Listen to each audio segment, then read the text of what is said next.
Chapter 1. Transmigration into a different realm. In the Xianyu Empire, at the Lingjian Sect, upon a mountain imbued with the essence of destruction, a young man clad in white is bound by iron chains, his hair disheveled and his body marred by wounds. Crack, boom, accompanied by the thunderous roar, a thunderbolt, as thick as a water barrel, pierces the clouds and descends directly upon the youth. The piercing winds and sharp sword energy incessantly slice through his skin, leaving behind trails of blood. Enduring the torment of lightning, fierce winds, and sword chi, the youth's once pristine white attire has been irrevocably stained crimson. His breath has dwindled to the brink of extinction, resembling a dying ember on the verge of extinguishment. This is the reflective cliff of the Lingjian Sect, where any disciple who contravenes the sect's rules and commits grave offenses is sentenced to contemplate their misdeeds. Though it is termed contemplation, in truth, once one enters the reflective cliff, the prospect of reincarnation becomes a foregone conclusion. Even if one were to miraculously emerge alive from the reflective cliff, their body, ravaged by lightning, sword chi, and fierce winds, would be utterly ruined. The foundation of their cultivation shattered, hope for spiritual advancement extinguished. Brother Lin Jian has spent a full 10 days on the reflective cliff. How tragic. Even if he survives, he will be but a husk of his former self. He deserves it. Who told him to covet sister Zhao Yuyan? After his failed confession, he sneaked in her chamber at night, attempting to force himself upon her.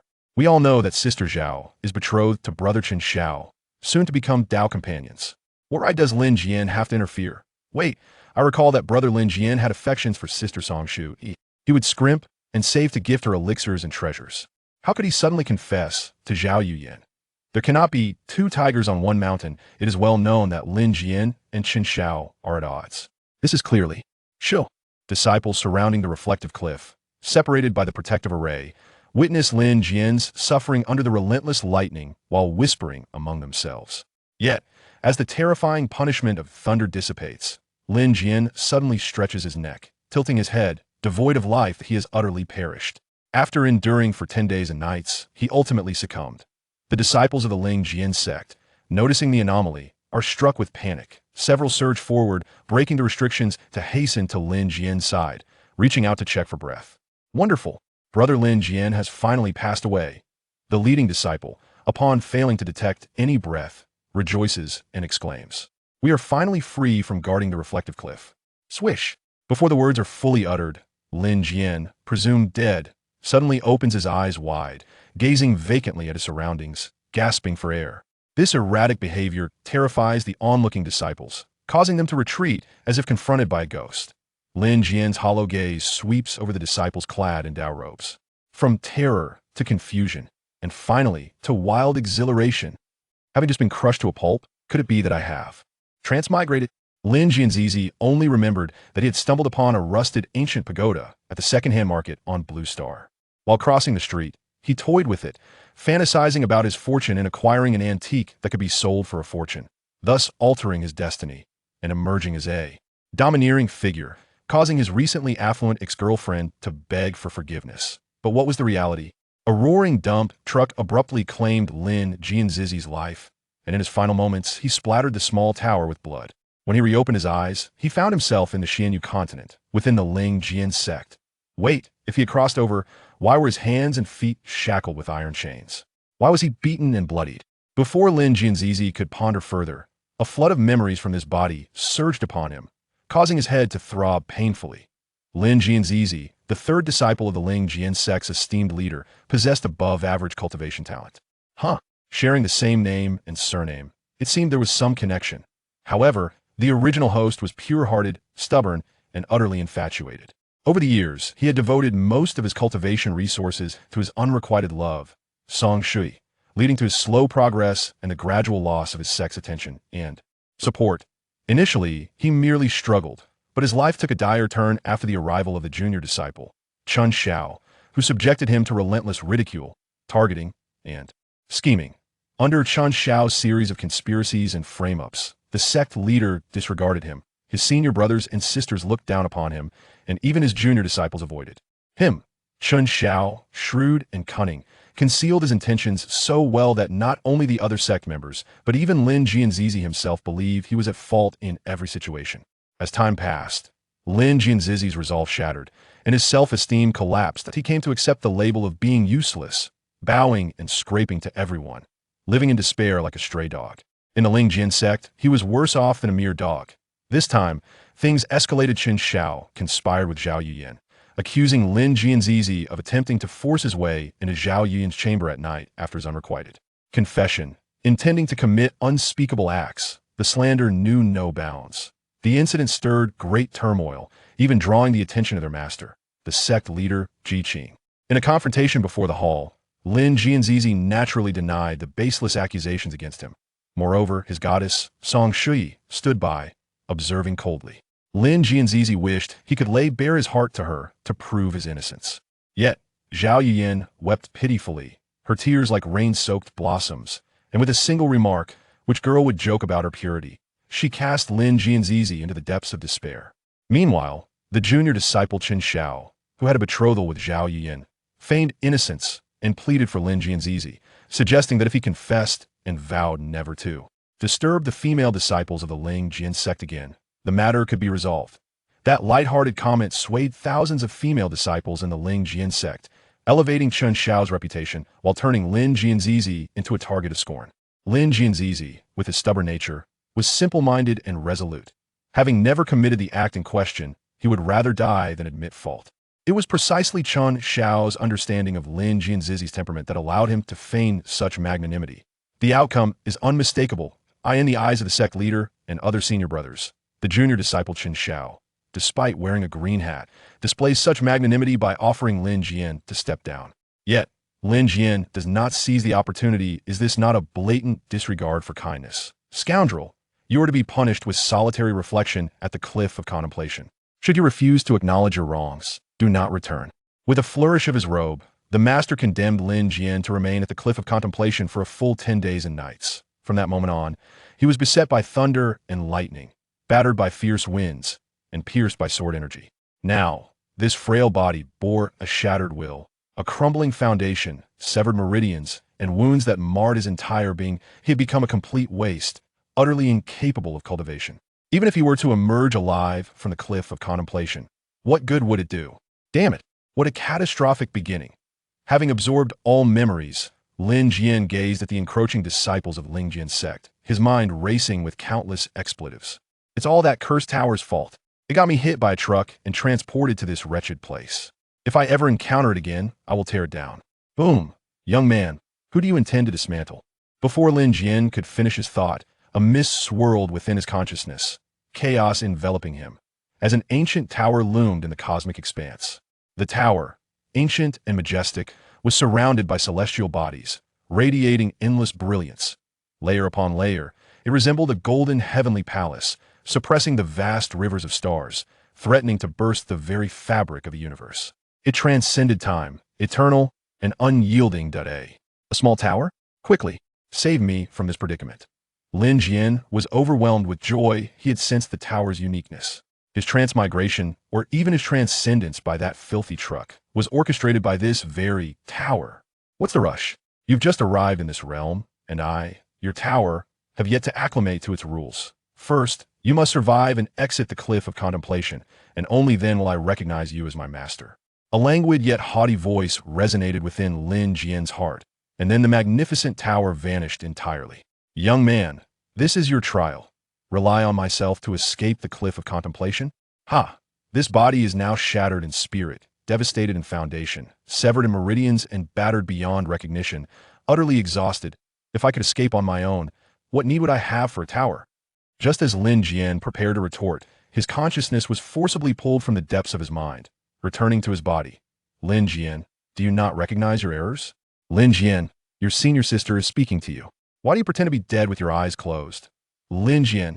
Upon opening his eyes, he found himself facing a woman of ethereal grace, wielding a 3-foot azure blade, adorned in a delicate pink robe, as if she were a celestial being. Her long neck was as elegant as a swan, her lips pressed in a thin line of anger, her face alight with indignation. Her black hair cascaded like a waterfall behind her, swaying gently with each step. With features that could be likened to a painting, she was strikingly beautiful.It was his second senior sister. When Xing, a formidable cultivator in the core formation stage, she was immensely powerful, second only to the eldest brother, Lu Jiang, among the many disciples. It is worth noting that the path of cultivation involves absorbing the spiritual essence of the cosmos, comprehending the myriad paths of a world, and transcending to immortality. There are 10 distinct realms: cultivating the body, refining the qi, condensing the essence, forming the dan, and communicating with the spirit. Spiritual fire, refining the mind, returning to the void, transforming the divine, and transcending tribulations. Each realm is further divided into 10 celestial stages. Upon seeing the radiant Wenqing approach, Lin Jian's eyes sparkled. The opportunity to emerge alive from the cliff of reflection had finally arrived. However, his brow soon furrowed. In his memories, this woman did not seem to be of good character. Chapter 2. The chaotic artifact, the Golden Finger, has arrived. Across the entirety of the Xianyue Empire, the Lingjian Sect stands as a renowned and formidable entity. The reason is simple. The Lingjian Sect possesses one sword and one individual. This sword is the treasured Lingjian Zidian, the sect's most prized possession. And this individual is the sect leader, Ji Qing. Ji Qing is a master of the spirit communication realm, her strength unfathomable, having transcended the mortal realm, earning the title of immortal. After a century of cultivation, sect leader Ji Qing has 5 direct disciples, namely, eldest brother, Lu Jiang; second senior sister, Wen Qing; fourth junior sister, Zhao Yuyan; fifth junior sister, Song Shui; junior brother, Chen Xiao. Lin Jian ranks third, being the third junior brother and also the third senior brother. As he gazed at the stunning female cultivator before him, Lin Jian processed the memories within his mind while reminiscing about the past of the Lingjian Sect. Upon traversing into this unfamiliar world, the enigmatic small tower had yet to acknowledge its master, proving unreliable and untrustworthy. His current body, ravaged and exhausted, was on the brink of collapse. The only glimmer of hope for escape lay with second senior sister Wenqing. Yet, in his recollections, this woman did not seem to be of good character. Lin Jian, you are indeed stubborn and irredeemable. Gazing at Lin Jian, who was bloodied and battered, second senior sister Wenqing frowned, her beautiful face etched with impatience. To think you disregard even your own sister. My visit is nothing but a waste of time. With that, Wenqing scoffed, gripping her 3-foot-long azure blade, and turned to leave. Second senior sister, wait, please. Realizing she was about to depart, Lin Jian hurriedly called out, anxious that if she truly left, he might fail the small tower's trial and meet his demise. It is not that I disregard you, second senior sister, but rather, I've been trapped here on the cliff of reflection for 10 days and nights, subjected to relentless lightning strikes, fierce winds, and sword qi penetrating my body. I am gravely injured. Yes, soon as these words fell, Wenqing indeed paused her steps and turned back to look. Upon seeing Lin Jian, who was on the verge of collapse, her anger dissipated somewhat, though her brows remained slightly furrowed. What of dying? Is dying a means to speak without regard? A way to ignore her? Wenqing, disrespectful to one's elders. Lin Jian, the plight you find yourself in today is entirely of your own, making you have no one else to blame. Wenqing crossed her arms, adopting a superior demeanor, pacing back and forth before Lin Jian while reprimanding him, as the other disciples of the Lingjian Sect shrank back, collectively listening to her admonishment. On ordinary days, you seem quite honest, yet who would have thought that after your confession went awry, you would dare to invade Zhao Shimi's chamber under the cover of night, harboring ulterior motives? Fortunately, at the critical moment, junior brother arrived just in time. Otherwise, you would have taken advantage of this.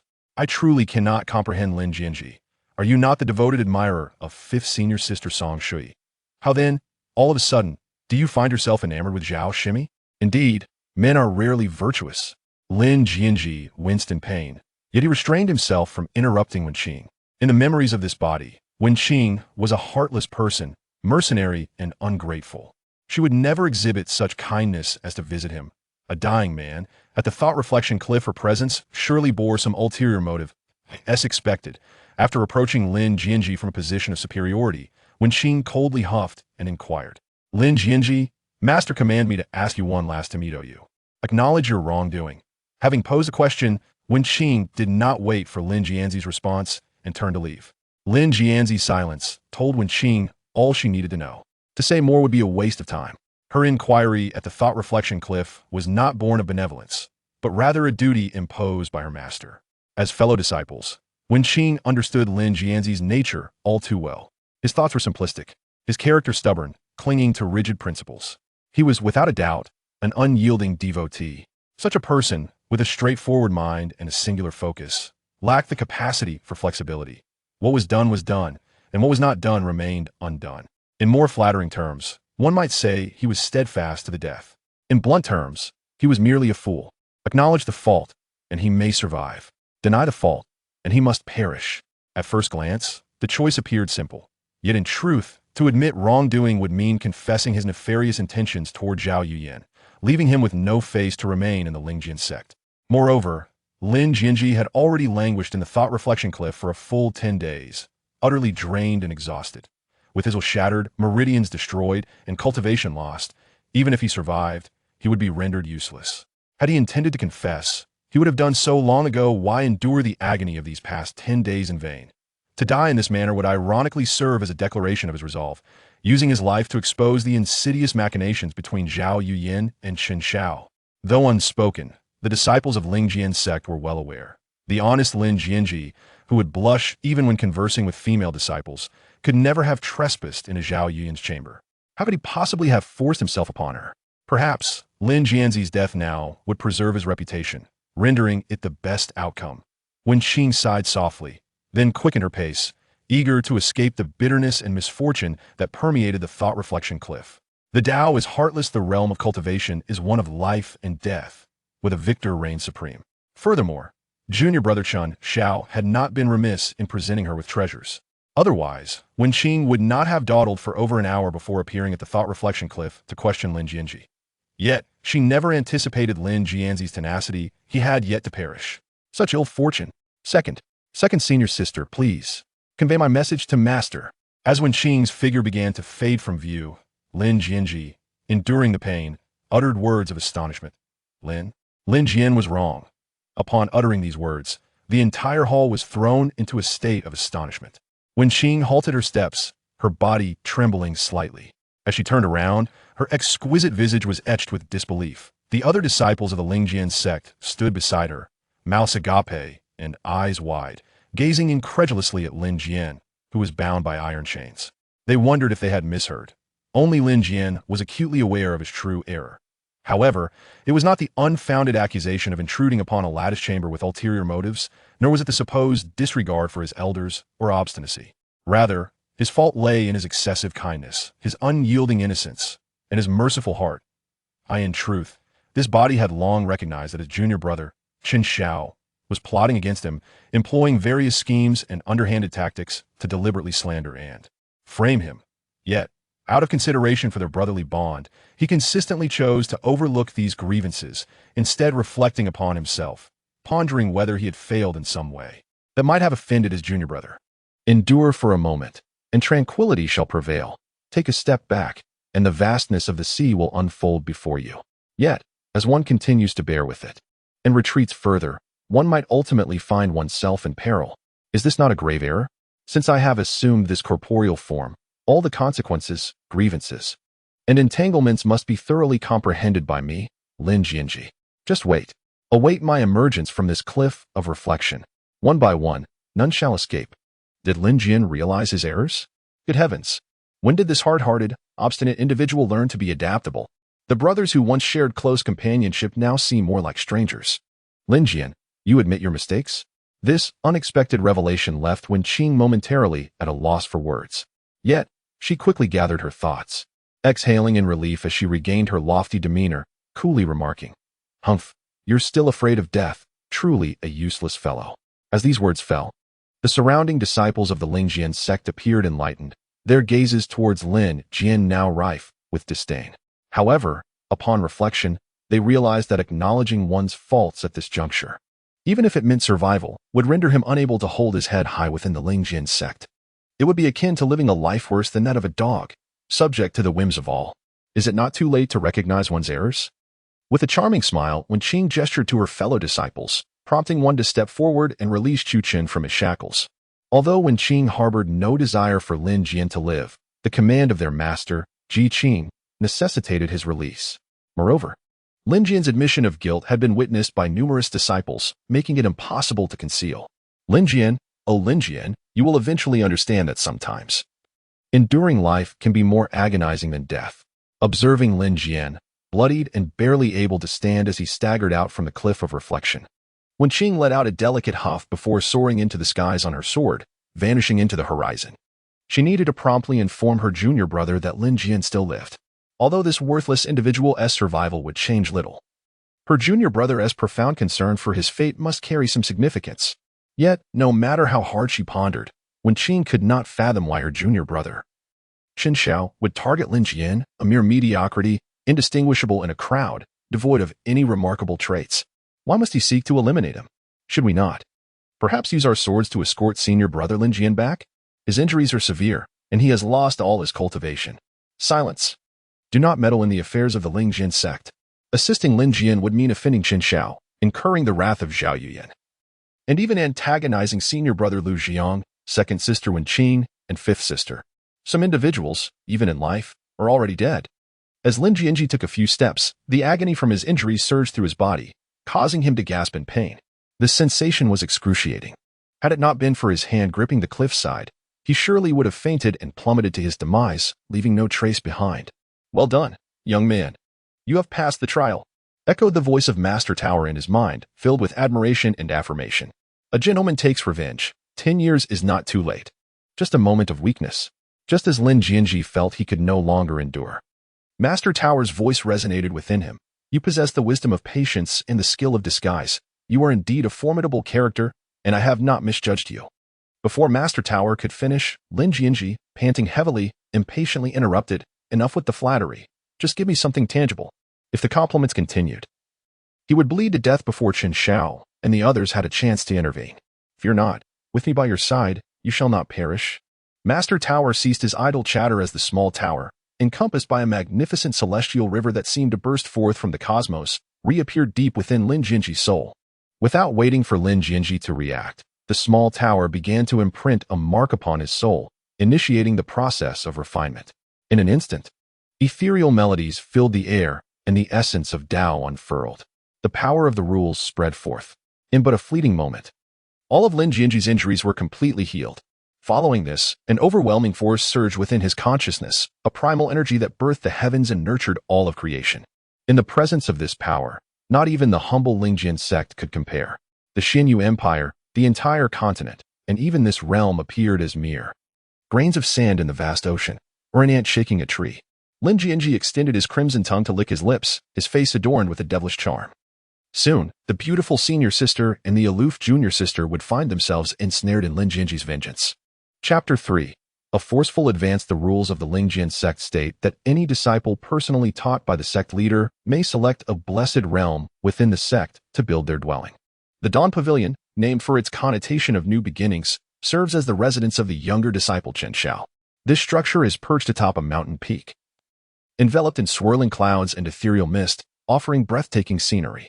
Above the pavilion, as the evening glow spreads across the sky, a young couple leans against the railing, lost in each other's company.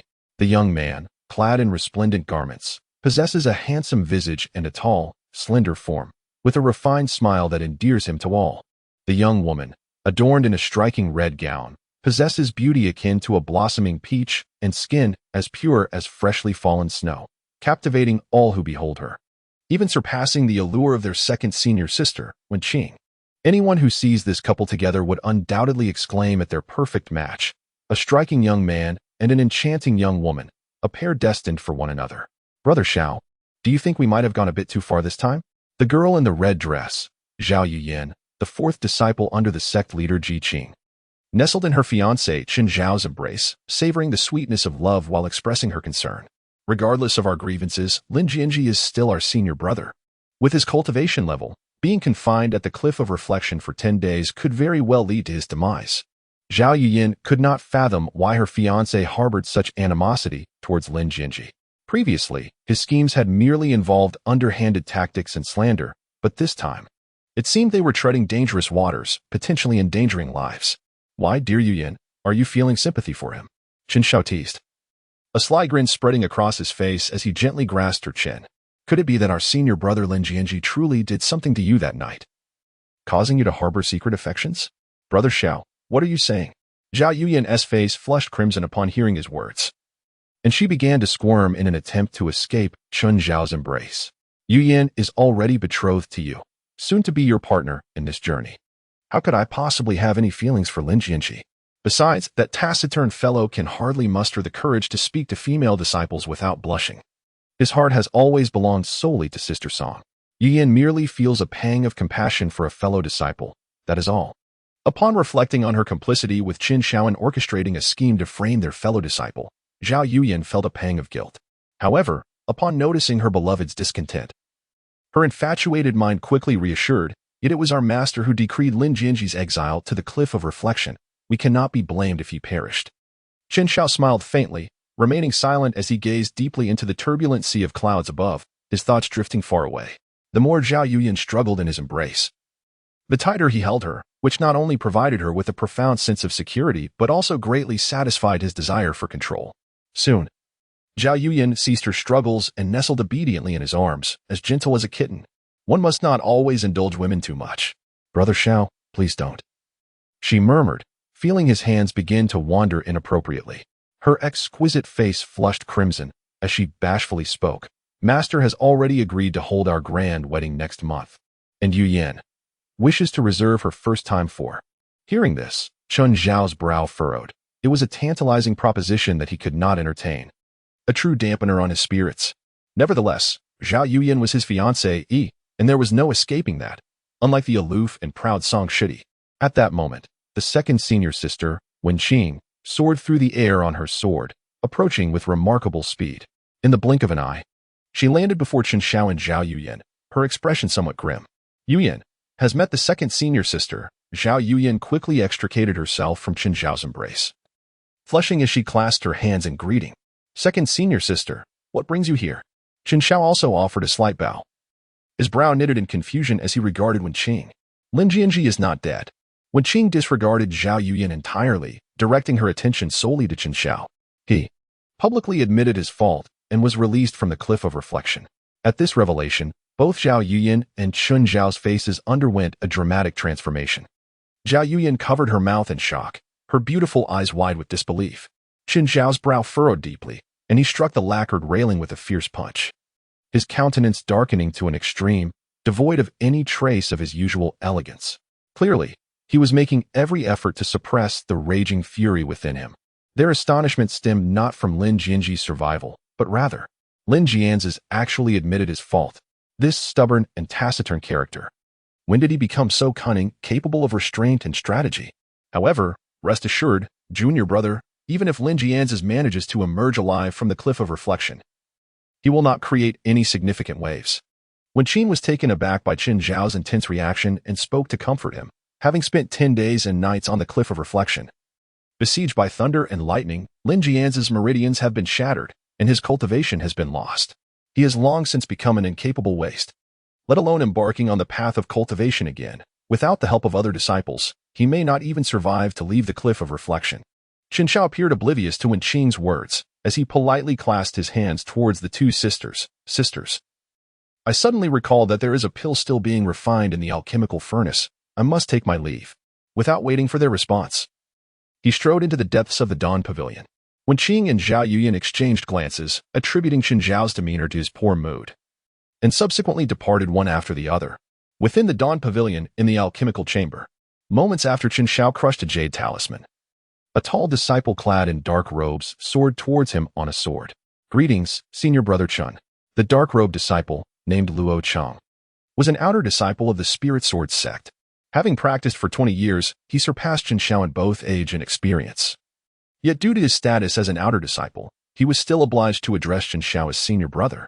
Due to limited talent, he had yet to be promoted to an inner disciple.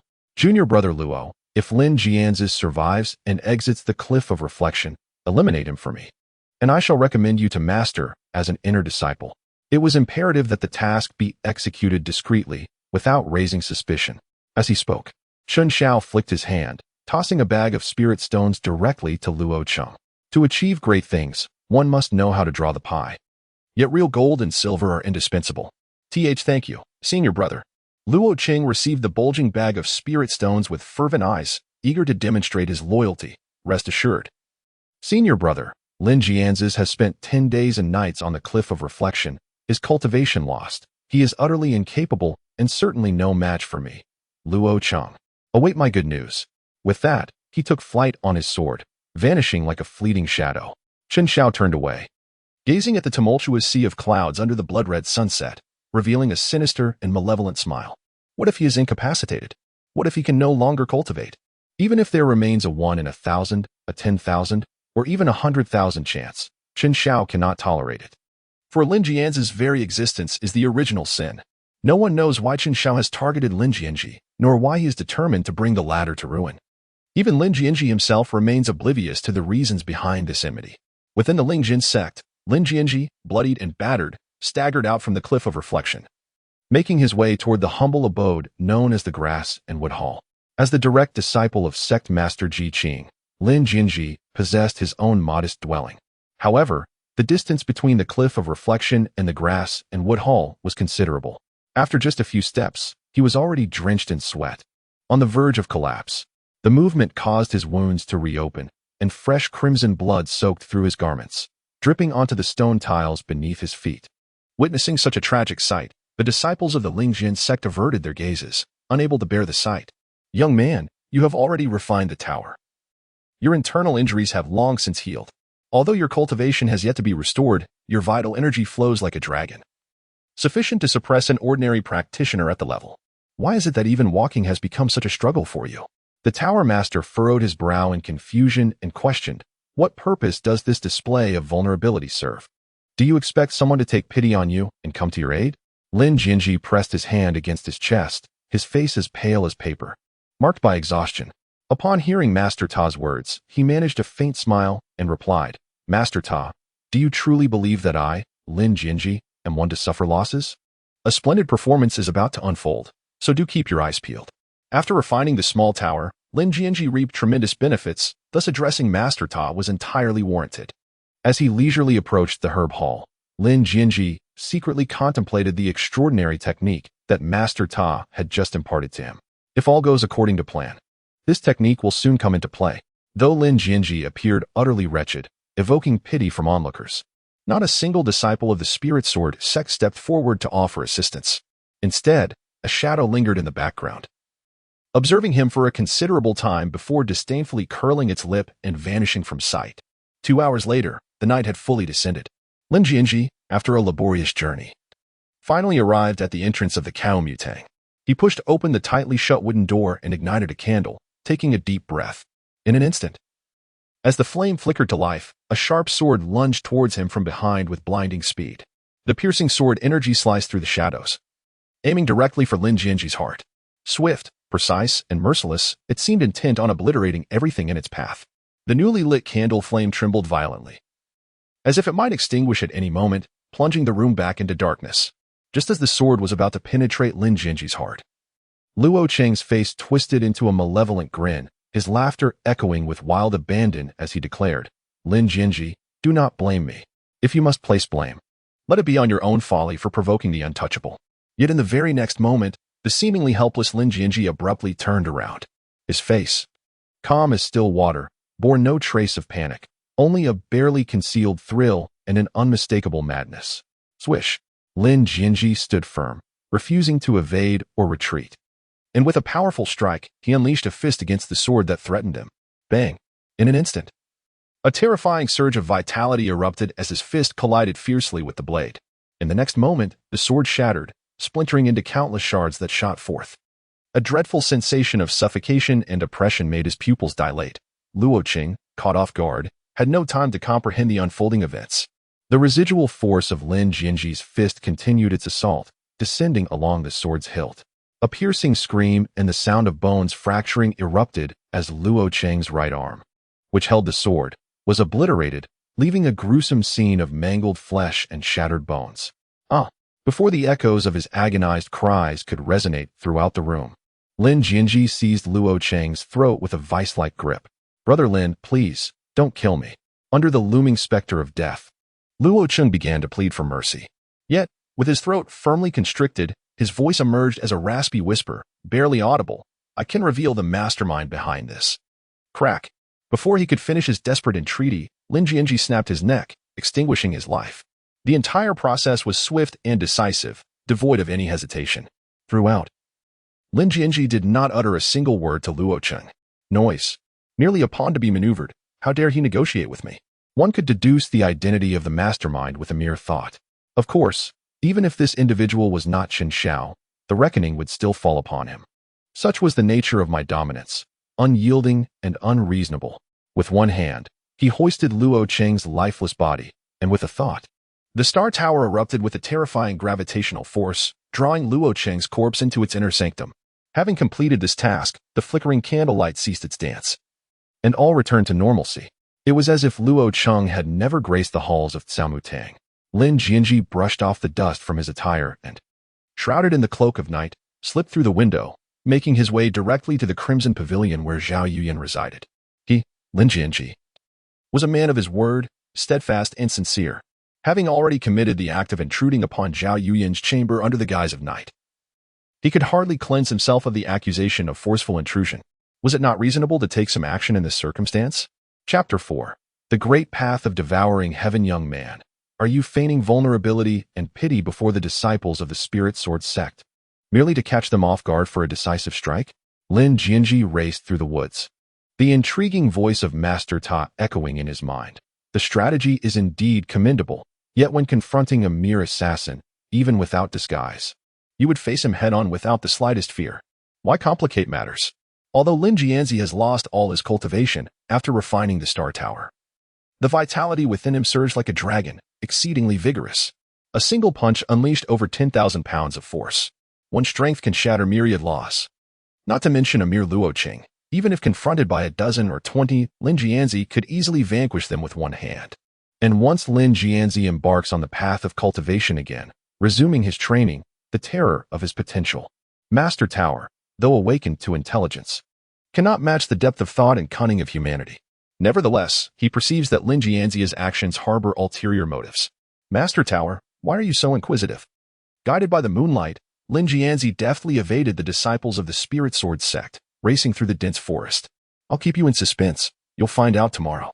Despite his lost cultivation, the vigorous blood and energy allowed Lin Jianzhi to move with the agility of a monkey, with his feet on the tree trunks. A mere leap placed him dozens of meters away. Master Tower cast a sidelong glance at Lin Jianzhi, but did not press further. For Lin Jianzhi had already refined the Star Tower and claimed it as his own. By the way, Master Tower, I have comprehended part of the grand devouring technique you imparted to me. It is time to test its power. After Lin Jianzhi refined the Star Tower, he reaped immense benefits. Not only did his internal injuries heal in an instant, but the shattered meridians and broken foundational pathways also restored themselves in the blink of an eye.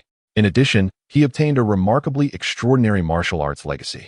As he spoke, Lin Jianzhi stood upon a stout tree trunk, and with a mere thought, the corpse of Luo Cheng manifested out of thin air. The master of the tower was momentarily taken aback, but remained silent. In the brief span of merely 2 or 3 hours since Lin Jianzhi acquired the profound inheritance of the great Tao of devouring heaven, he has already begun to comprehend a portion of it.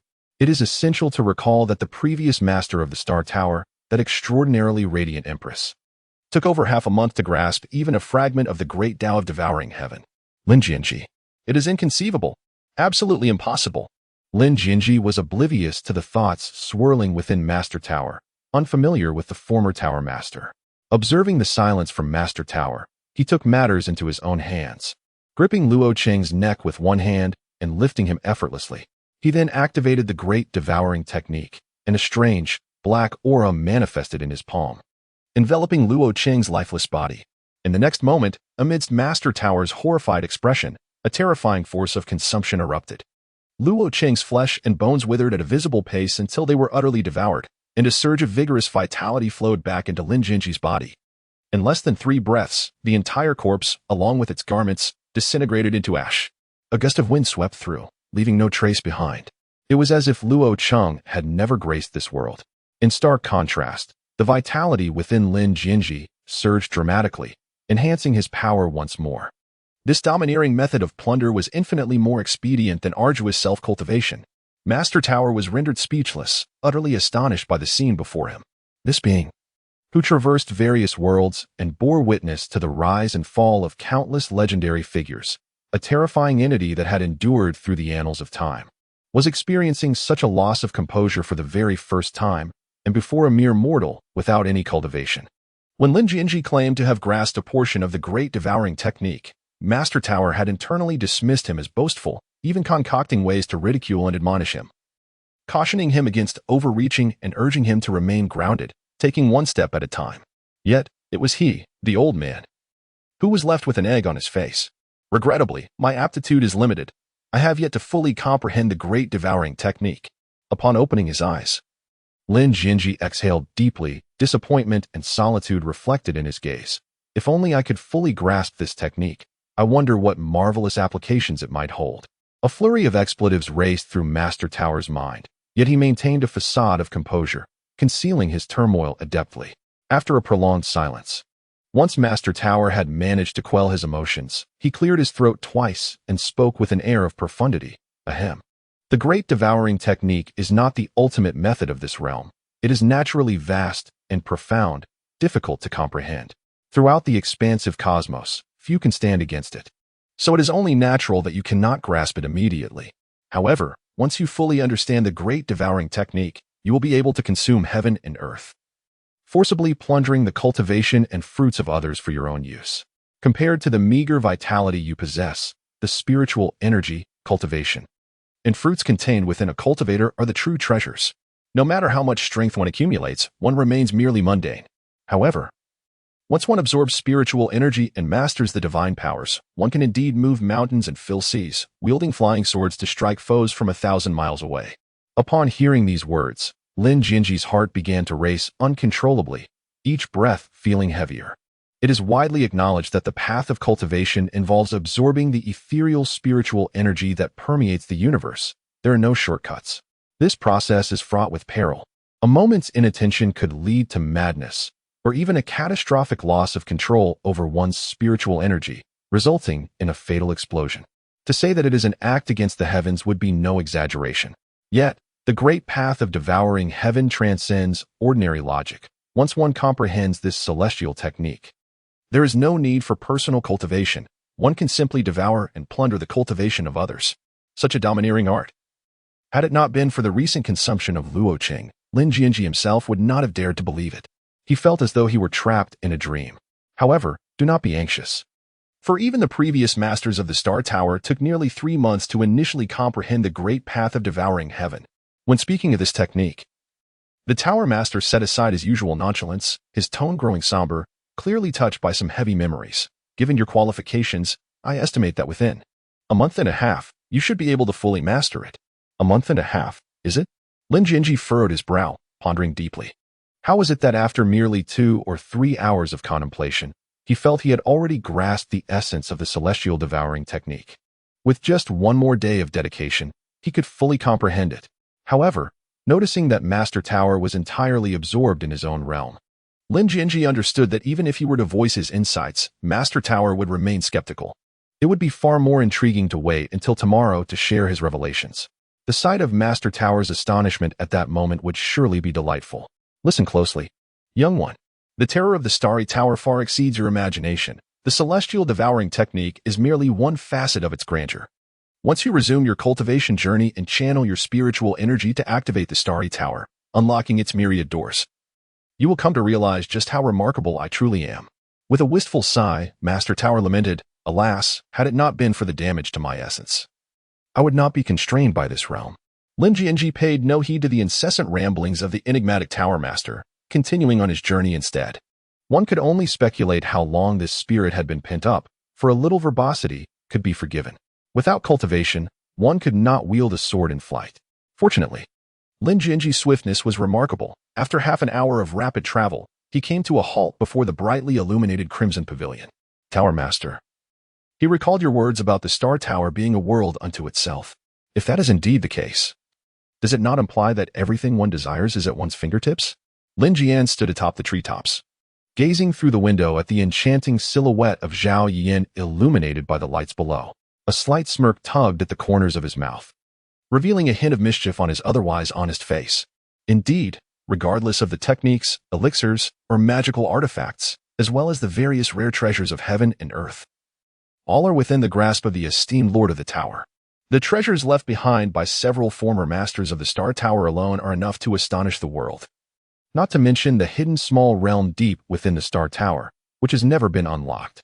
If there is anyone who possesses more treasures than the Star Tower, it would be a bold claim indeed. Observing Lin Jianzhi's noticeably hurried breath, the Tower Master promptly doused his enthusiasm with a splash of cold reality. However, there are sealed doors within the tower. Without the corresponding strength and opportunity, you won't be able to open them. Doors. Yet again, these obstacles. Once I embark on the path of cultivation anew and restore my powers, I must witness them firsthand. For now, however, Lin Jianzhi habitually stroked his chin and spoke with a sly grin. Fear not, Tower Master. I have no need for those exquisite treasures at present. I merely require you to procure some sedative for me. Sedative. The Tower Master was taken aback.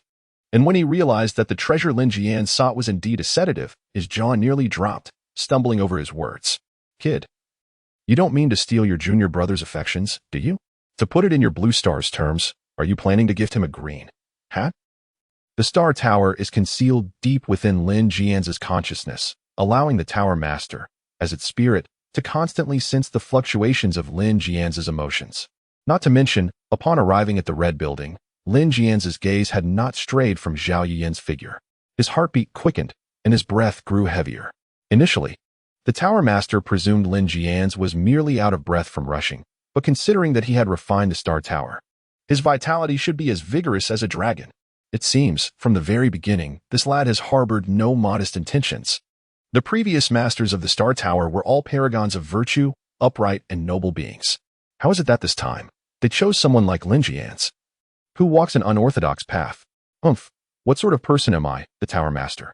How could I possibly possess something as lowly as a sedative? Amidst Lin Jian's eager anticipation, Master Ta let out a cold snort, extinguishing Lin Jian's thoughts. Upon hearing this, Lin Jian let out a faint sigh. Disappointment evident upon his countenance. It is indeed understandable. The celestial tower, capable of traversing myriad worlds, could hardly possess any narcotic substances.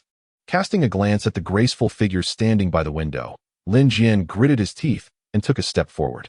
If Plan A proved futile, then he must resort to Plan B. Lacking a drug to incapacitate Zhao Yuyan, he would have to render her unconscious by force. But Zhao Yuyan was a direct disciple of Master Ji Qing, her cultivation far surpassing that of Luo Qing, an outer disciple. Engaging in combat might arouse the attention of other disciples. Yet, what of it? Having come this far, there was no turning back. There would be no fruitless endeavor.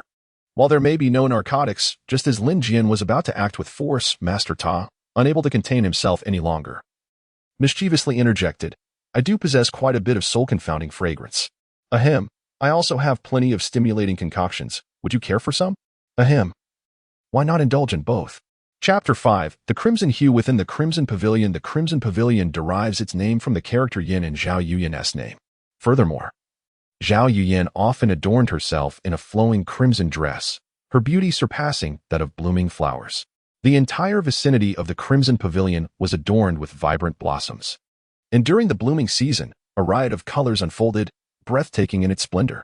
Xiaogu is truly remarkable, having entered the Lingjian Sect for merely a year. He has already broken through to the condensation realm.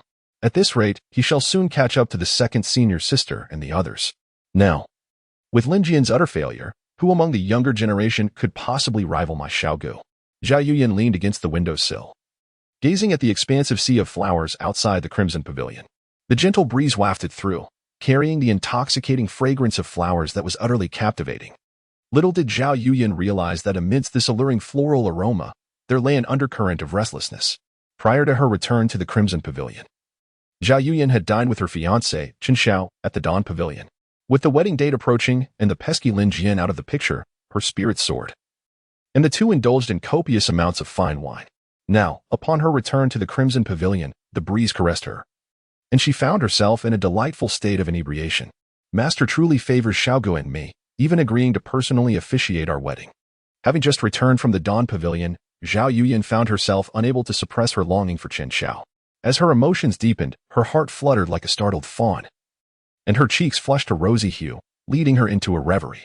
Whether it was the lingering effects of the wine or the inescapable whirlpool of love, She felt an overwhelming heat enveloping her, her mind clouded as if shrouded in a dreamlike haze. In a month's time, she would wed her beloved Xiao, and she envisioned surrendering herself entirely. Suddenly, amid her daydreaming, a series of knocks echoed through her thoughts. Who could possibly be visiting her at this late hour?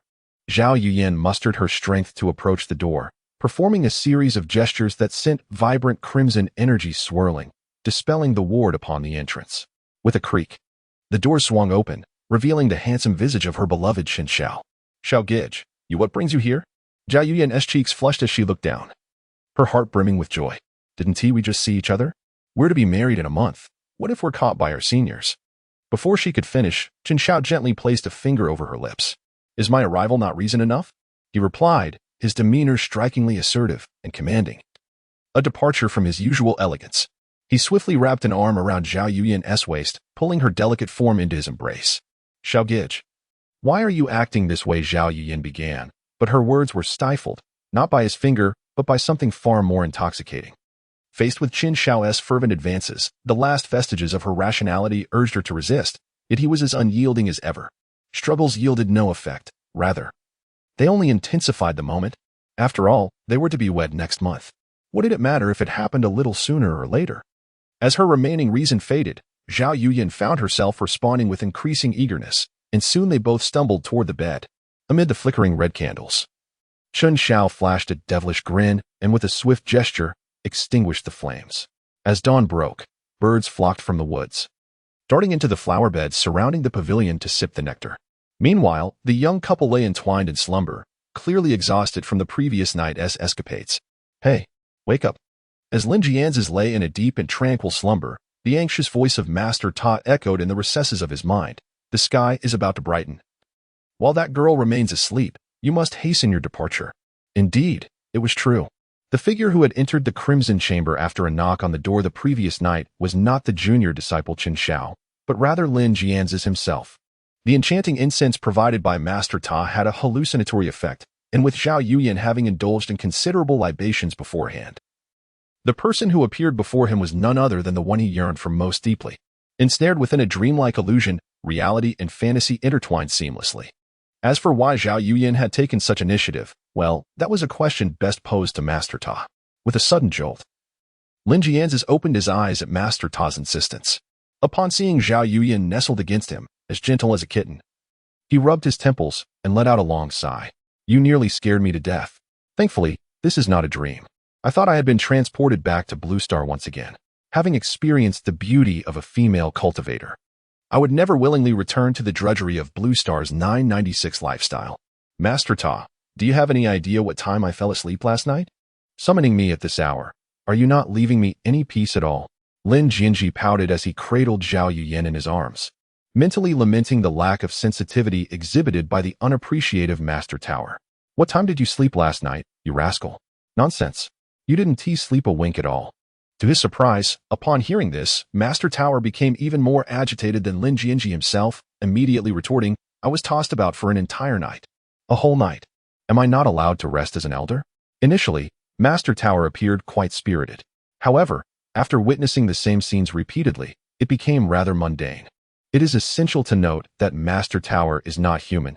It is a spirit of a tool, devoid of emotions. Lin Jianzhi, slightly embarrassed, scratched his head. Having traversed from Blue Star, it was indeed his first indulgence, and he had not been able to exercise restraint. Yet, the counterpart was a female cultivator capable of flying with a sword and, moreover, the fiancée of his junior brother, Qin Xiao. To manage to refrain from indulgence would have been quite extraordinary. Young man, dawn is approaching. Shouldn't you hurry and flee? Master Tower merely expressed a few grievances. Yet he prioritized Lin Jianzhi's interests above all else. If he did not escape soon, once the young lady awoke, the consequences would be dire. However, upon hearing Master Tower's words, Lin Jianzhi was entirely unconcerned. And so what? A true gentleman acts with integrity. I, Lin Jianzhi, have always taken responsibility for my actions. As he spoke, Lin Jianzhi turned over, drawing Zhao Yuyan's delicate form even closer to him. In her slumber, Zhao Yuyan seemed to sense something and instinctively shifted in Lin Jianzhi's embrace. Master Tower, observing the two who had fallen into deep slumber again, was utterly bewildered. What on earth was happening in this world? After slumbering for hundreds of thousands of years, Perhaps it was he who had aged, becoming disconnected from reality. Deeply affected, Master Tower withdrew into silence, choosing to ignore Lin Jianzhi's personal affairs. After all, Lin Jianzhi had already refined the Star Tower. Even if the heavens were to crumble, Master Tower could still manage. Time passed, and when Lin Jianzhi felt the beauty in his arms stirring awake, he opened his eyes. Glancing around, he noticed the sun hanging high in the sky. He had inadvertently slept until the afternoon. Any fatigue vanished, and Lin Jianzhi felt invigorated. Brother Xiao, you were too mischievous last night. Zhao Yuyan, fully awake, nestled against Lin Jianzhi while shyly speaking. However, when their gazes met, Zhao Yuyan found herself momentarily speechless, realizing that before her stood not her brother Xiao, but Lin Jianzhi. Thunderous! What a shocking revelation! Lin Jianzhi. How could it be you? Startled into consciousness, Zhao Yuyan was taken aback, her internal spiritual energy surging violently. Lin Jianzhi, you seek death. Without granting Lin Jianzhi a moment to speak, Zhao Yuyan summoned her internal energy and swiftly struck out a palm towards him. The fiery red energy swirled between her hands, clearly indicating she was using all her might. Should this blow land, Lin Jianzhi's head would be reduced to mere fragments. A death most certain. What a fine opportunity. Anticipating this lethal strike, Lin Jianzhi was well prepared. He summoned the full force of his vitality, standing firm and unyielding, delivering a powerful punch directly in retaliation. Engaging palm to fist, he exhibited no fear whatsoever. Bang!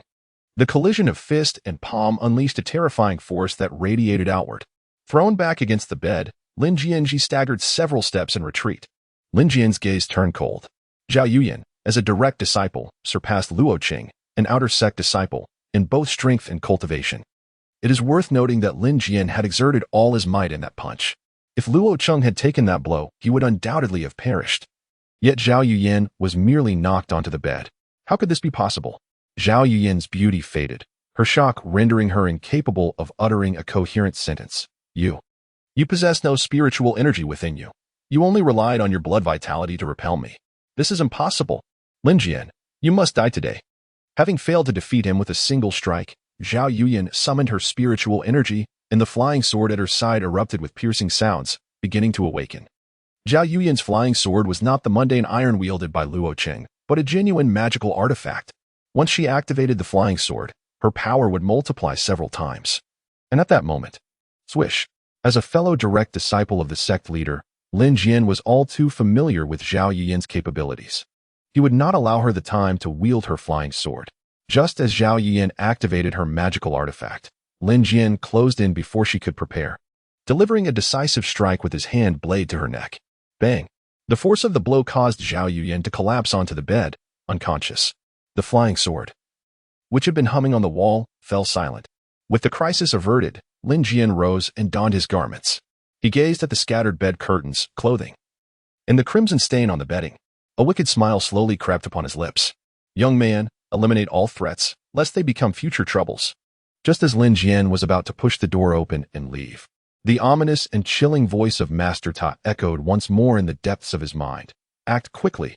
Kill her. Kill. I, Lin Jian, am not that heartless. He retorted. Zhao Yuyan was exceedingly beautiful and possessed a high degree of comprehension in that regard. If he were to truly kill her, he would feel a pang of reluctance. Are you suggesting? Master Ta paused, recalling knowledge learned from the Blue Star, and blurted out, seize the moment? Get lost. Faced with the irreverent spirit of Master Ta, Lin Jian was at a loss for words. He glanced at the unconscious Zhao Yuyan and forcefully dismissed the thought of seizing the moment. Pushing open the door and ensuring no one was around, Lin Jian dashed once more into the dense forest, hurrying back to his herb hall. An hour later, the unconscious Zhao Yuyan gradually regained consciousness. Upon realizing Lin Jian was no longer present in the room, she was consumed by rage, grinding her teeth, stamping her feet, and shedding tears. In a fit of irrationality, Zhao Yuyan summoned her sword with a piercing cry and soared out of the crimson pavilion, transforming into a streak of light, heading straight for the Sanxing Hall, where Sect Master Ji Qing resided. She intends to publicly expose Lin Jianzhi's transgressions before the sovereign, seeking justice for herself.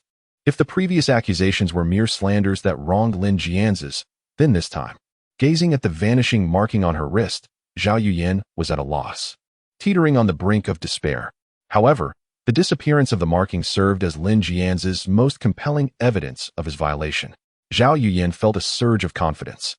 This time, Lin Jianzhi must perish. Chapter 6, Is There Yet Another Transgression?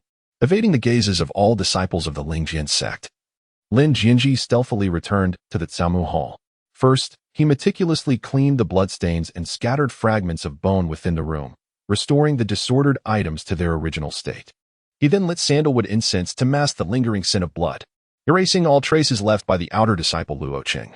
It was as if this individual had never set foot in the Tsamu Hall. Once all was in order, Lin Jianzhi donned the blood-stained white robe from the previous day, tousled his hair, and reopened his scabbed wounds. Finally, he pushed open the windows and brewed himself a pot of hot tea. Amidst the fragrant steam, he reveled in the picturesque landscape, feeling utterly at ease. The tranquility before the storm always evokes a sense of nostalgia. If all goes according to plan, the first thing Zhao Yuyan would do upon awakening is to seek out the sect leader Ji Qing in the Sanqing Hall to lodge a complaint, subsequently exposing her own misdeeds to the public. Upon hearing this, Master Ji Qing would surely be furious, commanding her to confront him in the hall. And with the embellishments of her fellow disciples, she would undoubtedly meet a tragic end beneath the Master's sword.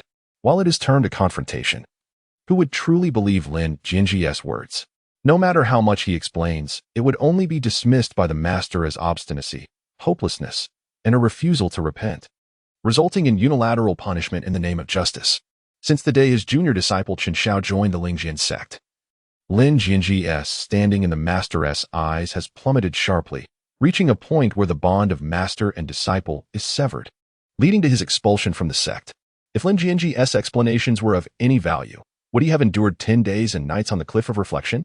Of course, this is merely one aspect.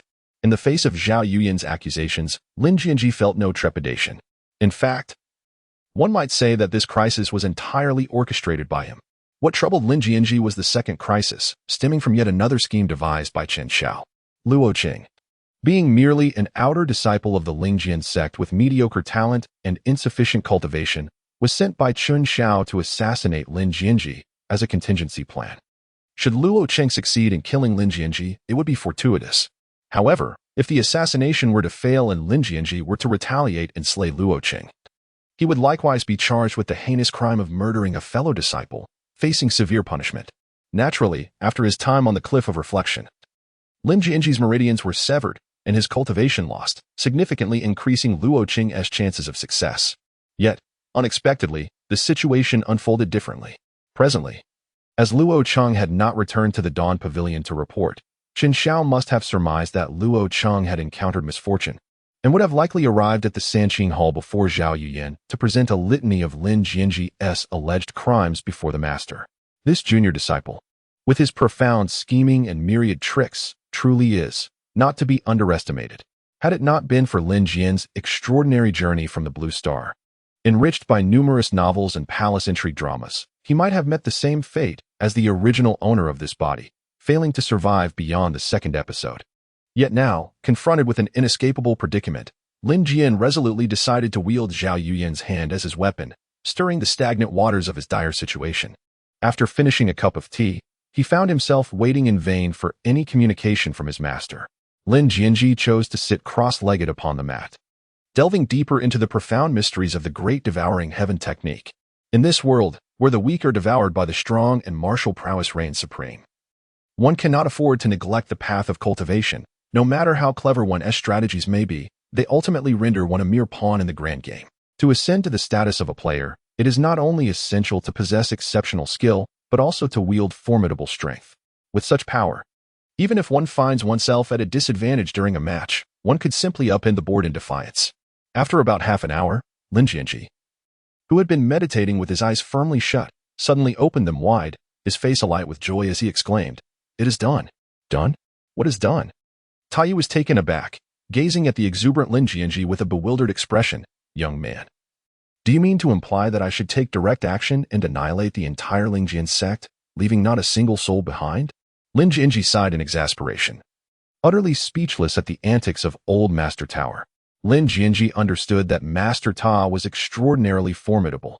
If he were to intervene, no one in the Lingjian Sect could withstand his might, not even his own master, Ji Qing. Yet, some matters must be addressed personally. Certain individuals must be eliminated by his own hands, and some debts must be repaid meticulously, piece by piece. Furthermore, given how Chen Xiao had caused him such profound suffering, to slay him outright would be far too lenient, wouldn't it? However, for Lin Jianzhi, who was well-versed in the 36 stratagems and had extensively observed palace intrigue dramas, there were deeper reasons for not allowing Master Ta to act directly. Master Ta might be invincible within the Lingjian Sect, but what about the entire Xianyu Empire? Or the whole continent? Or in this realm? If Master Ta were to strike, even a mere wisp of his aura could attract powerful beings from this world, jeopardizing Lin Jianzhi's own survival. The game of Do Diju teaches us that one should never exhaust their bombs before the opponent reveals their hand. For Lin Jianzhi, as long as he could resolve the immediate crisis, remaining in the Lingjian Sect was quite satisfactory. Not only could he place a green hat upon Chen Xiao, but he could also take time to develop in a more discreet manner. After all, having just traversed into this world for less than a day, Lin Jianzhi found himself utterly unfamiliar with it. So why was he so gleeful? His excitement inadvertently caused Master Ta to feel flustered. Master Ta pouted, akin to a deflated balloon. Master, what I meant to convey is that I have fully comprehended the great Tao of devouring heaven. This complete understanding signified that Lin Jianzhi could forcibly absorb the cultivation and Tao fruits of other practitioners, no longer confined to the meager essence of vitality. Lin Jianzhi extended his hand, channeling the great Tao of devouring heaven. A swirling mass of inky black energy materialized in his palm, exuding an overwhelming force of absorption that permeated the surroundings, akin to a mysterious black hole, unfathomably deep and boundless. Initially, he had anticipated that it would take a day or two to fully comprehend, yet after a night spent attending to Zhao Yuyan, he experienced an epiphany as if divinely inspired. Boom! Before Lin Jian finished his words, a tremendous wave surged within the vast and boundless sea of consciousness. The Star Tower once again manifested, enveloped in the primordial essence, surrounded by the sun, moon, and stars, with the magnificent galaxy unfolding. You have completely comprehended the great path of devouring heaven in just one day? The elder's worldview has been utterly shattered, leaving him at a loss for coherent speech. Trembling and unable to articulate a complete sentence. Elder, I am aware of my insufficient talent.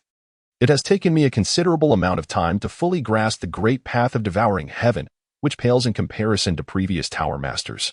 But you. Lin Jian's brows furrowed in discontent. The response from Lord Tower struck him deeply.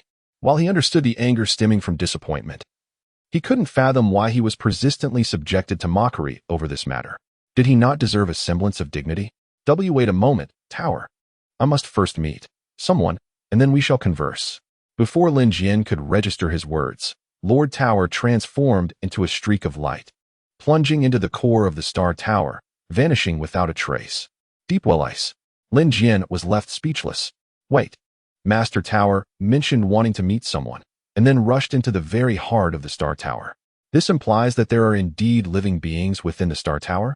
The mere thought of this made Lin Jian's heart race, and beads of cold sweat trickled down his forehead. The terror of the Star Tower surpassed all imagination. After withdrawing his consciousness from the sea of awareness, he was about to pour himself another cup of hot tea when the door of the herbal pavilion was forcefully pushed open from the outside. Senior Brother Lin. The sect leader requests your presence. Two disciples of the Spirit Sword sect entered with stern expressions, swords in hand, their gazes mocking, and their tone decidedly unfriendly. Lin Jian held the cup in his hand, a faint smile gracing his lips, for the storm had finally arrived. Finishing the tea in one swift motion, he rose and limped out of the herbal hall. Senior Brother Lin, please. One of the disciples summoned a magical flying sword, gesturing with his hands to cast a spell, causing the sword to expand at a visible pace and hover beneath Lin Jian's feet. Thank you very much, Junior Brother. Lin Jian's execution of the secret techniques imparted by the Tower Master left him as pale as a ghost, barely clinging to life. Dressed in a white robe stained crimson with blood, his vitality had waned to an alarming degree. After stumbling just a few steps, he was already gasping for breath. The sight of his battered form, completely devoid of cultivation, was a tragic spectacle. The mere fact that he had survived was nothing short of miraculous. The disciples who gathered to witness this scene turned their gazes aside, unable to bear the sight. Lin Jianzhi's senior brother, how tragic.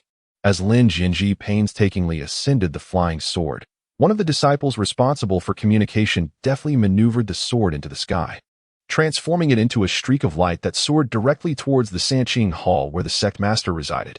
Meanwhile, another disciple entered the woodland hall discreetly, bending down to meticulously inspect the interior for any remnants of blood or signs of a struggle. Disciple Lin Jianzhi pays respects to the master. In the Sanqing Hall, Lin Jianzhi gazed at the imposing figure of the man clad in dark robes seated at the head of the room, bowing respectfully. The man, dressed in a flowing black Taoist robe, possessed piercing eyes that sparkled with electricity, exuding an aura of authority without uttering a word. This was his master, Ji Qing, a prominent figure of the Spirit Sword sect.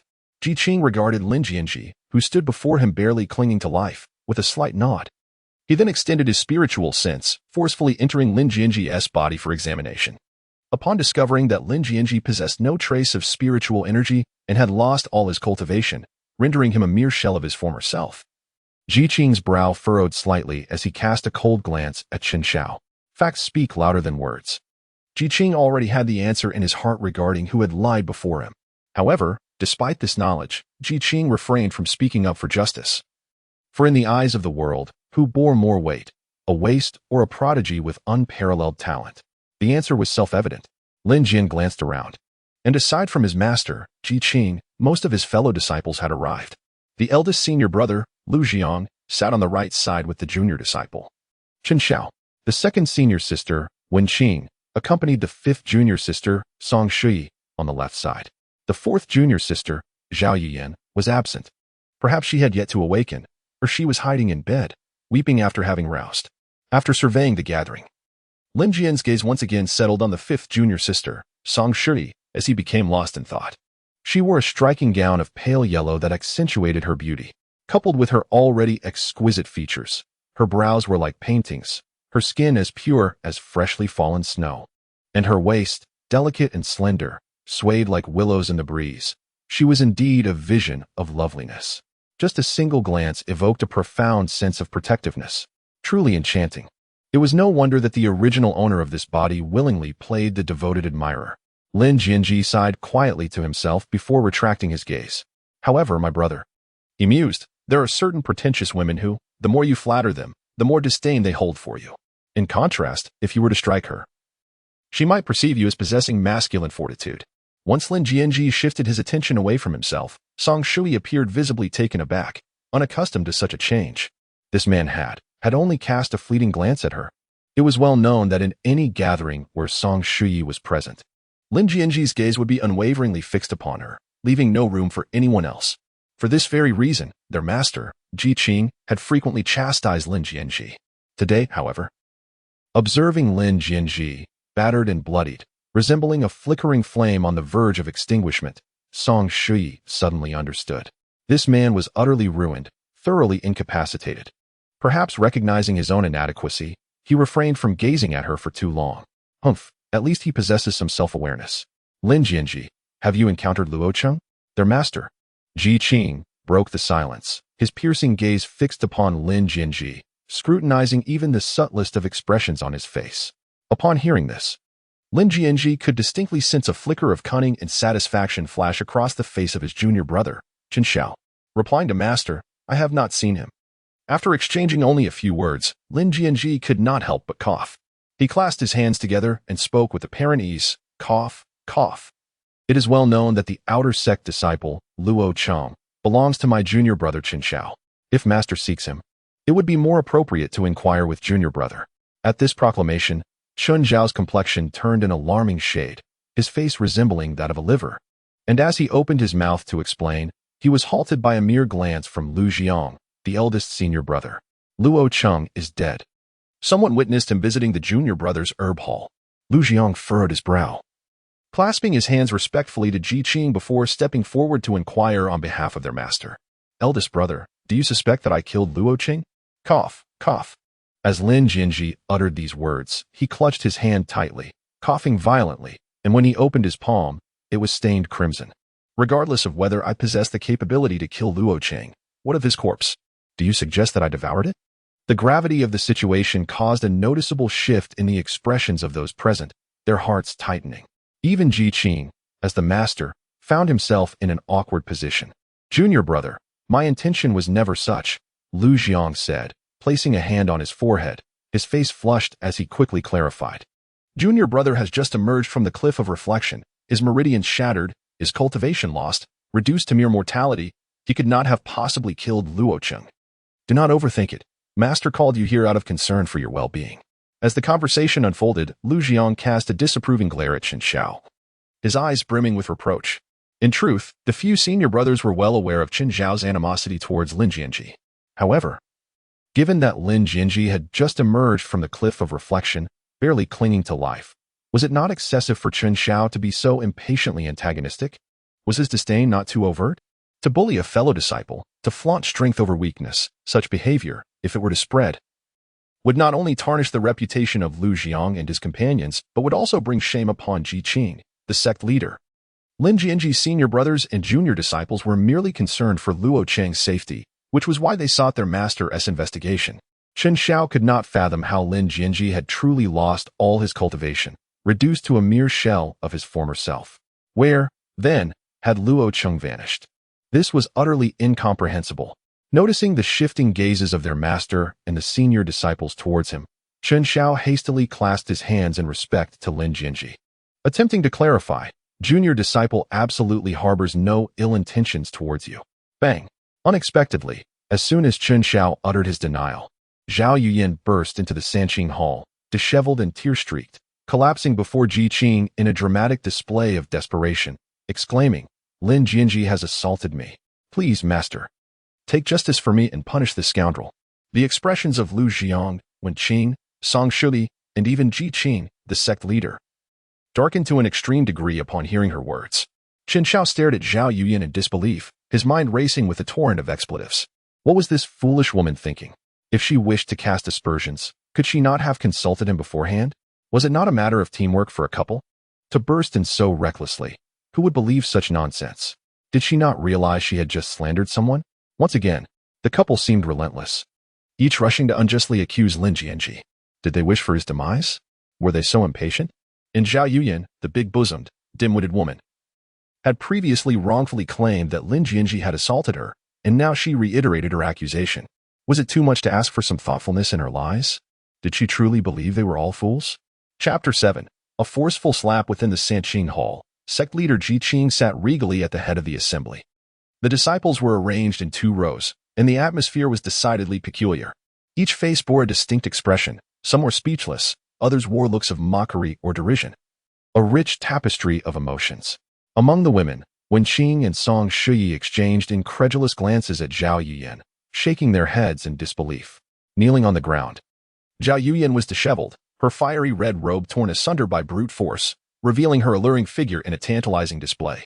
Several crimson scratch marks marred her snow-white skin, adding to the bizarre scene before them. Lin Jian's face flushed with embarrassment. He had indulged himself too much the previous night. He vowed to be more cautious in the future. Zhao Yuyan's exquisite visage was adorned with tears resembling tiny beads, her beautiful eyes reflecting despair, helplessness, and regret, conveying a sense of misery that was almost unbearable. Her soft sobs melted the hearts of those who witnessed her plight. It is human nature to empathize with the weak and the victimized, and even more so when the victim is a beauty like Zhao Yuyan. Junior sister, what do you think of Zhao Yuyan's performance? Wen Qing inquired, glancing at the kneeling Zhao Yuyan, tears streaming down her face, and privately communicated with Song Shui. She has made slight progress compared to before, she noted. The aloof Song Shui, with a frosty expression, cast a sidelong glance at Zhao Yuyan and replied telepathically, however, the signs of her acting are too conspicuous. It is excessively contrived. Moreover, performing the same act twice in succession is rather foolish. Wen Qing's lips curled into a faint smile, giving Song Shui a thumbs up in complete agreement. How could our remarkable junior brother Chen Xiao choose such a foolish woman? She is more of a hindrance than a help, all the while thinking herself clever. She is far inferior to herself. Having knelt for quite some time without anyone stepping forward to punish Lin Jian, Zhao Yuyan began to doubt whether she had articulated her grievances clearly enough. She quickly resumed her lamentations on the ground. Master, please, grant justice for your disciple. I have been defiled by this man and can no longer bear to live in this world. Master, master, wiping the tears from her face. Zhao Yuyan gazed blankly at the familiar, yet distant faces surrounding her. They looked at her with mockery, devoid of sympathy or outrage. Some even struggled to suppress their laughter. For heaven's sake, I have been violated. My innocence has been taken. Must you all remain so composed, so indifferent? Zhao Yuyan's worldview shattered. She had assumed that by accusing Lin Jian of his crimes before her master, given her master's temperament, he would swiftly and resolutely eliminate Lin Jian, delivering justice without allowing him the chance to explain himself. After all, the Lingjian Sect was a prestigious and righteous institution, and she, Zhao Yuyan, was a favored disciple with exceptional talent, holding a status far superior to that of Lin Jian, whom she deemed a worthless individual. If word of this incident spread, not only would Zhao Yuyan's reputation be tarnished, but the honor of her master and the entire Lingjian Sect would also suffer. The only course of action was to strike down Lin Jian with a swift and merciless hand to uphold the sect's principles. Yet, Master Ji Qing, despite his icy demeanor and barely contained fury, surrounded by terrifying arcs of electricity swirling in the void, was evidently struggling to suppress his inner wrath. However, Zhao Yuyan sensed that this rage was not directed at Lin Jian. Instead, it felt as though it were aimed at her. At Chen Xiao. Since Zhao Yuyan accused Lin Jianzhi of violating her, Master Ji Qing's disapproving gaze has lingered ominously over both her and Chen Xiao. It is as frigid as ice. As if the one at fault is not Lin Jianzhi, but rather they themselves. This. Zhao Yuyan is bewildered. Is it that her words were insufficiently clear? Or perhaps her tears did not flow with enough sorrow? Woe is me, Master Brother. I am utterly ashamed to live, as there is no expectation from Master. Zhao Yuyan can only turn to Master Brother Lu Jiang to pour out her grievances. Last night, that scoundrel Lin Jianzhi brazenly invaded the Yanhong Tower and committed unspeakable acts against me. I resisted with all my might, yet, before Zhao Yuyan could fully articulate Lin Jianzhi's transgressions, Lu Jiang furrowed his brows into a frown, reprimanding her sharply. Fourth junior sister, enough. Zhao Yuyan was taken aback, utterly startled by Lu Jiang's reprimand. The same lies, the same tactics, the same ruse, how could you? Alas, it is not that I speak ill of you. But as a girl, you must cherish your dignity. With a heavy sigh, Lu Jiang turned away, his face cold, unwilling to cast even a glance at Zhao Yuyan. I. Zhao Yuyan was left dazed. Once she regained her senses, she could no longer suppress her tears, which flowed down her cheeks like beads. Second senior sister, fifth junior sister, I. If these loathsome men cannot comprehend Zhao Yuyan, then surely the women, Wen Qing and Song Shuyi, will empathize. They must. Yuyan, stop this nonsense, Wen Qing admonished, assuming the role of a senior sister as she scolded, while master and brother have yet to impose a punishment, quickly apologized to junior brother Lin Jianzhi. The aloof Song Shuyi cast a disdainful glance, her silence brimming with contempt. A thunderbolt struck. Zhao Yuyan widened her eyes, looking helplessly at Wen Qing and Song Shuyi, second senior sister, fifth junior sister. I was clearly violated by Lin Jianzhi. Yet, even as I kneel and cry for half a day, no one believes me. Lin Jianzhi remains silent, offering no explanation for himself, merely coughing occasionally, blood-staining his lips. His master wore a stern expression, while senior brothers and sisters raised their voices in reprimand. The junior sisters exchanged cold glances. Zhao Yuyan felt like a jester, abandoned by the world. No one believed her anymore. No, not everyone. There was still her fiancé, Chen Xiao. He shone like a beacon of hope and redemption in the boundless darkness. Zhao Yuyan touched the tear stains on her face and gazed at Chen Xiao with deep affection, cautiously uttering, Brother Xiao, help me take revenge. Help me kill. You honor, enough. Stop this nonsense. Chen Xiao, his face darkened, pointed at Zhao Yuyan and exclaimed, You claim that Lin Jianzhi violated you? Open your eyes and look closely. Lin Jianzhi has just emerged from the cliff of reflection, gravely injured and devoid of power, reduced to mere flesh. How could he, Zhao Yuyan, possessing the strength of a divine realm, could channel spiritual energy, commanding flying swords to vanquish foes? It was evident that not even Lin Jianzhi, an ordinary man, could withstand her strike, not to mention Luo Cheng. It was clear to all. Yet Zhao Yuyan continued to weep pitifully. In the past, as Zhao Yuyan's fiancé, Chen Xiao would have stood up for his betrothed without hesitation. However, just a few days prior, Zhao Yuyan had already sullied Lin Jianzhi's name and reputation. And now, only a few days later, she returned with similar accusations? Furthermore, Chen Xiao had recently confronted Lin Jianzhi regarding the disappearance of the outer disciple Luo Cheng, and Zhao Yuyan, in her impatience, sought to frame him anew.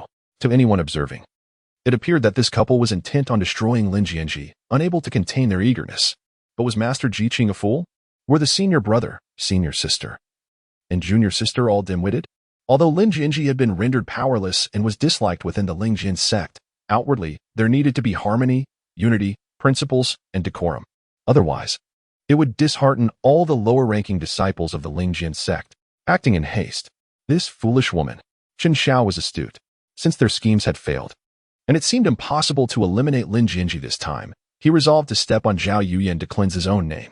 With this thought, he cleared his throat twice and, pointing at the despairing Zhao Yuyan, declared, "Your Honor, I know you are merely jesting with Lin Jianzhi, but there must be limits to everything.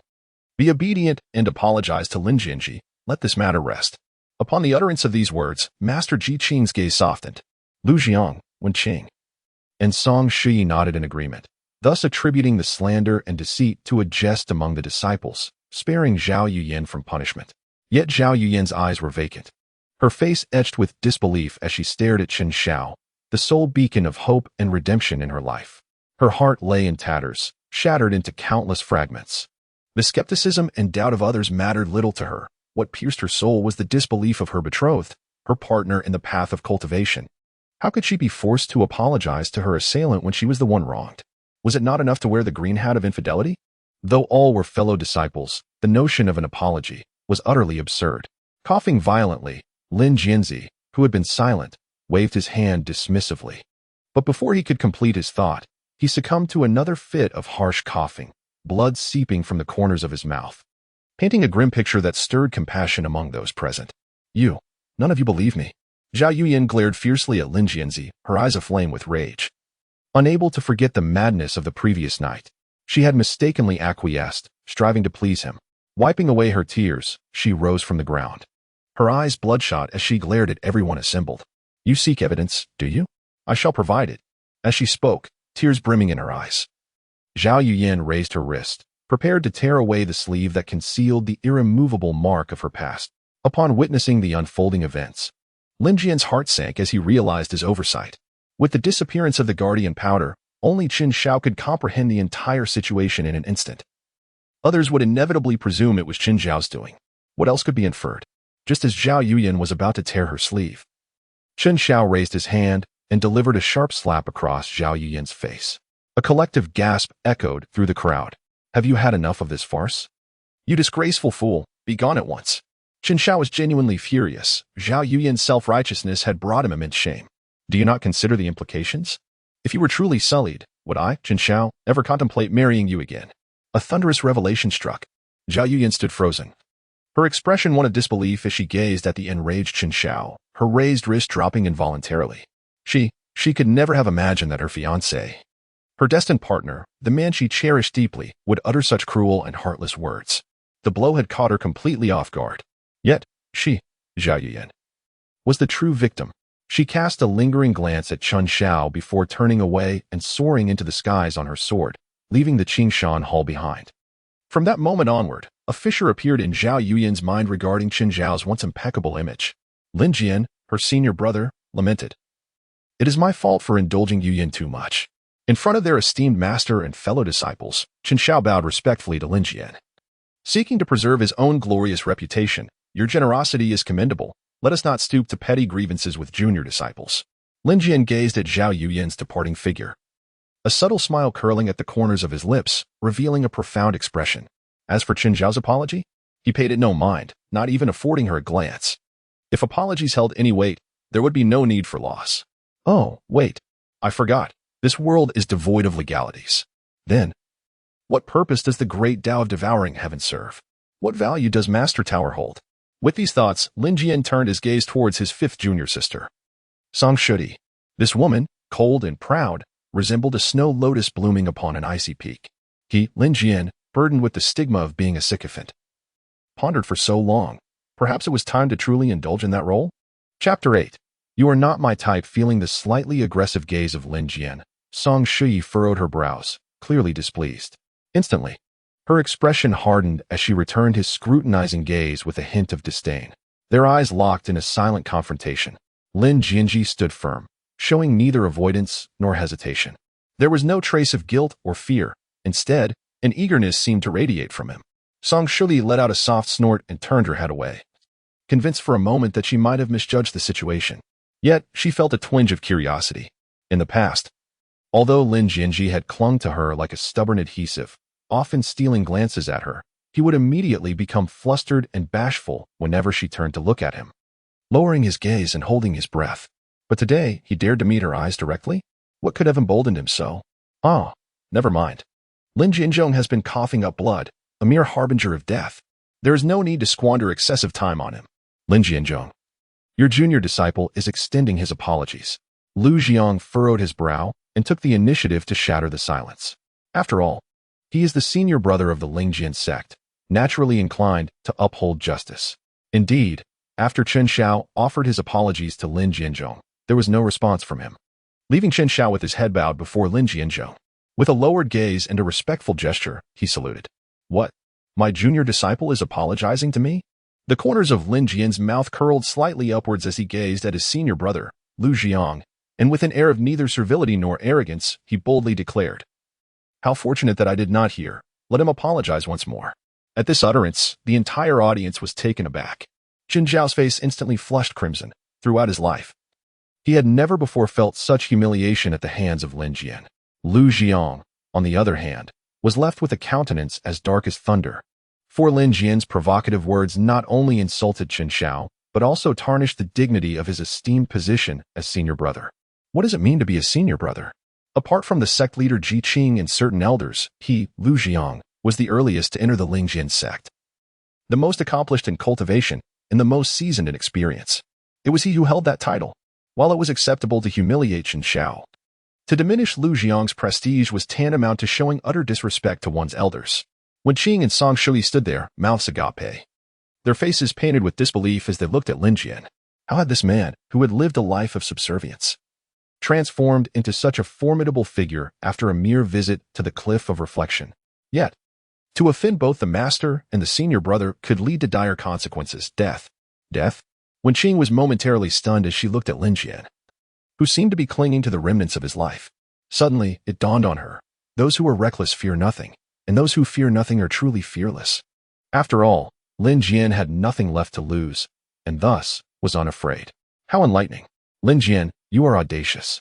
Lu Jiang's face darkened further with rage as he summoned a vibrant sphere of green spiritual energy into his palm, assuming the authoritative stance of a senior brother. Ready to teach Lin Jian a lesson. Humph. Lin Jianzhi let out a cold snort, showing no indulgence towards this hypocritical senior brother. Although his cultivation had yet to be restored and the whereabouts of Taiyu remained unknown, Lin Jianzhi was still capable of communicating with the power of the Star Tower. To die in vain was simply out of the question. Enduring humiliation was an absolute impossibility. As long as Lu Jiang dared to lay a hand on him, Lin Jianzhi would not hesitate to call upon the might of the Star Tower, burying the entire Spirit Sword sect. If he were to strike, it would be with thunderous ferocity, eliminating every root and branch. What of masters, senior brothers, senior sisters, or junior sisters? Not a single soul within the Spirit Sword sect would be spared. Not even a chicken, a dog, or an ant would escape being cleaved in two, reduced to ashes. Come, strike. Lin Jian's lifeless gaze fixated on the furious Lu Jiang, his eyes brimming with provocation and deranged madness. Seeking death, in the face of Lin Jian's defiant stare, Lu Jiang erupted in wrath. Within the Lingjian Sect, no disciple had dared to show such disrespect to him, the esteemed senior brother. To annihilate. Whoosh. The verdant energy within Lu Jiang's palm surged instantaneously, as numerous vines materialized from the emerald orb, growing at a visibly rapid pace into colossal forms spanning several meters, lashing out at Lin Jian like whips. These vines, adorned with barbed thorns, oozed a dark green venom. To be ensnared by them would spell dire consequences. Clearly, in his fury, Lu Jiang harbored no intentions of mercy. Come forth. Gazing at the ever-enlarging vines before him, resembling a horde of venomous serpents with flickering tongues, Lin Jian trembled with exhilaration. The Star Tower, suspended within his consciousness, radiated boundless brilliance, while the vast cosmic river surrounding it trembled violently as the celestial bodies revolved. The great Tao resonated continuously, and the primordial energy surged skyward. Within the Star Tower, it felt as though an exceedingly terrifying entity was on the verge of breaking free from its confines and descending into the mortal realm. Simultaneously, the vitality within Lin Jian seemed to be siphoned away in an instant, to the point where even his soul appeared poised to ignite, as if his very life were on the brink of combustion. Boom! Just as the vines approached Lin Jian, And as the dreadful presence within the Star Tower was about to manifest, a thunderbolt, as thick as a barrel, descended from the heavens, scattering electric sparks. The vines were instantly shattered, disintegrating into splinters. A tempestuous wave of energy surged through the Sanqing Hall, forcing Lu Jiang to retreat several dozen steps. Lin Jianzhi retreated several steps, ultimately leaning against a stone pillar within the hall to steady himself. Thunderous magic, the tempest descends. Among the Lingjian Sect, only the one who wields the thunderous art and can repel the esteemed senior brother Lu Xiang is the venerable leader, Ji Qing. Master, Master. As Lu Xiang regained his composure, he immediately bowed with both hands in greeting towards his seated master, Ji Qing, filled with trepidation, beads of cold sweat forming on his forehead. Witnessing the master's wrath, Wen Qing, Song Shui, and Chun Shao promptly offered their respectful salutes, trembling with fear. However, there were exceptions. Lin Jianzhi, with an unperturbed demeanor, brushed off the dust from his attire, exuding an extraordinary poise. He regarded his master, Ji Qing, with indifference. As fellow disciples of the Lingjian Sect and direct apprentices under the master, it was incomprehensible that they did not diligently cultivate and seek the profound truths of the Tao. Ji Qing's voice boomed as he spoke, the sound reverberating like thunder, with arcs of electricity crackling in the air. To be preoccupied with such trivial matters is utterly ridiculous. Upon witnessing Ji Qing's fury, Lu Xiang and his companions, including Wen Qing, hastily bowed and offered their apologies. Master, please calm your anger. The disciples acknowledged their mistakes. At this, Lin Jianzhi couldn't help but chuckle. Wrongfully accused and punished to the cliff of reflection, he endured relentless torment from thunder and sword intent, nearly reaching his breaking point. Yet, to Ji Qing, this was merely trifling nonsense. Very well, if that were the case. He no longer felt the need to show consideration for his master or the entirety of the Lingjian Sect. Initially, he had intended to honor the legacy of the original host by sparing some grace for the sect, but now it seemed. Lin Jianzhi, do you believe the master's judgment is lacking in fairness? Ji Qing scanned the room and noted that, apart from Lin Jianzhi, the other disciples were bowing their heads in submission, which caused him to frown slightly. Do you still harbor grievances against your master and the Lingjian Sect? With a thunderous resonance, Lin Jianzhi's surroundings crackled with arcs of electricity. At that moment, it was evident that Ji Qing harbored thoughts of retribution against Lin Jianzhi. Should Lin Jianzhi respond poorly, he would undoubtedly face dire consequences. After all, Lin Jianzhi was a once great cultivator now rendered a mere waste. Incapable of comparing to the prodigies like Chun Shao and Lu Xiang. What is deemed right or wrong, what is considered fair or just, are notions that do not truly exist. Why must one forcefully impose such theatrics upon oneself? Lu Xiang and Chun Shao exchanged glances, their eyes gleaming with a hint of schadenfreude. Wen Qing's lips curled into a slight smile, reveling in the unfolding drama. Meanwhile, Song Shui maintained an icy, aloof demeanor, seemingly indifferent to the events transpiring before her. In the realm of cultivation, the law of the jungle prevails. Notions of right and wrong are but illusions. Confronted by the terrifying pressure emanating from Ji Qing, Lin Jianzhi spoke with neither humility nor arrogance. Disciple has merely traversed the cliff of reflection and gained some insights. My cultivation has yet to be restored, and I have not fully mastered the Star Tower. The debts owed by Qin Shao remain unsettled, and Zhao Yuyan and Song Shui have yet to fulfill their obligations. The Lingjian Sect has yet to repay the debts owed to Lin Jianzhi. Would it not be a pity for it to perish without recompense? Indeed. It is good that you have grasped these truths. Ji Qing appeared quite satisfied with Lin Jianzhi's response. As he stroked his sparse stubble, he waved his hand dismissively, signaling, "You may leave now." Lin Jianzhi clasped his hands together and stepped out of the Sanqing Hall. Once outside, he did not immediately return to his commutang, nor did he head towards the Yanhong building, where Zhao Yuyan resided. Instead, he leaned against a stone pillar, waiting in silence. "Master, you simply let him go?" As Lin Jianzhi departed, Lu Xiang and Chun Shao rushed forward to Ji Qing, their faces etched with indignation. It is one thing for Lin Jianzhi to disregard both me and the senior brother, but to show such disrespect to our esteemed master as well. Please, master, issue your command, and I shall apprehend Lin Jianzhi at once. Ji Qing remained silent, while the second senior sister, Wen Qing, approached with a smile, looking at the furious Lu Xiang and Chun Shao, and began to offer words of comfort. "Look at you both. Why the haste? Master is aiding you. Can you not see that?" Upon hearing this, Lu Xiang and Qin Shao exchanged puzzled glances, unable to comprehend. "You two truly have the brains of a stubborn tree." Wenqing playfully rolled her eyes at them before continuing with a beaming explanation. Lin Jianzhi has spent a full 10 days at the Cliff of Reflection, his cultivation utterly depleted. He now clings to life by a thread. Even if we do nothing, he will not survive beyond 10 days. He is aware of his impending doom, thus he schemes with his own life, aiming to tarnish your names with the label of fratricide and brutality. Have you considered that if you truly kill Lin Jianzhi, who among the disciples of Lingjian Sect would dare to approach you? As the realization dawned on Lu Jiang and Chen Xiao, they broke into a cold sweat. The notion of crafting a scheme with his life indeed revealed Lin Jianzhi's malice. A pitiable soul often harbors something detestable, they thought. Ji Qing waved his hand dismissively, clearly unwilling to squander further time on a worthless individual. After a brief cough, he suddenly adopted a serious expression. Recently, there have been unusual movements in the Hengduan Mountains. The disciples of Guiyuan's sect will surely take action. You all must remain vigilant. Upon hearing the mention of the Hengduan Mountains, Lu Jiang and the others brightened. Moreover, should Lin Jianzhi meet his demise, the Cao Mutang must be reclaimed immediately. Until then, do not trouble him further, lest you invite scandal. At this point, Ji Qing cast a cold glance at Chen Xiao, reiterating his warning. Tell Zhao Yuyan that she must employ her intellect. It is foolish to sully others with her own tainted reputation. Once is enough, should there be a third time. Before Ji Qing could finish, Chen Xiao was already drenched in sweat, hastily assuring, Master, rest assured, there will not be a third time. Once Ji Qing departed, Lu Jiang and the others exited the Sanqing Hall in succession. Upon seeing Lin Jianzhi leaning against the stone pillar, they furrowed their brows in unison. Why is this harbinger of misfortune still here? Upon seeing everyone emerge, Lin Jianzhi immediately approached with a beaming smile, displaying no semblance of formality. Senior brother Lin, I have already conveyed my apologies on behalf of junior sister Yuyan. What more do you desire?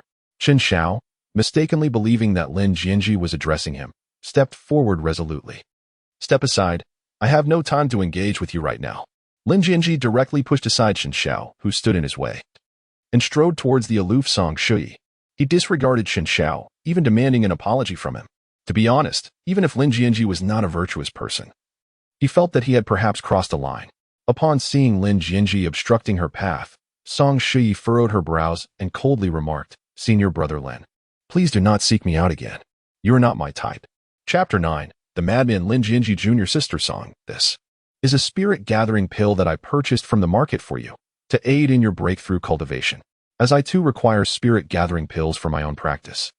I feel unworthy to accept this gift fully, so I shall only take one. Surely, this is a cold spirit flower I obtained from a secret realm, which will benefit your cultivation. It is a gift from me that cannot be declined. Thus, I shall only take half. Shui, here are the spirit stones and elixirs I received from the sect this month, presented to you together. Thank you, senior brother. You have been the kindest person to me, aside from my parents. Senior brother Lin, I am on the verge of a breakthrough and still require some spirit-gathering pills and transformation pills. Your storage ring is truly beautiful. What? It belonged to your mother? Then I absolutely cannot accept it. Thank you, senior brother. You are a good person, but I am not ready to think about romantic matters at this time. Once I successfully condense my core, I shall certainly consider you first. Lin Jianzhi gazed at the cold, aloof, and breathtakingly beautiful Song Shui before him, while processing the memories buried deep within his mind regarding the original host's relationship with her. After much contemplation, Lin Jianzhi reached a conclusion. The Song Shui standing before him was nothing short of a quintessential green TBTCH. She reveled in the kindness bestowed upon her by the original host, yet resolutely rejected him with an air of righteous indignation. Such a woman, to put it plainly, was akin to a parasitic leech, a thankless wolf raised on the kindness of others. It was a pity that the original host, until his dying breath, failed to see this truth, waiting in torment at the thought-reflection cliff for a glimpse of Song Shui's figure. He did not dare to hope that she would rescue him from his plight. He merely wished for her to spare him a glance before his demise. Alas, such hopes were destined to remain just that, hopes. Lin Jianzhi, it was abundantly clear that junior sister Song had articulated her sentiments quite plainly. Did you still not comprehend?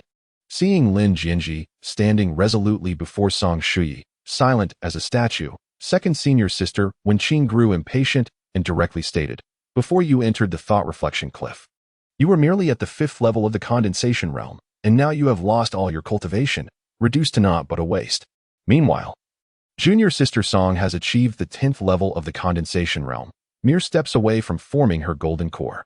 The disparity between you two is akin to that of clouds and mud. You, Lin Jianzhi, have never been worthy of her, Song Shuyi.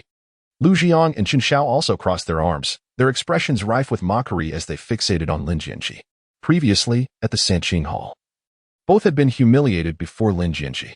To witness his disgrace now was, indeed, a stroke of fortune in their lives. Such venomous words drew a crowd of disciples from the Lingjian Sect, murmuring with fervor. Song Shuyi, having joined the sect later, achieved such a rapid breakthrough to the 10th level of the condensation realm largely due to Lin Shixiang's significant contributions.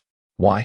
Before Lin Shixiang's downfall, he was merely at the 5th level of the condensation realm. What do you know? Someone retorted. Lin Shixiang was once the most talented cultivator of our Lingjian Sect, with hopes of forming a golden core. Ever since junior sister Song joined the sect, Lin Shixiang has devoted all the spirit stones, elixirs, and magical artifacts he received each month to aid her in her cultivation. This revelation left the newer disciples in a state of shock and murmurs of disbelief.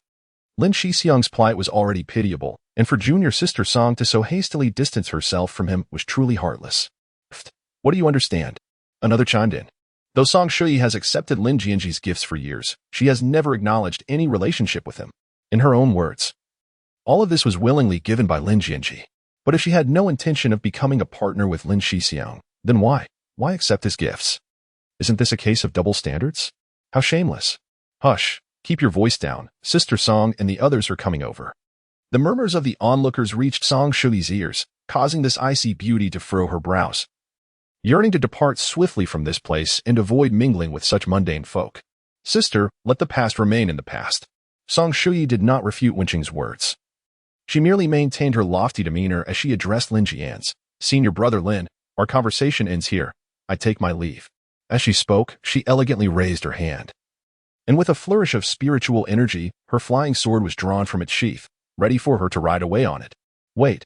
Observing Song Shuyi's intent to leave, Lin Jianzhi, who had just processed the memories shared between them, hastily reached out to stop her. His fingers began to move restlessly, as if he were calculating something. What's wrong? Are you, Lin Jianzhi, intending to coerce Sister Song? Chen Xiao stepped forward, positioning himself between Lin Jianzhi and Song Shuyi, standing tall with his sword already drawn. The heroic act of rescuing the damsel had always been Chen Xiao's passion, even though he was already destined to marry Zhao Yuyan soon. But what did that matter? Senior brother Lin, are you blaming me for not visiting you at Thought-Reflecting Cliff? Song Shuyi observed Lin Jianzhi, who appeared lost as he nervously fidgeted with his fingers, and felt a twinge of pity for him.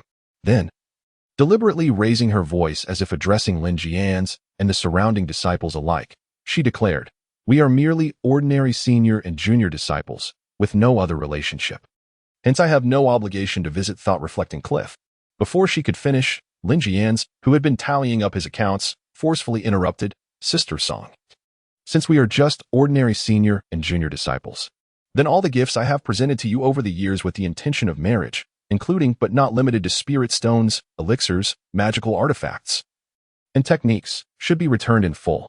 If I recall correctly, a direct disciple receives 200 high-grade spirit stones, 18 elixirs, and 1 technique each month. That amounts to 2. For 100 high-grade spirit stones, 216 elixirs, and 12 techniques per year. I have pursued. No, I have supported you for 8 years, which totals 19. 200 high-grade spirit stones, 728 elixirs, and 96 techniques. Moreover, let us include the rare materials I have risked my life to acquire from various secret realms, including but not limited to the Heartbreak Red, Millennium Fire Ganoderma, Ancient Thunderwood Heart, and Heavenly Origin Blue Sea Flower. As he spoke, Lin Jianzhi began counting on his fingers again, not realizing it until he calculated. He was astonished to find that this so-called devoted admirer was indeed quite wealthy. Given the multitude of rare materials and techniques, I suspect you cannot produce them all at once. Thus, let us convert them all into spirit stones. You need only return 85, 342 high-grade spirit stones and 24, 437 elixirs. Brother, I possess a generous spirit. I shall waive the interest, yet the remainder cannot be overlooked. Sister Song, do you have any objections? A gasp rippled through the crowd. With Lin Jianzhi's rapid-fire delivery, there was scarcely an opportunity for others to interject. They could only listen in amazement. Lu Jiang, Wen Qing, and Chen Xiao exchanged bewildered glances. Their expressions a tableau of shock. The onlookers stood agape, utterly astonished by their senior brother Lin Jian's, rendered speechless. Meanwhile, Song Shui's once cold and aloof visage transitioned through a vivid spectrum from crimson to pallid, then to ashen, and back to scarlet, an exquisite display of emotion. This ethereal being, seemingly removed from worldly concerns, now found herself blushing with embarrassment, wishing to vanish into the ground. She longed to retort, yet Lin Jian's words struck true. He even had the audacity to tally her spirit stones and elixirs to the last digit. 8 long years. Do you comprehend how she, Song Shui, has endured during this period? While Lin Jian's has certainly invested his share, has she not made sacrifices of her own?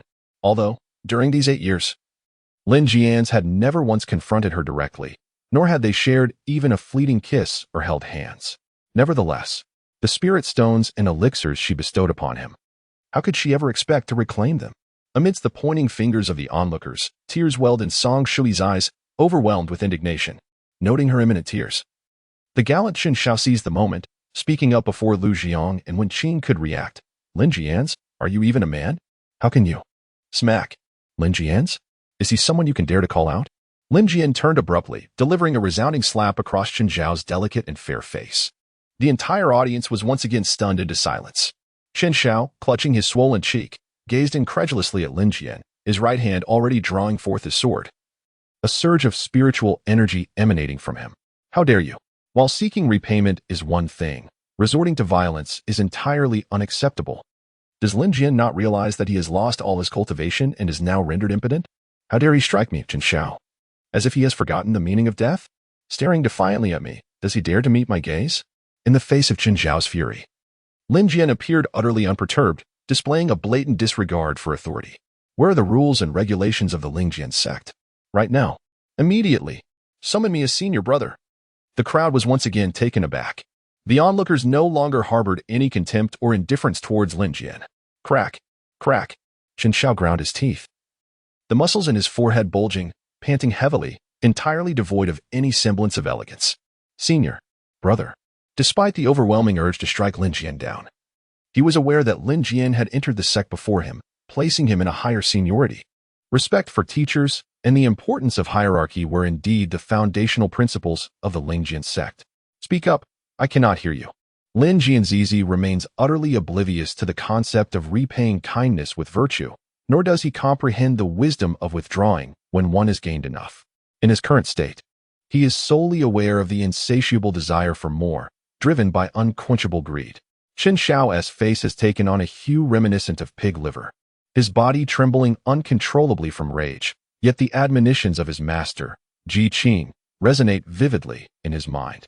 Confronted by Lin Jianzhi, who has thrown himself into the fray and has but a few days left to live, and who would go so far as to tarnish the reputations of others at the cost of his own life, Chen Xiao finds himself compelled to kneel. Senior brother. The cry reverberates through the heavens. Lu Jiang and Wen Qing exchange glances, remaining silent. Despite their higher rank and cultivation compared to Lin Jianzhi, who would dare provoke this dying man? Who would be bold enough to confront this lunatic? Lin Jianzhi nodded in satisfaction, then turned around to gaze once more at Song Shui, who stood gracefully in midair, resembling a celestial being. Junior sister, my time is of the essence. Please promptly return the spiritual stones you owe me. With a slight smirk and a manic smile, he added.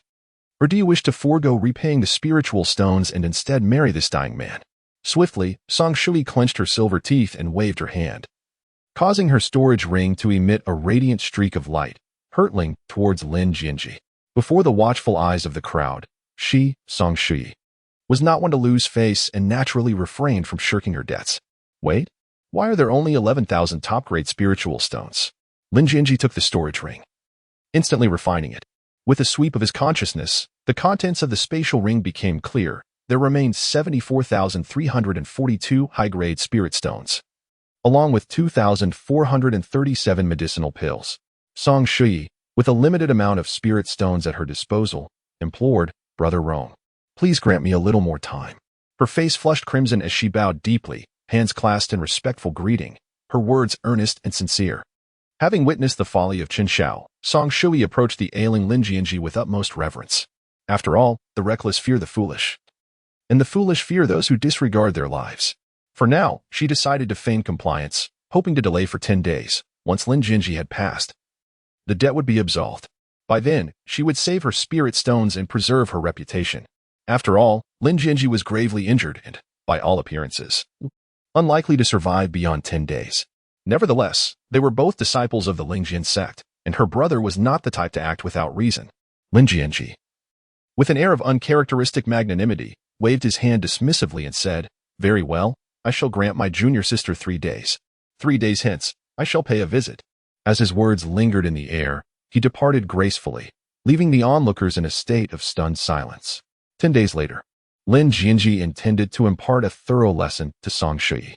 On Blue Star, there existed loans specifically tailored for enchanting beauties, known perhaps as campus loans, beauty loans, fruit loans.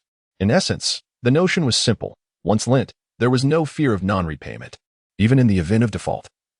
Alternative methods of repayment existed. Chapter 10. Breaking through 15 realms in a day silence. A stillness akin to death. As they gazed at Lin Jianzhi's retreating figure, the gathered disciples exchanged glances, scarcely daring to breathe. Though they longed to unleash a howl of exhilaration, having never witnessed such a riveting spectacle, the atmosphere was too stifling. Especially with those who had been thoroughly reprimanded by Lin Jianzhi still lingering. They wished to laugh, but found themselves stifled. Boom. Within Lu Jiang, spiritual energy erupted instantaneously. A terrifying pressure from the spirit connection realm surged skyward, rippling through the air. In an instant, it quelled the onlookers, rendering them breathless, silent as the grave. What were they all doing gathered here? Had they ceased their cultivation? With a frosty countenance, Lu Jiang cast a glance, causing the spectators to scatter in haste. Once the disciples had departed, the expressions of Lu Jiang and Wenqing remained a tumultuous blend of emotions. As the esteemed senior brother and second sister of the Spirit Sword Sect, their high status had never before been so thoroughly undermined by a single disciple. Chen Xiao and Song Shui seethed with indignation, their hands gripping their sword hilts so tightly that they appeared ghostly pale. "I find Lin Jianzhi's demeanor somewhat unfamiliar," Song Shui mused, gazing at the stark imprint left on her alabaster fingers, her heart aching to the point of breathlessness. "It seems he has transformed into a different person. He would never have dared to speak to me so boldly, let alone demand spirit stones. To be asked for 10,000 or even 1,000 spirit stones in one go. That represented her entire fortune. To relinquish it so easily left her heart bleeding. Humph. He merely knows his end is nigh, relying on our reluctance to harm him to prolong his existence," Chen Xiao scoffed, her gaze venomously directed at the direction Lin Jianzhi had taken. "It is only natural for one facing death to act recklessly. Just look at him, panting as he walks. He will surely not survive beyond 10 days. As Chen Xiao's words faded, Wenqing promptly echoed, "Indeed. It would be a miracle for him to endure 10 days on the cliff of reflection. He's already at the end of his rope. A mere flicker of a flame. Do not speak of 10 days. I estimate he will scarcely survive 5. Hearing everyone say that Lin Jianzhi could not last 10 days, Song Shui felt somewhat relieved. After all, if Lin Jianzhi were to live, the debt of 74,342 high-grade spirit stones and 2,437 medicinal pills would need to be repaid. She, Song Shui, still wished to remain in the Spirit Sword Sect and maintain her dignity. "Junior sister Song, you need not worry excessively. In any case, Lin Jianzhi will not live beyond 10 days. For now, you may endure a little discomfort and placate him, slightly prolonging matters. Once Lin Jianzhi has passed away, the debts will dissipate with his demise. Thus, not only will you be relieved of the Spirit Stone debt, but your reputation will also be preserved." Noticing the furrowed brow of Song Shui, Lu Jiang presumed she fretted over how to repay the spirit stones and boldly reassured her, "Rest assured. Even if you owe over 10,000 spirit stones today, when the time comes to sort through Lin Jianzhi's belongings, I, as your senior brother, will ensure you retrieve them." Upon hearing this, Song Shui gazed at Lu Jiang with adoration, performing a deep bow, her eyes glistening with unshed tears. Thank you very much, senior brother." Observing the electric exchange between the two, Chen Xiao inwardly cursed, branding them as shameless. "Damn it, I was slow to react this time." And Lu Jiang outmaneuvered me. However, it matters not. Once Lin Jianzhi is gone, my next target will be to eliminate senior brother Lu Jiang. Once he is dealt with, I shall turn my sights on Master Ji Qing. At that point, regardless of whether it be Zhao Yuyan, Song Shui, or the second senior sister Wenqing, the entire Spirit Sword Sect will belong to me, Qin Shao. Upon returning to the herb hall, Lin Jianzhi casually glanced around and noticed that the room had been rummaged through. This was within his expectations, so prior to his visit to the Sanqing Hall, he had erased all traces of Luo Tong. Were it not for this, how could Master Ji Qing be so easily convinced? The original host had languished in servitude to Song Shui for 8 years, leaving the herb hall destitute, so much so that even thieves would weep. Hence, Lin Jianzhi was indifferent to how others searched through the place. After closing the doors and windows, he fetched a cushion and prepared a pot of hot tea. Once his mind was thoroughly calmed, he spoke to himself. Master Tower, why were you in such a hurry to summon me back? Who were you meeting? Previously, in front of everyone, he had relished slapping the White Lotus and tearing apart the green tea bitch. The exhilaration had prompted his hasty departure. As he sensed an anomaly within his body, the Star Tower as spirit returning. Indeed, as soon as Lin Jianzhi finished speaking, an ethereal figure emerged from within him, hovering in midair and articulating words. Young man, you truly possess remarkable patience. You are indeed someone destined for greatness. Upon perceiving unusual activity at the Celestial Tower, I returned to the grass and wood hall, managing to maintain my composure as I closed the doors and windows, brewed a pot of hot tea, and waited until I was certain there was no disturbance within before summoning myself forth. It is worth noting that prior to this, Lin Jian had just reprimanded Qin Shao and Song Shui, his temper at its zenith. His ability to remain neither arrogant nor agitated certainly earned him a nod of respect from the Tower Master. TCH, what is this? Merely a white lotus and a green TB TCH. Are they truly being tested as cadres? In the face of the Tower Master's praise, Lin Jian casually crossed his legs, seemingly indifferent. Before my journey through time, I was no innocent young man. If a row of women stood before me in the commercial realm, I would only utter a single phrase. At the critical moment, he suddenly halted, leaving the Tower Master in a state of perplexity, prompting him to urgently inquire, "What?" Lin Jianzhi drained his cup of tea in one gulp and casually remarked, "Those who can advance should step forward, while those who cannot should leave. What right do you have to indulge in the same expenses? If you can't move forward, then why present yourself as a princess? Is this not a disruption to the market?"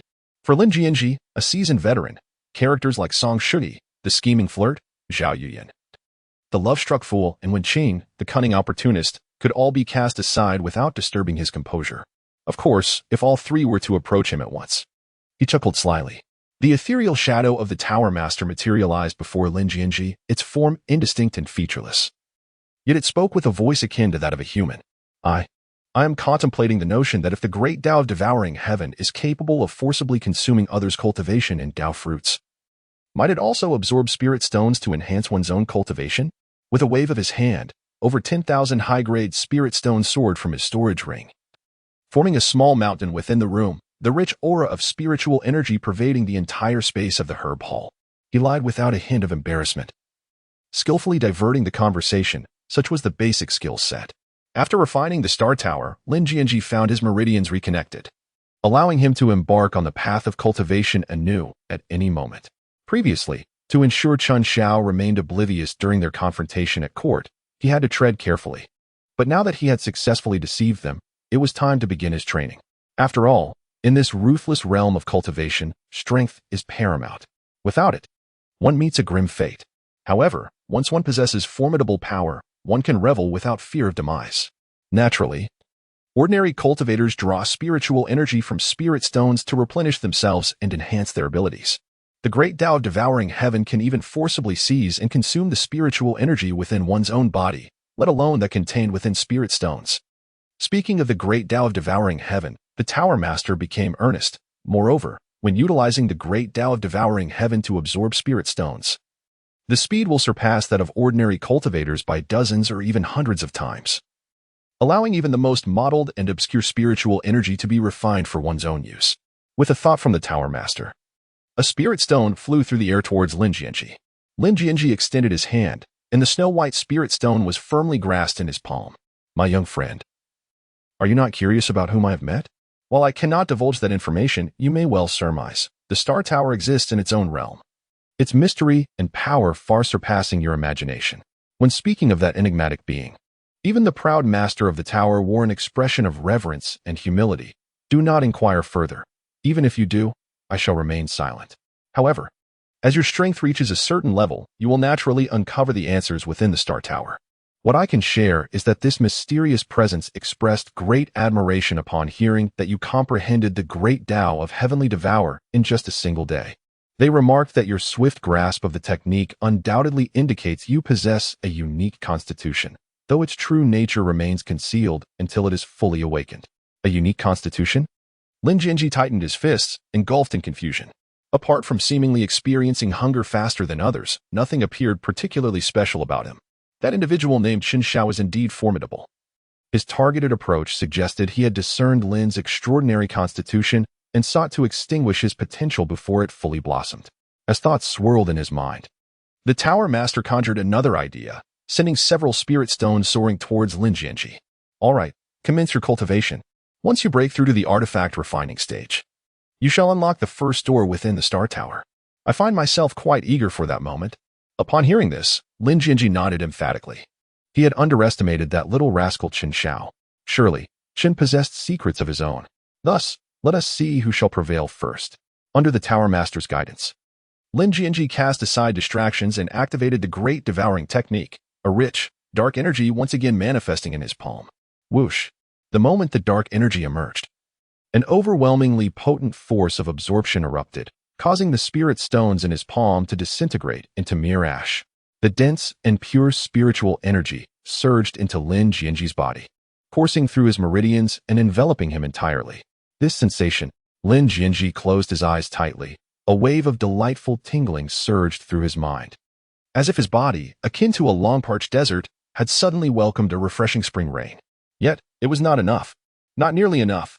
The ever-watchful Tower Master, observing this state, was stirred by a thought, and once again, several hundred spirit stones soared towards Lin Jianzhi. Whoosh! As soon as the multitude of spirit stones made contact with the black energy, they were instantly disintegrated, and the rich spiritual power once more flooded into Lin Jianzhi's being. More. I crave more. Even more. Lin Jian's body resembled a withered sponge, incessantly absorbing water. Is this the ferocity of his first cultivation? This lad truly possesses an insatiable appetite. The master of the tower smacked his lips, and with a renewed thought, spirit stones soared once more towards Lin Jian. 1,000, 2,000, 5,000. Under the master's command, spirit stones continuously flew towards Lin Jian, each one subsequently disintegrated, devoured, and assimilated. Correspondingly, the spiritual energy within Lin Jian accumulated more and more, growing ever more abundant. This spiritual energy filled the meridians throughout Lin Jian's body, radiating an immeasurable brilliance, until it completely enveloped him. Like twinkling stars, they shimmered in and out of visibility. Lin Jianzhi entered a realm of profound mystery, sensing the re-emergence of invisible shackles. Yet, once shattered, he would transcend his limitations. Boom. First level of body refinement. Second level of body refinement. Third level of body refinement. With a single breath, he ascended to the 10th level of body refinement, but he did not halt there. He summoned the last remnants of his spiritual energy and launched himself towards the chi refinement stage. Boom. Boom. Under Lin Jianzhi's relentless surge, his realm continued to break through. First level of chi refinement. Second level of chi refinement. Third level of chi refinement. Since the entire Spirit Sword sect believed that Lin Jianzhi was gravely injured and would not survive beyond 10 days, he was determined to deliver them a tremendous surprise. Not only would he not perish, but he would also once again embark on the path of cultivation. In a single day, he shattered 5 realms, 10 realms, 15 realms. Chapter 11, Sword King Chui Chan. 3rd level of Chi Refinement. 4th level of Chi Refinement. 5th level of Chi Refinement. Lin Jianzhi sat cross-legged upon the mat, his body radiating boundless brilliance, as the spiritual energy within him surged through his meridians like mighty white dragons, roaring incessantly. Having ascended from the 1st layer of body refinement to the 5th layer of Chi Refinement, devouring 11,000 high-grade spirit stones, and breaking through 15 realms in a single day, Lin Jianzhi still felt unsatisfied. This arid desert within him could not be fully saturated by merely a spring rain. It required a tempest, a torrential downpour. Not enough. Still not enough. Far from enough. Lin Jian's eyes were tightly shut as the Grand Tao devouring heaven technique operated autonomously within him. The inky black aura grew increasingly dense, and the terrifying power of absorption intensified, drawing in the various vials, books, and candlesticks arranged within the herb hall, pulling them towards him with a sudden force. You brat! Is this not enough? With a mere thought, Master Tower unleashed an even more formidable energy, enveloping the entire herb hall. The toppled vials, books, and candlesticks instantly returned to their original positions, fitting perfectly together. I must say, your appetite is insatiable. This is your first time cultivating. Yet you have already devoured over 11,000 spirit stones. How can it still not suffice? Although the grand Tao of devouring heaven was indeed extraordinary, Lingjian's prowess gave Master Tower an even more astonishing impression. To consume over 10,000 high-grade spirit stones during the initial stage of cultivation was truly remarkable. I wonder, Master Tower, is there not a hidden stash of treasures within the Star Tower? Lin Jianzhi opened his eyes, fixing his gaze upon Master Tower with a pair of glowing red orbs, drooling in anticipation. Given the impressive reputation of the Celestial Tower, it must be replete with treasures. If one could not simply devour these riches, what if one could consume the entire Celestial Tower? Would that not be a heavenly feat? What mischief are you contemplating? Young man? Master Tower exclaimed. The Celestial Tower is a legendary artifact of chaos. Even in your future ascension to immortality, you could never hope to swallow it whole. Seeing that Lin Jianzhi had set his sights on such ambitions, Master Tower shivered in fear. An artifact of chaos, ascending to immortality? It seems that in this otherworldly realm, one could indeed achieve divinity and eternal life. Where are your thoughts wandering, Master Tower? Am I the sort to devour everything in sight? I, Lin Jianzhi, am a person of gratitude, repaying kindness with virtue, and seeking to transform the world through love. When others hurl mud at me, I cultivate lotus flowers from that mud, harvesting lotus roots to sell for profit, knowing Lin Jianzhi to be a man of vengeance. Master Tower dismissed any notion of kindness as mere folly. Away with you. A person who can confront his own junior sister with such force cannot possibly speak of repaying kindness with virtue. As Lin Jianzhi rose from the meditation cushion, Master Tower ceased his jesting demeanor and spoke with utmost seriousness. Young man, the Celestial Tower indeed harbors numerous treasures, but each of these items is exceedingly formidable. The emergence of even one would cause seismic disturbances, attracting the attention of the world's most formidable beings. Master Tower would unlock these treasures in accordance with Lin Jianzhi's strength, so there was no need for him to dwell excessively on them. For someone like Lin Jianzhi, who possessed the great path of devouring heaven, as long as he had a continuous supply of spirit stones to consume, he could perpetually advance. However, Master Tower had no means to procure such trivial stones. Within the Celestial Tower, there lay celestial crystals, supreme entities imbued with the essence and laws of the celestial path, their value exponentially surpassing even the finest spirit stones. Not only would the small spirit sword sect lack such treasures, but the entire Xianyu Empire might struggle to produce even a single celestial crystal. Yet within the Celestial Tower, these crystals were inexhaustible. However, given Lin Jianzhi's current cultivation level, even if Master Tower were to present a celestial crystal, he would be unable to refine and absorb it. Instead, any released trace of celestial energy would attract countless terrifying entities vying for it. One raises sons through hardship and daughters through wealth. Master Tower chose to feign poverty. So, aside from the great path of devouring heaven, this broken tower is utterly useless to you? Lin Jianzhi furrowed his brow, gazing at the Tower Master with a look of skepticism, as he couldn't shake the feeling that this spirit was somewhat frivolous, akin to an old trickster from the streets. It was not that Lin Jianzhi was greedy. Rather, despite having absorbed 11,000 high-grade spirit stones and breaking through 15 realms in a single day, he remained at the 5th level of qi refinement. While this cultivation might not be considered low within the Spirit Sword sect, it paled in comparison to the direct disciples like Chun Xiao and Song Shui. Furthermore, it was even more inadequate when measured against the prowess of his senior brother, Lu Xiang, or the sect leader, Ji Qing. Patience has its limits. A lack of strength is tantamount to courting disaster. Thus, Lin Jianzhi felt an urgent desire to become stronger. Rest assured, young one, do not forget that there is a door within this Star Tower. The Tower Master replied with a mysterious smile. Then, as the ethereal light flickered, Lin Jianzhi's consciousness was drawn into the Star Tower.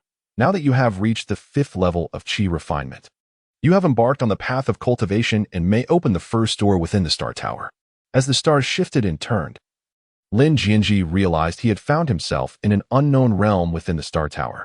This enigmatic space was shrouded in darkness, where one could barely see their own hand. Suddenly, a resounding boom echoed. Before Lin Jianzhi could react, a point of light appeared before him, radiating a dazzling white glow. Just as he pondered the nature of the door the Tower Master had mentioned, the voice reverberated in his mind once more. Hurry, young one, and push open this door. With determination, Lin Jianzhi took firm steps toward the luminous point. Upon reaching it, he discovered that this radiant point was, in fact, a door, a gateway connecting to another dimension. Lin Jianzhi was uncertain where this door led or what it concealed. Yet, an instinctual urge compelled him to raise his arms, pressing his palms firmly against the door before exerting a sudden force. In an instant, as his palms made contact with the enigmatic barrier, a terrifying, devouring force erupted, utilizing his hands as a conduit to ravenously consume the spiritual energy within Lin Jianzhi's body. Tower. Master Tower. This. In a fleeting moment, more than half of his internal spiritual energy was devoured. As the engulfing force surged violently, Lin Jianzhi's spiritual energy was entirely consumed within the blink of an eye. Once the spiritual energy was entirely siphoned away, the next target would be the vital life force, which was the essence of existence itself. Without spiritual energy, one could endure a diminished cultivation, yet life would persist. However, should the life force be thoroughly drained, one would be reduced to a mere lifeless husk, a collection of bones swept away by the winds. This is disastrous. Having slumbered for far too long, Master Tower miscalculated. To push open this door requires at least the cultivation of the condensation realm. Master Tower's voice echoed once more in his mind, laced with an unmistakable urgency. Clearly taken aback by the formidable nature of this door. Young one, there is no retreat. Quickly, open the door. Despite a tempest of frustration swirling within, Lin Jianzhi found no alternative. Gritting his teeth, he summoned all his strength, desperately pushing against the door. With a creak, the once tightly shut door finally yielded to a narrow opening under his relentless efforts. Yet, the devouring force grew increasingly potent, and his life force continued to drain. At this rate, before the door could fully open, Lin Jianzhi would already be reduced to a lifeless corpse. Strangely, even as the spirit of the Star Tower, Master Tower found himself unable to intervene, only able to anxiously exclaim, "Damn it, don't think you are the only one who can consume." In this life and death moment, veins bulged on Lin Jianzhi's forehead as he activated the great devouring technique, countering the devouring force with his own. The two forces collided, entwined, and began to neutralize one another. Seizing the opportunity, Lin Jianzhi summoned a surge of strength. With a resounding crash, the long-sealed door was fully pushed open. The terrifying devouring force abruptly dissipated, and the boundless darkness receded like an ebbing tide. Lin Jianzhi slumped to the ground, gasping for breath, his body utterly drained of strength. There is no doubt that had the door been pushed open just a few seconds later, he would have been reduced to mere ashes, much like Luo Qing, who was consumed by the overwhelming power of the Great Path. "My dear boy, this time the fault lies with me." A shimmering figure emerged. As Master Tower appeared before Lin Jianzhi, a look of feigned innocence adorning his face. After all, having lived for over 1,000,000 years, it is only natural for my memory to falter at times. Wouldn't you agree? Lin Jian, filled with rage, rose from the ground and fiercely kicked towards the radiant figure of Tai Yi, yet Tai Yi nimbly evaded the attack. "Dare you evade?" Lin Jian fumed. Amidst their quarrel, countless strands of formidable sword energy materialized from thin air, incessantly slicing through the void, traversing the realms, and enveloping the entire expanse of nothingness. Each strand of sword energy was strikingly sharp, capable of effortlessly piercing through the fabric of reality and obliterating all in its path.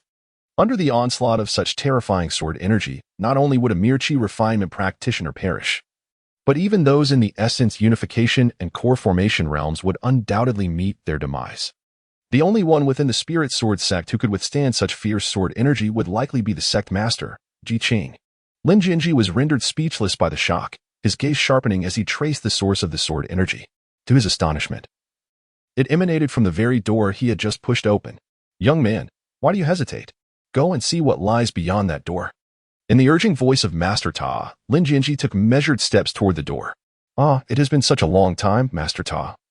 I cannot recall at the moment. I believe it was something like sword." "Sword? Could it be that within the door lay a precious blade?"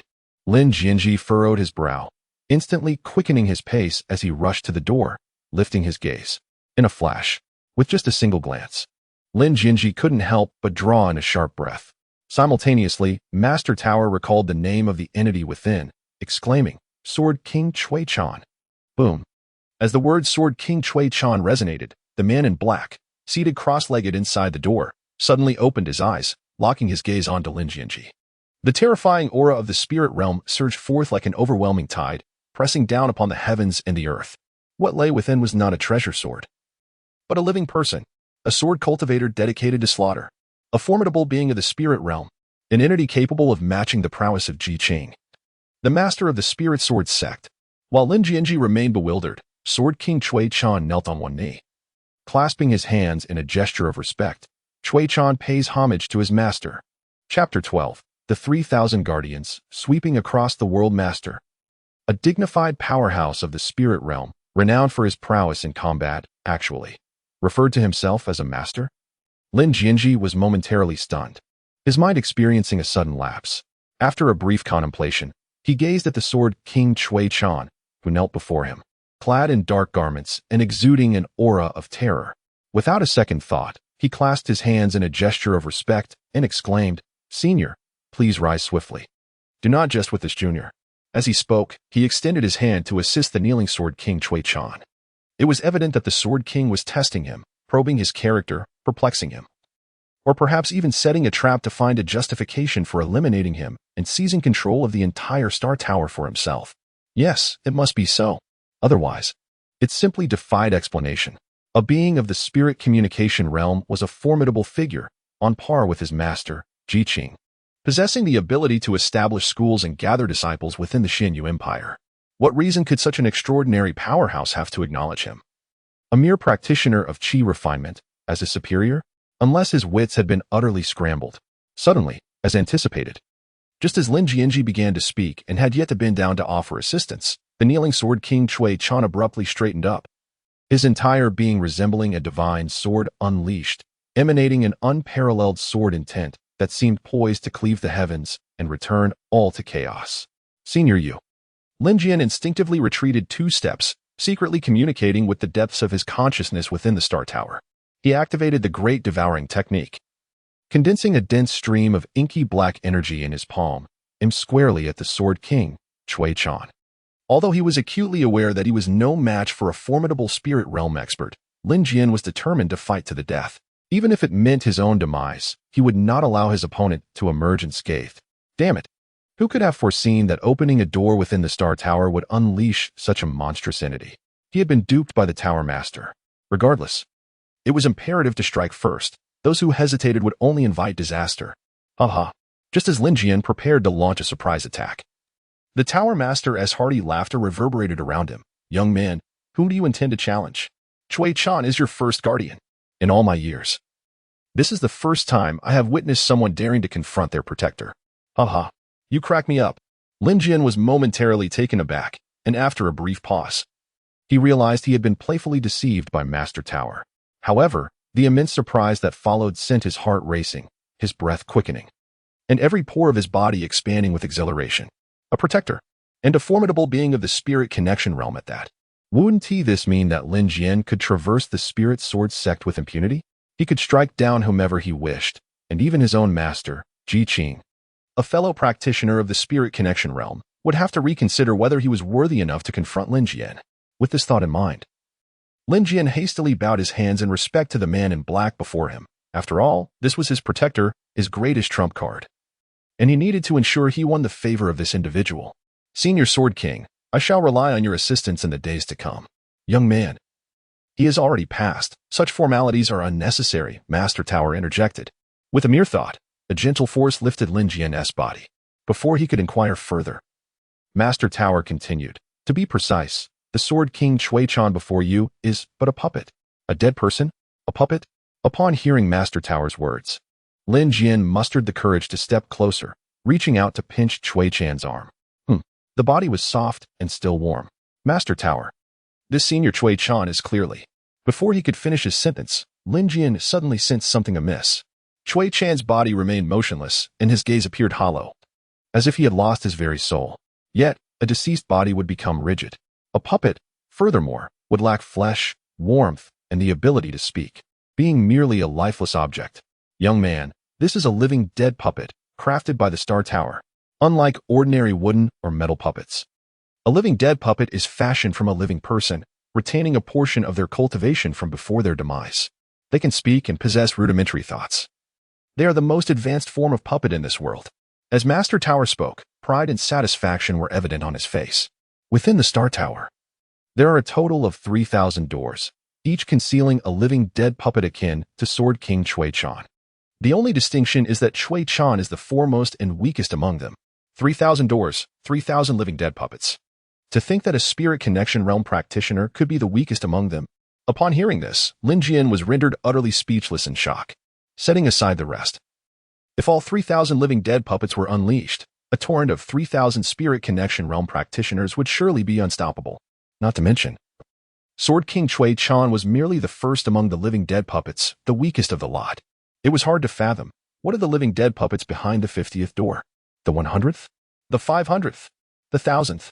The 3,000th door? How powerful could they be? Would they not be capable of shattering this world itself? Master Tower, quickly, open the doors.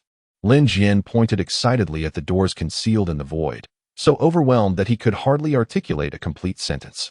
If you are not afraid of being drained, I shall summon the second door for you. As he spoke, a thought crossed Tower Master's mind, and another door enveloped in primordial essence materialized before Lin Jian. Ethereal melodies resonated, and divine radiance illuminated the heavens. Illusory dragons and phoenixes danced through the air, encircling the enigmatic doorway. Unlike the first door, the second was grander, more magnificent, and shrouded in greater mystery. Upon its appearance, a pressure surpassing that of a spirit connection realm expert pervaded the entire realm, enveloping the void and creating an oppressive atmosphere that was nearly suffocating. Lin Jianzhi cast a greedy glance at the second door but ultimately gritted his teeth, allowing reason to vanquish desire. With his current cultivation, merely attempting to open the first door nearly rendered him a desiccated husk. Forcing the second door would undoubtedly lead to his demise. You are not foolish, after all. Fear not. With Chui Chan by your side, you can traverse the Lingjian Sect with confidence. Although it was also Tai Ye's first visit to the Lingjian Sect, as a spirit of a chaotic artifact. It possessed formidable probing and perceptive abilities. Aside from your master and a few elders, the rest could be dispatched in an instant. However, your master, Ji Qing, possesses certain skills. This old fellow is far from as simple as he appears. Tai Yi did not elaborate, but Lin Jianzhi was unconcerned. As the leader of a sect, it would be strange not to have a few tricks up his sleeve. In any case, Lin Jianzhi had once again embarked on the path of cultivation, breaking through 15 realms in a single day, with the great Tao of devouring heaven, which allows him to forcibly absorb the cultivation and fruits of others, transcending the spirit communication realm, and even surpassing it is merely a matter of time. Before breaking through the spirit communication realm, it is safer for you to remain within the Lingjian Sect. Have you contemplated how to conceal this living dead puppet? Tai Yi, ever consider it? Prioritize the safety and interests of its master. I suggest that you keep Chui Chan, this living dead puppet, within the Star Tower on ordinary days, summoning it only when danger arises, catching them off guard, and feigning weakness to gain the upper hand. Hide. Why must we conceal it? Lin Jian's habitual gesture of stroking his chin was followed by his unwavering gaze upon Chui Chan, who stood imposing and exuding a formidable sword aura. A cold smile played upon Lin Jian's lips as he remarked, while masquerading as a pig to eat the tiger is indeed a clever strategy, I, Lin Jian, much prefer the path of unparalleled dominance. I shall strike directly, a forceful annihilation. Having uttered these words, Lin Jian pondered momentarily before whispering a few instructions into the ear of the Sword King, Chui Chan. Yes, master. Chui Chan knelt on one knee, saluted Lin Jian with respect, and then transformed into a streak of light, soaring out of the Star Tower and vanishing into the void. You, what have you sent Chui Chan to do? The Tower Master was still trying to comprehend the situation when, under Lin Jian's command, the Sword King had already disappeared without a trace. What else? Of course, he is off to deal with Ji Qing. Lin Jian's lips curled into a faint smile as he coldly remarked, You have already claimed that Ji Qing is extraordinary, but in what way is he truly exceptional? Must I not probe a little further? Alas, if only Master Tower possessed hands, he would undoubtedly give Lin Jian a resounding compliment. Master Tower, I have now ascended to the 5th level of Qi refinement, without a substantial amount of spirit stones.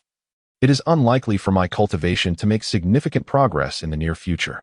After the departure of Sword King Chui Chan, the vast void was left with only Lin Jian and the luminous figure of Master Tower. If you could impart to me dozens of remarkable techniques or casually produce a few hundred unparalleled flying swords or heavenly treasures, how formidable would a cultivator's combat prowess be? Beyond one's own cultivation, magical artifacts and techniques are the two decisive factors. Master Tower floated nearby, and naturally, Lin Jian intended to extract every advantage. Plucking feathers from passing wild geese, taking pelts from departing beasts. These are fundamental operations. As for techniques, I indeed possess quite a number. But your cultivation is too weak to practice them. Wait a moment. Master Tower pondered briefly before suddenly exclaiming with delight. Your comprehension is exceedingly high. I possess a technique that others cannot cultivate, but you might just be able to attempt it. The secret technique. It transcends ordinary techniques, being the hidden secrets not divulged by sects or sacred lands. As he spoke, Master Tower's thought stirred, and a particle of light shot through the distant horizon at an astonishing speed, directly penetrating Lin Jian's mind before he could react. Whoosh! By the time Lin Jian regained his senses, an overwhelming torrent of knowledge had inundated his consciousness. The secret technique of the Rin character, once fully comprehended, it permits the user to channel all their energy and spirit in a unique manner, forcibly elevating their cultivation by 5 small realms. Truly a remarkable feat. Glancing at Lin Jian, who was engrossed in grasping the Rin character technique, Master Tower chuckled mischievously. Young one, the terror of the Rin character technique extends far beyond this. It is also a dual cultivation method. It seems you shall soon find it of great use. The secret technique of the character. Chapter 13. The unconventional secret art. What does it mean to be human? A simple stroke and a dot, standing tall and resolute. What humans are capable of is the mastery of all things. Humanity represents the quintessence of the 5 elements and embodies the spirit of all creation. Amidst the tidal waves of fragmented knowledge, Lin Jianzhi delves into the profound significance of the character Rin, while simultaneously grasping the universal principles and the resonant rhythms of the Tao. Despite the seemingly simple strokes that form the character, its comprehension is intricate and elusive, vast as the ocean. Even Tai, the spirit of the primordial artifact, dares not assert that Lin Jianzhi will undoubtedly fathom the secret technique of Rin. While the level of the great Tao of devouring heaven is not inferior to that of the Rin technique, secret arts and cultivation methods are inherently obscure and difficult to comprehend, not meant for the average practitioner. Moreover, Lin Jianzhi's cultivation base is still quite low. Having trained for merely a day, he remains at the 5th level of qi refinement, with an unstable foundation. To cultivate the Rin technique, one typically requires at least a golden core cultivation level to begin to understand the ways of humanity. Fortunately, Lin Jianzhi possesses a unique constitution. Even though this potential has yet to awaken, the insight he currently displays surpasses all that Tai has encountered. Extraordinary and unprecedented. Who is Tai? He is an entity that has traversed countless star systems and worlds, wandering through the river of time for millions of years. The fact that Tai has never witnessed such terrifying talent in cultivation speaks volumes about Lin Jianzhi's innate understanding. If there exists anyone capable of comprehending the Rin technique at the qi refinement stage, it can only be Lin Jianzhi. Boom. Indeed, merely a few hours later, Lin Jianzhi, who had been in deep contemplation, swiftly formed several hand seals. As the seals continuously transformed, the spiritual energy in the void began to upheave, swirling into powerful vortices that surged madly into Lin Jianzhi's body. Radiant divine light was born within him, bursting forth with dazzling brilliance that pierced the heavens. The profundity of the Rin technique is truly remarkable. With my current strength, now fully comprehending the Rin technique, Lin Jianzhi rose to his feet and unleashed a fierce punch toward the void before him. Bang, bang, bang. The terrifying sound of sonic booms erupted, causing the void to tremble and the air to ripple violently. Tai, with my current power? Would it be an exaggeration to say I could strike down a cow with a single punch?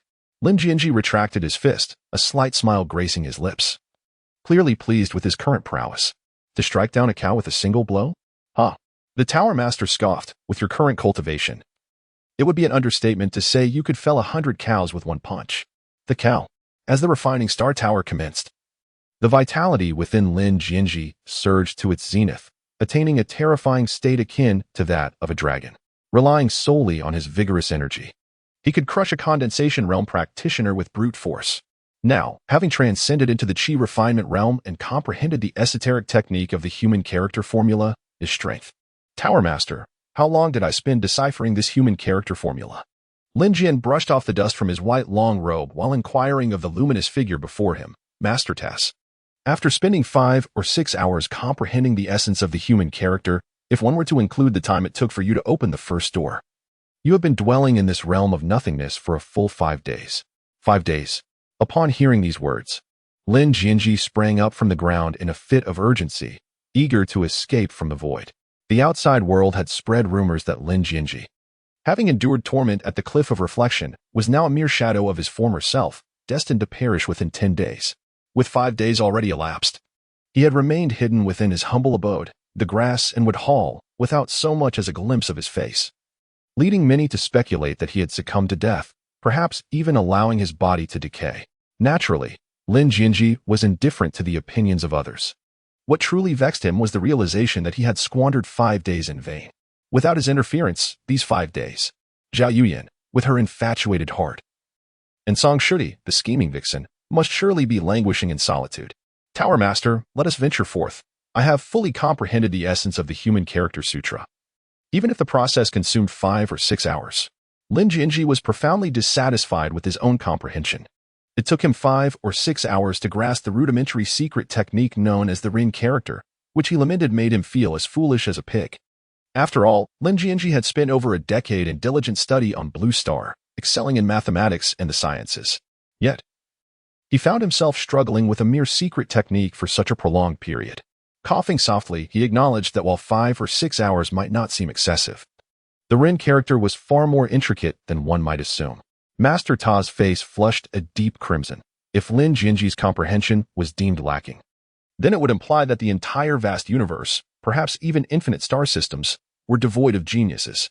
However, in an effort to maintain an air of mystery and prevent Lin Jianzhi from becoming arrogant, Master Ta feigned profundity and remarked, "Young man, you are still far from fully grasping the Rin character.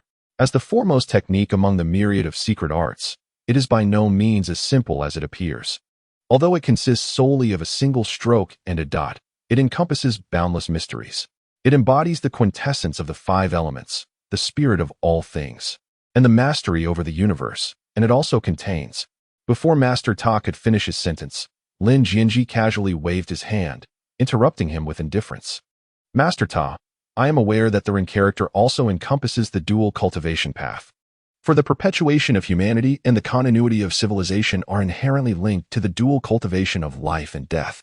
As Lin Jian's words lingered in the air, they left the esteemed Tower Master in a state of utter astonishment, his beam of light flickering as if it might extinguish at any moment. The mere fact that Lin Jian could articulate such thoughts indicated that he had profoundly grasped the essence of the human character formula.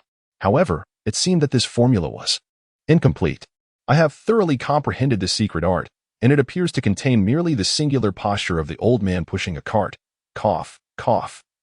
Aside from that, is it possible that the human character formula is divided into 2 parts?" The Tower Master's mouth had formed a perfect Ta shape, of course. If he had a mouth at all. Matters of adulthood are not for children to prattle about. Blushing, the Tower Master waved his hand dismissively and cryptically advised, "First, perfect your mastery of the human character formula. When the time is ripe, win over Zhao Yuyan and Song Shudi, ensuring they willingly engage in dual cultivation with you. I shall then impart to you more profound secret arts from the character formula, the dual character formula. 1 cultivates with the human character formula. 2 engage in dual cultivation with the dual character formula. As for the collective character formula, Lin Jian, upon realizing the implications, immediately rebuked with righteous indignation. "Tower Master, how could I, Lin Jian, be that sort of person?" The Tower Master snorted dismissively. "Do you still desire my dual character formula and collective character formula?" Indeed. Upon exiting the Star Tower, Lin Jian, feeling quite satisfied, patted his belly, devoid of any sensation of hunger. Spiritual energy is the most fundamental force that nurtures and sustains all things in the world. Thus, cultivators absorb pure spiritual power directly from spirit stones, which far surpasses the sustenance derived from mundane grains. After 5 days of seclusion, not a single drop of water had crossed his lips. Yet he had consumed over 10,000 high-grade spirit stones, his vitality reaching a state of exuberance, even bordering on excess. Since he had an abundance of energy, it was only natural that he sought an outlet for it. Having not seen Zhao Yuyan for 5 days, he wondered whether she had reminisced about that wild night. In any case, Lin Jian certainly did. A man should act upon his desires without hesitation. What use is it to suppress them?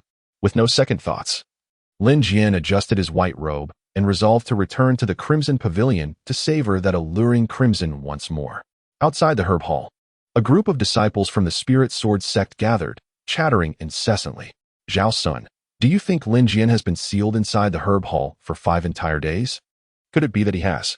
What do you mean could it be? Lin Jian had spent 10 days at the thought cliff, his cultivation lost, reduced to a mortal state. He has long since exhausted his energy and sustained grievous injuries. If he has to emerge from the herb hall in 5 days, he must surely have perished within. The herb hall is a rare paradise of our spirit sword sect, so it is wise for Zhao Sun to act decisively. Zhao Sun led the charge, his spiritual energy surging around him as his body transformed into a formidable projectile, hurtling directly towards the tightly shut door of the Tsaomu Hall. Humph! A dying wretch dares to be arrogant before him, Zhao Sun. Chapter 14. Today I realize who I truly am. As Lin Jianzhi pushed open the door, he was immediately confronted by a shadow resembling a plump sphere charging towards him. What in the world? After 5 days of seclusion, he was brimming with vitality, his blood surging to the point of causing a nosebleed. He intended to visit the enchanting Yanhong Pavilion to engage Zhao Yuyan in a conversation about the reason behind the blossom's vivid hue, while also checking on the progress of his junior sister's skills. However, he was unexpectedly met with a buzzing fly. Was this not a death wish? Perish. Without a moment's hesitation, the typically taciturn Lin Jianzhi raised his foot and delivered a fierce kick towards the approaching orb. As Lin Jianzhi lifted his foot in that fleeting moment, Zhao Sun immediately recognized him and hastily halted his steps, eager to clarify that this was a misunderstanding. After all, no matter how inept Lin Jianzhi might be, he was still a direct disciple, his status far surpassing that of an outer sect disciple like Zhao Sun. As long as Lin was still alive, one could not resort to forceful appropriation, for the regulations of the Lingjian Sect were exceedingly stringent. Besides, with Lin Jianzhi gravely injured and unable to recover, it was merely a matter of waiting a few more days. Senior brother Lin, I am Zhao. Boom. Before Zhao Sun could complete his sentence, Lin Jianzhi's foot had already struck his face with tremendous force. The surging vitality within Zhao Sun erupted violently, and his face visibly caved in at an alarming rate, while his body was sent hurtling backward with astonishing speed. The arrival was swift, but the departure even swifter. Bang! Bang! Bang! He collided with 5 or 6 onlooking disciples before crashing heavily against a stout tree trunk, finally managing to stabilize himself. Zhao Sun opened his mouth and spat out a mouthful of crimson blood, his spirit utterly deflated. Silence. A deathly stillness enveloped the scene. The surrounding disciples exchanged bewildered glances, staring at Zhao Sun, who lay on the ground like a lifeless pig, gasping for breath, their minds in utter disarray. Zhao Sun possessed considerable talent and cultivation. Although he had entered the sect later due to his youth, he was among the elite outer disciples, with ascension to the inner sect not far off. Yet today, how could it be that he was so thoroughly beaten in a single encounter? Could it be that apart from the inept Lin Jianzhi, there was a hidden master within the Kaomutang? It must be so. It must. As they beheld Lin Jianzhi stepping out of the Kaomutang, clad in a flowing white robe, exuding an aura of ethereal grace, akin to a celestial being descending to earth, the disciples grew increasingly perplexed. Where was this legendary master? How was it that only the inept Lin Jianzhi emerged? Could it be that he was the one who had injured Zhao Sun? Impossible. Absolutely impossible. From the sect leader Jiqin to the stable boy feeding the horses, everyone knew that Lin Jianzhi was gravely wounded and would not survive beyond 10 days. Faced with this utterly bizarre scene, the disciples were momentarily paralyzed with fear, unsure of how to respond. Senior brother Lin, this is a misunderstanding. Miss. Zhao Sun struggled to rise from the ground, wiping the blood from the corner of his mouth, his gaze turning icy as he glared at Lin Jianzhi. Waves of turmoil surging within him. While the other disciples had not comprehended the situation, Zhao Sun understood all too well. There was no hidden master within the Kaomutang. The one who had repelled him was indeed Lin Jianzhi. Yet how could it be? Lin Jianzhi, on the brink of death and bereft of power. Reduced to a mere shell, how could he possibly have struck him back? It must be that he had underestimated his opponent. It had to be. Junior brother. I was merely concerned for senior brother's health, having not seen him in days, which is why I wished to check on him in the Kaomutang. Zhao Sun took a deep breath, suppressing the pain etched upon his face, and desperately attempted to argue his way out. Eager to depart from this place as swiftly as possible. Despite possessing certain connections within the sect, he remained merely an outer disciple. Lin Jianzhi is not dead. Hence he cannot lay claim to the Kaomutang. Is that so? Yet, it seems your concern for my well-being is less than genuine, rather. You appear to wish for my early demise to seize this Kaomutang for yourself. Lin Jianzhi, after enduring the harsh realities of society on Blue Star for many years, Being undermined by superiors and exploited by capitalists, has honed a keen sense of observation, becoming a veritable old fox in the process. He can effortlessly discern the ulterior motives of the onlooking disciples without even opening his eyes. A mere whiff suffices to reveal their intentions. This is utterly inconceivable. With his hidden thoughts exposed, Zhao Sun clutched his swollen face and let out a cold laugh, his expression rife with provocation as he declared, "Senior brother, do not think you can bully us outer disciples just because of your status as a direct disciple." Upon hearing this, the surrounding disciples raised their thumbs in approval, their gazes towards Lin Jianzhi filled with mockery. The reason is simple. All 2,000 disciples of the Lingjian Sect are aware that Lin Jianzhi is a kind-hearted and honest man. Oh no, rather than kind-hearted. It would be more accurate to describe him as timid and cowardly, perpetually cautious and hesitant. He embodies a dull-witted and spineless character, always opting for a path of least resistance and a desire to avoid conflict. Whenever a dispute arises, he is invariably the first to apologize. Though he holds the esteemed position of a direct disciple, in reality, he is someone whom even the outer disciples feel free to bully. A complete coward. Today's incident. Although Zhao Sun stands on shaky ground, he has, for the first time, offered an apology to Lin Jianzhi. What more does he want? Furthermore, it is a fact that Lin Jianzhi resorted to violence. If the matter were to escalate to the sect leader or elders, it is certain that Lin Jianzhi would face punishment. Thus, it is not that Lin Jianzhi has spared Zhao Sun, but rather that Zhao Sun has shown leniency towards him. As long as Lin Jianzhi is not overly foolish, he should recognize when to withdraw gracefully, since it is merely a misunderstanding. I see no need for Lin Xiong to offer me an apology. Let us allow the matter to settle naturally. After delivering this biting remark, Zhao Sun let out a cold snort, covering his bruised face, and turned to leave. However, Lin Jianzhi's gaze today seemed somewhat off, evoking a sense of strangeness and insecurity in Zhao Sun. Moreover, the notion that Lin Jianzhi could easily kick him away raised suspicion. Could it be that this waste has regained his power? Impossible. Regardless, it is imperative to report the news of Lin Jianzhi's survival without delay. No need for me to apologize or make amends. Amidst the incredulous expressions of the surrounding disciples, the vigorous vitality within Lin Jianzhi surged forth in an instant, transforming into a fleeting shadow as he swung his fist, charging fiercely towards Zhao Sun. Am I giving you face here or what? One punch after another rained down mercilessly upon Zhao Sun's head. Faced with the relentless barrage of blows, Zhao Sun found himself unable to react. Darkness enveloped his vision, and the sharp crack of bone echoed repeatedly, as an agonizing pain surged through him like a tidal wave. Zhao Sun, a mere practitioner of the qi refinement stage, possessed strength comparable to Luo Cheng. Against such a weak opponent, Lin Jianzhi did not even need to exert his spiritual energy, effortlessly dominating the encounter. After a flurry of punches, Zhao Sun lay on the ground, battered and bruised, gasping for breath. Yet, even in this state, Lin Jianzhi had no intention of sparing him. Grabbing Zhao Sun by the head, he forcefully smashed it against the hard blue stone ground. Bang. Once. Bang. Twice. Bang. Bang. What has happened to Lin Jianzhi? Wasn't it said that among the direct disciples, he was the most easygoing and the most easily bullied, someone whom anyone could trample upon? Yet here I see Lin Jianzhi transformed into a ruthless and savage devil. It terrifies me. The sheer brutality of Lin Jianzhi was so overwhelming that despite the crowd of onlookers, not a single disciple dared to intervene or even utter a word of plea for Zhao Sun. Lin Jianzhi, Zhao Sun, am a disciple of Senior Brother Qi. Zhao Sun, utterly beaten and humiliated, his face a mask of despair, glared at Lin Jianzhi with bloodshot eyes filled with hatred. Senior Brother Ji will never let this go. The rules of the Lingjian Sect were strict, forbidding disciples from harming one another, no matter how audacious Lin Jianzhi was. What could he do? At most, he could give Zhao Sun a thorough beating, but could he truly kill him? Yet after today, Zhao Sun vowed to leave no stone unturned to avenge this humiliation and destroy Lin Jianzhi. Does he still dare to threaten me?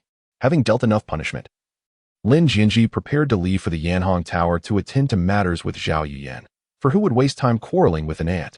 Little did he realize that Zhao Sun was no mere ant, but rather a buzzing fly, bound by the sect's regulations. Lin Jianzhi would not be foolish enough to kill him in public. Amidst Zhao Sun's brazen laughter, Lin Jianzhi reached for the sword at Zhao Sun's waist, causing the laughter to abruptly cease. But senior sister Wenqing told me that sometimes it is better to be dead than alive. Meeting Lin Jianzhi's chilling gaze, Zhao Sun instinctively swallowed hard, suddenly engulfed in a wave of fear and regret. In that moment, he was utterly subdued, completely cowed, with a face full of desperation. He immediately cried out for mercy. "No, please don't." With a swift motion, Lin Jian drew his sword, and in an instant, the brilliance of the blade flickered and vanished. A chilling scream reverberated through the heavens, sending shivers down the spines of the onlooking disciples, causing their bodies to tremble uncontrollably. Suspicion, astonishment, and fear enveloped them. Amidst their gasps of disbelief, they murmured that Lin Jian's temperament had undergone a profound transformation. But has Lin Jian truly changed? Indeed, he has. Yet he is not. Eluding fate and evading causality, myriad shackles bind the true self. Embracing destiny and accepting causality. Only today does he realize that he is indeed himself. Lin Jianzhi casually discarded his sword, brushed off his hands, and turned to ascend the steps towards the Crimson Pavilion. He moved with an elegance reminiscent of a distinguished gentleman of the world, standing apart from it all. As Lin Jianzhi departed, Zhao Sun felt a torrent of blood surge between his legs, the stench overwhelming. An inconspicuous trinket departed from Zhao Sun forever.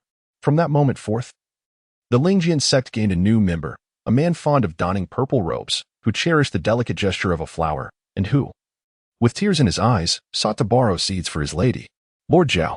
Outside the Crimson Pavilion, Lin Jianzhi was poised to push the door open. Yet, as his hand brushed against it, he overheard the voices of Zhao Yuyan and his junior brother Chen Xiao within. Chapter 15 of Let It Be As If I Were Ravaged by a Cur.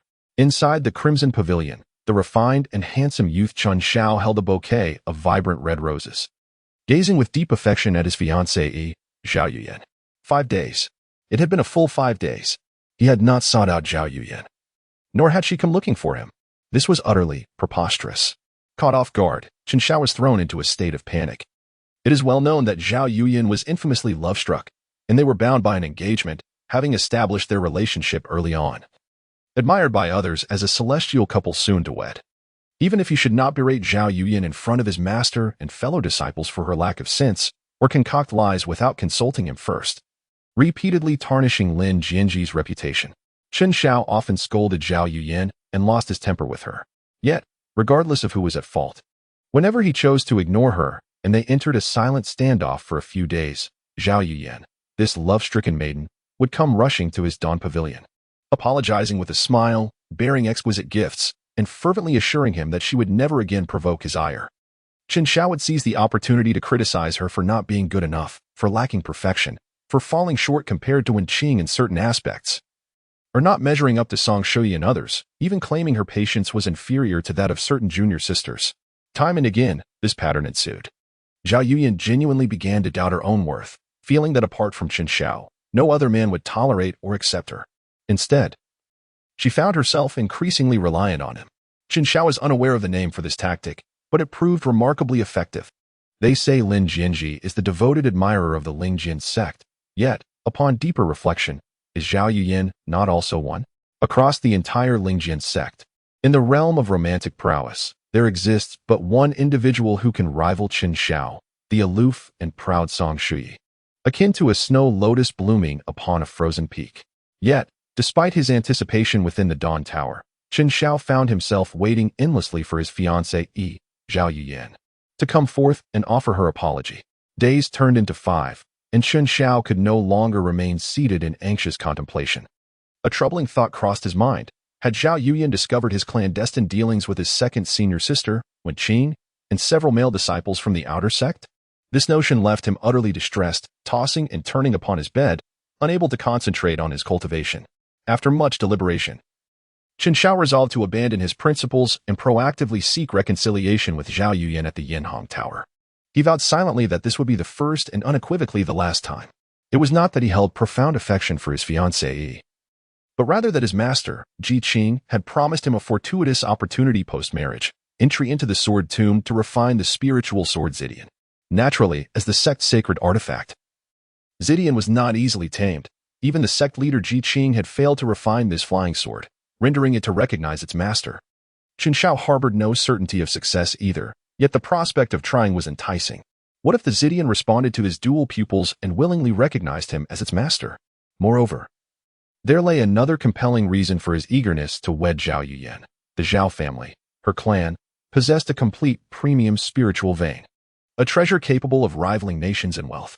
With such an acquisition, Chen Xiao could ascend to the head of the Zhao family and claim that magnificent spiritual vein for himself. This was the greatest secret nestled within Chen Xiao's heart. Love and affection were trivial matters. They were adults, after all. It was foolish to dwell in daydreams. Each seemed to emulate Lin Jian, the devoted admirer. Yuana, your silence these past few days has left me longing for your presence, to the point of losing weight, Chen Xiao lamented, holding a vibrant, dew-laden rose. His gaze filled with deep affection as he looked at the somewhat waning Zhao Yuyan before him, understanding her fondness for flowers. He had chosen to present her with this offering amidst the floral splendor of Yanhong Tower. I know, Yuana, that you wish to assist me in dealing with Lin Jian. I should not have chastised you in front of our master and the elder disciples at the Sanqing Hall. All the blame lies with me. These 5 days have felt like an eternity. Sleepless nights have plagued me. If you refuse to forgive me, I shall take my life right here in Yanhong Tower. With that declaration, and amidst Zhao Yuyan's shock, he charged towards a stout pillar in the room with reckless abandon. What have I done? This audacious act left Lin Jianzhi outside the door utterly astounded. No matter how one perceives Chen Xiao, he is a direct disciple of the Lingjian Sect, having received teachings directly from the sect leader. As a practitioner in the condensing yuan realm, he could easily collide with a thick wooden pillar or even several robust stone columns without sustaining any harm. However, Zhao Yuyan, lost in her romantic thoughts, had never witnessed such a spectacle. Seeing her fiancé willing to inflict harm upon himself in a moment of acknowledgement, she was instantly moved to tears. Xiao Gij, no, don't. Zhao Yuyan grasped Chen Xiao, who was about to collide with the stone pillar, and then could no longer contain herself. Weeping like a pear blossom in the rain, she nestled into his embrace. Chen Xiao, while holding Zhao Yuyan's delicate form, couldn't help but smirk. This thoughtless woman was so easy to manipulate. Xiao Gij, Yuyan does not blame you. It is Yuyan who was wrong. I should not have recklessly stormed into the Sanqing Hall without discussing it with you. As she sobbed softly, Zhao Yuyan sank into profound self-reproach, feeling an overwhelming sense of guilt towards Chen Xiao. It wasn't merely about embarrassing him. It was about casting an enormous green hat upon him. For the past 5 days, Zhao Yuyan was engulfed in endless remorse and regret, uncertain of how to face her fiancé or whether to reveal the truth. Fear not, my dear Yuyan. Chen Xiao gently patted her back while tenderly reciting sweet nothings he had shared with senior sister Wenqing and dozens of male disciples of the Lingjian Sect. No matter what you do, I shall forgive you and love you unconditionally. Upon hearing these words, Zhao Yuyan's defenses crumbled, and she began to weep anew, overwhelmed with emotion. Really? Xiao Gij. If there were a moment when Yuyan were truly to be wronged, losing her purity, and if that person were Lin Jianzhi, would you still love me? Before Zhao Yuyan could finish her sentence, upon hearing Lin Jianzhi's name, Chen Xiao's composure shattered. Without a second thought, he could no longer restrain himself and declared, then we shall annul our engagement.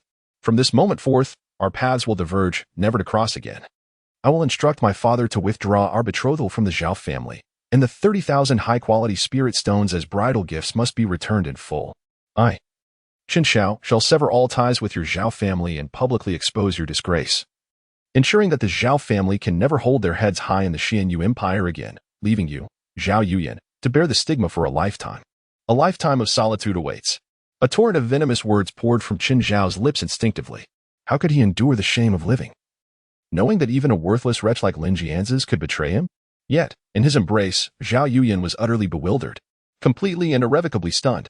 The man she regarded as flawless, her sole beacon of light, had suddenly transformed into someone so grotesque and foreign. Almost instinctively, she released her hold on Chen Xiao and took 2 steps back. Yuyan, what is the matter with you? Chen Xiao finally reacted. Sensing the peculiar change in Zhao Yuyan, a wave of ominous thought surged into his mind, prompting him to urgently inquire, could it be that Lin Jianzhi, that scoundrel, has truly bullied you? Zhao Yuyan's expression tightened. She had long wished to confide in Chen Xiao, but upon recalling his recent venomous remarks, her courage evaporated in an instant. Thus, she could only stammer, Xiaoge, what are you saying? That Lin Jianzhi has spent a full 10 days at the cliff of reflection, completely stripped of his cultivation, reduced to a mere shell of a man. How could he possibly? How could he dare to bully Yuyan? Yuyan is a practitioner of the condensation realm. She could easily suppress him with a single hand. Outside the door, Lin Jianzhi nearly burst into laughter, covering his mouth in an effort to stifle the sound. In an instant, a new plan formed in his mind. Of course, Qin Shao replied without a moment's hesitation, never doubting Zhao Yuyan's words. After all, this love-stricken fool had never lied to him. She was as pure as a white lotus. Moreover, it was indeed true that Lin Jianzhi had been rendered powerless. Could he, Qin Shao, truly be so magnanimous as to push Zhao Yuyan into Lin Jianzhi's arms? The mere thought of his fiancée being subjected to such indignity stirred something within Qin Shao, igniting a primal response in him, and his hands began to wander restlessly. Yuyan, we are bound by our engagement, and our wedding is merely a month away. There is no time like the present. Why not yield today? Suddenly, as Qin Shao lunged towards her, Zhao Yuyan felt an inexplicable chill run down her spine, prompting her body to instinctively evade him. Shao go today. Yuyan is feeling a bit tired. You should return for now. After all, Yuyan will eventually belong to you. There is no need to rush. Having spoken, without waiting for Qin Zhao's reaction, Zhao Yuyan, her face flushed with embarrassment, awkwardly pushed him out the door. She then closed the door, pressing her hand against her heaving chest, gasping for breath, feeling as if she had committed an act of thievery. You. Qin Shao stood outside, bewildered, instinctively raising his hand to knock, but recalling that they were soon to be wed, he chose not to rush. After all, his Yuaner was a traditional woman, truly innocent, like a blank slate. With a grin, he glanced back at the closed door of the red chamber and descended the steps with a hearty laugh. However, his body had already responded. And since Zhao Yuyan was unwilling to assist him, he would have to seek out others. Should he approach his second senior sister, Wenqing? Or perhaps the male disciples? Never mind. Women would only hinder the speed of drawing his sword. Qin Shao preferred to face challenges head-on. At the moment Qin Shao departed, Lin Jianzhi emerged from behind a stone pillar, watching Qin Zhao's retreating figure and then glancing at the tightly shut door of the red chamber. A slight smile graced Lin Jianzhi's lips. Today, truly opened his eyes. Kid, how did that enchanting fragrance work last time? Need more? The mischievous laughter of Master Ta echoed in his mind, and before Lin Jianzhi could respond, a bottle of enchanting fragrance and several crimson pills materialized in his palm. I have plenty of enchanting fragrance and strength pills here. It was not that Master Ta was being inappropriate. It was all for the sake of aiding Lin Jianzhi's cultivation. One must understand that to cultivate the secret technique to perfection, cooperation between two individuals, with yin and yang complementing each other, was essential. It could not be achieved alone nor in a single day. Realizing the situation, Lin Jianzhi's face flushed red.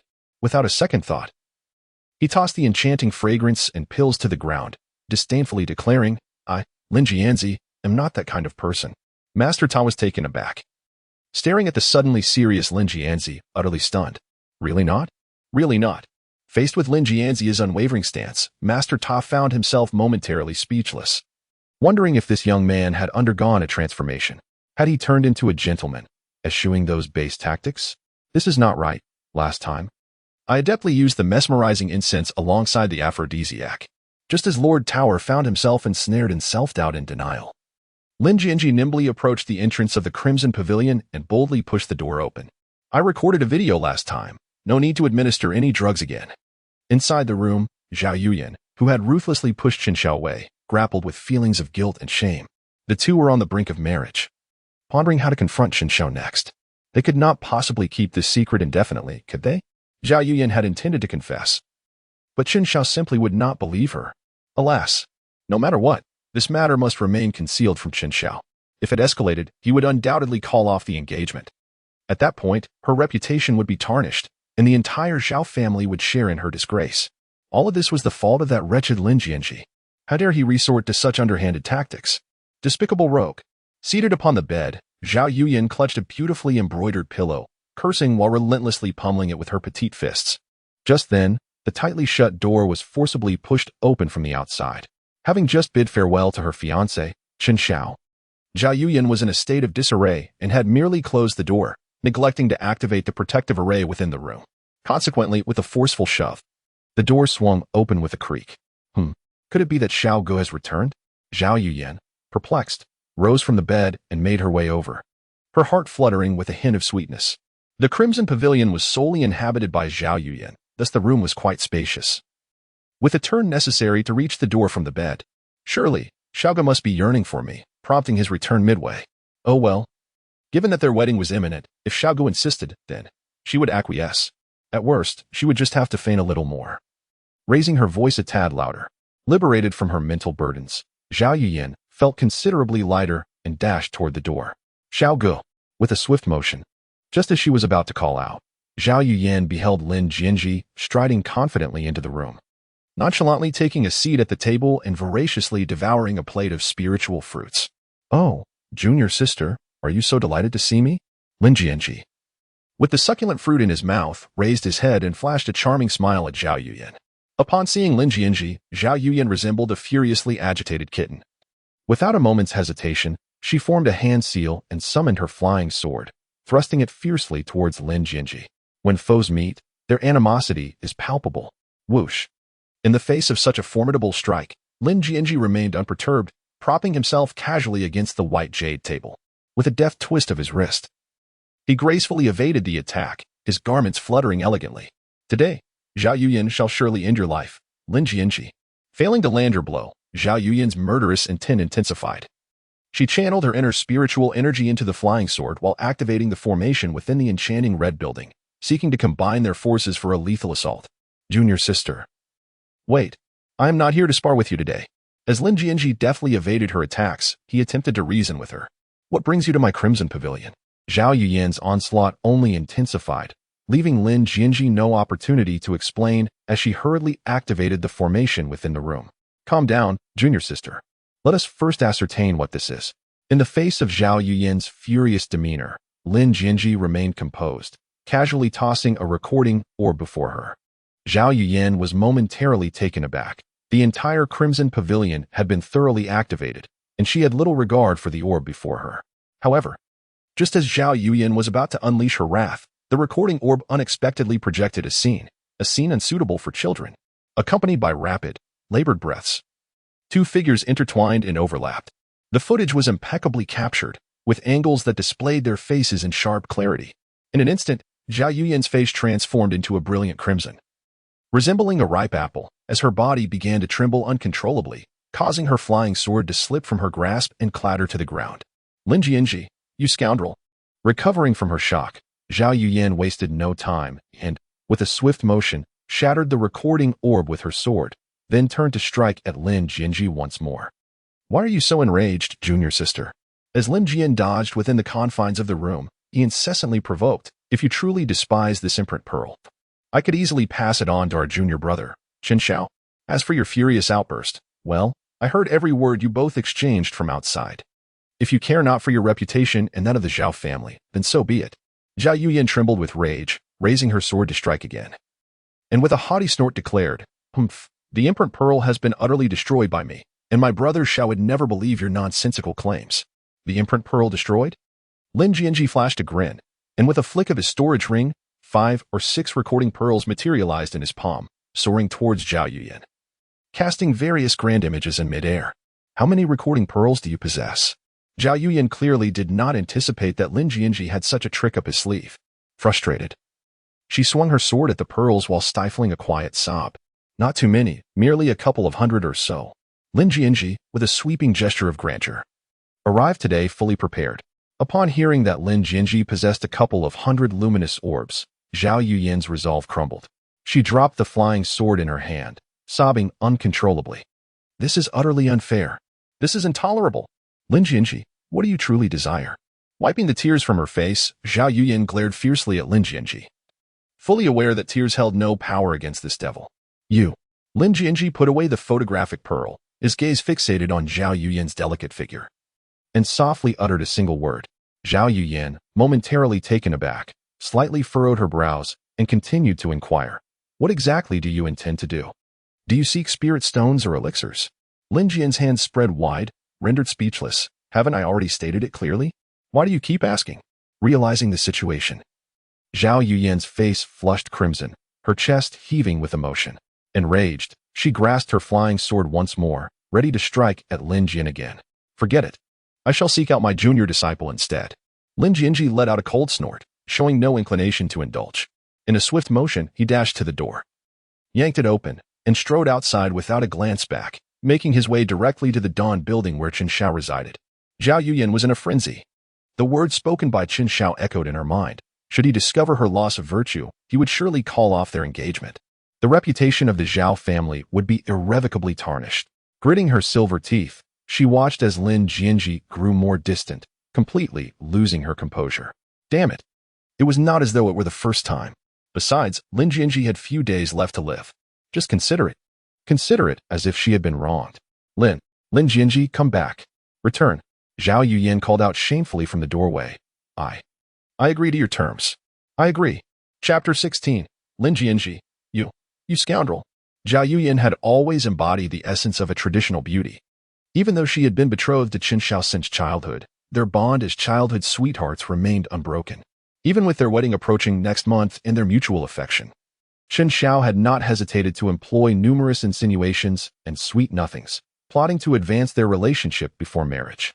Yet, until the vows were exchanged, Zhao Yuyan steadfastly upheld her principles, never overstepping the bounds of propriety. As the wedding date drew near, she anticipated the culmination of their love. Who could have foreseen the sudden and unscrupulous intervention of Lin Jianzhi? Employing despicable tactics such as aphrodisiacs and intoxicating fragrances, he led Zhao Yuyan astray, robbing her of her innocence. Ironically, having previously slandered Lin Jianzhi, she found herself in a predicament that no one would believe. Qin Shao had lost both his lady and his dignity, while Zhao Yuyan remained a mute, suffering in silence. She had thought that enduring this humiliation once would suffice. If she, Zhao Yuyan, could fortify her heart and keep this secret buried deep, then on her wedding night, she would merely frown and hum a tune, preparing herself for the inevitable consequences. This secret would remain forever concealed. However, Lin Jianzhi, that devil, returned once more. The memory pearl. As its name implies, this artifact, when infused with spiritual energy, could capture and preserve desired images and sounds within its confines, allowing for replay at will. Its small size, portability, and low cost made the memory pearl a commonly found artifact in this world. Yet, Zhao Yuyan could never have anticipated that amidst the tumult of life, one should not carelessly record memories with a memory pearl. Clearly, Lin Jianzhi, this shameless rogue, had no moral compass. Not only had he captured the madness of that night, but he had also amassed countless memory pearls. The chosen perspective and imagery are exceedingly eye-catching. Merely gazing at the reflection pearl, one might mistakenly assume that it was Zhao Yuyan who took the initiative, should her fiancé, Qin Shao, happen to catch sight of this reflection pearl.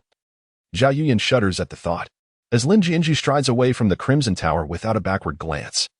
Zhao Yuyan is thrown into a state of utter panic. Once a secret is unveiled, it ceases to be a secret and transforms into mere gossip. In a desperate bid to silence Lin Jianzhi, Zhao Yuyan resolves to take bold action. After all, she is no longer a naive young lady. What is there left to uphold? Whether it is a single encounter or 100, the act remains the same. She might as well resign herself to fate. Lin Jianzhi, that despicable wretch, truly occur. In her fervent attempt to win him back, Zhao Yuyan blushed, her eyes glistening with unshed tears, her countenance replete with allure. As she leaned against the door and called out to him softly, she promised him everything, merely for the hope that he would return to Yin Honglu. The irony of the situation is almost humorous. In less than half an hour, Zhao Yuyan's attitude towards Lin Jianzhi underwent a dramatic transformation. Initially, she wished nothing more than to slay him with her sword, desperate to rid herself of his presence.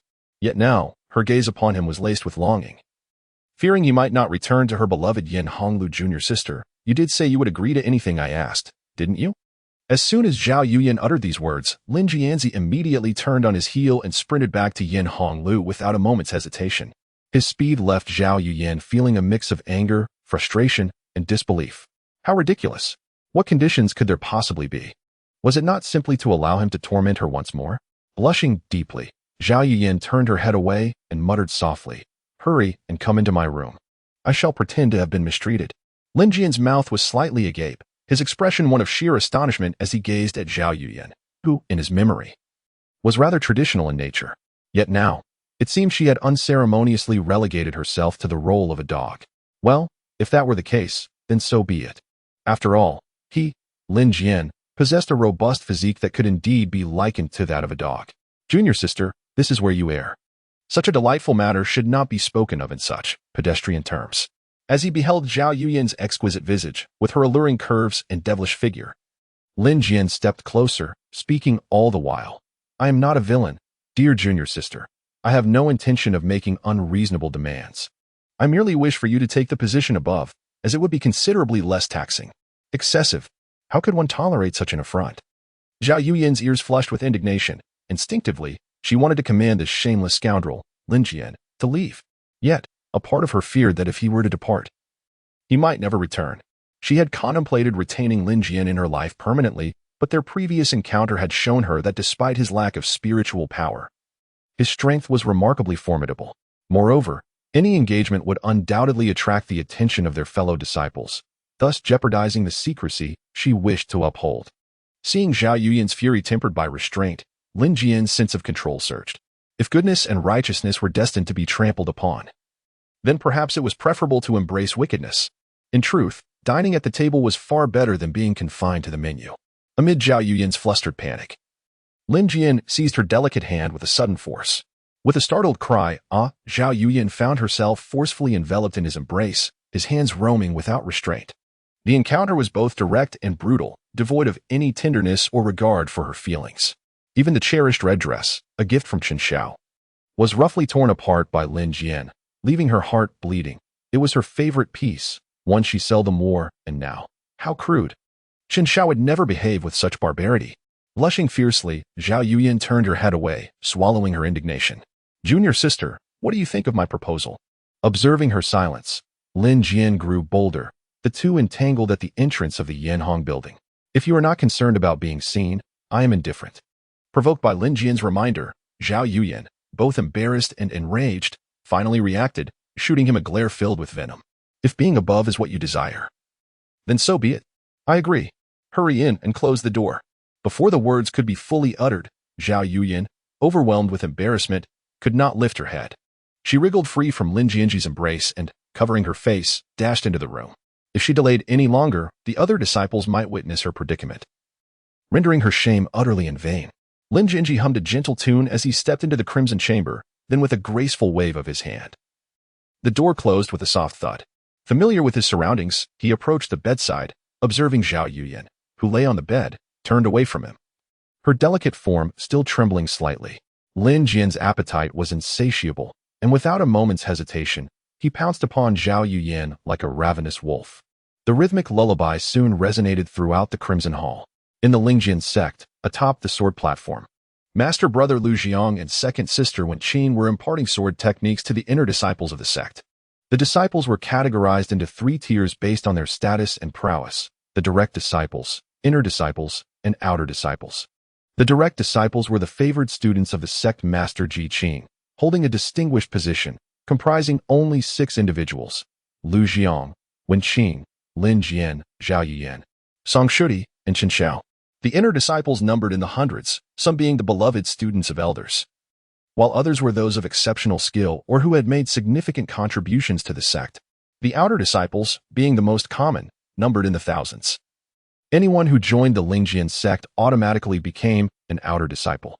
Lu Jiang and Wen Qing only imparted sword techniques to the inner disciples, as the sheer number of outer disciples made it impractical for them to teach them all.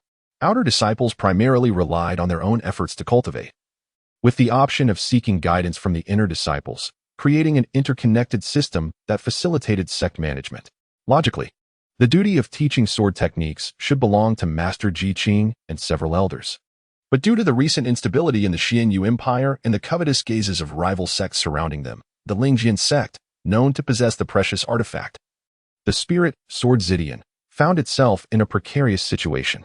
Notably, this spirit sword Zidian remained unclaimed, and even Master Ji Qing had not fully refined it. The proverb "a common man is innocent, but possessing a jewel brings trouble" held true in this context. Aware of the looming danger, Ji Qing chose to seclude himself with the elders to seek breakthroughs and enhance their overall strength. Unless an urgent matter arose, he and the elders would remain out of sight. Thus, Lu Jiang and Wen Qing had to step up to the challenge.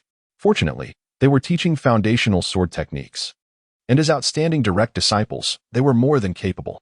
Suddenly, a disciple of the Lingjian Sect rushed from the herb hall to the sword platform, panting heavily and drenched in sweat. Upon seeing Lu Jiang and Wen Qing, he became so anxious that he struggled to articulate a complete sentence, merely pointing frantically towards the direction of the herb hall, gasping for breath. What happened at the herb hall? Speak. Wen Qing frowned, her impatience flaring. She detested such suspenseful behavior from her disciples. She resolved to remember this messenger disciple, intending to find an excuse to reprimand him after today. Lu Jiang sheathed his long sword and ceased his instruction, prompting the hundreds of disciples on the sword platform to halt their practice and gather curiously around him. Chao Mu Tang, Lin Xixiang, he. The disciple delivering the message was met with a fierce glare from Lu Jiang and Wenqing, causing him to stutter in fear. Has Lin Jianzhi perished in Chao Mu Tang after 5 days of absence? Wenqing furrowed her delicate brows and coldly remarked, if he is dead, so be it. What is there to panic about? Lin Jianzhi's fate is merely a consequence of his own actions, a result of his own making. Who told him to bully Sister Zhao? Who urged him to cross paths with the junior disciple? Who? As Wenqing's words grew increasingly exaggerated, Lu Jiang raised his hand to halt her, casting a glance at the hundreds of inner disciples surrounding them, signaling that she had said enough. As cultivators, we are destined to defy the heavens. Life and death are matters of fate. Ahem. Lin Jianzhi defied his master and plotted against his junior sister. And being punished to reflect at the cliff of reflection, his death is but his destiny. Lu Jiang adopted the demeanor of a senior brother, clearing his throat before succinctly summarizing Lin Jianzhi's tragic and humiliating life. You must take Lin Jianzhi as a cautionary tale. We sword cultivators cultivate not only our swords, but also a heart of innocence. Since Lin Jianzhi is deceased, Chao Mu Tang should now be reclaimed by Zhao Sun. Let Zhao Sun tidy up Chao Mu Tang, and I shall observe who among you performs well. Then, the disciple who had delivered the message was utterly bewildered. After merely pausing to take a few sips of water and catch his breath, he found that the senior brother and senior sister had unexpectedly thrust him into the spotlight. And no, senior brother, senior sister, you are mistaken. Lin Xixiang is not dead. He injured Zhao Sun Xixiang after leaving Chao Mu Tang.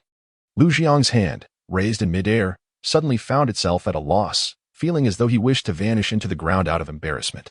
He shot a fierce glare at the young disciple who had brought the news, a fleeting glimmer of menace flashing in his eyes. Damn it! Why didn't you say he wasn't dead sooner? Lu Jiang, will remember you. I'll make sure to deal with you eventually. The revelation that Lin Jianzhi was not dead sent shockwaves through the assembly. Brother Lin not only injured Brother Zhao Sun but also. The disciple who conveyed the message cast a glance at the throng of onlookers, among whom were many female disciples, and suddenly blushed, unable to continue. What did he do to Zhao Sun? Wenqing, incensed, felt the veins on her forehead throb and drew her long sword with a menacing aura. This unnamed disciple was courting death, hesitating and stuttering while delivering such a message. He castrated Brother Zhao Sun. Swish. At those words, Wenqing's face instantly flushed crimson, and she felt an overwhelming urge to find a crack in the ground to hide in. The surrounding female disciples covered their faces, whispering amongst themselves. The male disciples felt a chill below, gasping in astonishment. To kill was one thing, but to castrate him? How ruthless. Impossible. Lin Jianzhi was supposed to be a waste. Had he not lost all his cultivation? Lu Jiang furrowed his brow, for the first time sensing a threat from Lin Jianzhi. Are you certain you did not missee? Are you sure it was Lin Jianzhi who injured Zhao Sun?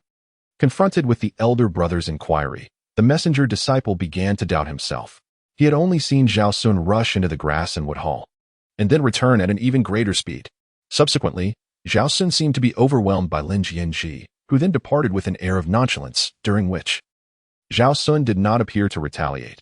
Was it that he did not wish to fight back, or was he incapable of doing so? Regarding the elder brother, I do not know if Brother Lin has truly become a waste. The messenger disciple was on the verge of tears. Within a short instant's time, he felt he had offended the elder brother, the second elder sister, and the surrounding hundreds of inner disciples. Yet, he was merely a messenger. An insignificant passerby. What fault did he bear? Get lost. Lu Jiang, in a fit of fury, waved his hand, unleashing a terrifying surge of spiritual power that instantly sent the messenger disciple flying. His instincts warned him that a ferocious beast had awakened within the Lingjian Sect. He could no longer contain himself, abandoning the amiable image he had maintained before the disciples. He, Lu Jiang, had lost his composure. Elder brother, what is there to panic about? Are you worried about what our junior brother said? Wenqing, glancing at the flustered Lu Jiang, spoke nonchalantly. Even if Lin Jianzhi is not a waste, he is merely at the condensing essence realm. We could crush him with one hand. Furthermore, Lin Jianzhi is dull and clumsy, lacking ambition or prowess. and is routinely bullied by outer disciples. What kind of storm could he possibly raise? Lu Jiang furrowed his brows tightly, waving his hand dismissively. The unease and murderous intent within him did not wane due to Wen Qing's words. Rather, they surged uncontrollably. It was not Lin Jianzhi's restoration of his cultivation that disturbed me, but rather, Lu Jiang cast a glance in the direction of the Tsaomu Hall. His eyes filled with deep apprehension. It was that Lin Jianzhi had actually crippled Zhao Sun. I have never regarded this outer sect disciple with any seriousness. Yet over the years, have you ever witnessed Lin Jianzhi bullying anyone? Upon hearing this, Wen Qing was utterly taken aback. To her recollection, since Lin Jianzhi entered the sect, he had never oppressed anyone. He was always the one being bullied. Although he was a direct disciple, he was treated with less respect than an outer sect disciple, living a life inferior to that of a dog in the back courtyard of the Spirit Sword sect. But today, Jimin. Lu Jiang surveyed the crowd with a cold gaze and spoke. I remember Zhao Sun is one of yours, now that he has been crippled. You ought to show some reaction. Though Zhao Sun had been rendered impotent, he was still alive. As long as he lived, the sect's rules and regulations could not touch him. Even Lu Jiang found it difficult to directly confront Lin Jianzhi. As soon as his words fell, a man in dark robes wielding a sword stepped out from the crowd. Rest assured, senior brother, I know what to do. Lu Jiang nodded in satisfaction as Jimin clasped his hands in respect and departed, beginning his search for Lin Jianzhi within the Spirit Sword sect. The hundreds of inner sect disciples surrounding them kept their heads down, falling silent. Lu Jiang glanced at the swirling sea of clouds above, a slight smirk gracing his lips as he regained his usual calm demeanor.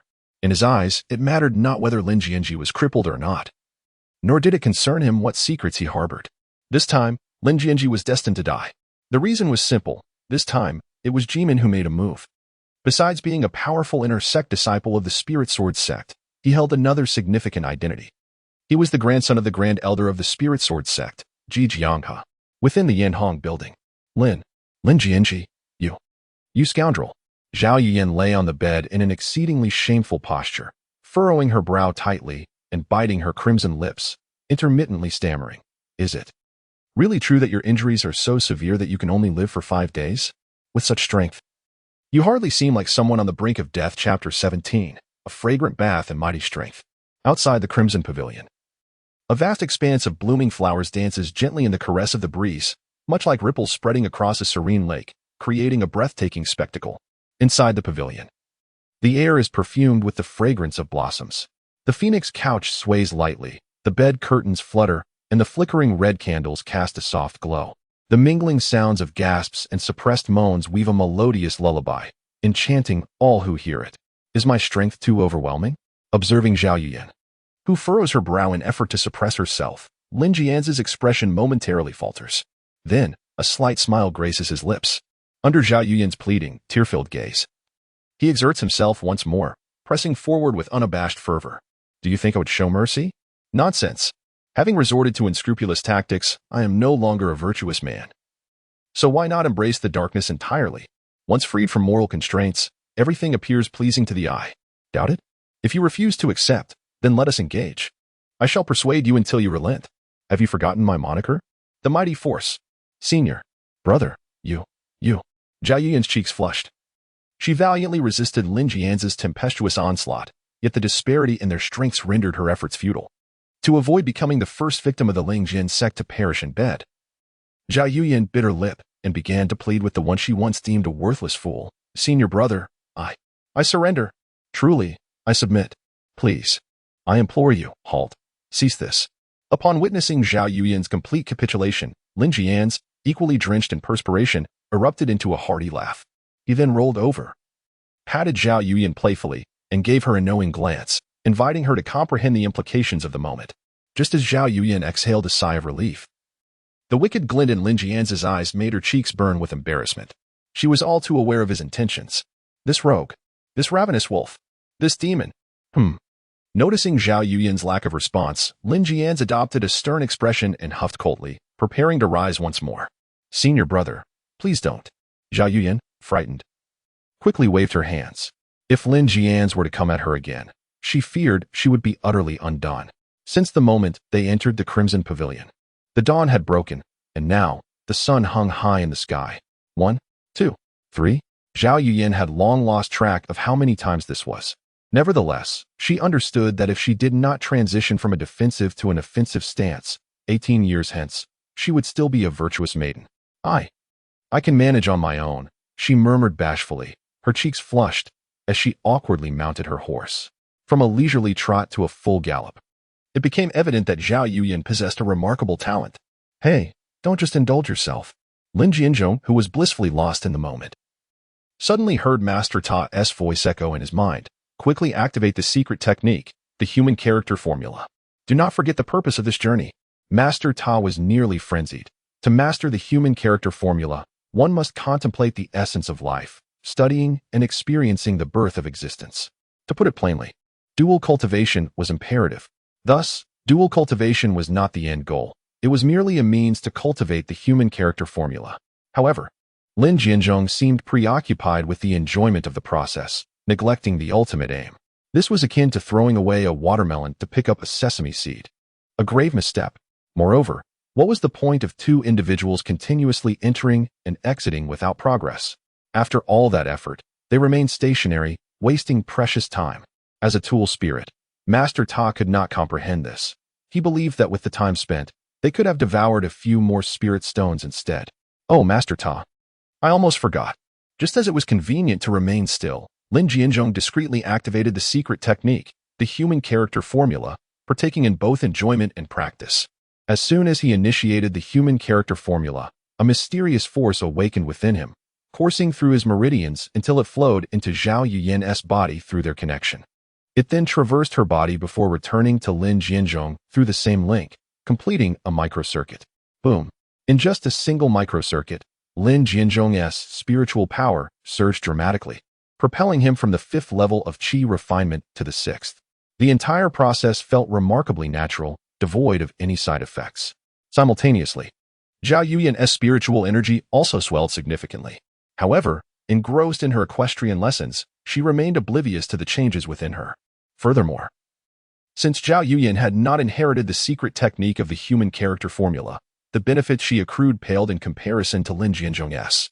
Even so, it was equivalent to half a month of arduous training for her.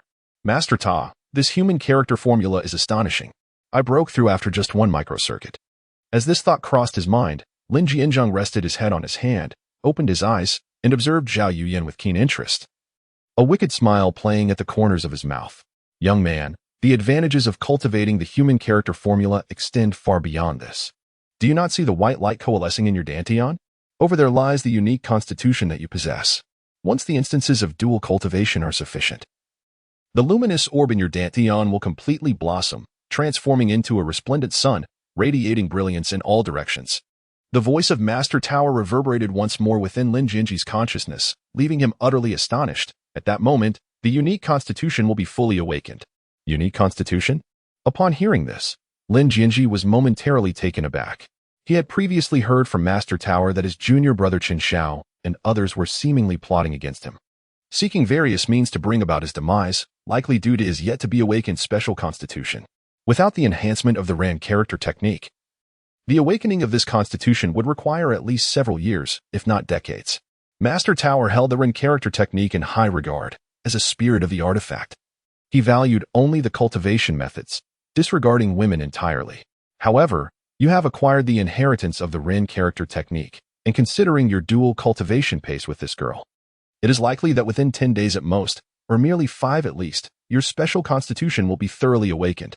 When that time comes, the entire Spirit Sword sect will be left astounded, and your blind master will surely be shocked to the core, slapping his thigh in disbelief. Ha ha ha! Lin Jian glanced at Master Ta, while supporting Zhao Yuyan, who was flaunting her slender waist. He could not quite grasp the source of Master Ta's inexplicable excitement. However, he felt a faint anticipation regarding the unique physique within him that had yet to awaken. Being praised so highly by the spirit of the chaotic artifact, the Star Tower, surely indicated that this special constitution was extraordinary. It seemed that the next 5 days would require his junior sister to endure some hardships. With this thought, Lin Jian instinctively reached out to pat Zhao Yuyan's backside. Startled, Zhao Yuyan, lost in thought, mistakenly believed Lin Jian was conveying some sort of signal imbued with special significance. In an instant, she accelerated. Lin Jianzhi, while steadying Zhao Yuyan's delicate waist, cast his gaze upon her enchanting face, fearing that this girl might lose her balance and fall. After all, this was a forced development. Still within the novice protection period, one cannot deny that Zhao Yuyan is truly beautiful, her brows resembling distant mountains shrouded in mist, and her eyes akin to shimmering autumn waters. Especially at this moment, her face flushed with embarrassment, her gaze evasive yet remarkably bold. She resembled a lotus bathed in the first light of dawn, fresh and transcendent, evoking longing in the heart. With each smile and frown, she radiated unparalleled charm. Senior brother, are you not done yet? Zhao Yuyan extended her hand to cover Lin Jianzhi's eyes. His proximity, particularly those deep, starry eyes, seemed to possess an infinite allure, drawing one into a captivating abyss with just a glance. Coupled with the shameful act they were engaged in, an unusual sensation surged within Zhao Yuyan, a feeling she had only previously experienced with her fiancé, Chen Xiao. What are you anxious about? After all, senior brother has only a few days left to live. Before his demise, he ought to enjoy himself thoroughly. To soothe Zhao Yuyan and enhance his own experience, Lin Jianzhi exerted great effort. Lin Jianzhi, you are not deceiving me, are you? The strength you just displayed was so immense, it hardly seems possible. Zhao Yuyan furrowed her brows slightly. She was dazed, not foolish. How could a dying person possess such strength? If Lin Jianzhi were not to perish in 5 days, then would he continue to coerce her into such disgraceful acts?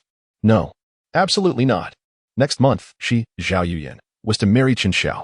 If Lin Jianzhi persisted in his entanglements, would it be akin to the stories in comic books, lulling Chen Xiao to sleep first, then stealthily slipping into Lin Jianzhi's abode? Or perhaps under the cover of night, while Chen Xiao slept soundly, allowing Lin Jianzhi to sneak into the side chamber? The thought was too much for Zhao Yuyan to bear. Senior brother, I am merely experiencing a moment of clarity. Upon noticing the clarity in Zhao Yuyan's gaze, Lin Jianzhi felt a pang of panic. He sensed that if she were to realize the situation and cast him off the phoenix couch, he would surely regret it. Cough, cough. Lin Jianzhi had spent a full 10 days on the cliff of reflection, enduring daily tribulations of thunder and sword energy, his strength long since depleted and his spirit waning. Thus, Lin Jianzhi once again donned the guise of a performer.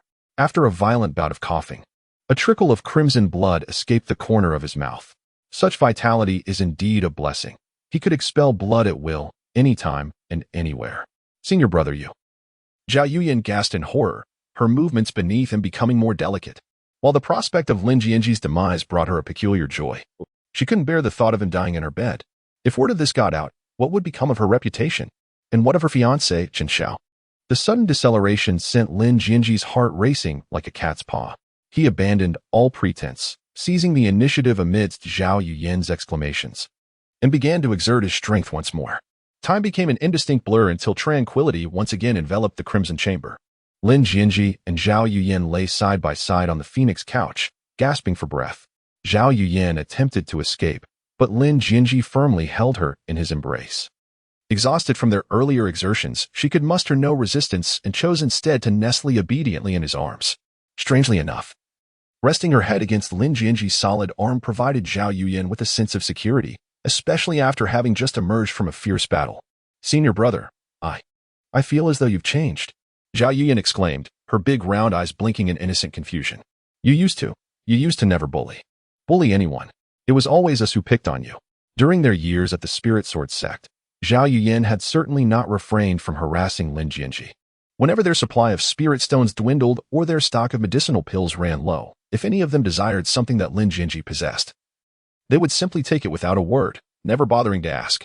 Even when Lin Jianzhi witnessed such acts, he would feign ignorance, too timid to raise his voice against them.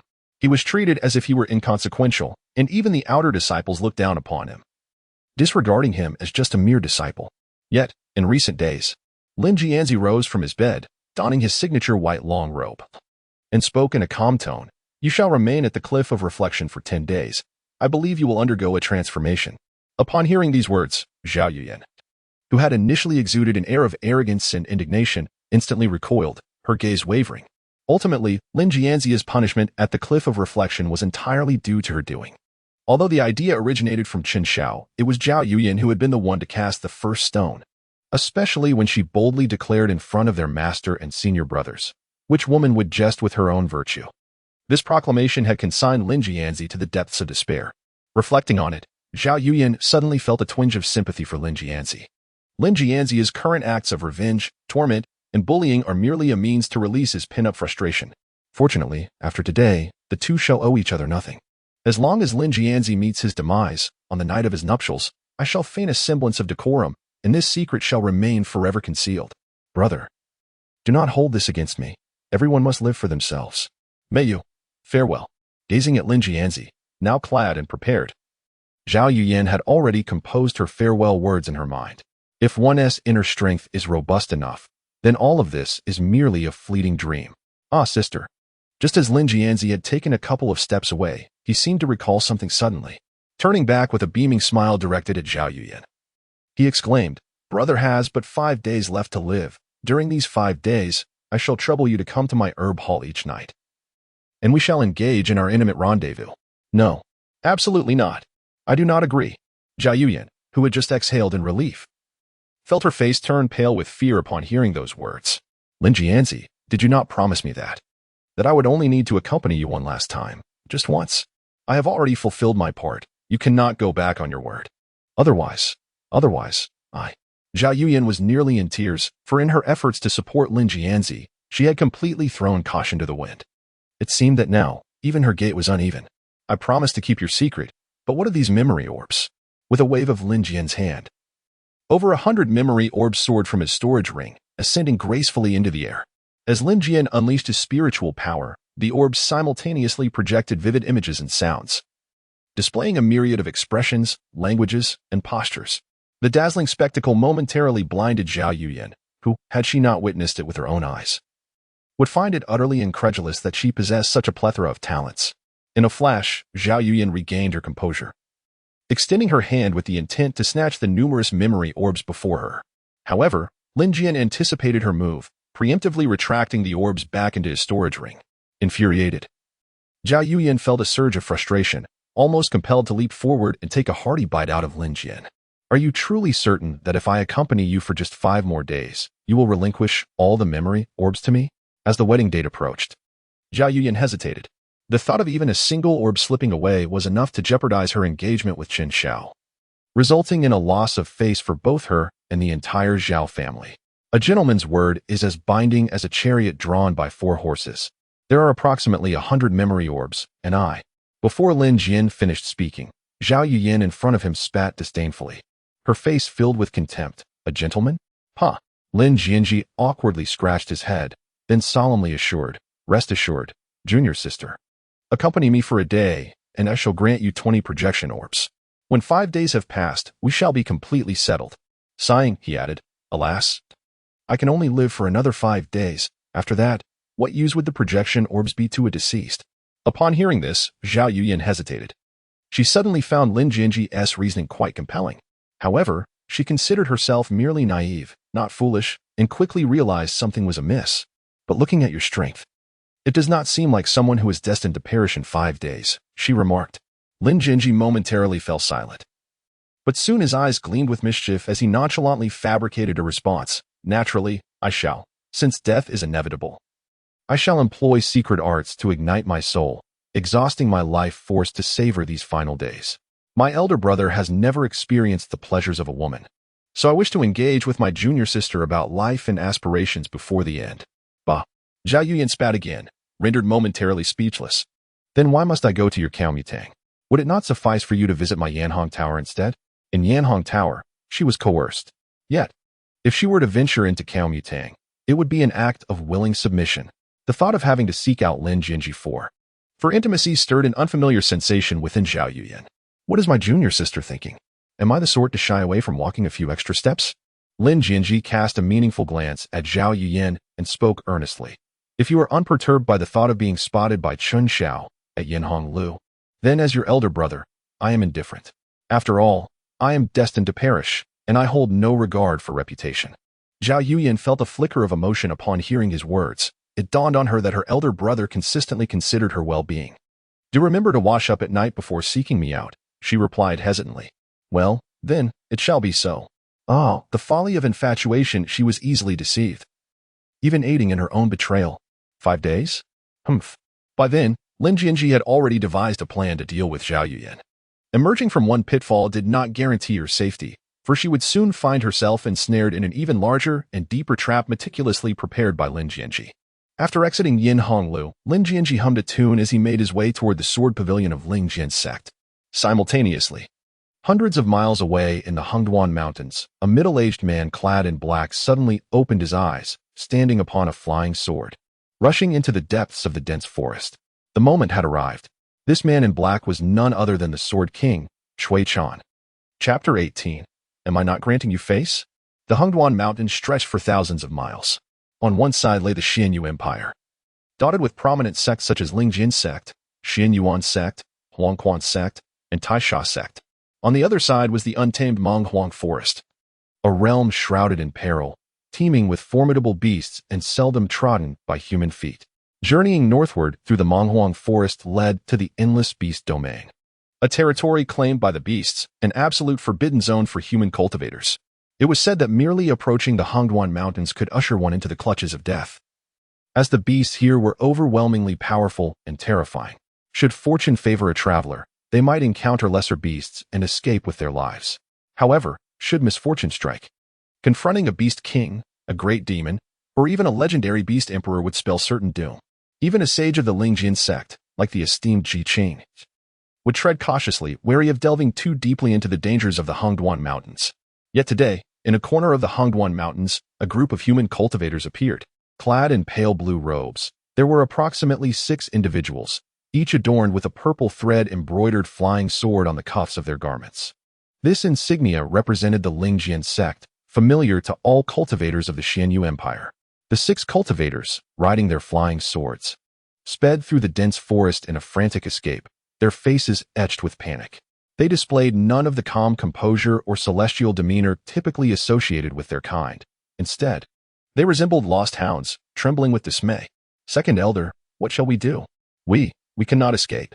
Cursed Xianyuan Sect. They have diverted the calamity, leading the beast tide towards us. This place is still hundreds of miles from the sect, and there is no time to seek assistance. A few disciples of the Spirit Sword Sect, their faces as pale as parchment, fled in panic while casting anxious glances at the elder in black robes leading them. The elder, named Mo Chi Shan, was the second elder of the Spirit Sword Sect, possessing formidable power, having reached the late stage of the core formation realm. A cultivator at the core formation stage is indeed a formidable figure throughout the entire Xianyu Empire, even in the Hongduan Mountains. As long as one does not venture too deeply into the wild forests and avoid encounters with the legendary demon kings, one's life would be secure. Yet today, the second elder, Mo Chi Shan, also wore a face of despair. He wished to utter a few words of comfort to his disciples, but as he opened his mouth, he merely let out a deep sigh. Within the Spirit Sword Sect, those stronger than him were only the Grand Elder and the sect leader, Ji Qing, who would come to their rescue. The Grand Elder was elderly, and the sect leader valued his own life.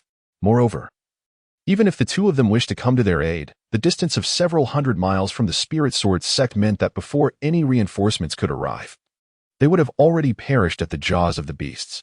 This was a truth understood by all. Rather than weave lies to deceive themselves, it would be better to escape as far as possible and cling to life for as long as they could. Their deaths were trivial. But if the news of the secret realm's opening in the Hongduan Mountains could not reach the sect, it would ultimately benefit the scoundrels of the Xianyuan Sect. The second elder's eyes were bloodshot, and his withered hands clenched into fists, his face etched with unwillingness. Listen, you all.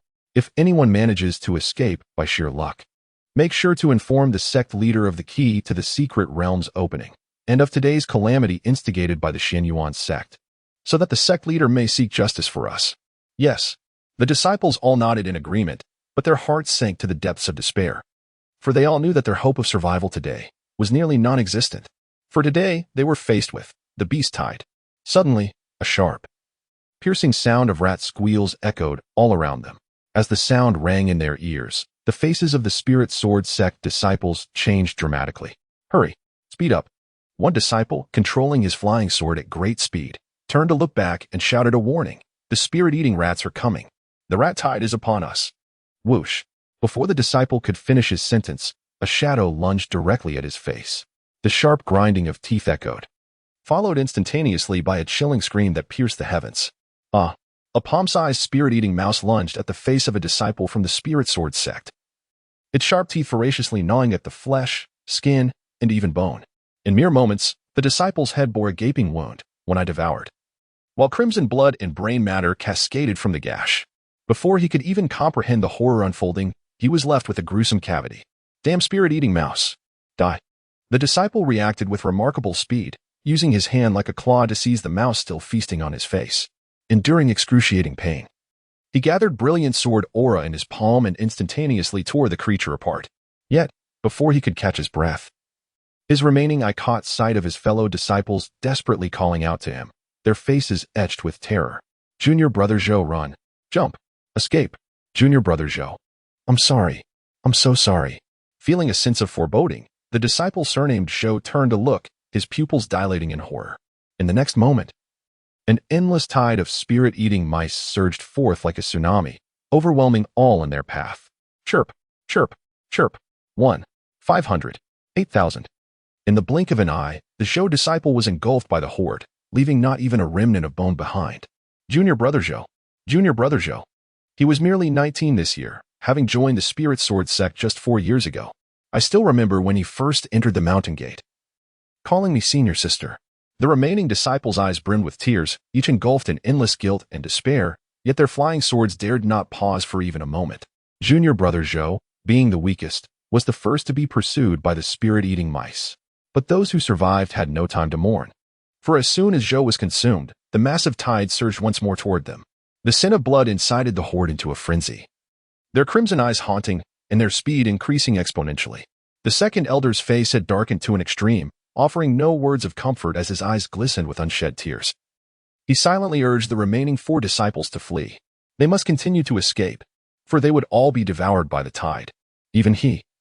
The formidable second elder of the Spirit Sword sect, a late-stage core formation expert, was not exempt. It was merely a question of whether they would perish sooner or later. Swish, swish, swish. 5 streaks of light sliced through the sky, racing towards the heart of the human territory within the Hongduan Mountains. The relentless tide of mice pursued with fervor, the distance between them shrinking ever closer. Wherever the tide of mice passes, all life falls silent. And not a blade of grass can survive.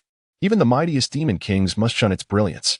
Alas, although the spirit-devouring mouse is a low-tier beast, its overwhelming numbers render it formidable. Once ensnared within the tide, one's spiritual energy is swiftly depleted, leading to a gruesome demise. The tide is upon us. There is no escape. Prepare for battle. Quickly, prepare for battle. In mere moments, the disciples of the Spirit Sword sect found themselves engulfed by the tide. And even the most powerful second elder could not evade its grasp. Fiery explosion talisman. Sky-splitting slash. For symbol sword formation, arise. Boom, boom, boom. The talismans exploded. The swords shattered. The formation collapsed. Squeak, squeak. As the 4-symbol sword formation crumbled, 2 disciples of the Spirit Sword sect, on the brink of being devoured by the spirit-devouring mice, desperately ascended on their flying swords. Qian-san, Wang Fang, come back. The second elder called out urgently, imploring them to return. Logically, the best approach against the tide of mice is to ascend on flying swords, creating distance. After all, the spirit-devouring mice cannot fly, once airborne. One can easily evade the tide. But let us not forget, this is the Hongduan mountain range. Bordering the infinite demon domain, it is home to countless terrifying beasts. Here, ascending into the air without the cover of dense forest renders one a living target. As expected, the 2 disciples barely reached the mid-air when they were met with agonizing shrieks, their lives extinguished in an instant. One disciple was pierced through the shoulder by the claws of a flying beast, dragged into the depths of the untamed forest, never to be seen again. The other suffered a more tragic fate. Shortly after ascending, a blazing beam of flame swept past, reducing their body to mere ashes in the searing inferno. Senior Brother Qian, Senior Sister Wang. The last 2 disciples of the Spirit Sword sect cowered behind the second elder, Imo Qing Shan, exerting every effort to fend off the terrifying spirit-devouring mice. Their voices hoarse with despair. Witnessing their fellow disciples perish before their eyes, they too felt the imminent approach of their own demise. To be consumed by the tide, a terror that penetrated to their very bones. This treasured artifact, the mountain and river bronze bell, shall not withstand much longer. Today, leading you all into this peril, I, Imo Qi Shan, bear the guilt. The protective barrier formed by the mountain and river bronze bell cracked under the relentless assault of the tide, on the verge of shattering. The second elder's spiritual energy was all but exhausted. This bell was the final bastion of hope for the group. When the bell falls, lives will be lost. Second elder, you are merely executing the master's orders to investigate the secret realm. You are not to blame. It is the despicable Lingjian Sect that bears the true ire. Had they not deliberately directed the tide towards us, we would not be in this plight. At the mention of the Lingjian Sect, the two disciples gritted their teeth in hatred. Crack! Bang! As their conversation remained unfinished, a sharp explosion reverberated, shattering the protective light barrier formed by the mountain river bronze bell. The artifact itself, deprived of its spiritual energy, lost its vitality and fell to the ground. Suddenly, amidst the terror-stricken faces of the second elder and others, an endless tide of rats surged forth, engulfing the three in an instant. The heavens intend to annihilate our spirit sword sect. Just as Mo Qingshan and his companions faced imminent death from the rodent onslaught, a fierce wave of sword energy burst forth from the dense forest, swiftly converging upon them. The sword energy, like a rainbow, slaughtered indiscriminately. As a man clad in black materialized, the space within 100 meters seemed to be suspended in time. A tide of spirit-devouring rats? Fortunately, it is merely a small-scale outbreak. The black-clad man cast a glance at Mo Qingshan and his companions with indifference, stating, "It seems you are fortunate to encounter me." Barely had his words left his lips when the man's internal spiritual power surged dramatically, and he forcefully pressed down with both hands. Boom, boom, boom. Terrifying sword intent permeated the surroundings, generating coldly murderous sword energy that enveloped the entire rat swarm. One sword energy birthed two birthed four birthed eight. In the blink of an eye, the horrifying sword energy had multiplied into thousands, ruthlessly decimating the entire tide of rodents. Remarkably, Mo Qingshan and his two disciples remained unharmed amidst such terrifying sword energy. This sword is known as Spring Breeze, transforming into rain. Bang, bang, bang. The spirit-devouring rats were mercilessly shredded by the sword energy. Within mere moments, the dreadful tide was almost entirely annihilated, leaving Mo Qingshan and his companions in a state of astonished relief, their faces brimming with joy at having survived. After obliterating the rat swarm, the black-clad man turned and departed without a hint of hesitation, a powerful being of the spirit communication realm. As he began to distance himself, Mo Qingshan finally regained his senses and hurriedly pursued, "Senior, please, wait." Hearing his call, the black-clad man halted. Yet his stern visage continued to exude an aura that discouraged approach. "Thank you for saving our lives," Mo Qingshan expressed, bowing deeply with his two disciples, overcome with gratitude. Almost kneeling to offer their respects, "We are disciples of the Spirit Sword Sect. My name is Mo Qingshan, the second elder. We are unable to repay your kindness, but we humbly invite you to visit our sect so we may express our gratitude." In response to Mo Qingshan's earnest invitation, the black-clad man remained expressionless. And after a brief silence, he nonchalantly uttered a single word, "All right." Upon hearing this, Mo Qingshan and the others were overjoyed, hastily leading the way, anxious that the man in black might change his mind and abandon their path to the Lingjian Sect. At this moment, Mo Qingshan displayed the extraordinary vision and ambition befitting his status as the second elder of the sect. He sought to win over the man in black.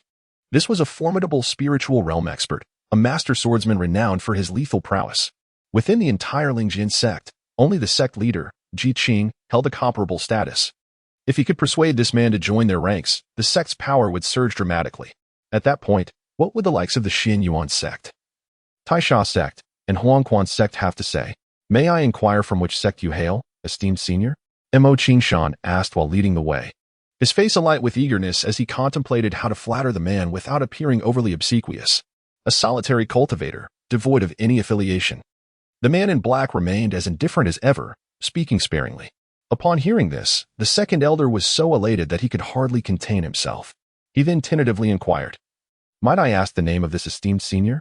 The man in black cast a hollow gaze toward the direction of the Lingjian Sect and replied without hesitation, "Sword King Cui Chan, Lingjian Sect, Sword Pavilion." Lin Jianzhi ascended the white jade stone steps, making his way upwards.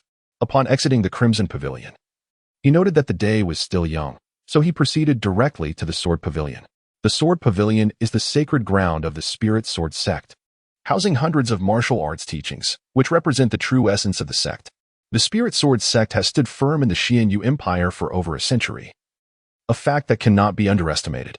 The vast collection of martial arts encompasses techniques of movement, formations, and pharmacology. However, the predominant focus of the Spirit Sword sect remains on sword techniques. In the Xianyu Empire, martial arts are classified into 4 tiers, ranked from highest to lowest as follows: Heaven, Earth, Profound, and Yellow. Within the entire Spirit Sword sect, there are no Heaven-tier martial arts, possessing only 2 Earth-tier sword techniques, while the remainder consists of Profound or Yellow-tier teachings. There is no doubt that the Great Devouring technique and the human character formula belong to a tier far exceeding Heaven. However, the specific classification remains unknown to Lin Jianzhi. When he inquired with Master Tower, he was advised not to fret unnecessarily. Although he has mastered such extraordinary techniques, both should not be revealed lightly, as ordinary martial arts are still required for commonplace battles. Lin Jianzhi once approached Master Ta for the celestial and terrestrial martial arts techniques, only to be met with a gaze of utter disdain, as if he were a fool. With a dismissive wave, Master Ta remarked, "Do not seek me. I shall not record such rubbish." Left with no other choice, Lin Jianzhi made his way to the sword pavilion. Having absorbed the memories of his predecessor, he was already well versed in the techniques of the Lingjian Sect. The sect boasts 2 prominent terrestrial martial arts. 1, the Grand Luo Sword Classic, is housed within the sword pavilion and is accessible to disciples who meet the requisite standards for comprehension and study.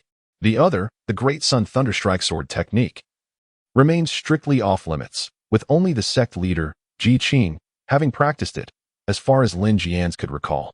The purpose of Lin Jianzhi's journey was quite straightforward: to obtain the deluo Sword Classic, one of the 2 Earth-level martial arts of the Lingjian Sect. Ignoring the first and second floors of the sword pavilion, Lin Jianzhi made his way directly to the 3rd floor, where the deluo Sword Classic was stored. Who goes there?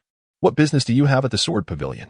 At the entrance, a gray-clad elder cast a disdainful glance at Lin Jianzhi and coldly snorted, raising a hand to block his path. Upon seeing Lin Jianzhi's arrival at the sword pavilion, a disciple hurriedly departed, evidently to inform the inner sect disciples of his presence.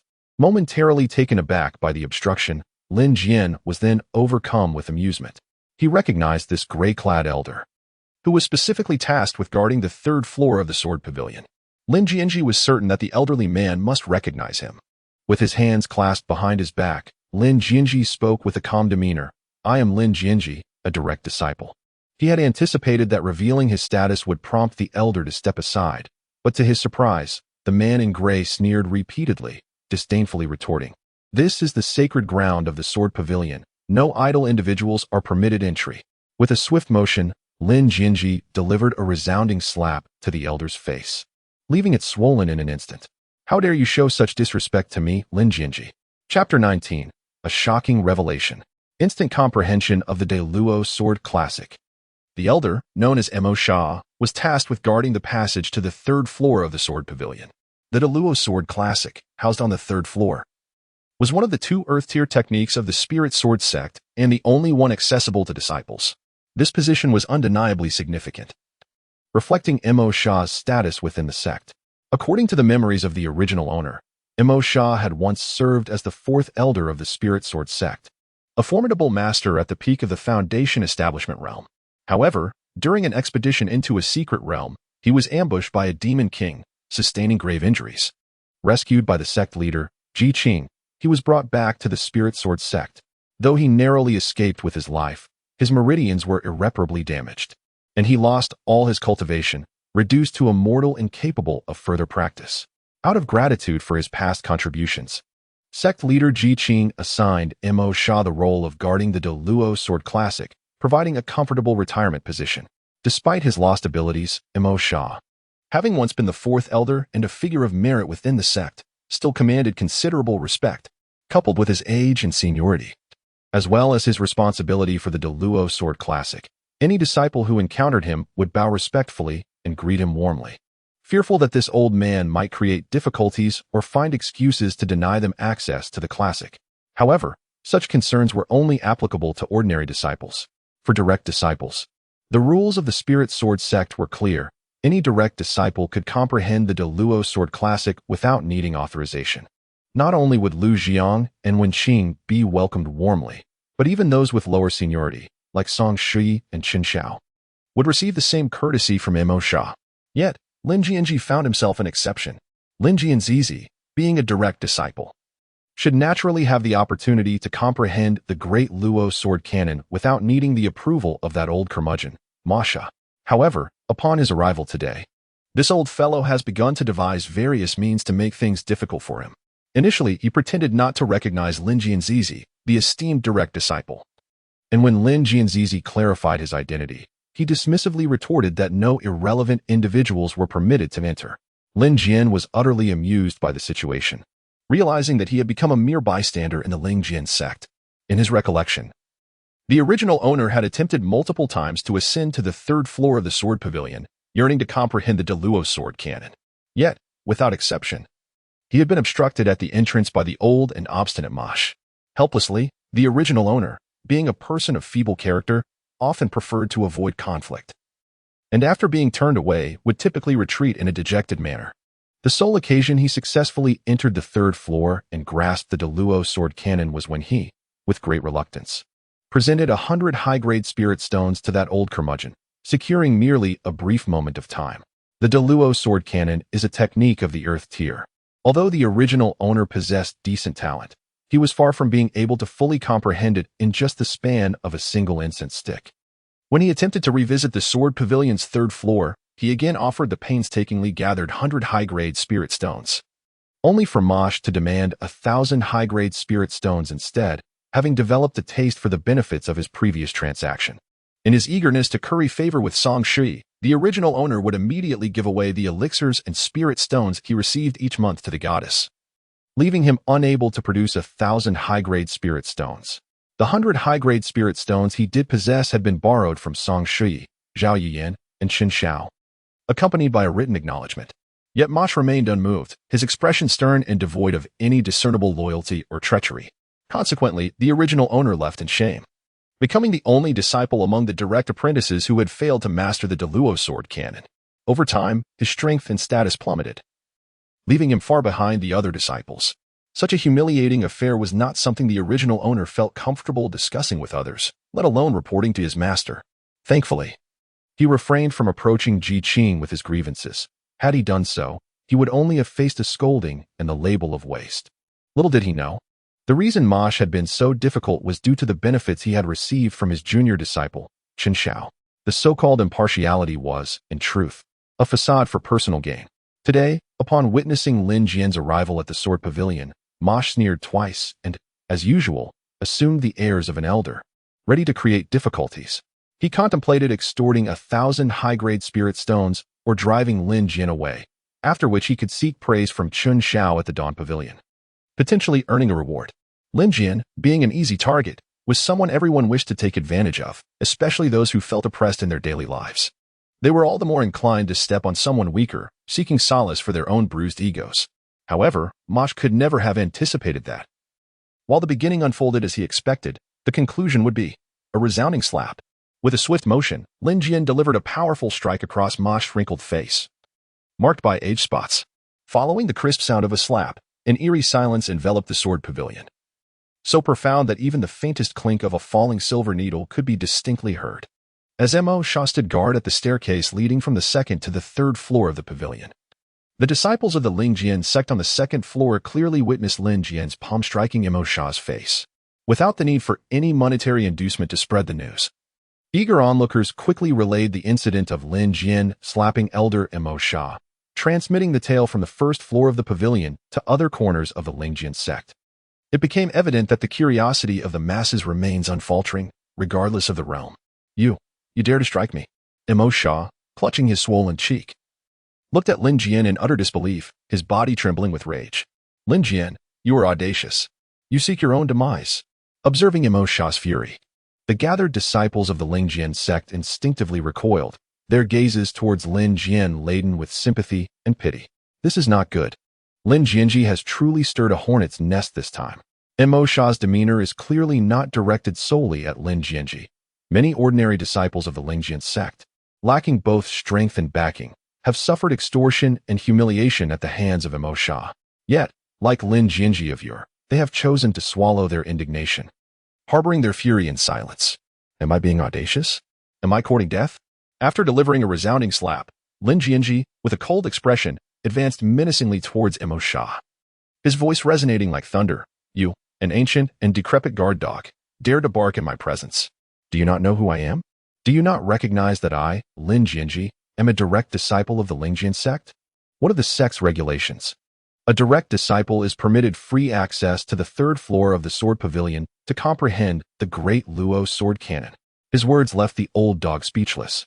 Unable to retort, for Lin Jianzhi spoke the undeniable truth. Should this matter escalate to the sect leader, Ji Qing, it would undeniably be in Lin Jianzhi's favor. Unless Ji Qing were to abandon all sense of justice and resolutely seek to suppress Lin Jianzhi. Hearing the murmurs and derisive laughter of the surrounding Lingjian Sect disciples, Mo Sha felt his aged face burn with shame. This cunning old fox recognized that if he were to yield now, he would forever lose his authority and would never again be able to hold his head high among the disciples of the Lingjian Sect. We have regulations in the Lingjian Sect. Direct disciples may delve into the great Luo sword canon. Mo Sha scoffed, disdain dripping from his words as he retorted, but you, Lin Jianzhi, have lingered on the penitence cliff for 10 days, reduced to a mere waste incapable of cultivation, and now you are on the brink of death. You, a dying wretch, are unworthy of comprehending the great Luo sword canon. The incident involving Lin Jianzhi and his reflection upon the cliff has long since become common knowledge. Mo Sha, with a stern expression upon his weathered face, spoke with righteous fervor and impassioned words. Some disciples of lesser ability and wavering resolve, upon hearing his remarks, bowed their heads and shrank back, instantly losing their spirit. However, Lin Jianzhi found the situation amusing. He continued to advance step by step towards Mo Sha, his face a mask of intensity as he pointed accusingly at Mo Sha's aged visage, retorting, "Are you implying that those of inferior cultivation are mere wastrels, unworthy of comprehending the techniques of the spirit sword sect?" Caught off guard by Lin Jianzhi's intent, Mo Sha, under the pressure of Lin Jianzhi's gaze, stiffened his resolve and replied, "Indeed, our spirit sword sect has limited resources and does not support the inept." Lin Jianzhi did not immediately retort. Instead, he continued to interrogate. "Are you suggesting that those on the brink of death are unworthy of remaining in the spirit sword sect?" "No. Indeed, you, Lin Jianzhi, have but 5 days left to live. Remaining in the spirit sword sect is merely a waste of land, a waste." As he spoke, Lin Jianzhi had already approached Masha, whose face was etched with terror. Seizing the old man's collar, he unleashed a torrent of furious attacks. "If that is the case, what business do you, a wretched creature with shattered meridians and lost cultivation, have lingering in the sword pavilion? Those nearing death do not deserve to stay in the spirit sword sect. If I am not mistaken, you, old man, are nearing your end. Your body withered like a dried twig. Why do you not simply embrace death?" "Pooh, you. Masha, infuriated and overwhelmed, coughed up a pool of crimson blood. "To even speak while spewing blood, how dare you, a worthless being, remain in the spirit sword sect? It would be better to invite the large yellow dog from the woodshed. At least it wags its tail when it sees a person, unlike you, who only knows how to bite indiscriminately. You. As his words fell, Lin Jianzhi could no longer be bothered to engage in futile discourse with this decrepit old fool. Amidst the onlookers' expressions of sheer terror, he seized Masha's collar and, with a mighty heave, hurled him out of the window from the 3rd floor. Crash! Boom! With a resounding impact, the outcome remained unknown. Lin Jianzhi clapped his hands and cast a glance at the onlooking disciples of the Lingjian Sect. Wherever his gaze fell, they all bowed their heads and clasped their hands in greeting, respectfully exclaiming, "Greetings, Senior Brother Lin. Salutations, Senior Brother Lin. Senior Brother Lin." After brushing off the creases from his white robe, Lin Jianzhi maintained a stoic expression and stepped into the 3rd floor of the sword pavilion. Once he departed, a thunderous uproar erupted throughout the pavilion, a cacophony of cheers resounding in waves, persisting without end.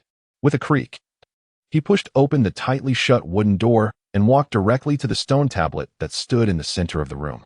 The tablet was inscribed with an array of characters and symbols, depicting figures wielding long swords and executing an astonishing variety of sword techniques, dense, intricate, and difficult to comprehend.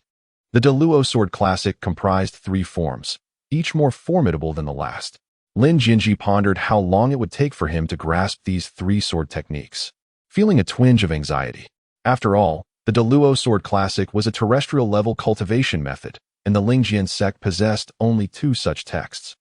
He had spent about a day comprehending the great path of devouring heaven and the ring character technique. Given that the Luo sword classic was of a somewhat lower rank, he hoped that a day would suffice. Having caused quite the commotion while reprimanding that old rascal Mo Sha in the sword pavilion, it was likely that trouble would soon find him, Lin Jianzhi.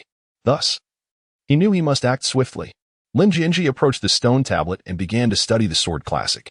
The first stance of the great Luo sword classic, Shattering Stars. Lin Jianzhi merely cast a fleeting glance before wielding his finger as if it were a sword, channeling the spiritual energy within him to commence a display of finesse. With a swift motion, the energy coursed through specific meridians, and with a delicate point of his finger, he conjured a diminutive black star that erupted in the air, unleashing a torrent of force. What could this possibly be? Lin Jian was utterly perplexed. Wasn't it said that Earth-level martial arts were obscure and difficult to comprehend, making them challenging to grasp? How could it be understood in just one attempt? The shattered star was merely the first form, which is typically straightforward. Mastering it upon a single viewing seems quite reasonable. Lin Jian consoled himself while gazing at the subsequent inscription on the stone tablet. The second form of the Grand Luo sword classic, Chasing the Moon.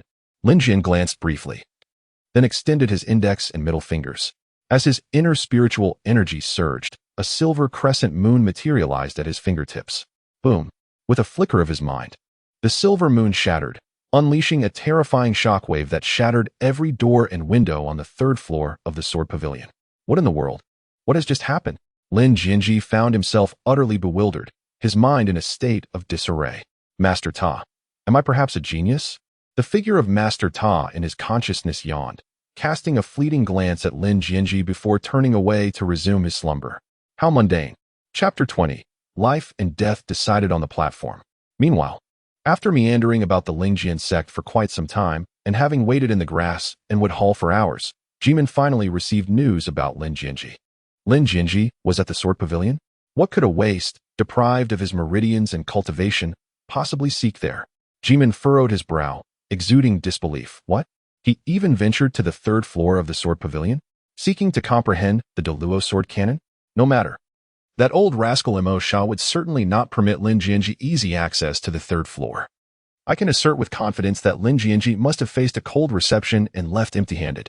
Observing Jimin's unwavering confidence, a disciple hesitated for a moment before stepping forward to recount how Lin Jianzhi had slapped Mo Sha, who then tumbled down from the third floor like a defeated dog. Upon hearing this, Jimin's eyes widened in astonishment, taking a moment to regain his composure before scoffing. Mo Sha is merely a waste, stripped of his cultivation, relying on past contributions to the sect while languishing in idleness. Lin Jianzhi's victory over him is hardly noteworthy. The disciples surrounding Jimin nodded in agreement, finding his reasoning compelling. Yet, one astute disciple pointed out that Lin Jianzhi's attempt to fathom the Luo sword canon at this juncture was indeed peculiar. After all, it was common knowledge that Lin Jianzhi had lost his cultivation and had but a few days left to live. I see now. Lin Jianzhi must wish to comprehend the Luo sword canon before his demise, aiming to capture the sect leader's attention and beseech him for elixirs to prolong his life. Jimin snorted disdainfully, having discerned Lin Jianzhi's intentions, and immediately erupted in laughter. How was I oblivious to this? It seems this little beggar has quite the cunning. Yet, a man with mere days to live wishes to master the Luo sword canon? I wager he cannot even grasp the first move, Star Shatter. What a delusion. How naive. With a wave of his hand, Jimin led his disciples in a grand procession towards the sword pavilion. Come, let us head to the sword pavilion. Whether Lin Jianzhi is truly a waste or merely feigning it, I, Jimin, shall personally escort him on his final journey. At the third floor of the sword pavilion, the Luo sword canon, being a profound earth-level technique, was as vast as the ocean and exceedingly intricate. The three sword moves were Star Shatter, Moon Chase, Sun Devour. One technique surpasses another, and in the pursuit of mastery, each step becomes increasingly arduous. Take, for instance, the first move, Shattering Stars, which necessitates the manipulation of internal spiritual energy through 30 specific meridians, culminating in a concentrated release into the longsword, thereby forming a black star the size of a pigeon's egg that detonates to vanquish foes. These 30 meridians leave no room for error. Even the sequence of their activation is strictly defined. Any deviation, whether an excess or deficiency of energy traversing these pathways, could result in spiritual turmoil, the rupture of meridians, or the descent into madness.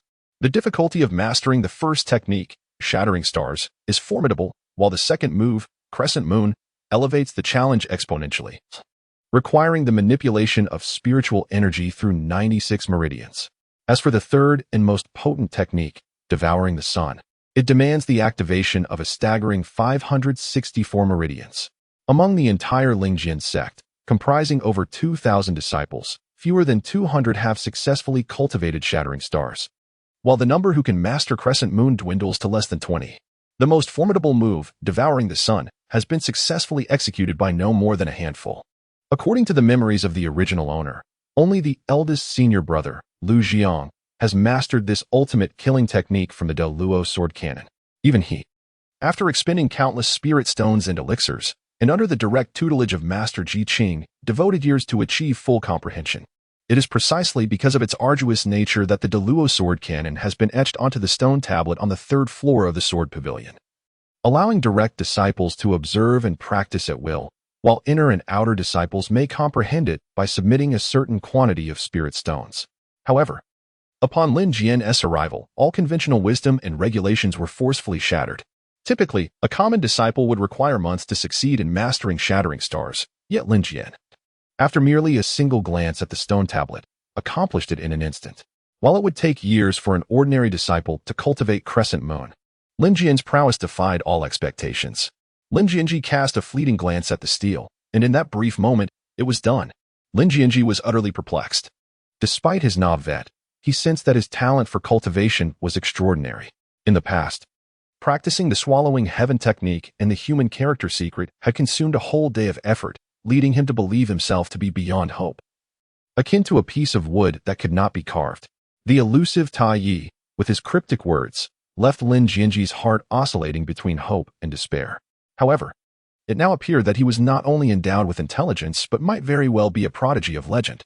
This revelation filled Lin Jianzhi with inspiration, prompting him to disregard the feigned ignorance of Tai Yi and refocus on the stone tablet. Delving into the most formidable technique of the De-Luo sword cannon, the sun-swallowing strike.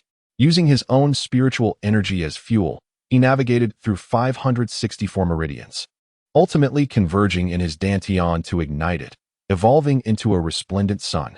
As he memorized the essentials of the sun-swallowing technique, he endeavored to channel his internal energy through his meridians. 10, 50, 200. During his inaugural session, he successfully opened the 326th meridian. However, when attempting to breach the 327th, he encountered failure. Is this what cultivators refer to as a bottleneck in cultivation? The inability to succeed in mastering the sun-swallowing technique on the first attempt caused Lin Jianzhi to furrow his brow. This was the first cultivation bottleneck he encountered since traversing into this world. Onward. With closed eyes and deep contemplation, Lin Jianzhi pressed on, charging headlong at the so-called bottleneck. If this approach proved futile, then perhaps a change in strategy was in order. Bang! The 327th meridian was instantly unblocked, and the so-called bottleneck shattered in an instant. Following this breakthrough came the 328th, 353, 462. After nearly 10 breaths of time, he achieved mastery of the sun-swallowing technique. Lin Jianzhi opened his eyes. Having comprehended the three sword techniques of the De-Luo sword classic in less than the time it takes to burn half a stick of incense, not only is it unprecedented within the entire spirit sword sect, but such an achievement has also never been witnessed in the Xianyu Empire and this realm throughout history. Lin Jianzhi brushed off the dust from his attire, clasped his hands behind his back, and with his flowing white robes, spoke disdainfully. The so-called repair of bottlenecks is merely this. Tai Yi. Just as Lin Jianzhi had comprehended the principles of the great Luo sword classic, he heard a clamor rising from downstairs. Have they finally arrived? Their pace is indeed rather sluggish. Lin Jianzhi forcefully pushed open the door and descended the stairs. Although he was unaware of the identity of his visitor, it mattered little. As a time traveler, Lin Jianzhi understood a crucial truth. Whenever the protagonist in a television drama or novel reached the pinnacle of their abilities, there invariably emerged a petty antagonist or a formidable villain eager to bestow fortune, women, or wisdom upon them. Such encounters were a spectacle of grandeur and humiliation alike. A world devoid of adversaries would be insufferably dull, he mused. Furthermore, given Lin Jianzhi's dramatic act of slapping Mo Sha in the Jian Pavilion and subsequently ascending to the third floor to ponder the De-Luo sword classic, it was only natural that his actions would draw attention. It was reasonable to expect a lackey or two to come forth, seeking to test his mettle. Indeed, as soon as Lin Jianzhi stepped out of the Jian Pavilion, he was intercepted by Ji Min, who had been waiting. despite Jimin's audacity. He dared not intrude upon the sacred grounds of the Jian Pavilion and thus remained at the entrance. However, little did he anticipate that within the span of a tea's brewing time, Lin Jianzhi would already emerge from the third floor. Such speed. Surely he and T comprehended the deluo sword classic in that brief moment? Lin Jianzhi, you must have grasped the deluo sword classic by now, Jimin taunted, brandishing his sword as he blocked Lin Jianzhi's path. The deluo sword classic consists of 3 forms. Have you comprehended the broken star, or perhaps the chasing moon? What? Neither? Then surely you must have mastered all 3. Broken star, chasing moon, and devouring sun. Ha ha. As Jimin finished his jest, a chorus of laughter erupted from his followers. While even the onlooking disciples stifled their giggles, their eyes filled with mockery directed at Lin Jianzhi. Everyone recognized that Jimin's remarks were merely an attempt to amuse himself at Lin Jianzhi's expense. Yet, Lin Jianzhi paused, looking earnestly at Jimin, and replied, "How did you know? Had this fool planted spies among his ranks? How could word have spread so swiftly?" Jimin was momentarily rendered speechless by this retort. Lin Jianzhi's serious demeanor and the naturalness of his inquiry made Jimin feel as though he had intended to play tricks, only to find himself outwitted instead. Unbelievable. If you refuse my hospitality, then I shall challenge you. Enraged and humiliated, Jimin drew his sword, its tip aimed directly at Lin Jianzhi. If he could not prevail with words, he would settle matters through strength. After all, a man must let his prowess speak for itself. Not interested. Take me somewhere pleasant. Lin Jianzhi flicked his fingers, deftly deflecting the sword before him, then turned to leave, saying, "What mere mongrels dare to challenge me? Lin Jianzhi? Who do you think you are? I have no time for such trivialities." Lin Jianzhi truly could not recall the name of the fool before him. It was already quite a feat to remember the names of his 5 direct disciples. Lin Jianzhi, are you seeking your own demise? I am from the Jimin, the foremost disciple within the inner sect of the Lingjian Sect, a practitioner of the Ningyuan realm, the grandson of the Grand Elder, Zhijiangyi, the individual with the greatest potential to become a direct disciple in the entire Lingjian Sect. Lin Jianzhi is utterly unrecognizable to himself. To not even recognize his own identity is the gravest insult. Lin Jianzhi dares to claim he does not know his own sect. This is an unabashed humiliation, akin to defecating on the very head of his sect, with the audacity to complain about the footing. The one with the greatest potential to become a direct disciple? Lin Jianzhi was momentarily taken aback, then curiously retorted, "Then why are you not a direct disciple?" The atmosphere turned tense, and Jimin's face darkened completely, his body trembling with rage, his bloodshot eyes radiating malice. "Lin Jianzhi, I, Jimin, challenge you. In 3 days, we shall battle to the death on the arena." Jimin cackled ominously, asserting that even in his current state of ruin, Lin Jianzhi could never match his prowess. "If you are a man, if you possess courage, however." Before Jimin could finish his threatening proclamation, Lin Jianzhi impatiently interrupted, "Enough with the nonsense. I have no time to wait 3 days. A fight to the death, is it? Let us do it now, after I slay you. I still have to settle accounts with that wench Song Shui with that." Lin Jianzhi leaped onto the viewing platform before the sword pavilion, hands clasped behind his back, wearing an expression of indifference. The onlooking disciples were taken aback, gazing at Lin Jianzhi with pity. After all, Jimin was a practitioner at the condensation realm, a grandson of the Grand Elder. In terms of strength, how could a mere waste, who was on the brink of death, compete? In terms of background, he was a disciple neglected by his master, oppressed by his seniors, and bullied by his juniors. Moreover, Jimin, as an inner disciple, bore no burdens or concerns like Lu Jiang or Chen Xiao. Should he kill Lin Jianzhi, who was a direct disciple, others would only recognize his strength. Sometimes, patience brings peace. Taking a step back opens new horizons. It was evident to all that Jimin had come today solely to provoke Lin Jianzhi. The latter, in his obstinacy, could have simply knelt and begged for mercy, yet he chose to confront Jimin head-on. "Very well, Lin Jianzhi, this is a predicament of your own making." Enraged, Jimin's internal energy surged violently, his condensation realm power erupting forth. With a sword like a rainbow, he lunged straight for Lin Jianzhi's heart. A gasp. Some timid disciples covered their eyes, unable to bear witness to the scene of Lin Jianzhi being pierced through the heart, blood splattering everywhere. Chapter 21. Revealing strength outside the gates of the Lingjian Sect, several figures soared on their swords, swiftly approaching. At the forefront, a man clad in black wore a stern expression. He traversed the void with ease, defying gravity without the aid of a flying sword artifact. This miraculous feat was only possible for those in the spirit communication realm.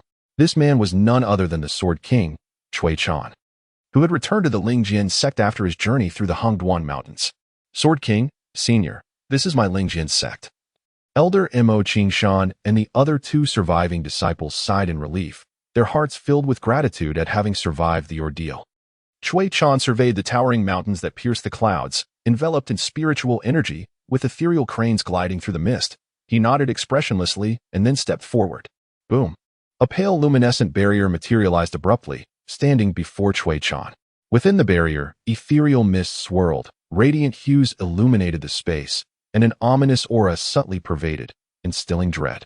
Esteemed Elder, this is the cloud and mist veil formation of our Lingjian Sect, a heavenly tier array painstakingly established over a century by generations of sect masters. Even an ordinary practitioner of the spirit connection realm could withstand it to some extent, as the mention of the cloud and mist veil formation arose. The second Elder's withered visage brimmed with pride, clearly imbued with confidence. Just as martial arts and techniques are classified into 4 tiers, heaven, earth, profound, and yellow, so too are formations. In the Xianwei Empire, to possess an earth tier protective formation is already remarkable, yet the Lingjian Sect boasts a heavenly tier formation. Indeed, a point of boastful pride.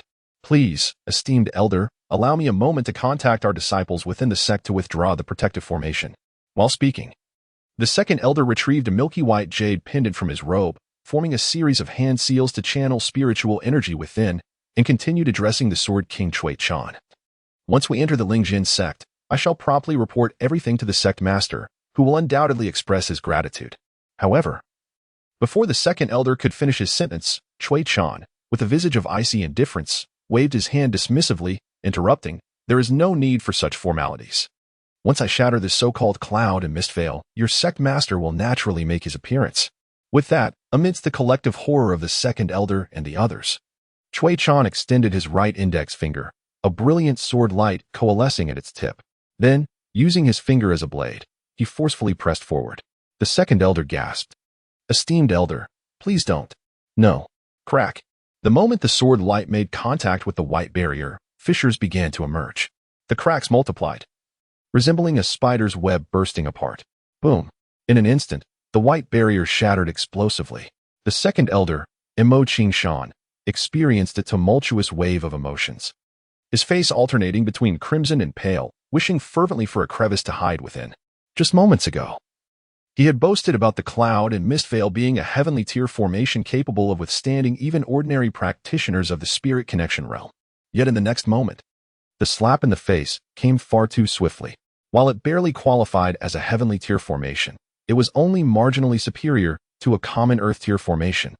Cui Chan cast a sidelong glance at the already stupefied second Elder and others, then stepped into the air above the Lingjian Sect. The cloud and mist veil could indeed withstand ordinary practitioners of the spirit connection realm for a brief moment, but was he, Sword King Cui Chan, merely an ordinary practitioner? In his previous life, he had ignited the spirit fire, a terrifying existence. Even now, reduced to a living corpse, his strength had regressed. Yet he was still not comparable to ordinary practitioners of the spirit connection realm.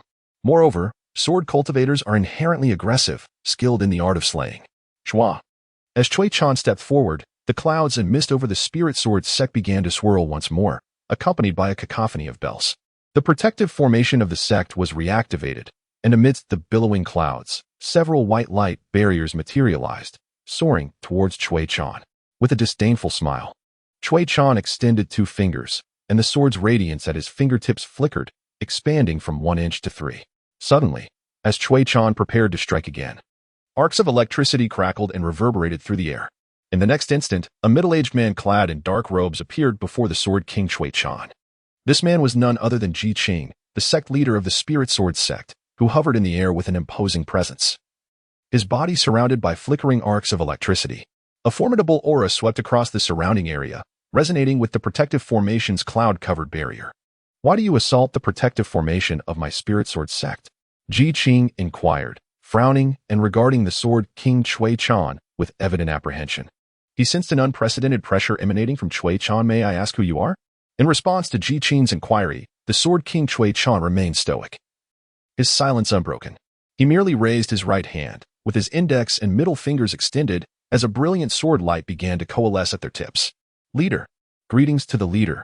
The sudden appearance of this scene startled the second elder and others, who feared a confrontation between the two and hurriedly stepped forward to clarify. Leader, you are unaware that this esteemed elder is Sword King Cui Chan. We ventured deep into the Hongduan Mountains to explore a secret realm, but were ensnared by the Lingjian Sect and besieged by a horde of spirit-eating rats. Had it not been for this elder's intervention, we would have perished. Afterward, I took the liberty of inviting Sword King to our spirit sword sect without timely informing you. And I hope for your forgiveness. As he spoke, the second elder Mo Qin Shan kept winking at leader Ji Qing. Ji Qing, not lacking in discernment, immediately grasped the deeper meaning behind the second elder's actions, quickly tempering his thunderous demeanor and adopting a different expression. The spirit sword sect had only one leader who possessed the spirit connection realm. If he could recruit another, which neighboring sect could possibly withstand them? Ah, I see. In that case, I extend my gratitude to you, Taoist Cui.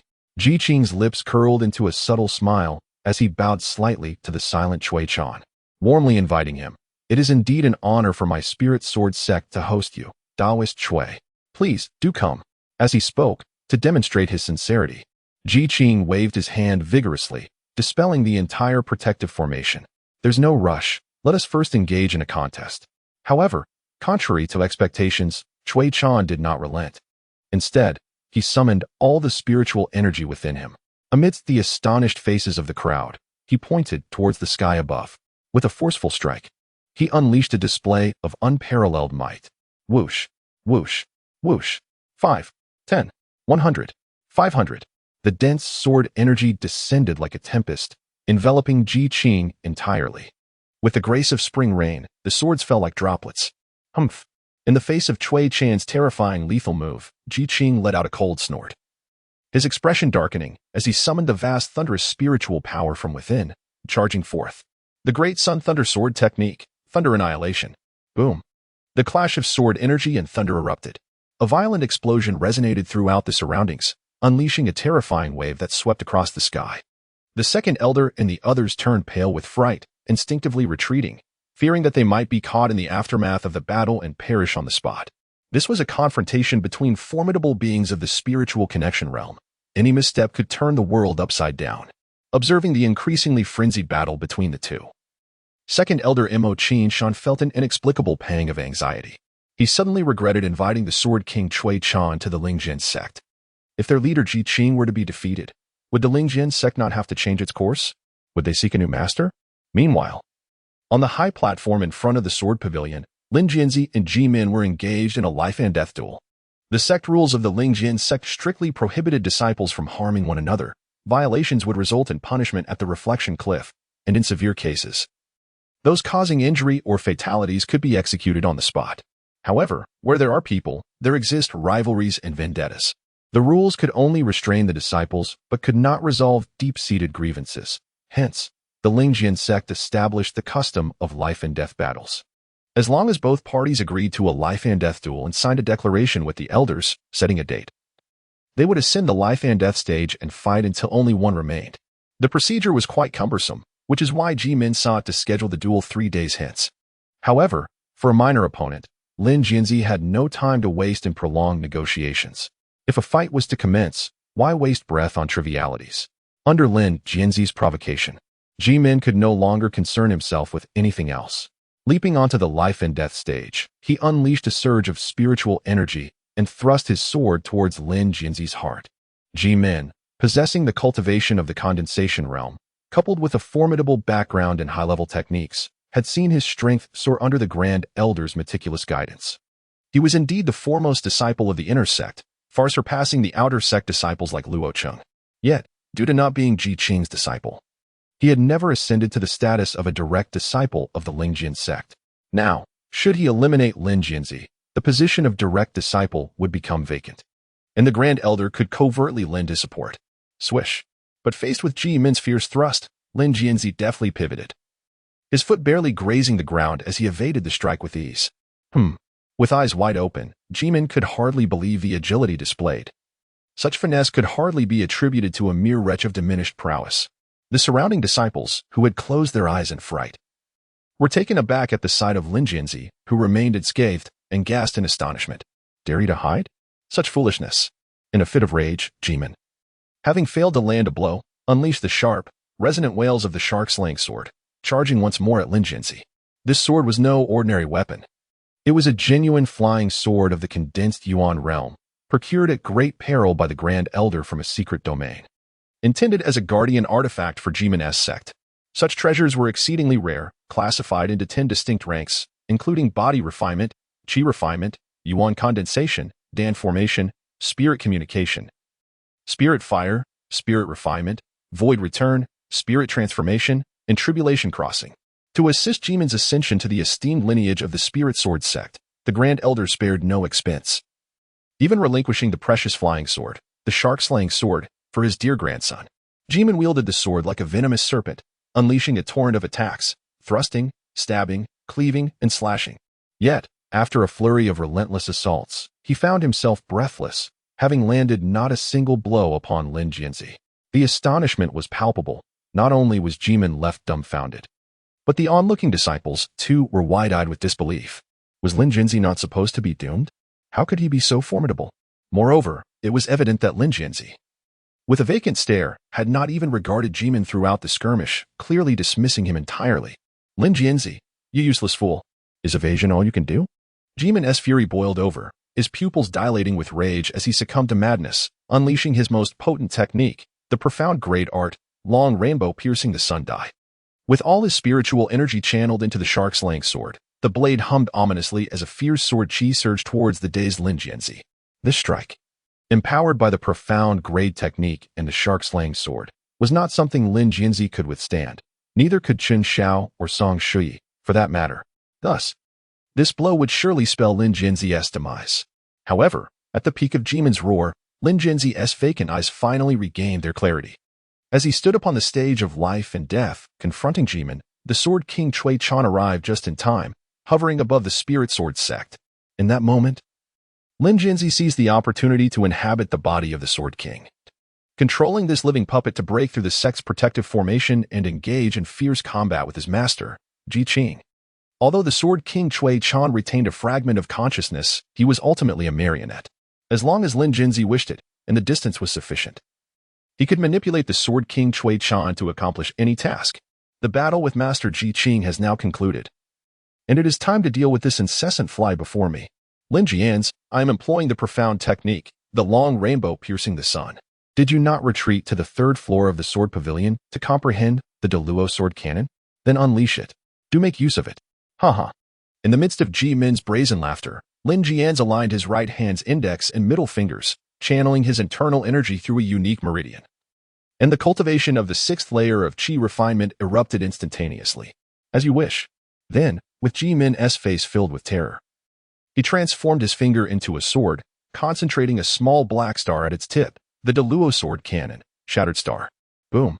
The instant this black star emerged, it unleashed a terrifying pressure, swiftly breaking through the fierce sword aura that Ji Min had summoned. The residual force surged forth, overwhelming Ji Min, who was already paralyzed with fear. Bang, bang, bang. In the next moment, this small star, with a thunderous might, shattered all of Ji Min's defenses and struck directly at his chest. Before Ji Min could utter a cry of despair, Lin Jianzhi's hand had brutally torn through Ji Min's chest, fracturing ribs and ripping flesh, blood gushing forth. Then, transforming his palm into a claw, with a savage expression, he grasped Ji Min's still beating heart in his hand. Chapter 22, completely driven mad. Quickly. It was all too swift. Just a moment ago, the disciples believed that Lin Jianzhi would surely perish beneath Ji Min's long rainbow piercing the sun. In the next instant, however, Lin Jianzhi unleashed a terrifying power from the 6th layer of qi refinement, executing the shattered star, one of the earth-tier techniques from the deluo sword cannon, forcefully overwhelming everything. Only after shattering Ji Min's chest and seizing his still beating heart did the crowd regain their senses. My heavens! Lin, brother Lin actually, triumphed. Ji Min was at the condensed Yuan realm, wielding profound techniques and possessing the flying sword, the shark-slaying sword. Could it be that brother Lin was not incapacitated? Did he perhaps not sustain any injuries at the Cliff of Reflection? Was it all a ruse? Such deep scheming. No. Brother Lin, he is merely at the 6th layer of qi refinement, a realm even lower than mine. How could he possibly defeat someone at the condensed Yuan realm? It is inconceivable. Shattered star. This is the first move of the earth tier technique, the deluo sword cannon. I have dedicated 5 whole years in earnest contemplation and still have not mastered it. How could he, Lin Jianzhi, possess the virtue or capability to fully comprehend it? The surrounding disciples buzzed with speculation, their voices a cacophony of excitement, astonishment, and disbelief. A myriad of emotions intertwined, creating a lively uproar within the sword pavilion. Lin Jianzhi, you despicable wretch. You were never incapacitated at the cliff of reflection. You have already mastered the star-shattering technique. Your concealment is profound. My heart is grasped tightly in Lin Jianzhi's palm, my life and death resting upon his whim. A wave of excruciating pain surges through my mind, causing cold sweat to beat on my forehead. Jimin cannot possibly believe that the star-shattering technique was merely realized by Lin Jianzhi moments ago. How little time has passed since he entered the 3rd floor of the sword pavilion. Barely a teacup's worth of time. And he has comprehended the first form of the earth-level martial art. Star-shattering? Does he take me for a fool? Lin Jianzhi, you worthless wretch. Release me. Let me go. I struggle desperately. Yet as soon as I shift even slightly, the overwhelming agony engulfs my entire being, forcing me to grimace in pain. Nevertheless, I remain fearless, even with my life hanging by a thread in Lin Jianzhi's hands. For I am acutely aware that he dares not kill me. The rules of the Lingjian Sect strictly prohibit disciples from harming one another, otherwise they would face punishment at the cliff of reflection. Should any disciple be injured or killed, the perpetrator would be executed by the elders or the sect leader themselves. Lin Jianzhi is no fool, nor would he be so foolish as to contemplate death. On the contrary, he possesses a keen intellect, which is evident in the depths of his concealment. His every action is orchestrated to garner attention, seeking the favor of the sect leader to bestow upon him healing elixirs. One must ponder, how could such an individual dare to slay those of the G-Gate? How could he even consider such a treachery? Preposterous. With a cold snort, Lin Jianzhi grasped his opponent's heart, secretly invoking the grand devouring technique. In an instant, a terrifying force of absorption surged from his left hand, fervently consuming the spiritual energy within Jimin. What have you done to me? Jimin was utterly panicked, his cultivation level plummeting from the mid-stage of the chi condensation realm to its early stage. He was convinced Lin Jianzhi dared not kill him. Yet he could not assure himself that Lin Jianzhi would spare him from being crippled. After all, to be rendered powerless was a fate that, while dire, did not equate to death. Let go of me. Let go of me. If you dare to cripple me, my grandfather will not spare you. He will not let you go. My spiritual energy, my cultivation. Yet, no matter how Jimin howled or begged for mercy, Lin Jianzhi paid no heed to his frantic cries and merely intensified the devouring process. As the grand devouring technique reached its zenith, the horrifying force of absorption fully permeated Jimin's body. In the span of 10 breaths, Jimin's spiritual energy had been devoured by more than half, causing his cultivation to drop directly to the 5th level of the chi refining realm, rendering him in a state worse than death. At the 5th level of chi refining, he could scarcely hope to advance to the status of a direct disciple, let alone maintain his position as an inner sect disciple. What are you all standing around for? Hurry and assist me. Kill Lin Jianzhi. I will bear all consequences alone. If I am crippled, none of you will escape. Amidst Jimin's thunderous threats, 5 or 6 onlooking disciples finally could no longer remain idle. They were all Jimin's subordinates, who usually enjoyed the benefits of his favor. With Jimin in peril, they felt compelled to act, drawing their swords and rushing towards Lin Jianzhi. Given their strength and courage, they certainly did not dare to truly kill Lin Jianzhi. But distracting him and compelling him to release Jimin was a task they deemed manageable. A group of fools, courting their own demise. Lin Jianzhi furrowed his brows, and with a swift motion of his right hand, he seized the slaying sword from Jimin's grasp. He then swung the blade towards the 5 or 6 approaching disciples, exclaiming, "Do you truly believe that I, Lin Jianzhi, would hesitate to kill you?" As his spiritual power surged violently into the Shark Slayer sword, a small black star rapidly materialized at its tip. "Not good. Run," they cried in panic. "He has gone mad. He is truly intent on killing us. Flee, flee. This is the star shatter from the devour sword cannon. Even Senior Jimin cannot withstand it, and we are utterly incapable." Boom. Just as the disciples realized the impending threat, the black star shot forth at an astonishing speed, exploding with a thunderous roar. A terrifying shockwave engulfed the entire high platform. And when the dust finally settled, it was no surprise that the 5 or 6 disciples of the Lingjian Sect lay lifeless, their bodies strewn across the ground, utterly annihilated. Severed limbs flew about, and crimson blood stained the entire platform, tarnishing Lin Jianzhi's white robe and Jimin's pallid face. Silence. A deathly hush enveloped the scene. Although the platform was crowded with onlookers, the stillness was so profound that the sound of a pin dropping would have echoed. It was as if the entire world had been placed on pause. Ah! A shriek pierced the silence, likely from a female disciple, startled by the gruesome spectacle.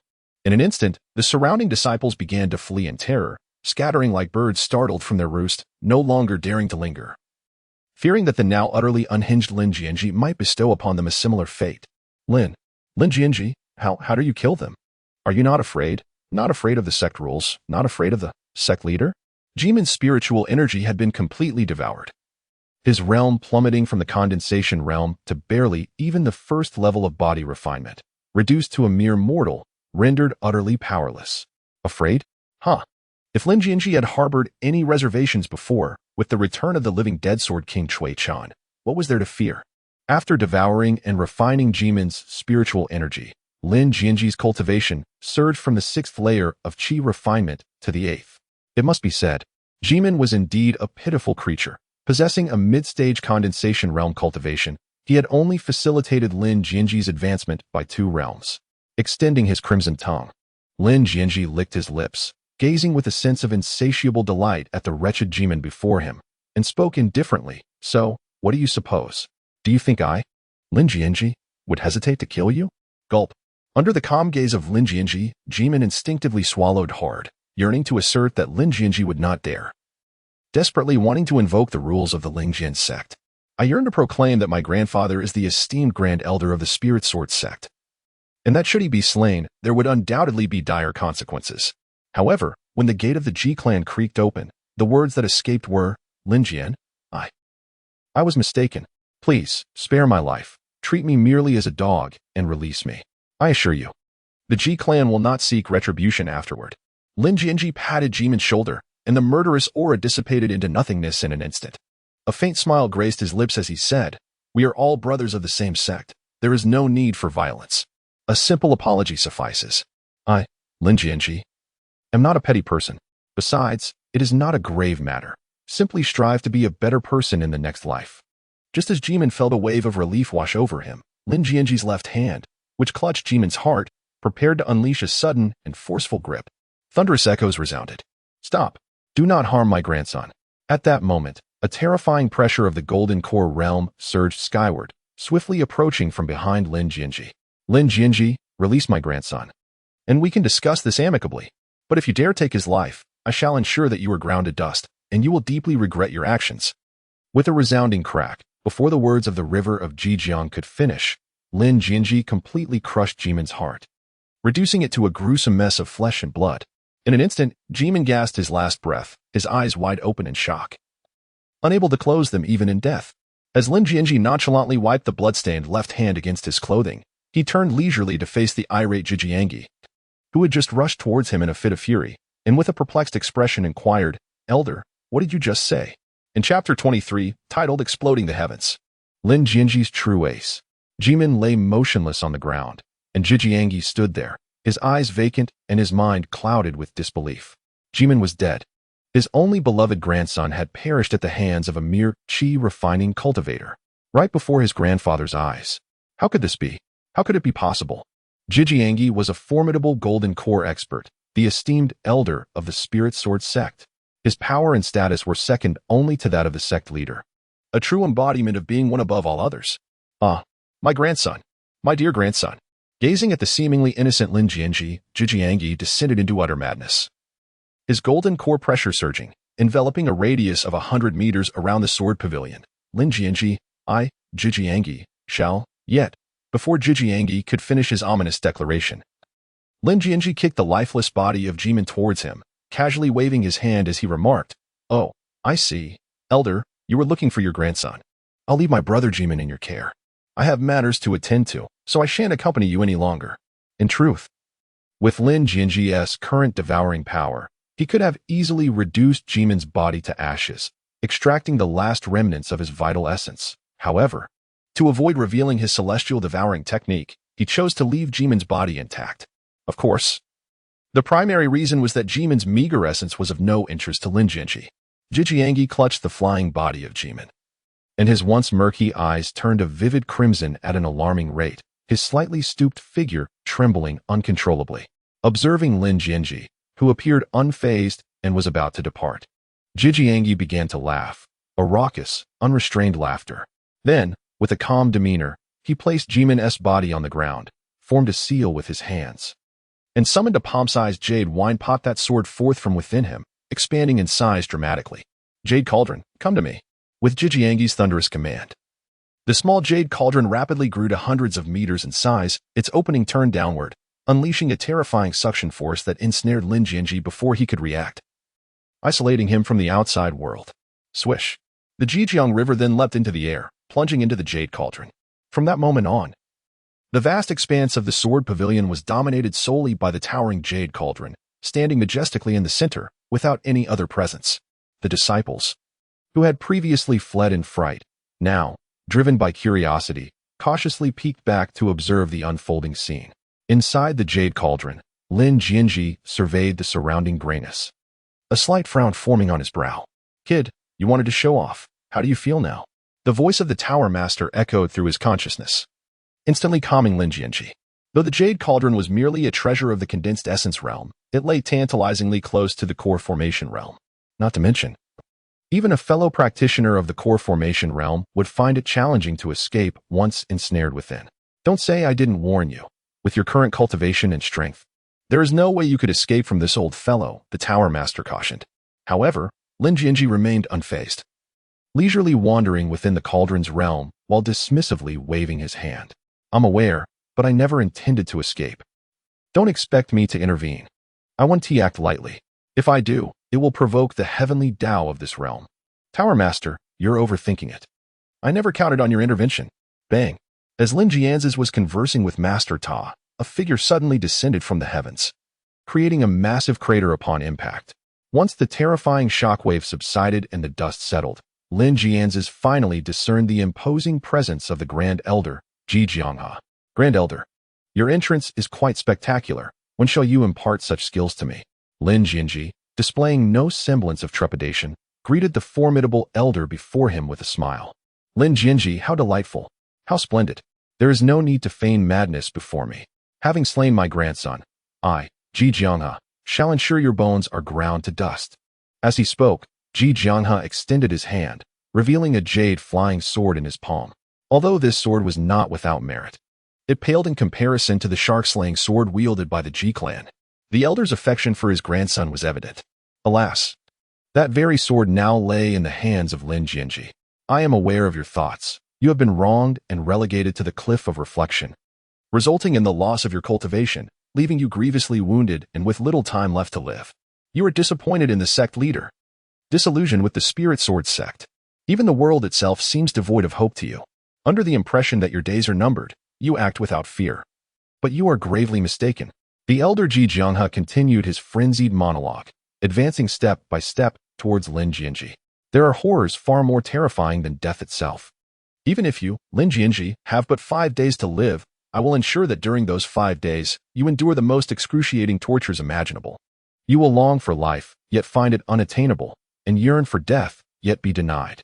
Do not entertain thoughts of the sect leader coming to your rescue. I will confine you within this jade cauldron, fearing that your pitiful screams may attract unwanted attention. Fear not, for I shall first break your limbs, suspend you from above, blindfold you, and then make an incision on your wrist, allowing you to hear your own blood drip, drop by drop." Swish! Before Jijiangha could complete his threats, Lin Jianzhi wielded his sword, launching a direct assault.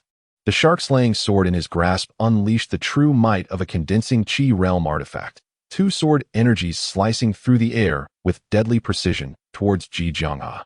"You old fool, how are you any different from your inept grandson? If you wish to fight, let us engage without further ado. After dealing with you too, I still have matters of the heart to attend to with Song Shui." Boom, boom. Yet, faced with Lin Jianzhi's 2 sword energies, the elder did not even attempt to evade. The energy struck him, yet his robe remained unscathed. The defense of a golden core realm cultivator had reached an astonishing level. Even though Lin Jianzhi's prowess surpassed that of others in the same realm, he was still but a Qi refinement cultivator. "Youngster, is this all you are capable of?" Jijiangha scoffed as his jade sword erupted with brilliant radiance, piercing directly towards Lin Jianzhi's brow. Lin Jian's pupils dilated sharply as he witnessed the long sword magnifying within his gaze, growing larger and larger. Yet, he found himself unable to evade it, his body rendered immobile. In truth, the elder's strike was not executed with great speed. However, once locked onto by a formidable cultivator of the core formation realm. The overwhelming pressure made Lin Jian feel as though he were being expelled by the very world around him, robbing him of the ability to control his own body. In a moment of impending doom, as the sword threatened to pierce his brow, Lin Jian once again unleashed the grand Tao of devouring heaven, enveloping himself in its terrifying absorptive power. This was yet another remarkable application of the grand Tao of devouring heaven that Lin Jian had discovered, its ability to consume not only various energies for his own use but also to absorb intangible pressures and mental forces. In an instant, that oppressive force from the core formation realm was forcibly devoured, and the sensation of being cast aside by the world vanished. Lin Jianzhi once again regained control of his body, leaning to the right just in time to narrowly evade the fierce strike. Failing to land his blow. The Grand Elder was momentarily stunned, his eyes widening in shock as he fixed his gaze upon Lin Jianzhi with a mixture of astonishment and fear. A mere Qi refinement realm cultivator, no matter how extraordinary, should not be able to withstand the assault of a core formation realm practitioner. I understand now. You possess a secret, a tremendous secret. The Grand Elder, having regained his composure, was filled with exhilaration. Breathing heavily as he regarded Lin Jianzhi with eyes brimming with avarice and malice. Though this seasoned veteran was unaware of the specific nature of Lin Jianzhi's secret, he realized that it must be extraordinary, capable of allowing a Qi refinement realm cultivator to resist the oppressive force exerted by a core formation realm practitioner. If he, Qi Zhenghe, could obtain and master this secret, would it not be time for a change in leadership within the Spirit Sword sect? This old fellow may have a keen nose, but alas, you shall have no opportunity. Lin Jian's mastery of body techniques allowed him to instantaneously appear behind the Grand Elder.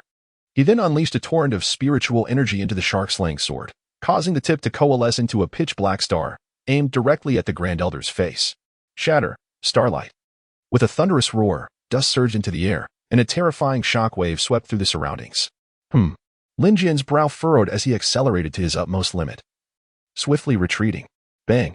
The moment he vacated his position, a massive pit materialized where he once stood. There was no doubt that had he delayed even a breath longer, he would have sustained grievous injuries from that strike. His reflexes were indeed commendable, yet one must ponder, how many times can he evade? The Grand Elder, once more wielding a jade flying sword, advanced step by step, lamenting as he walked, at such a tender age. You have mastered the first form of the great Luo sword classic, Star Shatter. It is no wonder the sect was vanquished by your hand.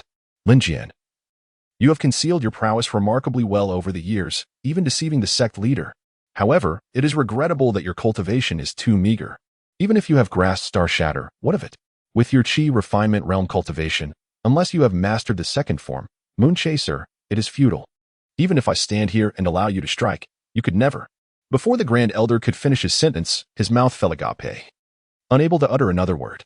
Before him, Lin Jian brandished a sword, the Shark Slayer glimmering with the brilliance of a silver moon, descending from the heavens above. Second form of the great Luo sword classic, Moon Chaser, unleash your wrath. Boom. The silver moon crashed down with a deafening roar that reverberated throughout the entire jade cauldron. Cough, cough.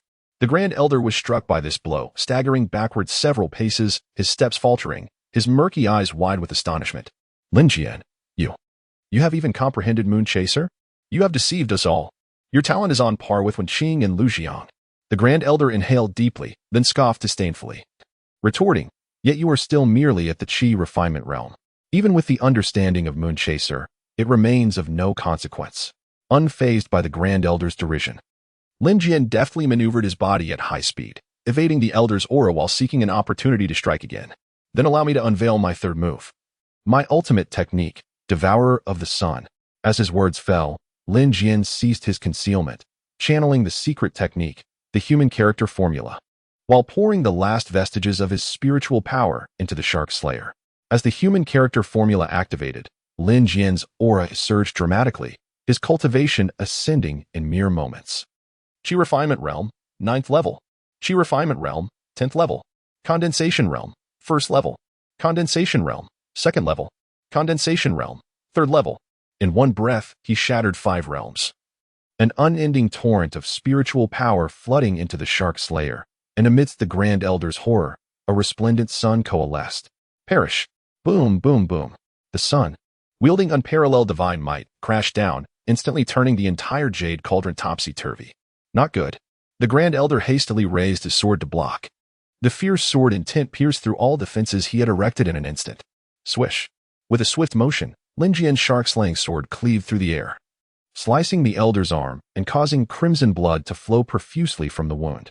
The sun shattered, unleashing a terrifying wave of energy that sent the Elder flying. Cough. Cough. You little rascal, you have even mastered the sun-swallowing technique. Your talent surpasses that of Lu Jiang and the others. To elevate 5 realms in such a short span, what secret art have you practiced? As the Elder rose from the ground, wiping the blood from the corner of his mouth, he formed hand seals to summon the power of the precious jade cauldron. At this moment, his gaze toward Lin Jian was devoid of any contempt, replaced instead by a palpable wariness. Meanwhile, the utterly exhausted Lin Jian had plummeted from the 3rd level of the condensing yuan realm back to the 8th level of the qi refinement realm. His internal spiritual energy completely depleted. Jade cauldron, waters from the great river descend, bind him. With a flick of his wrist, a surging river materialized within the jade cauldron, ensnaring Lin Jian's body and suppressing him entirely. Old man, you have forced my hand. With no strength left to resist, Lin Jian suddenly broke into a wide grin, and as the Elder's face filled with dread, he concentrated his thoughts. In an instant, a gentle rain began to fall throughout the realm of the jade cauldron. Upon closer inspection, each raindrop was a flying sword. Before the Elder could comprehend what was happening, an overwhelming pressure from the spirit-connecting realm descended upon him. Chapter 24. An Oath to the Heart of Heaven's Tao. Outside the gates of the Spirit Sword Sect, high above in the 9 heavens, the protective formation was shattered, the clouds torn asunder by the fierce sword aura, revealing a boundless sky. Crack, crackle. Flickering arcs of electricity danced visibly, threading through the void, with thunder densely packed within a radius of several thousand meters, the atmosphere laden with an oppressive tension. 2 figures stood face to face, each regarding the other with vigilant eyes, deep wariness etched upon their faces. The second Elder, Imo Qingshan, led hundreds of disciples from the Spirit Sword Sect, soaring on their swords to form a protective array, retreating to a safe distance. Fearful of being caught in the aftermath of the clash between 2 spirit-connecting realm powerhouses. At such a moment, one would not even know how they had met their end, nor would there be anyone to seek justice from. Chui, do you wish to continue? Ji Qing, wielding a flying sword, cast his gaze upon the black-clad man before him, his expression slightly stern, while his heart was filled with trepidation. He was familiar with nearly all the powerful practitioners of the Spirit Link realm within the borders of the Xianyu Empire, yet this man, who claimed to be the Sword King, was a stranger to him, one he had never encountered nor even heard of. Moreover, the man's swordsmanship was enigmatic and extraordinary, surpassing even Ji Qing's own prowess, justifying the title of Sword King. However, Ji Qing sensed a certain rigidity in the black-clad man's movements during battle, a lack of agility and maneuverability. Otherwise, had their earlier confrontation continued, Ji Qing would have surely sustained injuries. Yet, today he was a guest at the Lingjian Sect, and further conflict would only lead to the ruin of their protective formation. The Sword King, Chui Chan, waved dismissively, then strode forward toward the Lingjian Sect without a hint of caution. Moreover, Sect Master Ji, you have yet to employ the Lingjian Zidian. Otherwise, in our previous skirmish, I would have surely found myself at a disadvantage. The Lingjian Zidian was the sect's treasured artifact, of an exalted grade, far surpassing ordinary flying swords. Although Ji Qing had not fully refined the Lingjian Zidian, he could still wield it to some extent. Once empowered by the Lingjian Zidian, Ji Qing's combat capabilities would increase manifold. Friend Chui, you jest. Haha, please, do come in. With Chui Chan refraining from further hostilities, Ji Qing visibly exhaled in relief. While he had not utilized the Lingjian Zidian, Chui Chan had also not employed even a common flying sword artifact throughout their encounter. Should the two engage in a reckless battle, the outcome would be uncertain, but one fact was indisputable. All disciples of the Lingjian Sect, barring Ji Qing, would suffer grievous losses, and a century's worth of legacy would be obliterated in an instant. May I inquire from which sect you hail? Do you reside within the Xianyu Empire? Ji Qing led the way while subtly probing into the Sword King Chui Chan's background, contemplating how to manage this precarious situation. If Chui Chan could join the Lingjian Sect and become an ally, it would undoubtedly benefit the sect, significantly enhancing its strength with another practitioner of the Spirit Link realm. However, if not, It would spell disaster for both the Lingjian Sect and Ji himself. I am without a sect or affiliation. This is my first visit to the Xianyu Empire. Cui Chan responded to Ji inquiries as he gracefully descended into the Sanqing Hall, with Elder Jiang and others closely trailing behind. Your first visit to the Xianyu Empire? Then I hope you will stay for a while at the Lingjian Sect. Allowing me, Ji to extend my hospitality. But as their feet touched the ground, both Ji and Cui Chan suddenly paled. Swish! In the next moment, before Ji could make a move, Cui Chan transformed into a streak of light, swiftly vanishing towards the Sword Sect's sword pavilion. The speed was so astonishing that it even surpassed that of his battle with Ji causing Ji expression to shift dramatically. Without a second thought, he too followed Cui Chan into the pavilion. The second elder and the others exchanged bewildered glances, unable to comprehend what had transpired, as their sect leader and the Sword King Cui Chan had already disappeared without a trace. This is the spirit connection realm. Inside the Jade Cauldron, the Grand Elder watched in shock as a figure clad in black descended amidst a storm of sword rain. The realization struck him, aside from the sect leader. When had the Spirit Sword Sect acquired a second powerhouse in the spirit connection realm? Impossible. Apart from the sect leader, Ji Jianghe was the strongest in the entire sect.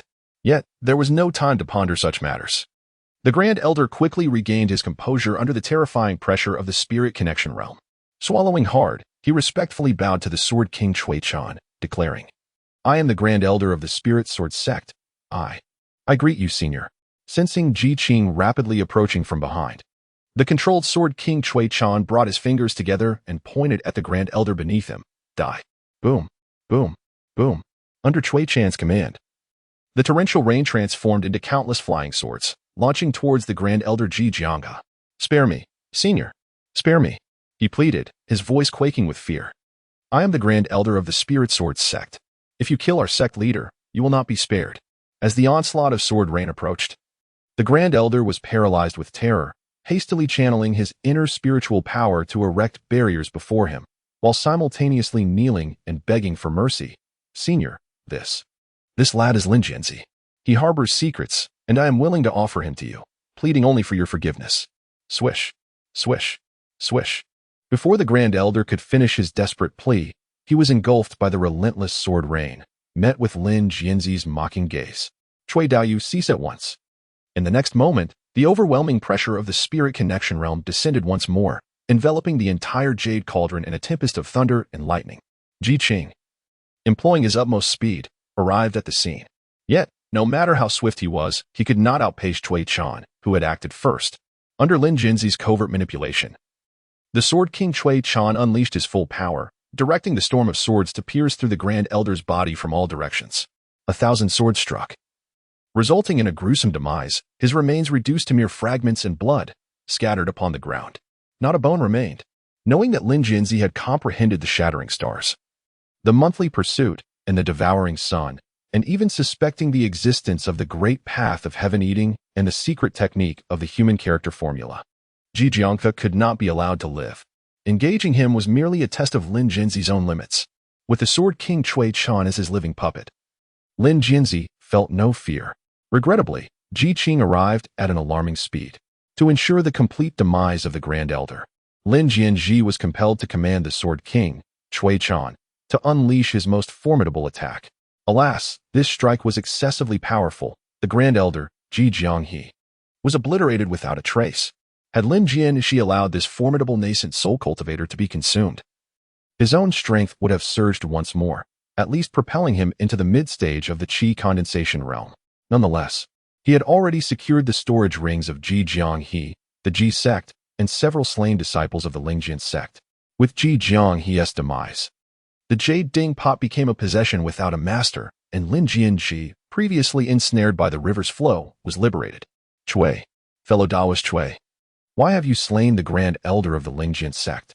A crackling arc of electricity surged as Ji rushed to confront the Sword King, Cui Chan, his voice seething with indignation. Although Ji endeavored to suppress his fury, the arcs of electricity dancing around him betrayed the tempest within. The Grand Elder, Ji Jianghe, was a formidable nascent soul cultivator, second only to him as the sect leader. With Ji Jianghe's death, the overall strength of the Lingjian Sect would undoubtedly decline. If a reasonable explanation were not forthcoming, Ji Qing would be compelled to act decisively. Was it possible that fellow Taoist Chui harbored a grudge against the Grand Elder? Had he come solely to eliminate him? Ji Qing, a true leader of his sect, swiftly managed to temper his anger within mere breaths, softening his tone. After all, the Grand Elder was already deceased. To further offend Chui Chan would be unwise. Moreover, aside from their apparent enmity, Ji Qing could conceive of no other explanation. Their first encounter surely could not have been motivated by mere disdain. Sect leader Ji, this individual was your Grand Elder? I had presumed him to be an infiltrating assassin. Chui Chan responded nonchalantly, evidently prepared with a retort. Yet, if he was indeed your Grand Elder, why would one of his cultivation levels seek to confront a mere qi refining disciple? Is it that the elders of your Lingjian Sect are merely bullies, preying on the weak? That is most disappointing. Ji Qing was rendered speechless by the rebuttal. He owned a counter. Yet with Ji Jiang having summoned the Jade Ding Pot, the evidence spoke volumes. Lin Jianzhi, how is it you? Ji Qing turned to see Lin Jianzhi standing beside him and furrowed his brow. Why did the Grand Elder target you? Speak the truth at once. Lin Jianzhi stepped forward, speaking with a composed yet assertive tone. In the life-and-death battle against the Jimin, I have slain him, and the Grand Elder shall seek vengeance for his grandson. After speaking, Lin Jianzhi respectfully inclined his hands to the Sword King Chui Chan, expressing his gratitude. Thank you. Esteemed Elder, had you not arrived in time, I would have met my demise long ago. Chui Chan waved his hand dismissively, then regarded Lin Jianzhi with keen interest before turning to Ji Qing and saying, this young man is remarkable, possessing both exceptional talent and noble character. However, since this is a matter of life and death, how can one concede defeat and allow the old to seek revenge? This is unacceptable. Ji Zongju, forgive my frankness, but to spare such a person only tarnishes the reputation of your Lingjian Sect. Ji Qing's face fluctuated between shades of blue and red. Yet he found himself at a loss for words. Lin Jianzhi, have you not lost all your cultivation? How did you ascend to the qi refinement stage? How could you have defeated the Jimin? Ji Qing quickly discerned the crux of the matter and turned his gaze toward Lin Jianzhi, his expression growing stern. Returning to my master, I am unsure of the reason, but after consuming some healing elixirs, my cultivation has partially recovered. As he spoke, Lin Jianzhi held the shark-slaying sword, channeling the deluo sword cannon, and at the sword's tip, he gathered a small black star. As for how I vanquished Jimin, I have comprehended the sword technique shattering stars. Lin Jianzhi had long contemplated his course of action, thus when confronted by Ji Qing's inquiries, he responded with impeccable precision. Surviving a great calamity often heralds subsequent fortune. In this instance, Lin Jianzhi emerged unscathed yet resolute. Naturally, Ji Qing was not swayed by Lin Jianzhi's solitary narrative. He would seek verification from various sources in due course. However, with esteemed guests present, he refrained from further pressing Lin Jianzhi. You may return for now. I shall conduct a thorough investigation into this matter. Remember, do not divulge today's events to anyone, lest— Yes, I take my leave, master. Lin Jian bowed slightly and then soared into the sky on his sword, transforming into a streak of light as he flew out of the jade cauldron. Master Ji, your spirit sword sect truly harbors hidden talents. After Lin Jianzhi departed, Chui Chan and Ji Qing also flew out of the Jade Ding Pot in succession. With the passing of the Grand Elder, the Jade Ding Pot became a leaderless entity. Chui Chan, unabashed, fawned while effortlessly stowing the pot into his sleeve. Ji Qing's expression shifted slightly, yet his cultivated demeanor prevented him from erupting in anger, and he chose to endure once more. Rest assured, Sect Master Ji, having slain one Grand Elder, I, Chui Chan, shall compensate you with another. I gazed upon the Lingjian Sect, rich in spiritual energy and breathtaking scenery, a rare celestial paradise. Since I had nowhere else to go, I might as well remain here and serve as a Grand Elder. Upon hearing this proclamation, Ji Qing's body trembled, transforming his fury into joy. As the clouds of discontent dissipated from his visage, Chui Daoist friend, is this truly the case? Naturally, Ji Qing harbored doubts regarding Chui Chan's intentions. And before the latter could respond, he pressed on, Chui Daoist friend, do you realize that joining our Lingjian sect is not merely a matter of words? One must swear an oath to the heavenly Tao. Should one betray the sect, it would be impossible to advance in cultivation, and a wretched fate awaits. I had anticipated that such a stern declaration would cause Chui Chan to withdraw or contemplate his decision. To my astonishment, he waved his hand and readily acquiesced. Of course. As a living dead puppet, my cultivation is already fixed. How could I possibly break through? And as for a wretched fate? This left Ji Qing utterly bewildered, caught between shock and delight.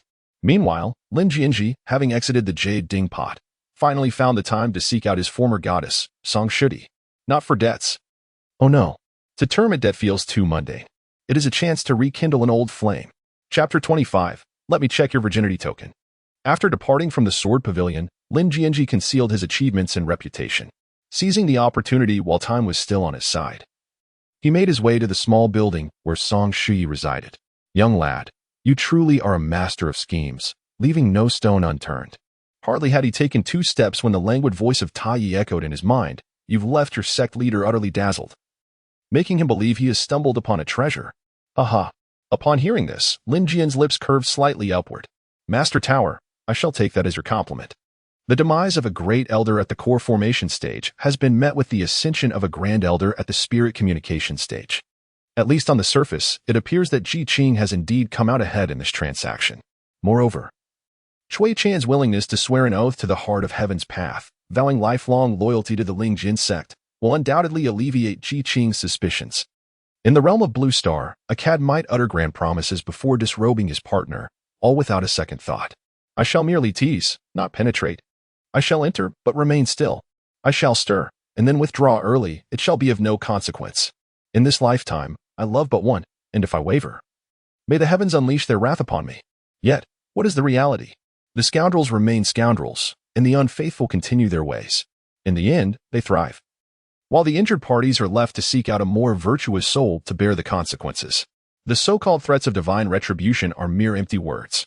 However, unlike Blue Star, this world possesses a genuine heavenly path. Once a cultivator swears an oath to the heart of heaven's path, they become subject to the scrutiny of this realm's celestial laws, which inscribe a mark upon them. Should a cultivator break their vow, they shall face divine punishment. The mildest of consequences may result in demonic deviation, obliterating their cultivation, while the gravest could lead to their demise, reduced to mere ash in the face of heavenly tribulations. Thus, cultivators typically refrain from making promises lightly, let alone swearing oaths to the heart of heaven's path. To Ji Qing. As long as Cui Chan truly swears an oath of unwavering loyalty to the Lingjian Sect, he can be trusted implicitly. Regrettably, all of this lies within Lin Jian's intricate schemes. Strictly speaking, a living dead puppet is merely a marionette, not a true human. Indeed, I am praising you. This world is inherently treacherous and cunning. You scheme against me, and I against you. For reasons unknown, when the topic of treachery arose, Master Tower exhibited considerable emotional turmoil, teetering on the brink of losing control. Had the previous master of the Star Tower, that unparalleled empress, not been so sincere? At the crux of his statement, Master Tower suddenly paused, letting out a deep sigh. By the heavens, there are more subtle ways to tease than this. Lin Jian felt his teeth clench in irritation. Yet he maintained his composure, feigning nonchalance as he inquired, "And what will not happen? Nor will you be imprisoned. You rascal. Do not attempt to extract words from your master." In a moment of clarity, Master Tower regained his composure, retorting with a haughty snort, "Young one, some matters are not divulged by your master because your current strength is insufficient. Until you have matured, I dare not intervene, let alone disclose the former master's identity, which would only draw the attention of those formidable beings upon you. That would be of no benefit." Lin Jianzhi shrugged, not feeling compelled to press the matter. Although the information divulged by the Tower Master was rather scant, he managed to grasp 2 pivotal keywords. The first, Empress. This indicated that the current master of the Star Tower was indeed a woman. The second, prison. Imprisonment? Dungeon? Could this imply that the previous master, the Empress referred to by the Tower Master, was not deceased but rather confined somewhere, awaiting his rescue? A classic tale of heroism and romance? How clutch. Wait. Recalling the moment when he first comprehended the divine devouring technique, Lin Jianzhi stumbled upon a third key piece of information. The third, mysterious individual. This was the person the Tower Master had mentioned he needed to meet within the Star Tower. It was this individual who had revealed his unique constitution. Could it be that this person was none other than the former master, the so-called Empress? Yet, if the Empress is indeed the previous master, how could she possibly be imprisoned within the Star Tower? Isn't that a contradiction? Lin Jianzhi shook his head, finding the matter too intricate to comprehend, and thus chose to dismiss it altogether. He craved simplicity. Master Tower, he inquired, if the Sword King Cui Chan and Ji Qing, both formidable practitioners of the spiritual connection realm, were to engage in battle, who would emerge victorious? Who would live, and who would perish? This question weighed heavily on Lin Jianzhi, for if pressed, he could exert control over Sword King Cui Chan, wreaking havoc and potentially annihilating the entire Lingjian Sect. Though he had previously orchestrated a confrontation between Cui Chan and Ji Qing, that encounter had merely been a probe, with both combatants refraining from unleashing their full might, each wary of the other. To elaborate, during his prime, Sword King Cui Chan was a force to be reckoned with, having ignited the spirit fire. A true master of the fire realm, who could easily subdue his blinded master. However, now reduced to a living dead puppet, his strength had waned, and his mobility was severely compromised, compounded by the fact that your sect leader's sacred artifact, the spirit sword Zidian, remained unutilized. Before Master Tower could finish his thought, Lin Jianzhi interjected forcefully. Master Tower, deliver the conclusion directly. The outcome was grim. Should both combatants disregard the consequences and engage with all their might, the entire Lingjian Sect would be laid to waste, with thousands of disciples perishing in the fray. Sword King Cui Chan would fall, while Ji Qing would sustain grievous injuries. Upon hearing this, Lin Jianzhi nodded in satisfaction. This result exceeded his expectations. With Sword King Cui Chan on his side, he could at least ensure his own safety. Yet, to subdue or eliminate his master Ji Qing, a single living dead puppet would not suffice. Would 2 be necessary? 3? Or even 30? Could Ji Qing withstand such an onslaught? For Lin Jianzhi, who possessed the great Tao of devouring heaven, he boldly proclaimed that if he dared to claim the second position in cultivation, none would dare assert the first. Especially now, with the storage rings obtained from the elders, his confidence surged. As for the disciples of the inner sect, they were destitute, barely possessing enough spirit stones for their own cultivation, with little to spare. Yet, Elder Ji Jiangthe held significant authority within the Lingjian Sect and must have amassed quite a fortune.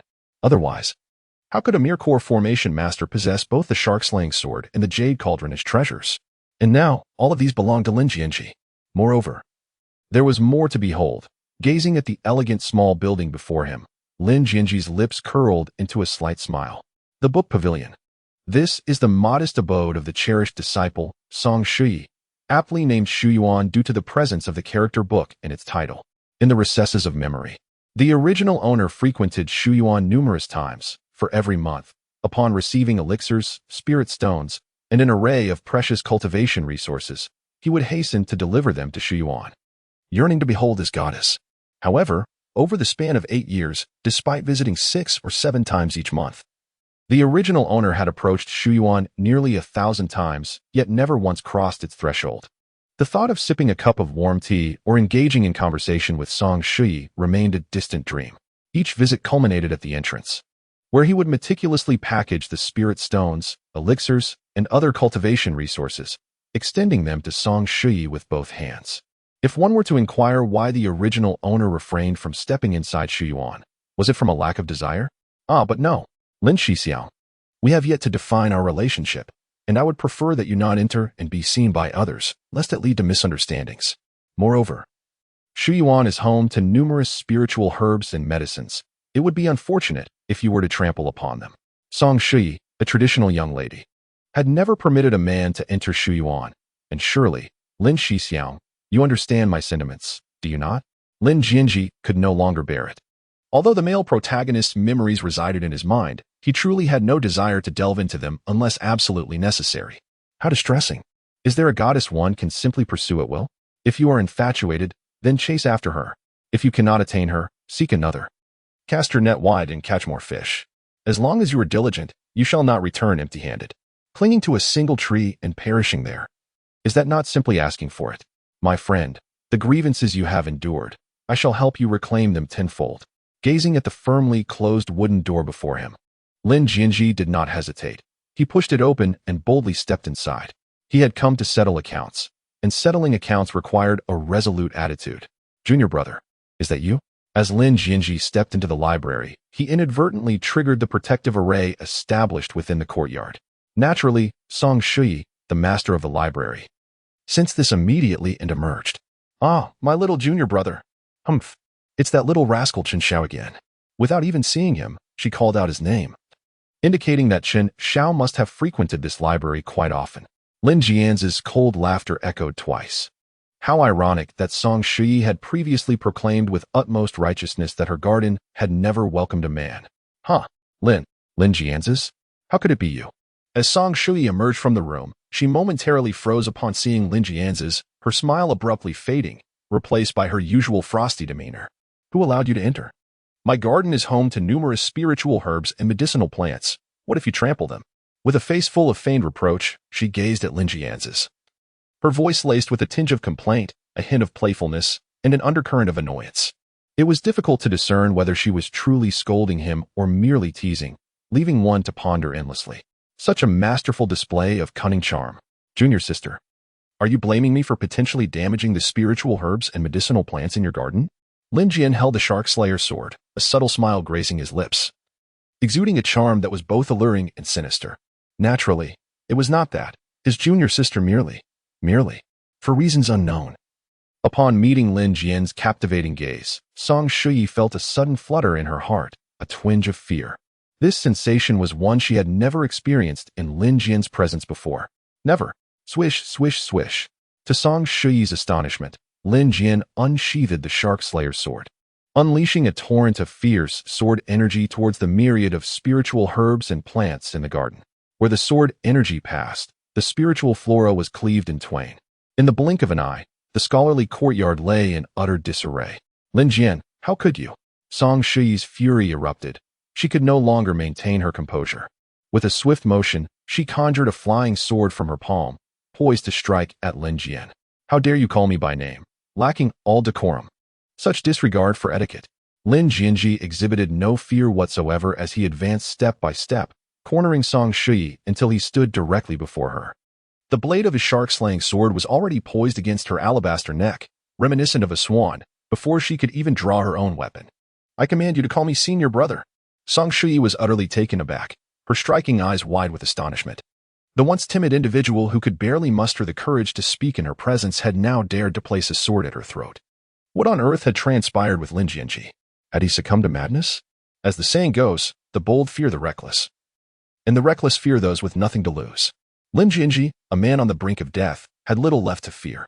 Very well, she thought. I shall endure for now. With a subtle press of her red lips, she complied, uttering, Senior brother. Anticipating that a moment's restraint might bring tranquility and that a step back could lead to broader horizons, she was unprepared for Lin Jianzhi's sudden, forceful grasp of her wrist. He roughly pulled her into the room and shut the door behind them. His strength was such that she found herself unable to resist. What was even more alarming was Lin Jianzhi's brazen words as he tugged at her. Junior sister. Junior sister. Why the affectionate address? Are you entangled with that scoundrel Chen Xiao? Show me your token of purity so I may inspect. With that, he hastily began to tear at her garments. If her token still remained, he would entertain this green tea vixen. But if it were gone, he would not hesitate to end her life. Lin Jianzhi extended his crimson tongue, greedily licking his lips with a devilish smile. Chapter 26. The aloof goddess's defenses crumble. Song Shui, a direct disciple of the Lingjian Sect, possessed a beauty that could be likened to a blooming flower, stunning beyond compare.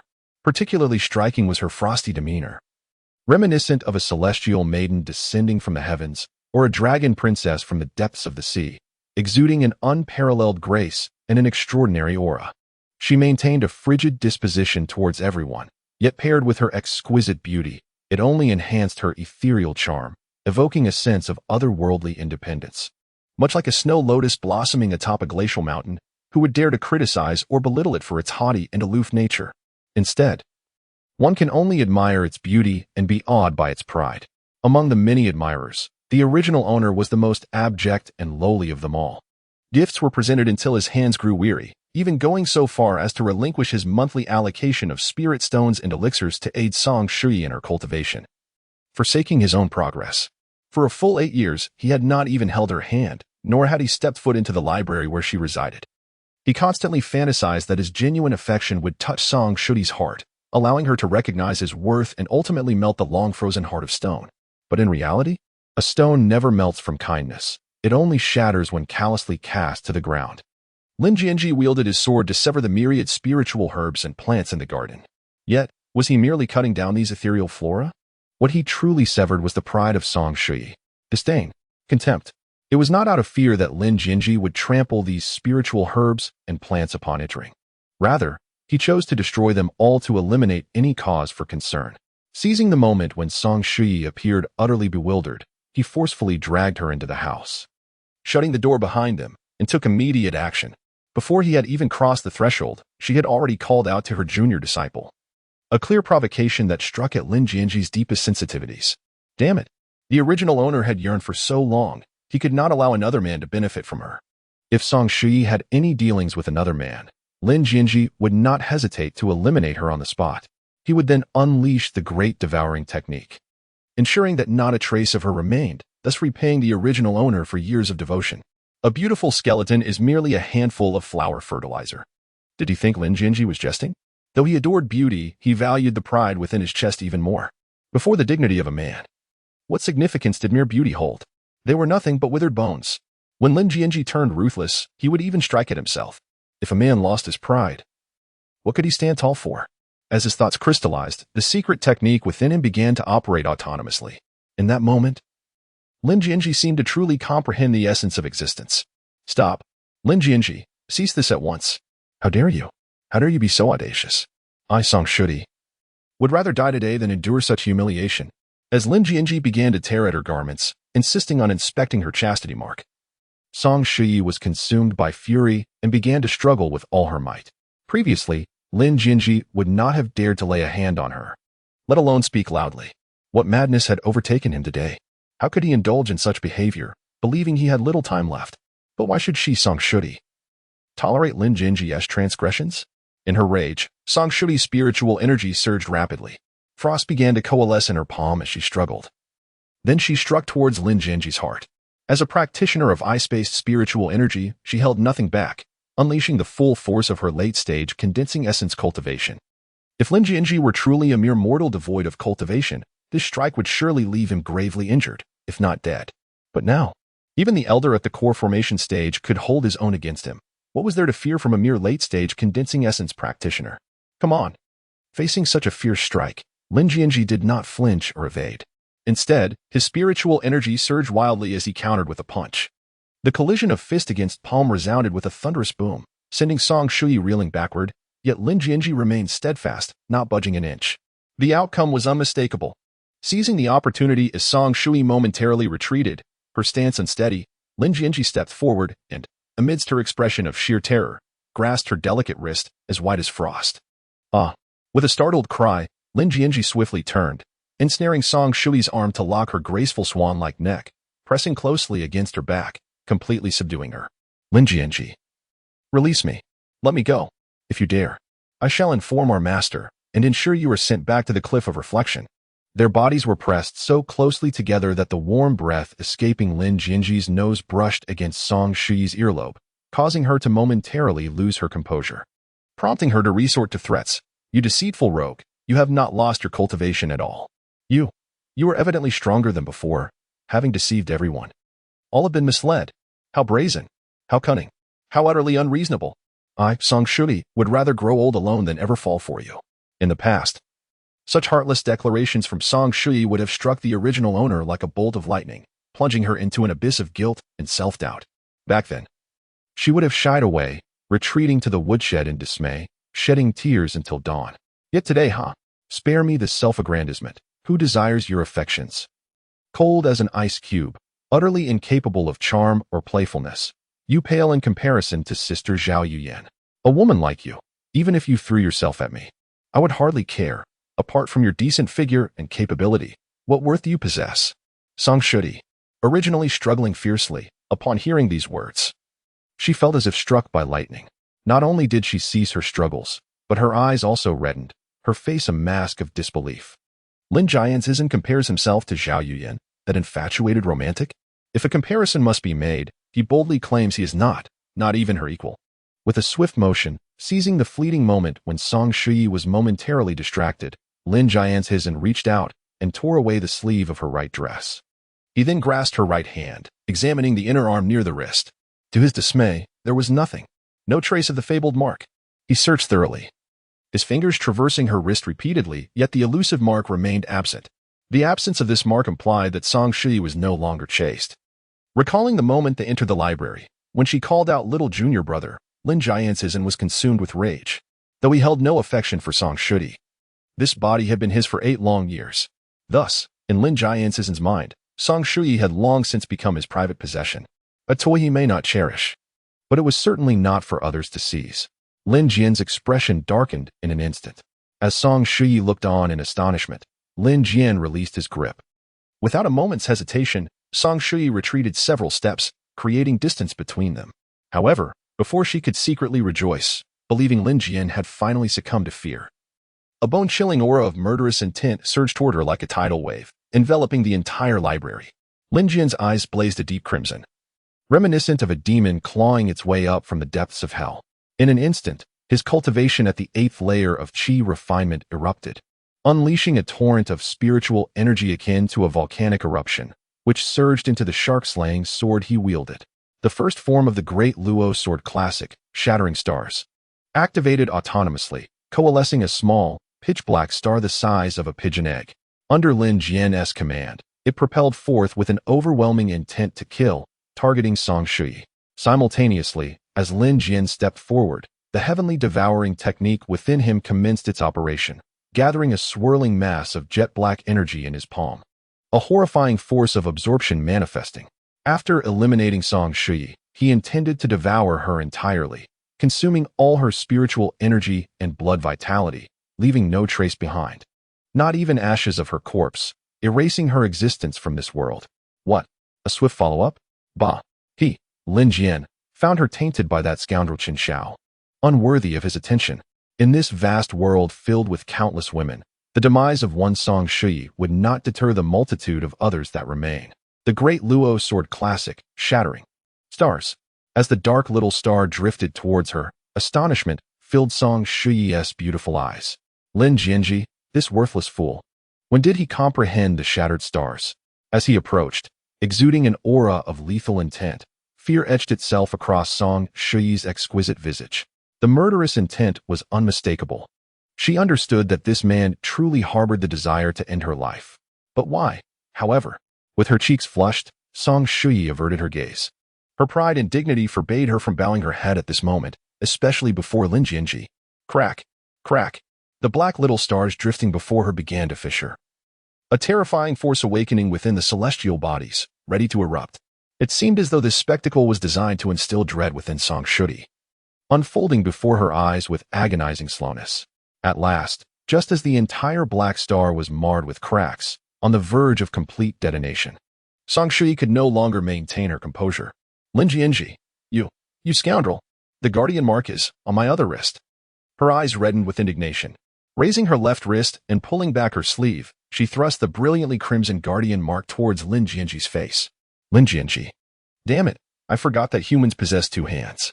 I only examined the right one, neglecting the left.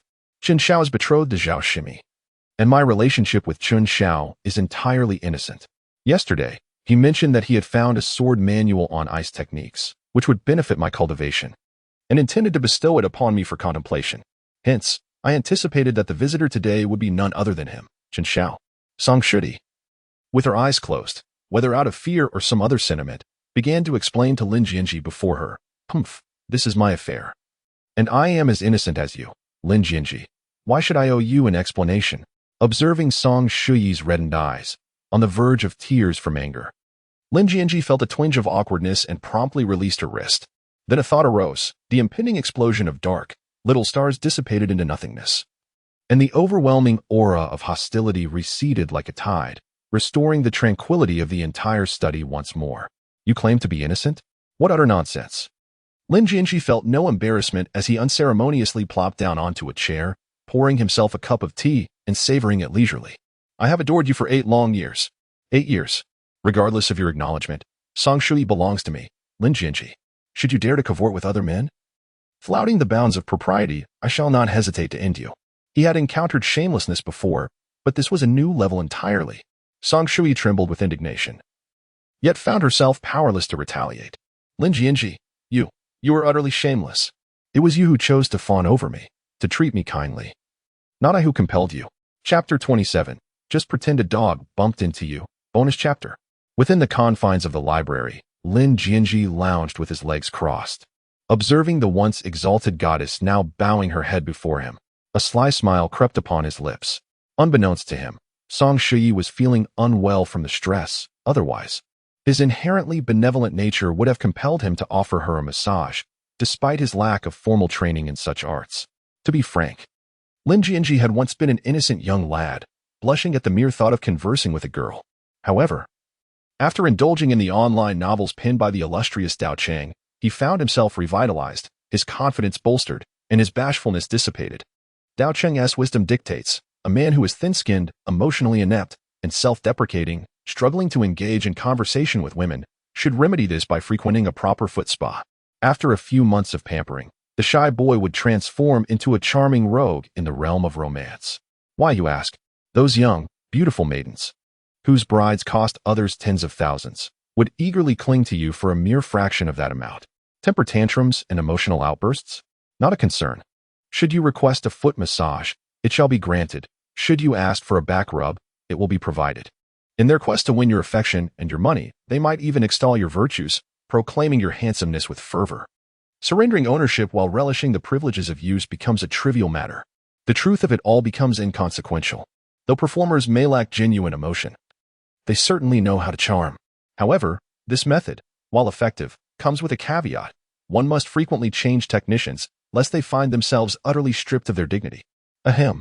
By mastering even a fraction of the techniques employed by these practitioners to enchant men, what man would remain without a partner, a concubine, or a lover? This is not formal instruction, merely for entertainment. Why do you gaze at me so intently? Do I have flowers blooming on my face? Lin Jianzhi gazed at the breathless Song Shui, who clutched her chest in distress, his expression filled with confusion. I have yet to do anything. And you are already gasping for breath. What would happen if I were to make a move? Would you ascend to the heavens? Although Lin Jianzhi's words were veiled, Song Shui grasped their meaning instantly. You shameless scoundrel. After knowing you for so long, I cannot believe I misjudged you. You should abandon this notion. I, Song Shui, shall remain solitary for life, never to marry, and will absolutely not be with you. Song Shui felt that Lin Jianzhi had changed, becoming unrecognizably foreign. The once incompetent fool she could easily manipulate and tease now dared to turn the tables on her. She despised this sensation and was determined to regain control. The man she wished to marry must be the pinnacle of strength in this world, a gentleman of noble character, eloquent in speech and compassionate towards all. Not a rogue like you, a rascal, a scoundrel. Having spoken so harshly, she anticipated that her relentless verbal assaults would shatter Lin Jianzhi's resolve, plunging him into self-doubt and despair. After all, this man had professed her to be his woman, implying that he still harbored feelings for her, cherished her, and could not bear to be without her. Humph, in love. The one who takes it seriously is bound to lose. Yet, much to her surprise, Lin Jianzhi regarded her with a foolish gaze, then spoke disdainfully, striking at the very core of her heart. Who said I was going to marry you? What foolish dreams are you indulging in? I did say you were mine. After all, I have pursued you for 8 years. If you were not mine, would I have wasted 8 years on you? That would be madness. You are mine, but I am not yours. I merely want to be with you, to play with you, without any intention of marrying you. I would only marry a gentle, virtuous, and considerate woman. Do you think you fit that description? Dream on. Song Shui was rendered speechless, her hands clutching her chest, subtly fidgeting under Lin Jianzhi's wide-eyed gaze. How brazenly you spoke of trifling with women. She had encountered shameless men before, but never one so audacious. Suppressing her anger, she refrained from engaging in a dispute with Lin Jianzhi, for they were in the book pavilion. And as the revered goddess among the thousands of disciples of the Lingjian Sect, she still had her dignity. Were it not for this, she would have long unleashed her flying sword, battling Lin Jianzhi in a fierce clash. Although he had regained some of his cultivation, he was still merely at the 8th layer of qi refinement. Even with a robust vitality coursing through her veins, and having comprehended the essence of the shattered stars, Song Shui remained undaunted. As a direct disciple, she too had grasped the shattered stars, and she was but a step away from understanding the second form, the waning moon. When it came time for action, humph. Since you have no desire to marry me, I too am disinclined to wed you. Therefore, I kindly ask you to vacate the book pavilion. Song Shui regained her usual cold and aloof demeanor, casting a disdainful glance at Lin Jianzhi. In this world, strength ultimately speaks volumes. What use is it to be eloquent of tongue? Now, at once, depart from the book pavilion. So eager to sever ties with me? Very well. I have no objections. Lin Jianzhi set down the cup in his hand and, with a devilish charm, extended his crimson tongue to lick his lips. Return to me the 74,342 high-grade spirit stones, and 2,437 elixirs that you owe me, and I shall depart at once." Upon hearing the demand for the return of the spirit stones and elixirs, Song Shuyi's face instantly flushed crimson. Just a moment ago, she had exuded an aura of cold aloofness, keeping others at bay, but now she found it difficult to maintain her composure. She longed to retort, yet Lin Jianzhi recounted the exact figures: 74,342 high-grade spirit stones and 2,437 medicinal pills, with absolute clarity, leaving no room for dispute. This was entirely inescapable. Wasn't it said that this fellow had emerged from the cliff of reflection utterly depleted of his cultivation, grievously injured, and on the verge of death? The last time, a sum exceeding 10,000 spirit stones was provided, with the hope that this matter would be settled. Their next encounter would be in the realm of the afterlife. Even Master Brother Lu Jiang had promised her, Song Shuyi, that he would recover the 11,000 spirit stones after Lin Jianzhi's demise. This was no trifling matter, but rather an immense sum, in just a few short days. Regardless of how extravagantly Lin Jianzhi might indulge, it was inconceivable that he could absorb and refine them all. To successfully absorb and refine dozens or even hundreds of high-grade spirit stones would be an extraordinary feat, yet merely 5 days had passed. And this man had the audacity to return demanding spirit stones? How tiresome. Truly shameless and miserly. What? Does the junior sister intend to default on her debt? Observing the fluctuating expressions on Song Shuyi's face, Lin Jianzhi blurted out, "Shall I seek our master and the over 2,000 disciples of our spirit sword sect for judgment? After all, I have but a few days left to live and care not for my reputation." Upon hearing this, Song Shuyi, who was on the verge of reneging, was startled into clarity and quickly managed to muster a faint smile towards Lin Jianzhi. "Lin, brother Lin, how could you say such a thing?" Naturally, the junior sister would never default on her debts. Lin Jianzhi, a dying man, shamelessly clings to life, while she, Song Shuyi, values her dignity. As the aloof goddess in the eyes of thousands of disciples of the Lingjian Sect, if she bears the stigma of an unpaid debt, what remains of her divinity? How can she maintain her icy demeanor, or attract those affluent and influential prodigies of various sects? Yet, these spirit stones were willingly bestowed upon me by my junior brother. It is truly difficult for me to return them at this moment. As she spoke, Song Shuyi's eyes reddened, tears welling up and shimmering in her gaze. Like a pear blossom amidst rain, she was a sight to behold. Even Lin Jianzhi found himself momentarily captivated. It must be said that Song Shuyi was exceptionally beautiful, particularly with her air of chilly pride and solitude, which would effortlessly overshadow any star on Blue Star. But how could one remain heartless after a mere glance? Was he not a man? Lin Jianzhi, having traversed from Blue Star, had seen his fair share of sights. "Depart. Do not feign pity before me. Either return the spirit stones, or—" Lin Jianzhi gazed intently at Song Shuyi, his scarlet tongue flicking out to lick the corners of his mouth, exuding an air of both devilish charm and lewdness. This sight sent Song Shuyi retreating in fright, her body trembling uncontrollably. "Senior brother, you misunderstand. I do not intend to renege on my debts. I merely wondered if it might be possible to lessen my repayment. Then, if my junior sister is unwilling to marry me, might I simply request a playful dalliance?" Song Shuyi's delicate visage was awash with disdain, shock, and speechlessness. Yet, she found herself unable to refute him. Astonishingly, she even perceived a modicum of truth in Lin Jianzhi's words. How could such perilous thoughts enter her mind?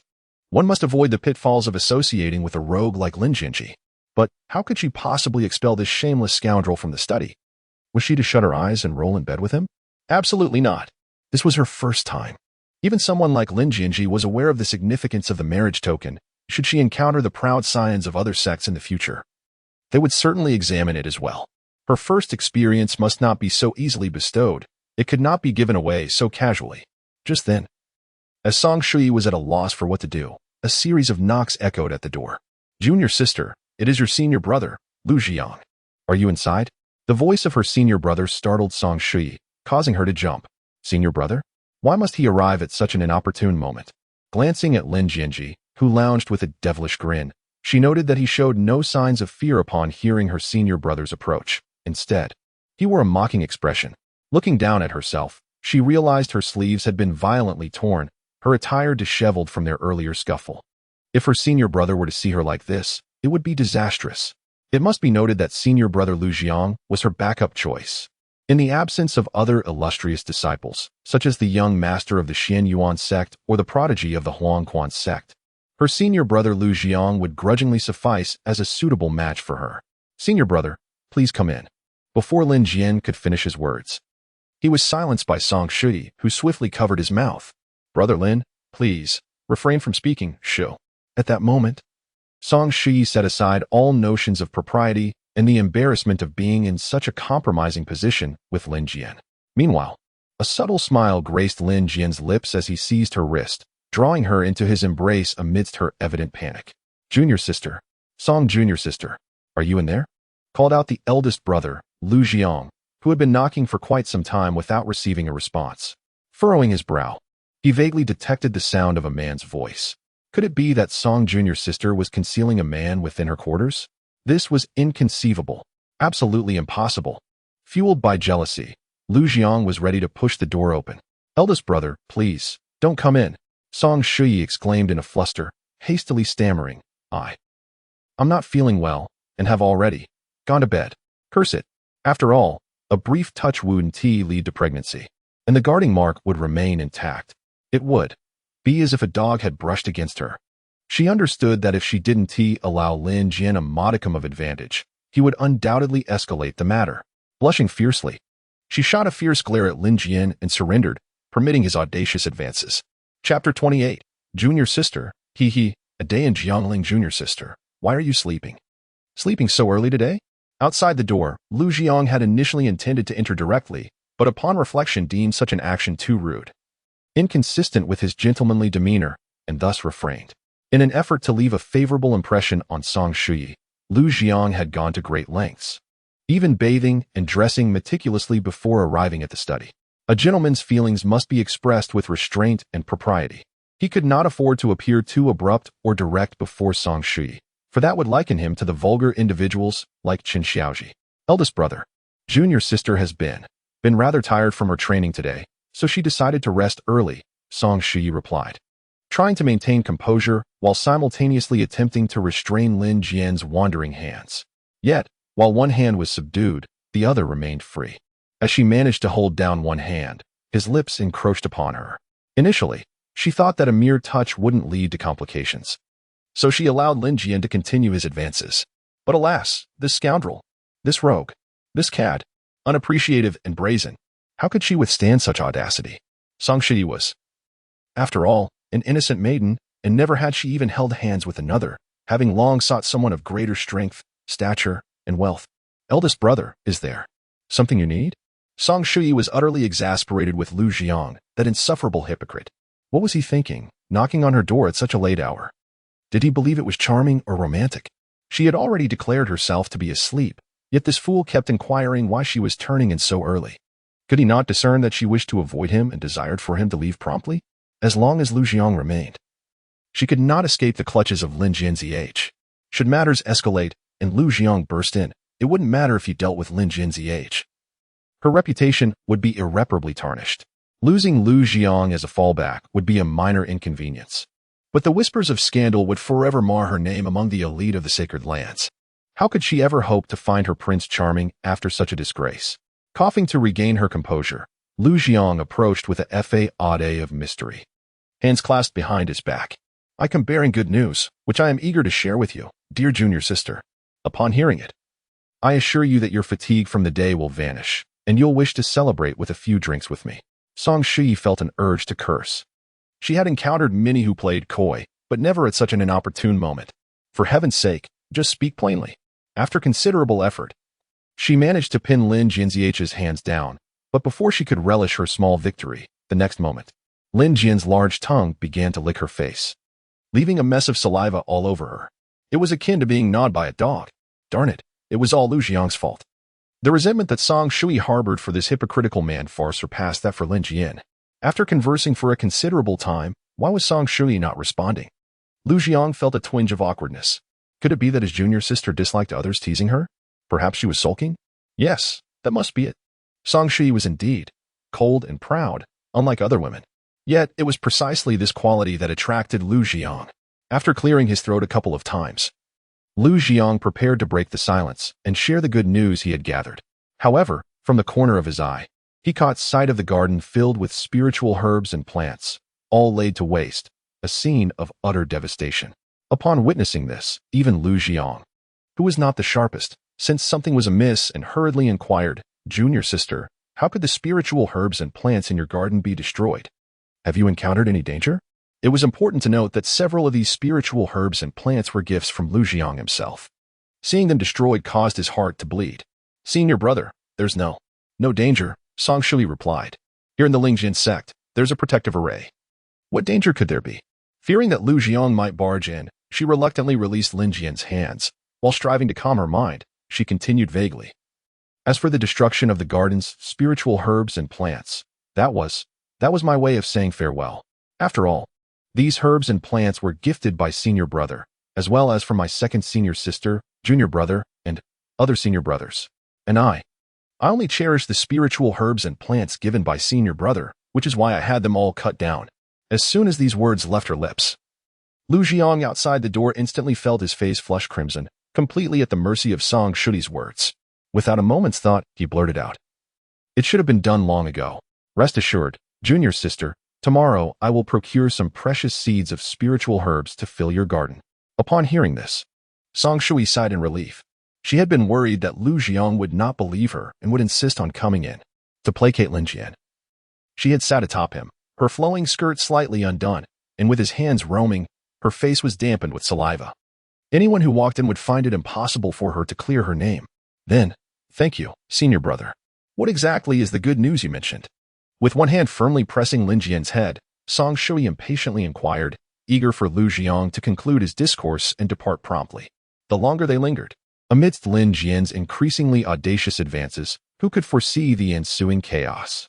The thought sent chills down Song Shui's spine. "Haha, I knew my junior sister would be intrigued."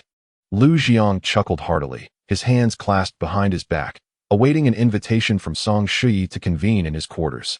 However, after a prolonged wait, her warm invitation never materialized, leaving him with no choice but to relent. After all, the aloof Song Shui embodied traditional femininity, a trait that Lu Jiang found utterly alluring. "Junior sister, ever since Lin Jian emerged from the cliff of reflection, his behavior has been remarkably peculiar." The moment Lu Jiang spoke, he captured the attention of both Lin Jian and Song Shui, who were engrossed in their game of offense and defense, their ears perked with curiosity. "I had sensed something amiss long ago, prompting me to dispatch G-men for a reconnaissance, and you'll never guess the outcome." Song Shui inwardly scoffed, yet adjusted her tone to retort, "Elder brother, cease the suspense. What happened next?" Noting her curiosity, Lu Jiang finally divulged, "Lin Jian has slain G-men. His cultivation was never truly crippled. He possesses strength equivalent to the 6th level of qi refinement. We've all been deceived." Moreover, Lin Jian had comprehended the first form of the deluo sword classic, shattering stars, long before, concealing his true prowess from us. This lad is far too cunning, thankfully. My junior sister has remained astute over the years, avoiding his guile. Casting a glance at Lin Jian, who was still engrossed in his meal, Song Shui felt a surge of frustration, wishing to see the scoundrel choke. However, Lu Jiang's revelations astonished her, prompting her to inquire again, "Elder brother, could it be that Lin Jian is not gravely injured at all? That he is not on the brink of death?" A chill gripped Song Shui's heart. If Lin Jian were to survive, how could she ever rid herself of this scoundrel? "Do not fret, junior sister, for I have uncovered the truth. Lin Jian's grievous injuries are indeed a reality. However, he is aware that his days are numbered. He resorted to a secret technique, sacrificing his soul and depleting his life force to temporarily enhance his strength, a desperate measure akin to drinking poison to quench thirst. Yet, the silver lining in this tale lies not in his plight, but in the fact that Lin Jian, under the gaze of many, has slain G-men. He has taken the lives of several inner disciples. G-men was the dear grandson of the Grand Elder. And I've heard that upon learning of G-men's demise, the Grand Elder descended into madness, directly confronting Lin Jian and even unleashing his treasured artifact, the Jade Cauldron. At this very moment, Lin Jian is likely trapped within the confines of the Jade Cauldron, caught between life and death. How amusing. Song Shui cast a glance at Lin Jian's, who was still engrossed in his meal, and sighed deeply. It was not the Grand Elder who had suppressed Lin Jian's within the Jade Cauldron, but rather she, Song Shui, who had confined him within the mountains. Such misfortune. Junior sister, the regulations of our Lingjian sect strictly prohibit disciples from harming one another. Lin Jianzhi has brazenly slain several inner disciples before the eyes of many. This time, divine intervention cannot save him. He is undoubtedly doomed to die. There is no need to wait 5 days. I believe that at the break of dawn tomorrow, our master will summon us and, before our very eyes, execute Lin Jianzhi as a warning to others. Upon hearing this, Song Shi finally allowed a smile to grace her lips. She gazed at Lin Jianzhi in her arms, no longer resisting, but instead reveling in delight. Eat up, eat up. By tomorrow morning, Lin Jianzhi shall inevitably meet his demise. Once he is gone, not only will today's events remain a secret, but also the spiritual stones I owe will be forgiven. Truly, fortune favors me. Thank you, senior brother. Song Shui winced, a shiver coursing through her, nearly exclaiming aloud, casting several reproachful glances at Lin Jianzhi. If glares could kill, she would have annihilated him countless times by now. It was rather late today, so I shall not invite senior brother to come in. We can discuss matters tomorrow. Lu Jian nodded, not waiting for Song Shui to finish her sentence before turning with a flourish and waving his hand. Then, junior sister, do rest early. Tomorrow, we shall go to the Sanqing Hall together to witness Lin Jianzhi's demise. After Lu Jian departed, Song Shui forcefully pushed Lin Jianzhi away, blushing as she tugged at her tattered dress, retreating several steps. She had intended to scold him or even take action, but considering that Lin Jianzhi was to perish the following day, provoking him now would be unwise.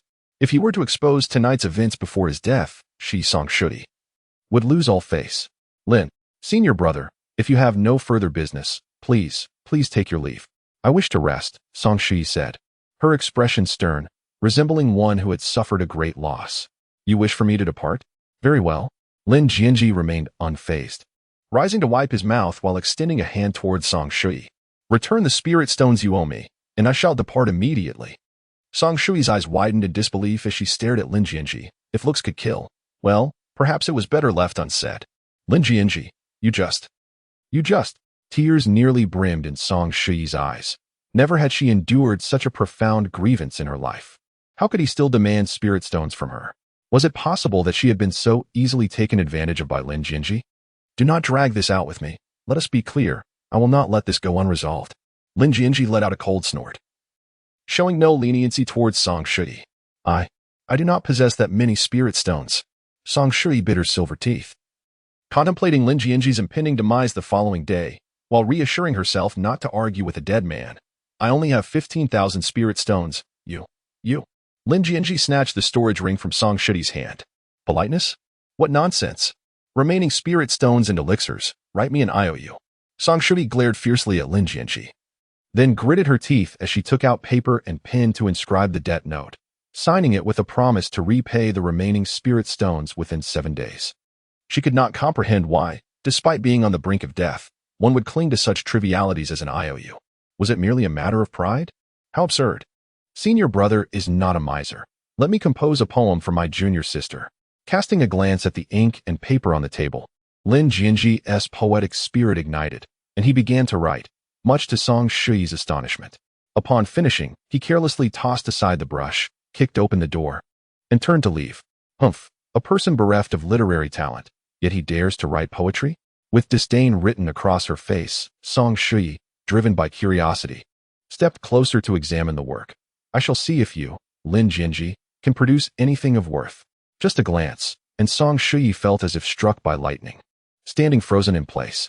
Though the script was hasty, the brilliance of the words was unparalleled. Leaving her unable to refrain from reciting aloud, morning departs from the White Emperor amidst colorful clouds, 1,000 miles to Jiaogling returned in a single day. The calls of monkeys on both banks do not cease, while the light boat has already passed through myriad mountains. With her brows slightly furrowed, Song Shui held the poem Lin Jianzhi had gifted her, a peculiar sensation blossoming within her heart. This scoundrel, presenting such a poem to her, what could it mean? Was he encouraging her not to give up in the face of adversity? Humph. How naive. Chapter 29. The disciples' midnight knock. After extorting over 15,000 spirit stones from Song Shui, Lin Jianzhi had accomplished the purpose of his journey. He did not linger any longer and, under the cover of moonlight, soared through the air on his sword towards his humble abode, the grass and wood hall. The path of cultivation consists of 10 realms: body refinement, chi refinement, essence condensation, golden core, spirit communication, spirit fire, divine refinement, void return, divine transformation, and tribulation crossing. Body refinement entails forging the body, enhancing one's physical strength to its zenith, thereby allowing the absorption of the world's spiritual energy. Apart from possessing greater physical strength, a cultivator at the body refinement stage is not significantly different from an ordinary person. However, once one enters the chi refinement stage, a transformation occurs. Chi refinement cultivators can absorb the world's spiritual energies into their being, marking the true commencement of their cultivation journey as genuine practitioners.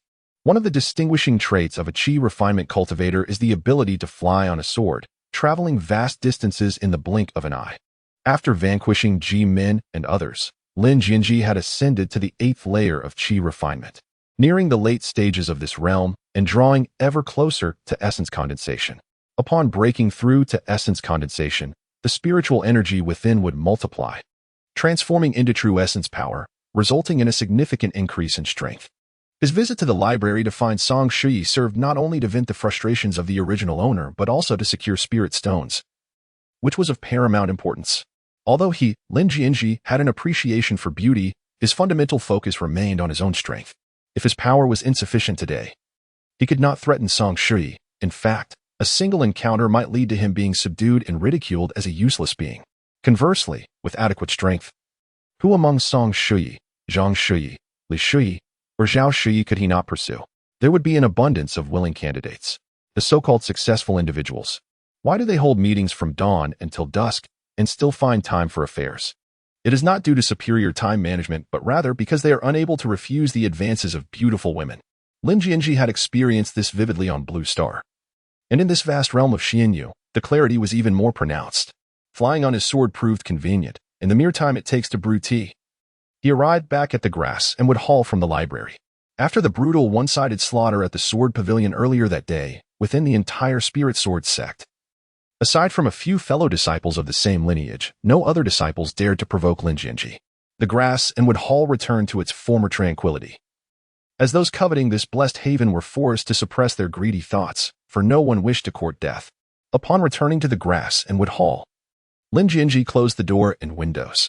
He then sat cross-legged on the mat and, with a motion of his hand, revealed 7 storage rings within his palm. These were the spoils obtained from vanquishing Ji Min and the Grand Elder, along with the contributions of Song Shui. Lin Jian's heart raced with excitement, his face alight with eagerness.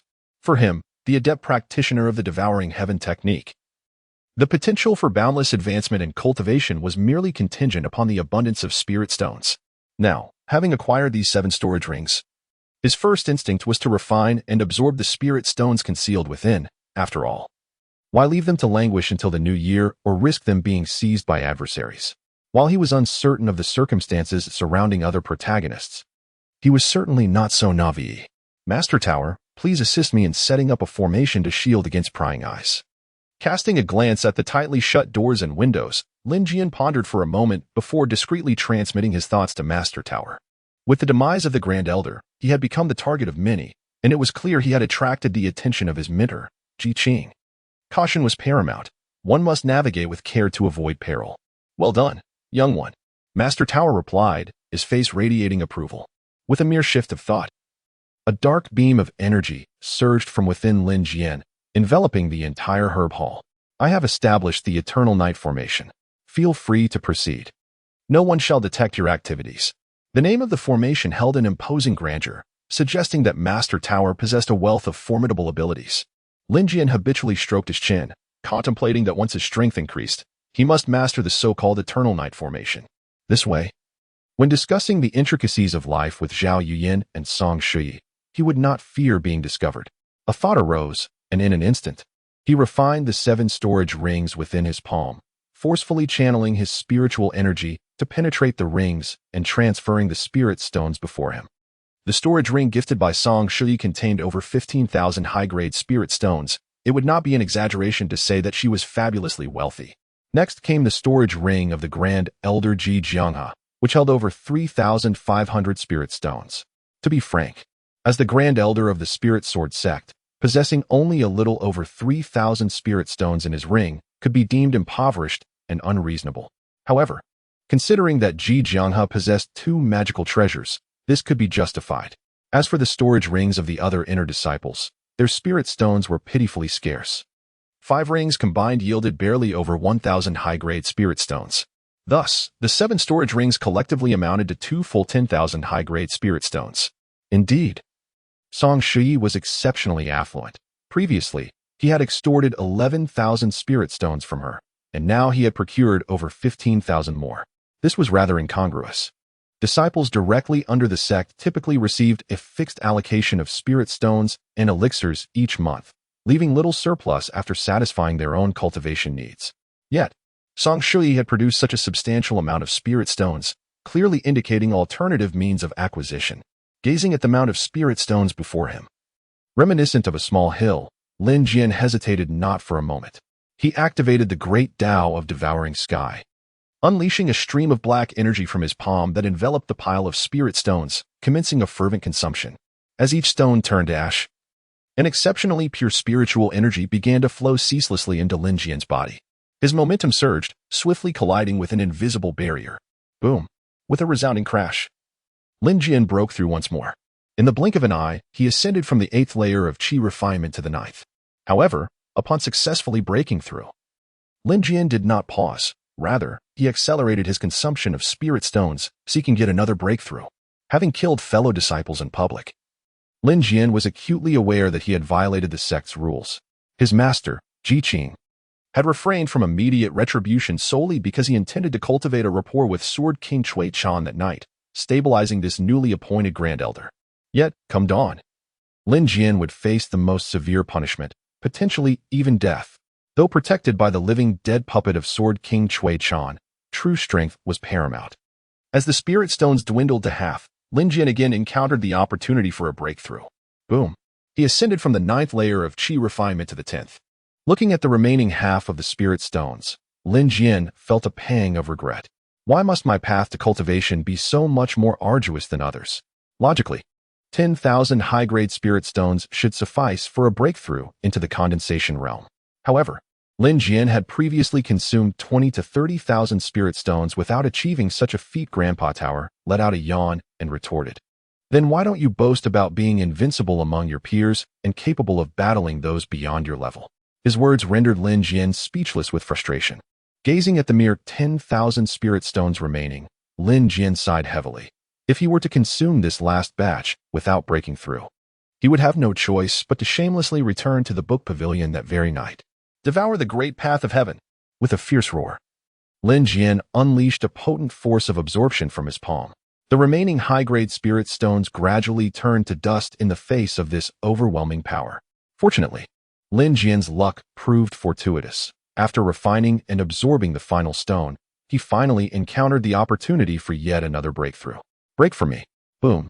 The spiritual energy within Lin Jian surged forth like boiling oil in a pot, reaching a state of complete fervor.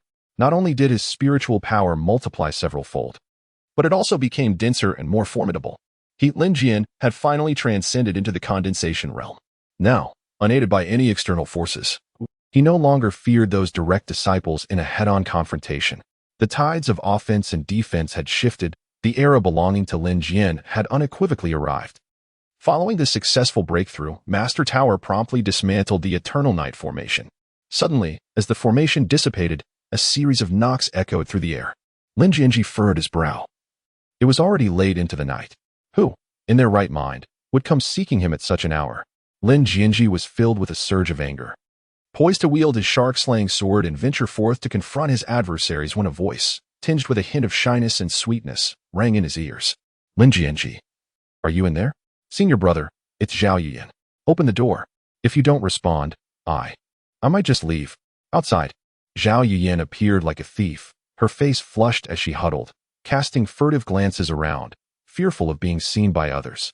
What if someone spotted her? How could she ever marry after this? It was utterly mortifying. Nevertheless, she resolved that at least she had made the effort. After a prolonged silence, Zhao Yuyan felt a wave of relief and turned to depart. Yet, just as she took a couple of steps, the door of Caomu Hall swung open. A strong, powerful hand seized her wrist, yanking her forcefully inside. Lin Jianzhi had completely forgotten the agreement he had with Zhao Yuyan. After leaving the library, Lin Jianzhi had been seething with pent-up frustration, and one could not deny that Zhao Yuyan's arrival was most timely. Practice makes perfect. The art of the human character must be honed. Chapter 30. The embarrassment of Zhao Yuyan by Heaven's conscience. Zhao Yuyan had never felt such humiliation in her life. Under the cloak of night, she had taken the initiative to seek out Lin Jianzhi, daring to solicit his attention.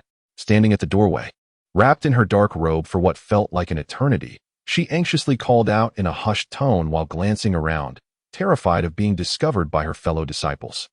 Who would have imagined that such a clandestine act would befall a young lady of the Zhao family? Ironically, this thief was not pilfering anything. Rather, she was giving herself away. To say she was stealing would be too generous. She was essentially offering herself, attaching herself to a person infamous within Lingjian Sect for his ineptitude. What a travesty.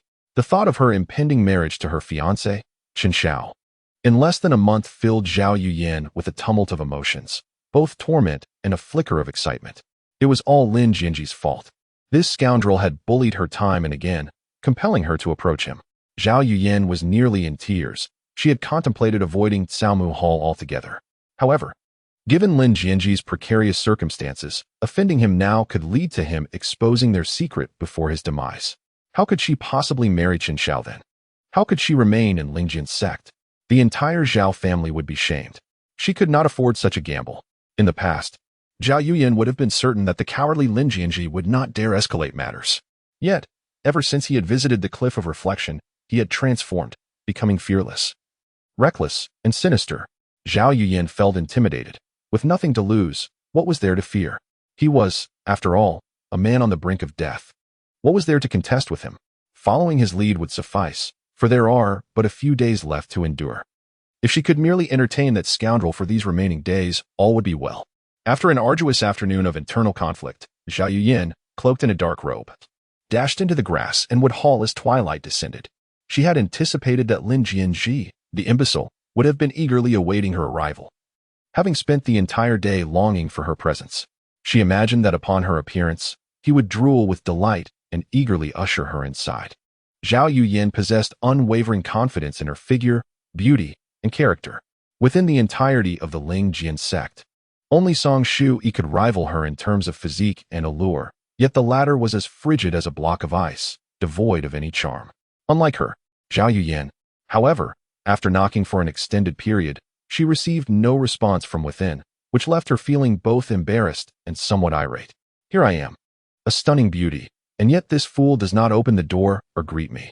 Just as she turned to leave, the door to the grass and wood hall swung open, and a hand emerged, forcibly pulling Zhao Yuyan, who had only half of her foot outside, back into the room. Ah! Zhao Yuyan exclaimed in surprise, only to find herself colliding directly into Lin Jianzhi's embrace. Yet, as the hall remained dark, she was unaware of whose arms she had fallen into, and she swiftly drew her flying sword, poised to strike. Junior sister, it's me. With a swift flick of his wrist, Lin Jianzhi effortlessly seized the flying sword from Zhao Yuyan's grasp, then hurled it forcefully behind him, embedding the blade into the wall. Lin Jianzhi, why have you not lit the candles? I have been knocking at your door for ages, standing outside for so long, and yet you. Zhao Yuyan exclaimed, her frustration causing her to stamp her foot. However, before she could finish her complaint, her words were silenced by Lin Jianzhi's kiss. The intensity of the kiss left Zhao Yuyan breathless. Thus, at times, it is unwise to engage in reasoned discourse with a woman. One should simply act. If one approach fails, another must be taken. Initially, Zhao Yuyan struggled fiercely, but as time passed, her eyes began to glaze over, her responses becoming increasingly unfamiliar. Eventually, her delicate fist began to strike at Lin Jianzhi's chest, and if he did not relent, she might truly suffocate. Should Lin Jianzhi inadvertently cause her demise within the tranquil embrace of Caomu Hall, Zhao Yuyan would undoubtedly become the first of her kind in history. Junior sister, I fell asleep waiting for you. Lin Jianzhi naturally would not disclose his breakthrough in cultivation to Zhao Yuyan, so he casually concocted an excuse to brush it off. You, my dear aunt, this is the first time in my life. The first time I offered my embrace, and you actually fell asleep? It infuriates me. Zhao Yuyan pouted, her anger prompting her to turn and stride towards the door. Leave? Could Zhao Yuyan leave at this moment? Amidst Zhao Yuyan's exclamations, Lin Jianzhi swiftly approached from behind, lifting her effortlessly and casting her onto the bed. Before she could rise and struggle, he pressed down upon her as if the weight of Mount Tai had descended. Once the lullaby concluded, the hall returned to tranquility. After a brief respite, Zhao Yuyan, her cheeks flushed, rose to depart. Where are you going? In the darkness, Lin Jianzhi regarded Zhao Yuyan, who was fumbling for her garments, with a puzzled expression. Where am I going? Having fulfilled my part, of course, I am returning to my crimson pavilion. Zhao Yuyan shot Lin Jianzhi a disdainful glance. Exhausted as she was, did he think she wished to move? Did she not long for slumber? Good heavens, you don't expect me, Lin Jianzhi, to be satisfied with just one time, do you? Lin Jianzhi was so astonished that he sat upright in bed, gazing at Zhao Yuyan with a look of disbelief. Zhao Yuyan, recalling their last encounter at the Crimson Pavilion, felt her cheeks flush with embarrassment. She huffed softly and coldly declared, "That's not my concern." In the face of Zhao Yuyan's playful teasing, Lin Jianzhi could only respond with even greater boldness and audacity. "Neither is it mine," he retorted, and with that, he pressed down upon her with an overwhelming force. Amidst Zhao Yuyan's protests, another lullaby resonated throughout the entire grass and wood hall. "Kid, quickly activate the human character formula." "Activate the human character formula," Master Tower exclaimed, exasperated. "How can you consistently neglect the most crucial matters, only to be preoccupied with trivial pursuits?" Prompted by Master Tower's reminder, Lin Jianzhi finally recalled the significance of this technique. The human character formula was essential for awakening the unique constitution within him, and it was imperative not to forget it. According to Master Tower's estimation, if Zhao Yuyan exerted enough effort, his unique constitution would undoubtedly awaken within 5 days. With a swift motion, Lin Jianzhi activated the human character formula. A peculiar energy flowed through the connection between him and Zhao Yuyan, benefiting them both immensely. However, since Zhao Yuyan had not inherited the human character formula, she could only passively receive the nourishing energy, resulting in her benefits being far less than Lin Jianzhi's. Nevertheless, even so, the operation of the formula for a single cycle was equivalent to her 10 days of arduous training. Of course, the greatest benefits accrued to Lin Jianzhi. As the human character formula continued its operation, the mysterious orb of light in his dantian grew increasingly radiant and resplendent. Once the second lullaby concluded, both of them lay on the bed, drenched in sweat. Zhao Yuyan's complexion was flushed. Rather than exhibiting any signs of fatigue, she appeared vibrant and full of energy. This left Zhao Yuyan in a state of bewilderment. Could it be that she was inherently, "Quick, move aside, you're pressing on my clothes," Zhao Yuyan exclaimed, her cheeks burning as she tugged at the dress pinned beneath Lin Jianzhi and pushed against his body. "What are you doing?" Lin Jianzhi turned his head and glanced at Zhao Yuyan, but due to the absence of candles, neither could clearly discern the other. What else could be done? I must return." Zhao Yuyan was left speechless. Was she expected to spend the entire night with Lin Jianzhi? Would she even be able to walk tomorrow? "What do you mean by return? Senior brother has already tended to you twice. Why not reciprocate his care?" With that, Lin Jianzhi playfully patted Zhao Yuyan's backside before lying down obediently. In all honesty, as the elder would put it, it was not that Lin Jianzhi was driven by greed or lust, but rather for the sake of cultivating his skills. Zhao Yuyan's face instantly flushed a vibrant red, resembling a ripe apple, exuding a captivating allure. Of course, if only Lin Jianzhi could see it. "Senior brother, do you truly have only 5 days left to live?" Naturally, senior brother has never laid hands on a woman in his life, and he merely wishes to. Cough, cough, cough. Upon hearing Lin Jianzhi's heart-wrenching cough, Zhao Yuyan's heart softened in an instant. Enough is enough. Since the two had already crossed certain boundaries, what did it matter if they crossed another? Thankfully, there were no candles lit in the room. Otherwise, Zhao Yuyan would never. "Humph. I forbid you from telling anyone. Otherwise, I swear I shall end you." After delivering a fierce threat, Zhao Yuyan awkwardly climbed on top and then sat down. After all, it was already tainted. Once the third lullaby concluded, Lin Jianzhi had nearly completed his cultivation and fell asleep. Exhausted to the point of near collapse, Zhao Yuyan cast a glance at the sleeping Lin Jianzhi beside her, her teeth gritting in frustration, wishing she could just bite him a few times. Yet, she feared waking this devil, which would force her to perform the lullaby a 4th time. Physically and mentally drained, Zhao Yuyan donned her garments, wrapped herself in a dark cloak, and limped out of the herbal hall. She glanced around cautiously, and upon confirming no one was in sight, she summoned her flying sword and soared towards her crimson pavilion. What a misfortune! Why was it always her, Zhao Yuyan, who suffered? Upon returning to her crimson pavilion, Zhao Yuyan shut the door and windows as if she were a thief, gasping for breath. The tension that had gripped her finally began to ease. However, the thought that such days would persist for another 4 days left her on the verge of tears. Suddenly, a rumble echoed. In the next instant, the spiritual energy within Zhao Yuyan surged, breaking through the invisible shackles that had confined her. Zhao Yuyan was left dumbfounded, her eyes wide as saucers. Her cultivation, which had long stagnated, Zhao Yuyan, had actually broken through. As dawn broke, the disciples of the Spirit Sword sect gradually rose to begin their morning exercises. Lin Jianzhi stifled a yawn and stretched lazily, relishing the delightful comfort of his slumber. It was impossible to deny that Zhao Yuyan possessed an extraordinary talent, an innate ability to serve. Nestled in his embrace, she was as docile as a cat. Senior Brother Lin, the sect master requests your presence. As he pushed open the door to the herb hall, 2 sword-wielding disciples greeted him with stern expressions. So early? The corners of Lin Jian's mouth curled into a subtle smile, and he no longer concealed his prowess. He summoned the shark-slaying sword and, accompanied by 2 disciples, made his way directly to the Sanqing Hall. The grand spectacle was finally about to unfold. Meanwhile, the senior brother, Lu Jiang, the second senior sister, Wen Qing, the 4th junior sister, Zhao Yuyan, the 5th junior sister, Song Shuti, and the junior brother, Chen Xiao, all received a message from the sect leader, Ji Qing. Except for Zhao Yuyan, who was still fast asleep, the others hurried to the Sanqing Hall. Today marked 2 significant events for the Lingjian Sect. First, the sect joyfully welcomed the new Grand Elder, Sword King Cui Chan. Second, according to sect regulations, Lin Jian must be executed. Chapter 31. We must seek the Sword King as our master. Indeed, senior brother Lin has restored his cultivation. He had been deceiving us all along. His concealment was remarkable, his scheming profound. The shark-slaying sword, a treasured flying sword bestowed upon his grandson from the Grand Elder, was brazenly claimed by Lin Jian after he had slain Ji-men. Does he dare to wield it openly?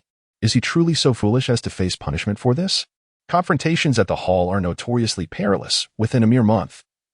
Lin Jian has been summoned to the Sanqing Hall 3 or 4 times, undeniably a legend within the Lingjian Sect. What kind of legend? A direct disciple reduced to such a state is hardly better than a dog, bringing disgrace upon himself. Keep a close watch. We must not allow Lin Jian to slip away. The 2 disciples tasked with escorting him flanked Lin Jian, engaging in hushed conversation, their faces twisted with disdain. Lin Jianzhi let out a cold chuckle, disregarding the 2 minor characters, and swiftly made his way towards the Sanqing Hall where his master resided. Escape? How could Lin Jianzhi ever consider fleeing? The Lingjian Sect still owed him a debt that had yet to be repaid. If he were to leave now, it would merely benefit these individuals. In less than the time it takes to brew a cup of tea, the 3 of them landed in unison at the entrance of the Sanqing Hall. Brother Lin, please. The 2 escorting disciples frowned upon noticing Lin Jianzhi's immobility. Sharing a glance, they gestured for him to enter, their tone remaining as rigid and frigid as ever, presuming Lin Jianzhi to be intimidated. But at this juncture, could one truly escape? Now they choose to address me as Brother Lin? Just moments ago, they were arrogantly calling me Lin Jianzhi, proclaiming my imminent demise and insinuating I had hidden myself well enough. Upon hearing these words, the expressions of the 2 disciples changed drastically. They hurriedly clasped their hands in salute, bowing their heads in silence. According to the regulations of the Lingjian Sect, how should inner disciples behave in the presence of a direct disciple? Reluctantly, the 2 disciples mumbled, We should respectfully address you as brother, and perform the salute. In that case, there is no need for further elaboration. Leave behind an arm and be gone. Lin Jianzhi waved his hand dismissively and lifted his foot, intending to step into the Sanqing Hall. The 2 disciples exchanged shocked glances, clearly taken aback by Lin Jianzhi's ruthlessness. To sever one's own arm? Such a punishment seemed excessively severe.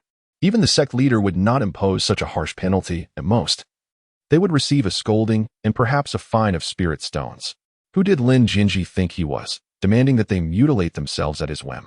The disciple on the left, named Shoutong, possessed considerable strength, boasting a cultivation level of the 5th stage of qi refining. Upon hearing Lin Jianzhi's demand for them to self-mutilate, he exploded in outrage, shouting, Let me be clear, the sect leader summoned you to the Sanqing Hall not for tea, but for your life. Who allowed you to slaughter your fellow disciples? Who permitted you to? In an instant, Lin Jianzhi, who had just stepped into the hall, vanished from sight and reappeared before Shoutong. With a thunderous impact, Lin Jianzhi's fist struck Shoutong's face, sending him hurtling through the air with terrifying force. Before Shoutong's body could hit the ground, Lin Jianzhi dove forward, his left hand clawing at Zhou Tong's throat while his right hand seized his left arm, exerting immense strength. The sound of flesh tearing echoed through the surroundings, akin to the ripping of paper. "Ah, my hand! My hand!" Zhou Tong's anguished screams resonated. A chilling chorus of despair. "If you refuse to part with one hand, then neither shall you keep any." After brutally tearing off Zhou Tong's left arm, Lin Jianzhi's face was splattered with crimson blood. Without allowing Zhou Tong a moment to plead for mercy, he forcefully wrenched away Zhou Tong's right arm as well. With a resounding thud, Lin Jianzhi discarded Zhou Tong like refuse after severing both of his arms. "Sect leader, save me! Sect leader, sect leader!" Zhou Tong lay on the ground, howling like a wounded animal, yet no response came from the Sanqing Hall. Navi, the fate of an ordinary disciple mattered little to the sect leader, Ji Qing. Moreover, today was the day to deal with Lin Jianzhi, whether sooner or later. What difference did it make? Upon witnessing the scene, Lin Jianzhi let out a disdainful chuckle, then extended his crimson tongue to lick the corner of his mouth, directing his gaze towards another disciple tasked with escorting him. "Lin, brother Lin, I can manage it myself." This disciple, utterly terrified, after a brief internal struggle, unsheathed his sword and, with gritted teeth, severed his own left arm.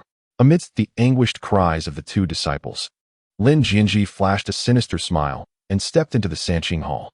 Inside, the sect leader, Ji Qing, sat at the head, his face stern and an atmosphere of cold hostility enveloping the space.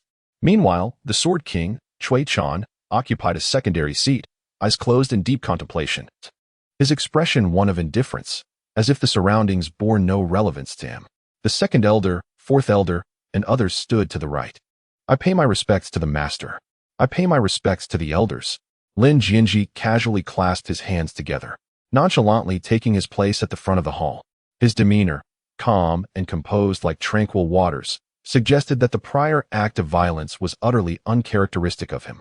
Ji Qing remained silent, yet his gaze towards Lin Jianzhi grew increasingly frigid, the arcs of electricity dancing around him intensifying, clearly struggling to contain his fury.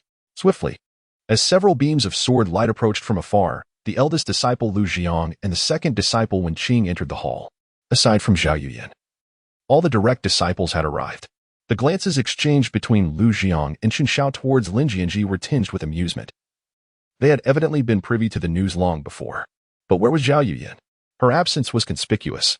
Ji Qing furrowed his brow, acutely aware that the gathering at the Sanqing Hall was for a matter of great significance. Her absence in such an important context suggested a blatant disregard for him as her master. Master, Yuyan. Yuyan, she, faced with Ji Qing's rising anger. Chen Xiao hastily stepped forward, stammering as he sought to provide an excuse for Zhao Yuyan's tardiness. "Greetings, master."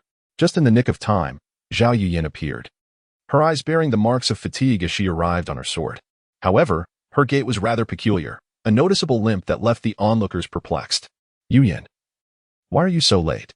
Master has been waiting for you for ages," Chen Xiao reproached softly, concern etched across his face. "By the way, what happened to your walk? Are your feet injured?"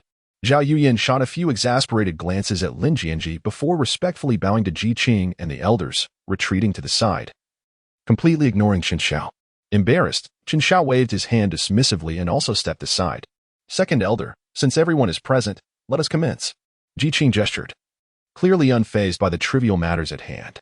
The second elder, Mo Qishan, nodded in agreement, then rose to his feet, stroking his sparse beard as he began. "In the Hengduan mountain range, our Lingjian Sect faced a horde of soul-eating mice. To protect us, Elder Ji Jianghu sacrificed himself, perishing in the process." A wave of astonishment swept through the hall. There were murmurs of disbelief, shock, and even speechlessness. Lin Jianzhi himself widened his eyes in astonishment, thinking, what a tall tale. Fortunately, we encountered the Sword King, Cui Chan, who single-handedly vanquished the entire horde of soul-eating mice, rescuing us from peril. As he spoke, Second Elder Mo Qingshan gestured towards a man in black before them, bowing in respect. This esteemed individual is the Sword King, a formidable expert of the spirit communication realm, and our new Grand Elder of the Lingjian Sect. As the words left his lips, Lu Jiang, Wen Qing, Chen Xiao, and others were filled with exhilaration, their breaths quickening. Zhao Yuyan and Song Shuyi also displayed fervent enthusiasm, their eyes wide with excitement. This was an expert of the spirit communication realm, a powerful figure capable of establishing a sect. Within the entire Lingjian Sect, only Ji Qing, as the sect leader, possesses the strength of the spirit connection realm. In the past, even the esteemed Grand Elder Ji Jianghe, despite his prowess, was merely at the core formation stage. A mere step separates them, akin to a chasm that eternally divides. The disparity of a single realm creates a gulf as vast as that between heaven and earth. Furthermore, every adept at the spirit connection realm harbors a unique comprehension of the 3,000 paths of the world, with their legacies of technique varying significantly. Ji Qing's methods and understanding of the Tao have been absorbed, to varying extents, by his direct disciples. Now, with the arrival of a new master in the spirit connection realm, it is no exaggeration to assert that should this Sword King Elder be inclined to impart his knowledge, every one of his direct disciples would inevitably experience a resurgence in their long-stagnant cultivation, achieving breakthroughs with unprecedented ease and progress at an astonishing rate. It is essential to recognize that the Lingjian Sect is a sanctuary for sword cultivators, and the Sword King himself is also a practitioner of the sword. Yet, there lingers a fear that this venerable Sword King may withhold his teachings or may not wish to dedicate time to their instruction. Salutations to the Grand Elder. Salutations to the Grand Elder. Salutations to the Grand Elder. Led by the senior disciple Lu Jiang. They fervently bowed and clasped their hands in reverence to Sword King Cui Chan. Each of them contemplated the necessity of sparing no effort to earn the Sword King Elder's esteem and favor. Only Lin Jianzhi remained upright and unmoved. As the master of Sword King Cui Chan, he felt no need to curry favor with his own puppet. When Chen Xiao observed Lin Jianzhi's indifference, a cold smile curled at his lips, thinking that Lin Jianzhi was aware of his impending demise and had succumbed to despair. Meanwhile, Cui Chan remained as aloof as ever, his gaze sweeping around without uttering a word, seemingly indifferent to all that surrounded him. Yet, this indifference, in the eyes of Lu Jiang and others, accentuated his aura of mastery. Grand Elder, as you have suggested, let us dispense with all formalities and proceed with simplicity. The inclusion of a spirit connection realm adept into the Lingjian Sect is a momentous occasion. Ji Qing initially intended to host a grand celestial banquet, inviting neighboring sects to bear witness. However, Cui Chan declined, opting for a modest approach and low-key conduct. According to sect rules, it is now time for the Grand Elder to pledge loyalty to our Lingjian Sect before the heart of the heavenly Tao. Haha, I trust the Grand Elder will not mind? Ji Qing's face radiated a warm smile, creating an ambience as refreshing as spring, yet internally, his heart raced with trepidation. A mountain can hardly accommodate two tigers, as fellow practitioners of the spirit connection realm, if Cui Chan is unwilling to swear fealty to the heart of the heavenly Tao. How could Ji Qing possibly feel at ease? Such is the nature of the matter. To everyone's astonishment, upon hearing this, Ji Qing displayed no hesitation, drawing forth a drop of blood from his heart and forming a hand seal. In an instant, the skies above the Lingjian Sect darkened ominously, thunder rumbling in the distance. The essence of the Tao surged forth, and the forces of the rules spread like wildfire. Not only Lin Jianzhi, the time traveler, but even Lu Jiang and Wen Qing had never witnessed such a spectacle. It was only when one's cultivation reached the spirit communication realm that they could commune with the heavenly Tao and achieve true spiritual resonance. Amidst Ji Qing's elation, the Sword King Cui Chan spoke slowly. I, Cui Chan, vow to the heart of the Tao, as the Grand Elder of the Lingjian Sect, I shall remain eternally loyal to the sect. Should I breach this oath, I shall be tormented by inner demons, and my cultivation shall never advance again. With a thunderous rumble, as soon as the vow was made, the blood from Sword King Cui Chan transformed into a crimson rune, rising like fragrant smoke to reach the heavens. The vow solidified, and the ominous clouds dissipated. Haha, our Lingjian Sect has gained yet another powerful spirit communicator. Ji Qing exclaimed joyously. Rest assured, Grand Elder, I, Ji, shall never let you down. The Lingjian Sect shall likewise honor you. It was at this moment that Ji Qing truly believed in Sword King Cui Chan. After all, no spirit communicator would be foolish enough to defy a heavenly vow unless they wished for their demise. The other elders, including Lu Jiang and Wen Qing, beamed with delight, unable to contain their smiles. Meanwhile, Sword King Cui Chan maintained his stoic demeanor, nodding politely in acknowledgement of Ji Qing. Grand Elder, my disciples possess remarkable talents. Might you consider taking one or two under your wing? Ji Qing shifted the conversation, gesturing towards Lu Jiang and the others, to bolster the strength of our Lingjian Sect. I hope you will not withhold your wisdom and select a couple of them for mentorship. As soon as Ji Qing's words fell, Lu Jiang and the others erupted with excitement, bowing deeply to Sword King Cui Chan, their faces radiating eagerness. The eldest disciple, Lu Jiang, mused, I am the current eldest disciple of the Lingjian Sect, possessing the highest cultivation and talent among all. As for the second disciple, Wen Qing thought, my strength and talent are second only to that of the eldest brother, but being a woman, I wonder if Sword King values beauty. If so. The fourth disciple, Zhao Yuyan, contemplated, if I could earn the favor of Sword King, my strength would surely soar, and I would no longer have to endure the bullying from that scoundrel Lin Jianzhi. The fifth disciple, Song Shui, pondered, should I smile? Would being overly aloof displease Sword King? If I could become his foremost disciple, then I would be free from repaying the spirit stones owed to Lin Jianzhi. The youngest disciple, Chen Xiao, fretted, what should I do? What should I do? Among the direct disciples, aside from the useless Lin Jianzhi, I possess the weakest strength in the lowest realm. To catch Sword King's attention, should I reveal? Chapter 32. The regulations of the Spirit Sword Sect require revision from the moment Lin Jianzhi stepped into the Sanqing Hall. He devoted a portion of his mental energy to completely manipulating the living corpse of Sword King Cui Chan, primarily to guard against any sudden lethal intent from Ji Qing. Should help arrive too late. Despite the advanced nature of a living corpse, it remains essentially a puppet, lacking in responsiveness and agility. Thus, every sight, sound, and even action of Sword King Cui Chan was under Lin Jianzhi's control. Naturally, swearing an oath to the heart of heaven holds no significance for a puppet and would not affect Lin Jianzhi himself. It was merely a ruse to thoroughly deceive Ji Qing. Had it not been for this, given Lin Jianzhi's understanding of Ji Qing, he would surely have found a pretext to strike at Cui Chan. Those who cannot be controlled must be dealt with preemptively. Regrettably, Lin Jianzhi ultimately outmaneuvered Ji Qing, who could not fathom that the Sword King Cui Chan before him was, in truth, a mere corpse, a puppet. Violating oaths brings forth the consequences of one's actions. What use are heart demons or a stagnation in cultivation to the dead or the puppets?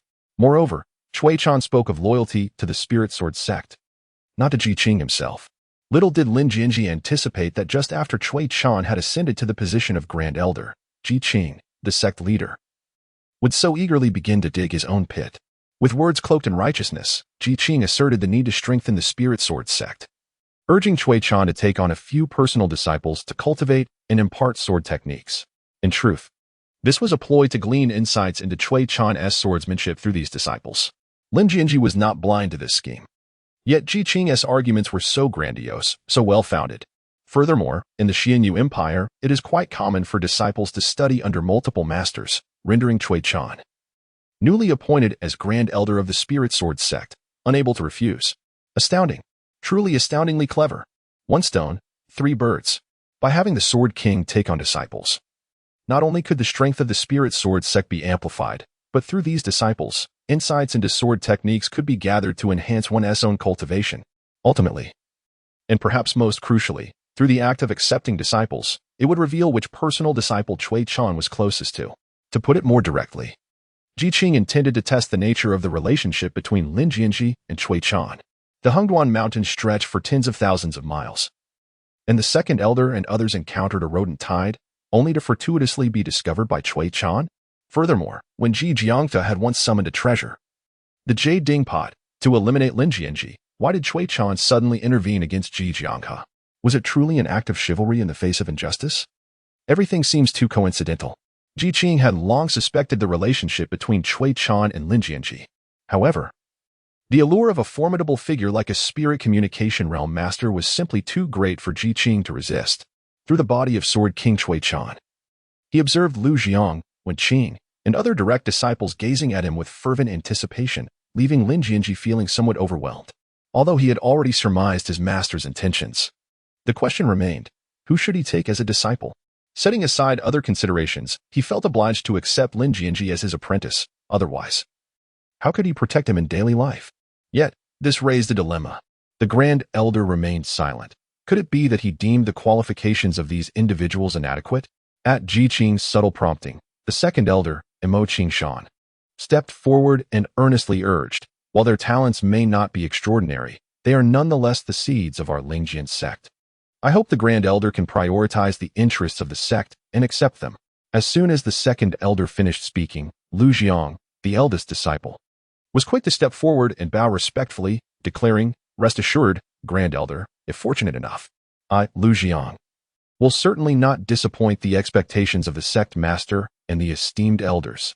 Chen Zhao's expression shifted slightly, caught off guard by Lu Jiang's proactive display. He too stepped forward, bowed, and began to flatter. The same was true for Wen Qing, Song Shui, and Zhao Yuyan, all following suit, except for Lin Jianzhi. Fortunately, Lin Jianzhi soon conceived a way to break the deadlock. Taking control of Cui Chan's body, he spoke coldly. It is not that I am unwilling to impart swordsmanship to you, but as you are aware, taking on disciples involves a certain karmic relationship. I, Cui Chan, have devoted the majority of my life to the study of swordsmanship. While I do not claim to possess unparalleled mastery, my skills are certainly not lacking. Upon hearing this, the eyes of Lu Jiang and Chen Xiao widened in astonishment.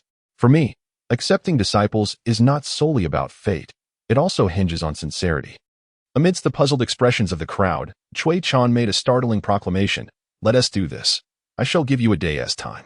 Tomorrow, whoever presents the most valuable offering to become my disciple, I, Cui Chan, shall accept.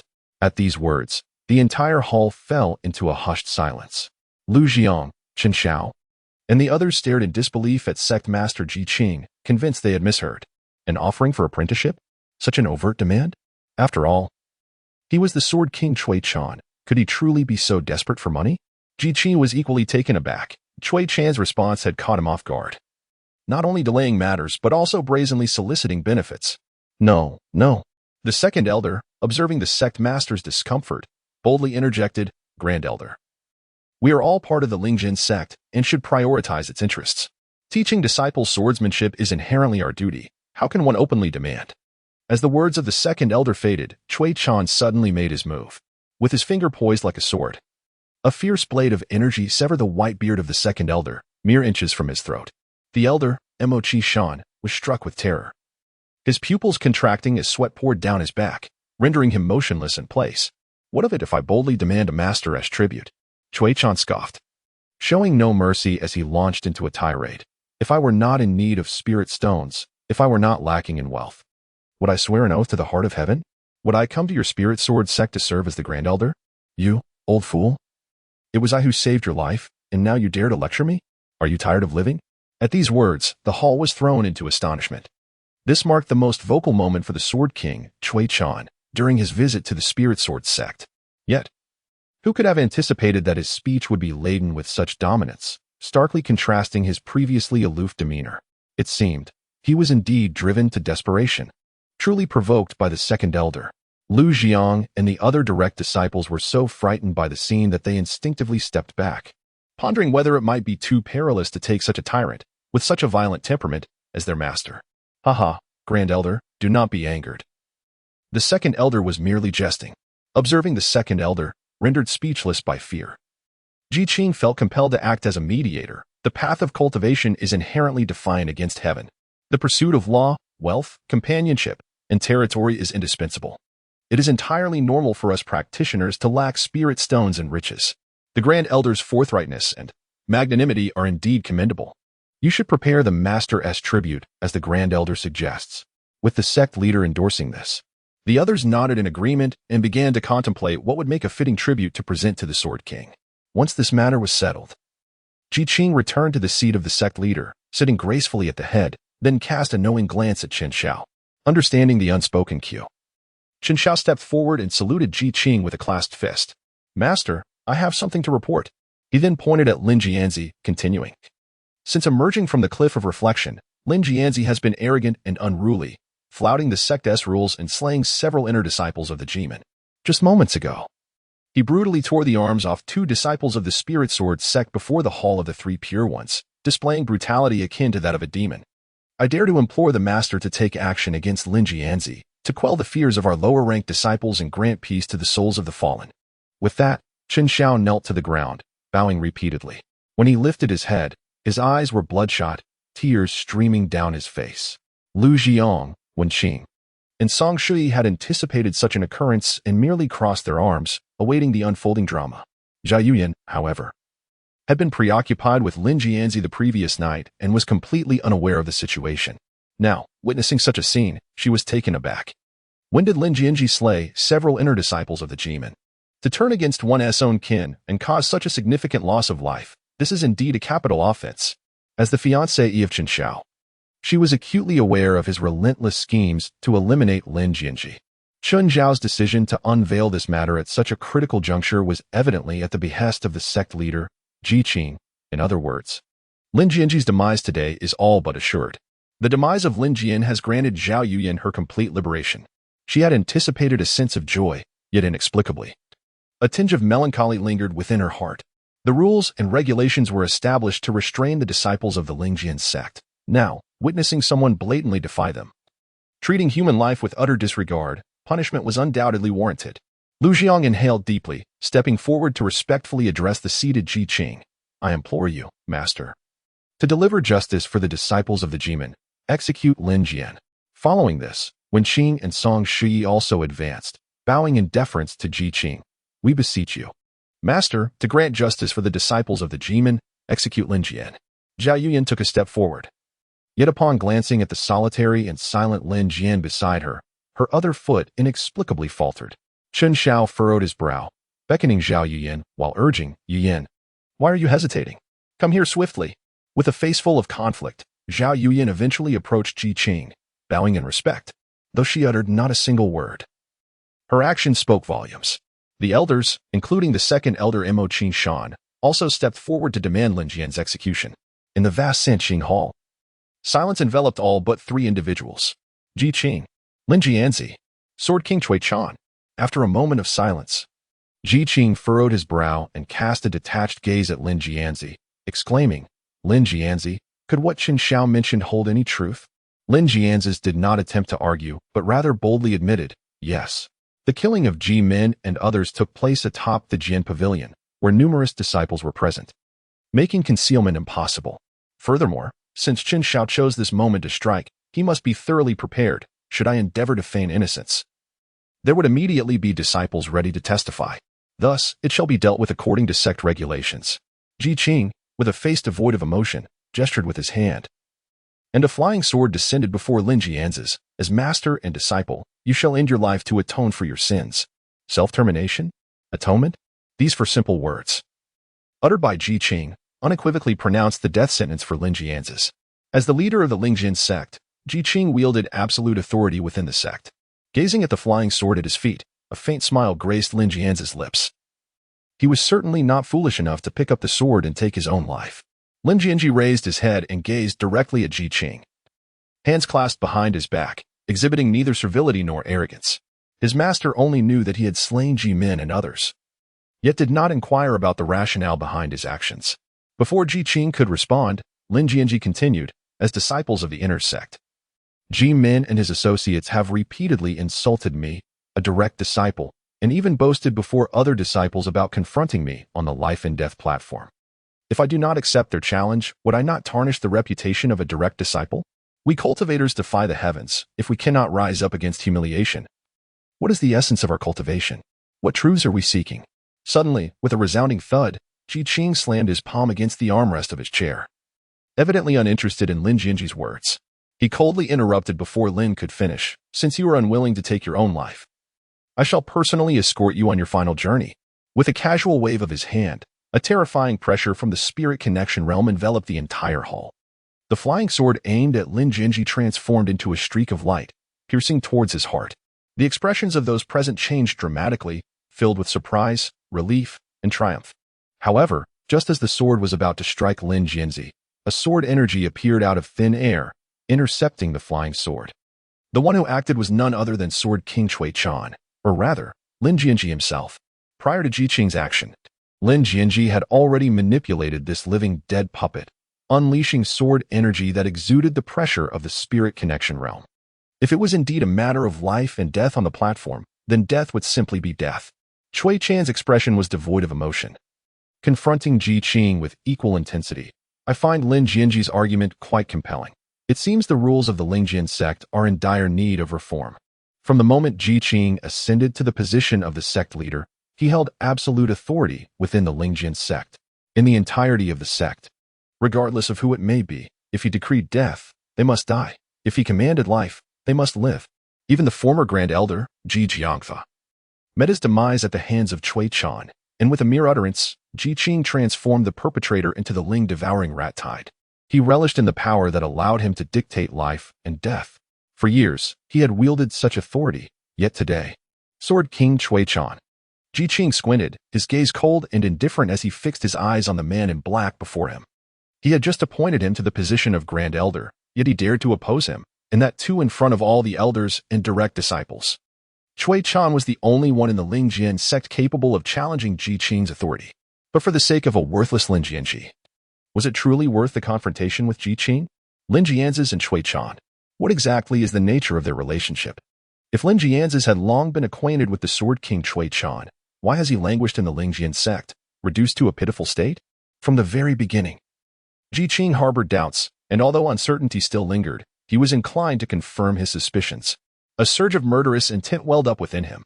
However, Ji Qing concealed his feelings expertly, for he understood that even if he were to confront Cui Chan, the moment was not opportune. Should a battle erupt between them now? Even if one were to succeed in vanquishing the other, the Lingjian Sect would be utterly devastated. Ji Qing felt this way, and the others present were equally rendered speechless, stunned by the unfolding events. Chun Zhao's demeanor had lost all traces of its former elegance. His countenance had soured to the utmost degree, as if he had just consumed something distasteful. Lu Jiang, Wen Qing, and Song Shui exhibited drastic changes in expression, alternating their gazes between Lin Jianzhi and Cui Chan. Pondering the true nature of their connection, why would the Sword King Cui Chan choose to protect Lin Jianzhi? Master, do you truly believe I am shielding this lad? Cui Chan, standing with his hands clasped behind his back, directed his gaze towards Ji Qing and spoke first into the silence, elders and juniors alike. Do you all truly think so? No one dared to utter a word, particularly the second elder, who had just been shorn of his beard by a sword's edge, now shrinking back and feigning ignorance. Everyone present had experienced Cui Chan's notorious temper. None wished to become a casualty beneath his blade. This is my first visit to the Xianyu Empire and my inaugural arrival at the Lingjian Sect. I have never encountered this youth before. The reason I intervened to save him is not for any other purpose, but to uphold my own sword path. What does it mean to be a sword cultivator? A sword cultivator is one who masters the art of killing. Yet, if the sword within a cultivator's heart has dulled, how can they slay their foes? Observing the continued silence from the crowd, Cui Chan pressed on. As this lad has articulated, we as sword cultivators, if we are bullied and do not rise to retaliate, merely shrinking back in humiliation and pleading for peace, what right do we have to call ourselves sword cultivators? While it is indeed correct to prohibit mutual harm among disciples, if circumstances warrant it and others are standing atop you, defecating upon you, should you not draw your sword? It seems the rules of the Lingjian Sect ought to be revised. The assembly exchanged bewildered glances. How had they suddenly come to perceive the Sword King Cui Chan's words as undeniably reasonable? Furthermore, on the life and death platform, where fates are determined, should one perish, they could only blame their own inadequacy and lack of skill. With a grand gesture, Cui Chan leaped forward, positioning himself protectively behind Lin Jianzhi. What wrongdoing has he? Lin Jianzhi committed?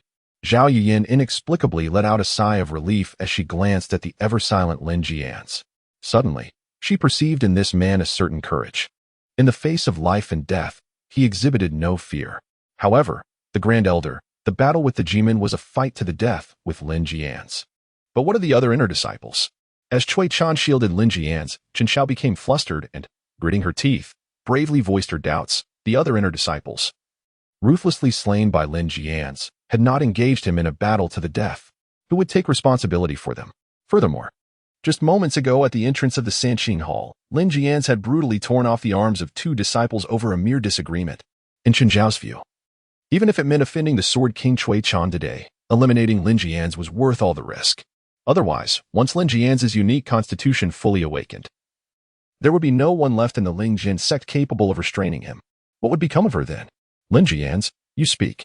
Cui Chan furrowed his brow, casting an annoyed glance at Chun Xiao before speaking. Why must we kill those inner disciples?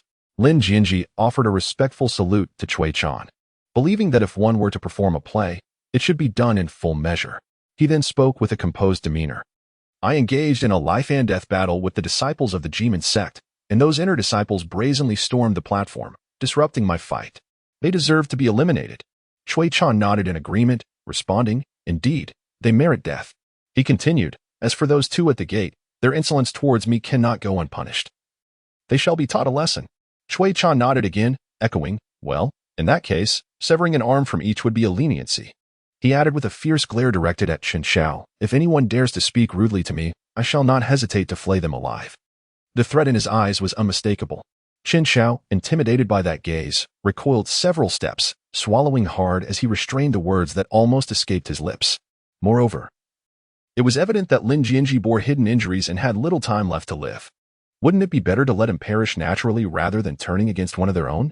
With Cui Chan's remarks, the atmosphere began to relax. After all, it was apparent to everyone that Lin Jianzhi was gravely wounded and would not survive beyond 3 days. To risk offending a formidable practitioner for the sake of a dying man was indeed unwise. Prior to arriving at the Sanqing Hall, Lin Jianzhi had learned a secret technique from Master Ta, allowing him to appear feeble and on the brink of death. This technique was remarkably sophisticated. So much so that even the sect leader, Ji Qing, could not discern its true nature. Sect leader. Today marks a significant day as I take on the role of the Grand Elder of the Lingjian Sect, Cui Chan said, turning his attention to Ji Qing, who sat at the head of the hall. "I implore you for some leniency. Let us avoid bloodshed today, shall we?" Ji Qing pondered for a moment, then rose and addressed the previously silent Lin Jianzhi, saying, "Lin Jianzhi, since the Grand Elder has interceded on your behalf, this matter shall be laid to rest. However, from this day forth, no one within the Lingjian Sect is permitted to aid you. Whether you live or die in 3 days will depend solely on your own fortune." With those words, accompanied by arcs of lightning traversing the void, Ji Qing vanished into thin air. The gathered crowd nodded in agreement and offered their farewells. Ji Qing was acutely aware that from the moment Cui Chan had intercepted that strike, Lin Jianzhi's fate was sealed. He would not wage war against Cui Chan for the sake of a dying man. However, once the seeds of doubt were sown, they were destined to take root and flourish. Ji Qing was eager to witness how Lin Jianzhi would survive in 3 days. Not long after Ji Qing's departure, Cui Chan transformed into a streak of light, swiftly exiting the Sanqing Hall and vanishing from sight. "Lin Jianzhi, you may evade the initial blow, but you cannot escape the inevitable reckoning." Chen Xiao, having risen from the ground after kneeling for so long that his knees ached, remarked, "Today, you are fortunate to have the Grand Elder's protection. However, the sect leader has spoken. No one is allowed to assist you. I shall be watching how you endure in 3 days." Lu Jiang, Wen Qing, and others also stood behind Chen Xiao, rallying to bolster his presence. What an absurdity! Lin Jian's words were imbued with elegance as he turned away without sparing Chen Xiao a glance, gracefully departing from the Sanqing Hall. Chen Xiao, infuriated, clutched his chest and exclaimed to Zhao Yuyan and Lu Jiang, "Crude. Utterly crude." As the others left the Sanqing Hall, they returned to their quarters to prepare for the so-called apprenticeship gifts. Wen Qing returned to her cozy little abode, aptly named for its warmth. After rummaging through her storage ring, she managed to gather merely over 3,000 superior spirit stones. Although direct disciples received a monthly allowance of spirit stones, their own cultivation heavily relied on these stones, leaving most with scant reserves. 3,000 spirit stones would hardly catch the eye of the esteemed Sword King. What was she to do? Wen Qing furrowed her brows. Then her gaze shifted to her vibrant red pouch, a sly glint in her eyes. Humph. No matter how formidable the Sword King may be, he is still a man, and every man is susceptible to the charms of Wen Qing's intimate advances. In the library, Song Shui closed the doors and windows, activating the protective formations before retrieving another storage ring. As she infused it with spiritual energy, over 10,000 superior spirit stones appeared before her, forming a small mound. Who would have imagined that Song Shui could produce such an abundance, making her one of the wealthiest direct disciples? Curse Lin Jian. If it weren't for him extorting over 20,000 spirit stones from me, I could have showcased nearly 40,000 superior spirit stones. Gazing at the remaining pile of just over 10,000 spirit stones, a slight smirk graced her lips. Nevertheless, only I, Song Shui, could present such a sum. Once I succeed in my apprenticeship tomorrow, I will have the Sword King teach Lin Jian a lesson and reclaim my lost spirit stones. Lu Jiang did not return to his quarters. Instead, after meandering through the Lingjian Sect, he discreetly summoned his flying sword and soared back to the Sanqing Hall. "Master." Upon seeing Ji Qing, Lu Jiang bowed respectfully. It was the message from Ji Qing that had summoned him back. "Present this as your apprenticeship gift tomorrow, and you shall surely become the elder's disciple." With a wave of his hand, a beam of light shot straight into Lu Jiang's forehead, vanishing without a trace. Master, this is too precious. Upon realizing the nature of the item within his forehead, Lu Jiang's expression changed dramatically, leaving him at a loss for words. Disciple, disciple. Ji Qing waved his hand dismissively, speaking indifferently. You know what to do, don't you? Lu Jiang clasped his hands and bowed again, lowering his voice. Rest assured, Master. I will master the sword techniques of the elder and present them to you. The Crimson Pavilion. Zhao Yuyan gazed out of the window at the sprawling sea of flowers, her eyes vacant, embodying a spirit lost in reverie. The notion of apprenticing under the Sword King was one she had resolutely abandoned, or rather, it held no significance for her. Ever since her return from the Sanqing Hall, her heart had been in utter disarray. Knock, knock, knock. At that moment, a knock echoed through the air. With a sudden jolt, Zhao Yuyan turned her head, excitement coursing through her as she strained to discern the source of the sound. Could it be him? Chapter 34. Do not ask anything. Just kiss me. Lin Jianzhi's name inexplicably surfaced in Zhao Yuya's mind upon hearing the sound of a knock at the door. By the time she realized this, she herself was taken aback. That scoundrel. That rogue. That good-for-nothing. He must have caused me such deep suffering that fortunately, in 3 days, he shall meet his demise, beyond the aid of even the most divine beings. As Zhao Yuya pondered quietly, she attempted to reassure herself, yet, for reasons unknown, her heart remained devoid of joy. 3 days. In 3 days, I will adhere to our agreement. Humph, that shall settle our debts.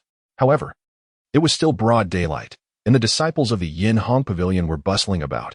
Moreover, had they not previously agreed to avoid a chance encounter with Shen Xiao? It was to be she, Zhao Yuya, who would take the initiative to go to the Caomu Hall. What could be the reason for his sudden appearance today? Could it be that he sought solace from her after being overwhelmed by his senior and junior disciples and forced by their master to take his own life? Indeed. Had it not been for the new Grand Elder's righteous intercession, Lin Jianzhi would surely have met his end today. As Lin Jianzhi departed from the Sanqing Hall, he stood solitary, his desolate and lonely silhouette tugging at Zhao Yuyan's heartstrings. At that moment, this scoundrel must desperately crave companionship, right? And so, he hastily sought her out? Indeed, it must be so. A faint blush graced Zhao Yuyan's cheeks, and a flicker of joy ignited within her heart. Yet, in broad daylight, should someone happen upon this, Zhao Yuyan found herself ensnared in a dilemma, unable to advance or retreat. Should she open the door, or not? Knock, knock, knock. While Zhao Yuyan was lost in contemplation, an urgent knocking resounded once more. Yuana, are you in there? Open the door quickly. It's me, your Xiao Gich. The voice of Qin Xiao from outside jolted Zhao Yuyan back to reality. How could it be Qin Xiao? Perhaps even Zhao Yuyan herself had not noticed that upon recognizing Qin Xiao's voice, she involuntarily sighed, her brow furrowed in worry. Deep within, a hint of disappointment lingered. Rising to open the door, she beheld the excited countenance of Qin Xiao and softly called out, Xiao. Xiao Gij. Reason reminded Zhao Yuyan that this Qin Xiao was her betrothed, her destined partner, and they were to wed soon. Meanwhile, Lin Jianzhi was fated to perish in 3 days, relegated to a mere painful memory. Yuan, why did you take so long to open the door? Qin Xiao inquired, his voice tinged with concern. I was just a bit tired and accidentally fell asleep. Zhao Yuyan's demeanor betrayed a hint of anxiety in response to Qin Xiao's questioning. Fortunately, Qin Xiao did not dwell on it, for he soon noticed the surge of energy surrounding Zhao Yuyan, indicating her breakthrough. Yuana, you actually broke through to the 6th level of the condensation realm. My heavens, weren't you stuck at a cultivation bottleneck? How did you suddenly surpass it? Qin Xiao's voice brimmed with envy, even tinged with a trace of jealousy. Being a latecomer to the sect, and having cultivated for a relatively short period, Qin Xiao was the least accomplished among the many disciples, excluding Lin Jianzhi, who was on the brink of death. In his quest to catch up with his fellow disciples, he had often relied on Zhao Yuyan's spirit stones and elixirs. After long hours of diligent training, he managed to reach the 4th level of the condensation realm, only to watch Zhao Yuyan struggle against her own bottleneck. If he could just break through one more level, he would be on equal footing with her, perhaps even surpassing her entirely. With their impending marriage, he did not wish to be outshone by Zhao Yuyan, lest he become the subject of gossip. Yet, to his astonishment, in just 2 days' absence, Zhao Yuyan had outpaced him, successfully breaking through to the 6th level of the condensation realm, leaving him far behind. In the eyes of the other disciples of Lingjian Sect, he, Qin Xiao, had become the one who clung to higher branches. How absurd. A flicker of sternness flashed in Chen Zhao's eyes, though he concealed it adeptly. Xiaogu, Zhao Yuyan stammered. I'm uncertain as to what has transpired. My cultivation simply broke through on its own. Indeed, Zhao Yuyan was at a loss. She could hardly admit that her advancement was a result of her sparring with Lin Jian. Although she harbored some doubts, how could she disclose such matters to her fiancé? Yuan, achieving a breakthrough in your cultivation is a splendid occurrence. I am elated that you have quickly ascended to the 6th level of the Ningyuan realm. As he recalled the purpose of his visit, Chen Xiao swiftly composed himself, taking Zhao Yuyan's hand with a gaze full of tenderness. But Zhao Yuyan recoiled as if startled, her small hand slipping from his grasp as she instinctively stepped back several paces, evading his touch. Chen Xiao was utterly taken aback, staring at Zhao Yuyan in disbelief. This was his fiancée. While it was one thing to refrain from close contact before their wedding, how could she now even avoid holding hands? Yuan, what? What has come over you? I am your Xiaogu. Why are you shying away from me? Chen Xiao, flustered, had long noticed something amiss with Zhao Yuyan. He immediately pressed her. Earlier at the Sanqing Hall, I sensed something was off. Why did you not join us in seeking Master's decree to execute Lin Jian? Zhao Yuyan was momentarily taken aback, her expression evasive. Yet after a moment's hesitation, she voiced her confusion. Xiaogu, I do not understand. Why must you seek Lin Jian's demise? Why must he die? He has already spent 10 days at the thought reflection cliff, on the brink of death. His cultivation regressed to the qi refinement stage. He poses no threat to you. We are all disciples of the same sect. How could it come to this? With a sudden outburst, Zhao Yuyan's words were cut short as Chen Xiao, filled with unrestrained fury, pushed her away, causing her to stagger back several steps, nearly losing her balance. Yuan, I did not mean to. He implored. It is not that I seek Lin Jian's death. It is simply that his heinous acts against our fellow disciples are inexcusable. Realizing his outburst, Chen Xiao felt a wave of regret wash over him as he rushed forward to assist her, only to be evaded once more by Zhao Yuyan. He was forced to defend his position, and you must see, I am not the only one who wishes for his demise.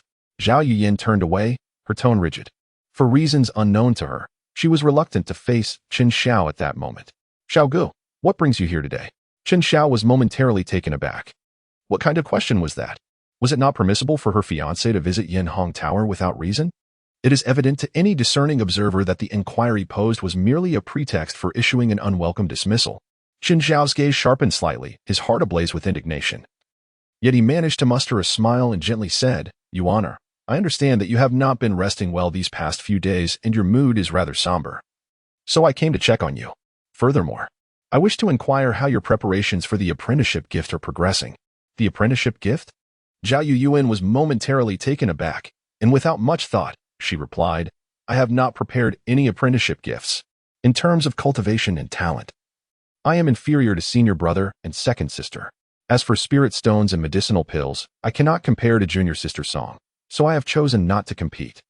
Upon hearing this, Chen Zhao's face instantly brightened with delight. In that case, Yuan, why don't you hand over your spirit stones, treasures, and medicinal pills to me, so that I may present them to Senior Sword King on your behalf? Zhao Yuyan stared incredulously at her fiancé, Chen Xiao.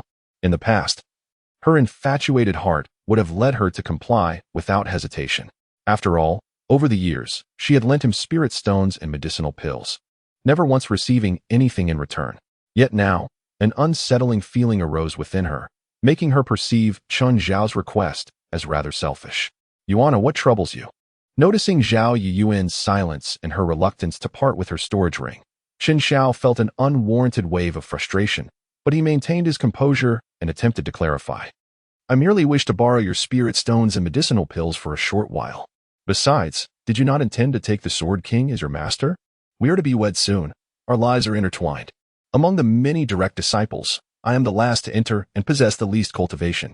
This is to ensure that I am worthy of you, so that no one else may speak ill of us. Yuan, if you're reluctant, simply pretend I did not come today, as if I asked for nothing. Before Chen Xiao could finish his sentence, Zhao Yuyan had already removed her storage ring and handed it to him. You truly are the best, Yuan. Grasping the storage ring she had offered, Chen Xiao began to weave grand visions. Rest assured, once I become a disciple of the Sword King, I shall secretly share with you all that he imparts. As Zhao Yuyan looked at him in astonishment, Qin Xiao's gaze fell upon the exquisite white jade bracelet adorning her wrist. Junior sister, would you consider parting with your white jade bracelet as well? Zhao Yuyuan gasped in disbelief. Brother Xiao, this white jade bracelet is a treasured heirloom from my mother. After stowing Zhao Yuyuan's storage ring in his pocket, Qin Xiao let out a light snort, waving his hand dismissively as he reassured her. Fear not, you honor. Do you not recognize the stature of the Sword King? Would he truly demand an apprenticeship gift from us?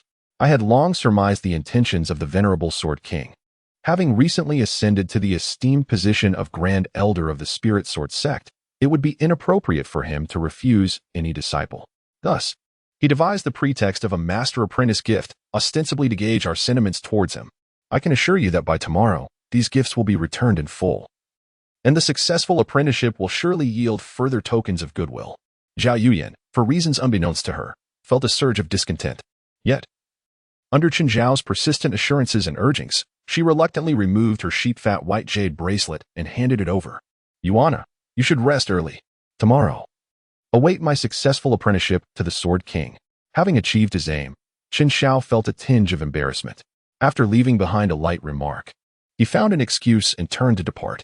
With exuberance akin to a galloping steed in spring, he envisioned the blooming flowers of Chang'an in a single day.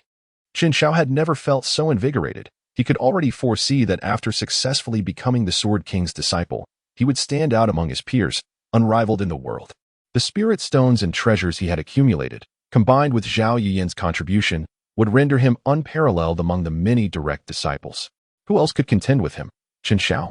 Who indeed?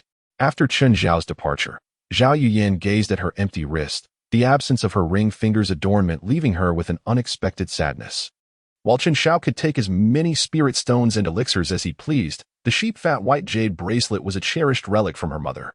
Sitting by the window until deep into the night, she donned a dark cloak and stepped outside.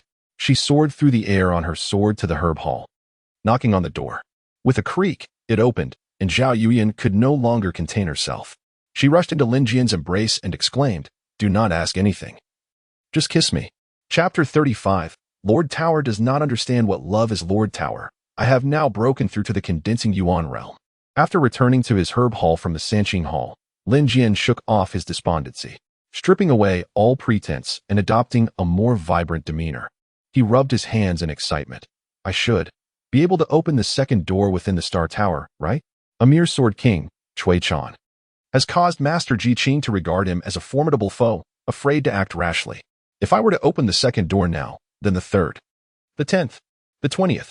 It is known that the puppet concealed behind the first door is the weakest and most inferior of the living dead puppets.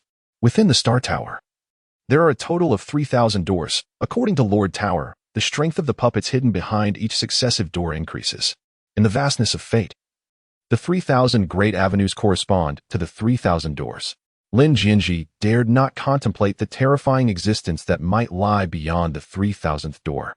It was likely that whatever resided within had long transcended the realm of mere puppetry, evolving into an entirely new life form. In the midst of his musings, Lin Jianzhi extended his consciousness, searching through the Star Tower for each mysterious and formidable door. With a thunderous rush, doors standing in the boundless void swept through Lin Jianzhi's mind like an overwhelming tide. As his awareness enveloped the 99th door, an unforeseen change erupted. Boom! The Star Tower, suspended within Lin Jianzhi's sea of consciousness, burst forth in resplendent brilliance, stirring tumultuous waves within his mind. An immense pressure, terrifying in its intensity, bore down upon him. Upon glancing upward, Lin Jianzhi beheld a colossal star, magnificent beyond measure, plummeting from the heavens, hurtling towards him. This star dwarfed the entire Xianyu Empire, and indeed, the world itself. Good heavens! Young man, are you courting death?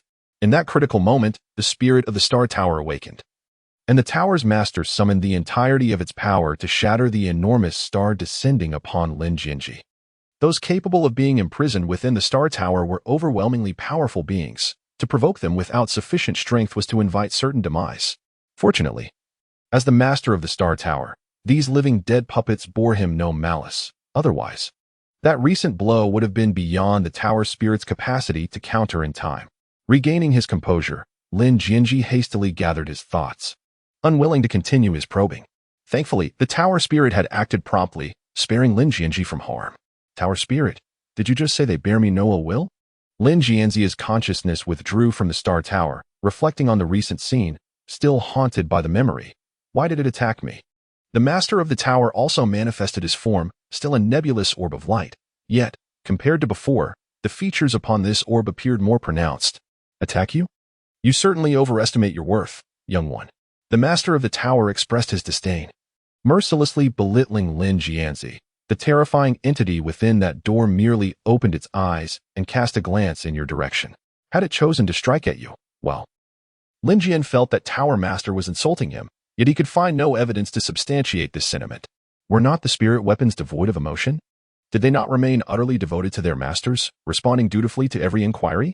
Yet, this Tower Master seemed to possess a semblance of humanity that perplexed Lin Jian. On a more serious note, after the recent incident, Lin Jian was hesitant to pursue the more distant door. However, having broken through to the condensation realm, he deemed it appropriate to attempt the second door. It was certain that the living corpse beyond the second door would surpass Sword King Cui Chan. If Lin Jian could successfully push open the second door, he would face no further concerns within the Spirit Sword Sect, and even his master, Ji Qing, would have to yield to him or face dire consequences. To open the second door, one would typically require the cultivation of the core formation realm. It seemed a bit precarious. Yet it was worth a try.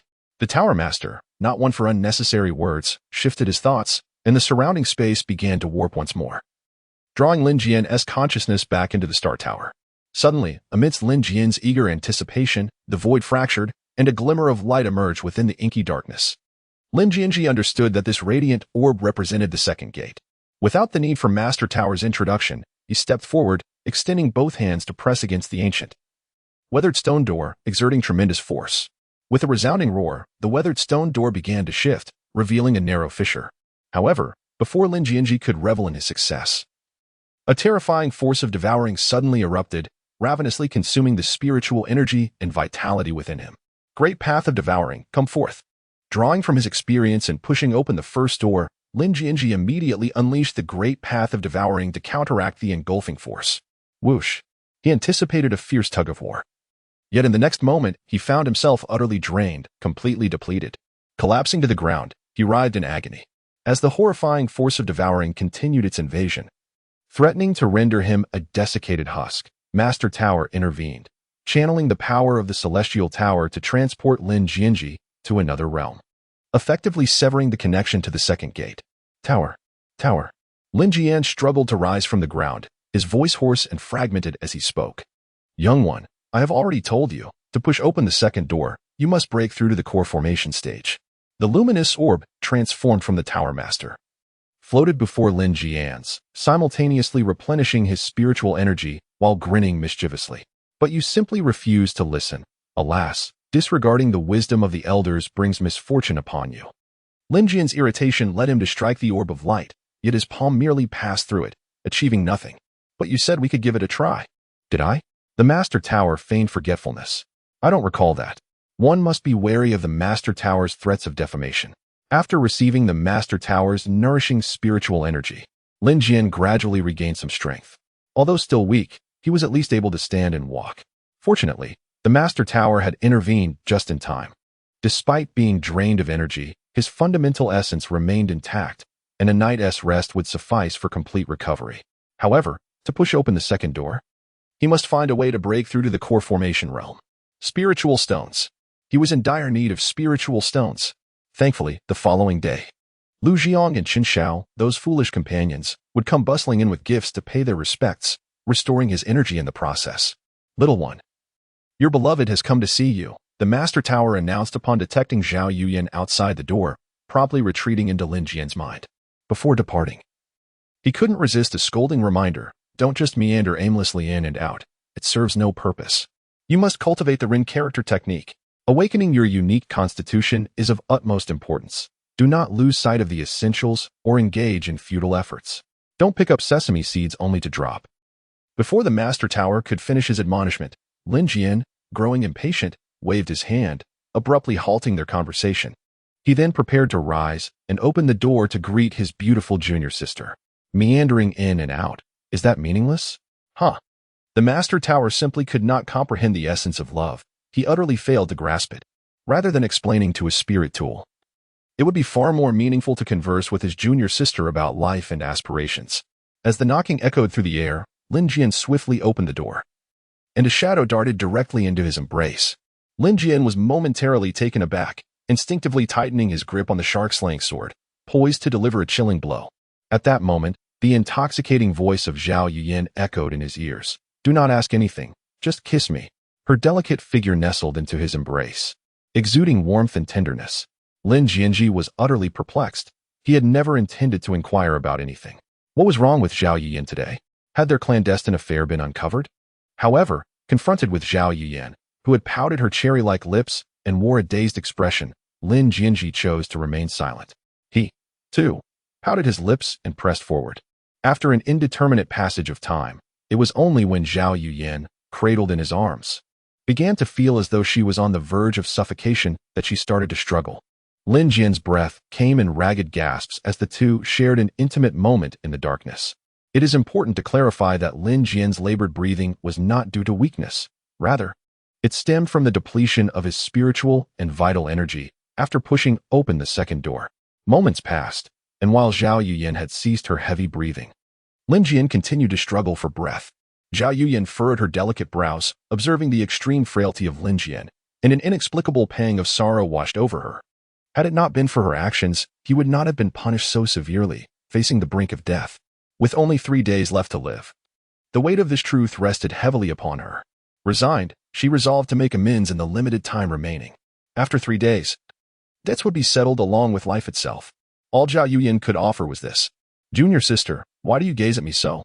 As Lin Jianzhi gasped for breath, he gazed at Zhao Yuyan in bewilderment, pondering whether the icy depths of the well had rendered him somewhat unhinged. "Go to bed, lie down, make yourself comfortable."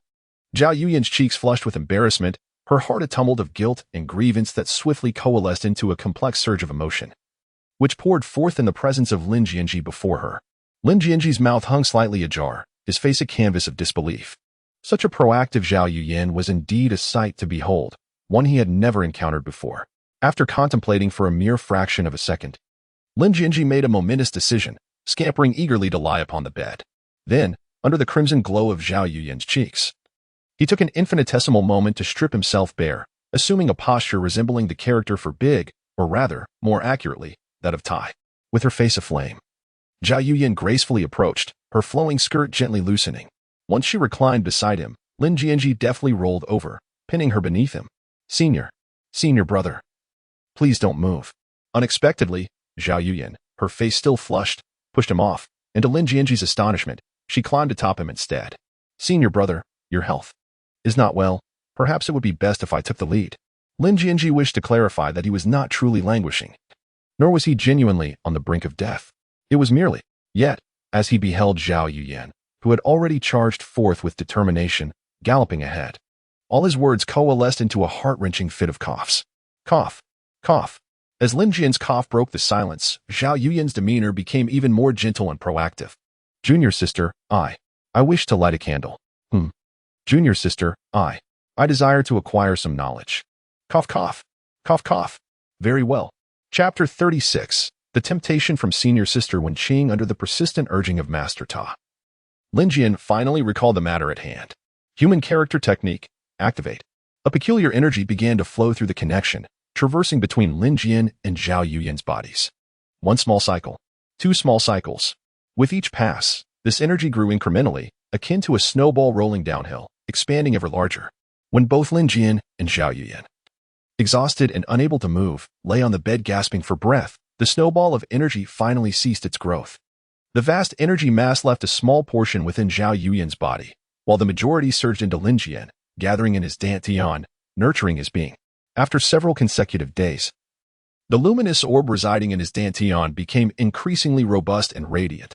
According to Master Ta, once the orb fully blossomed and transformed into a resplendent sun, radiating brilliance, his unique constitution would awaken, and his divine body would reach its pinnacle.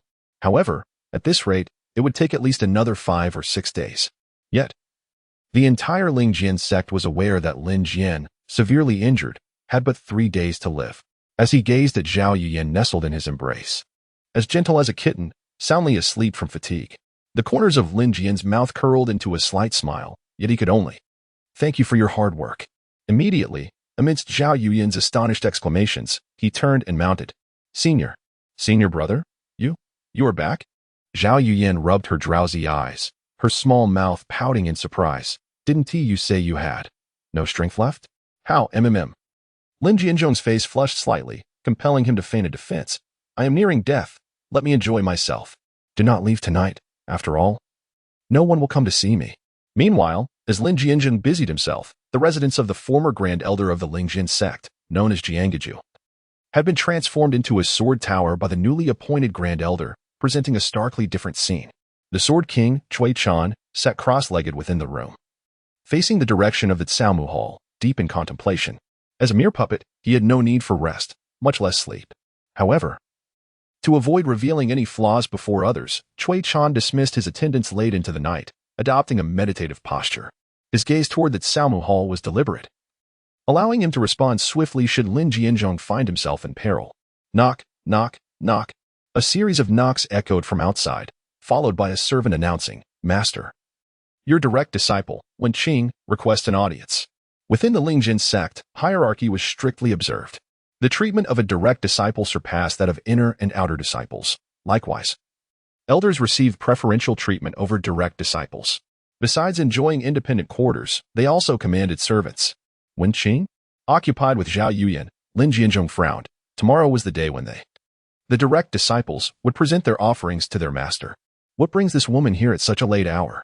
Thus, while multitasking, controlling the puppet of Sword King Cui Chan, he coldly commanded, Let her enter. Yes, master. The servant bowed and withdrew, and soon the knocking resumed. Cui Chan gestured with his hand, and the door opened in response. Disciple Wen Qing pays respects to the Grand Elder. Wen Qing, clad in a flowing purple robe, knelt on the ground, her large, expressive eyes shimmering with emotion, evoking a sense of pity.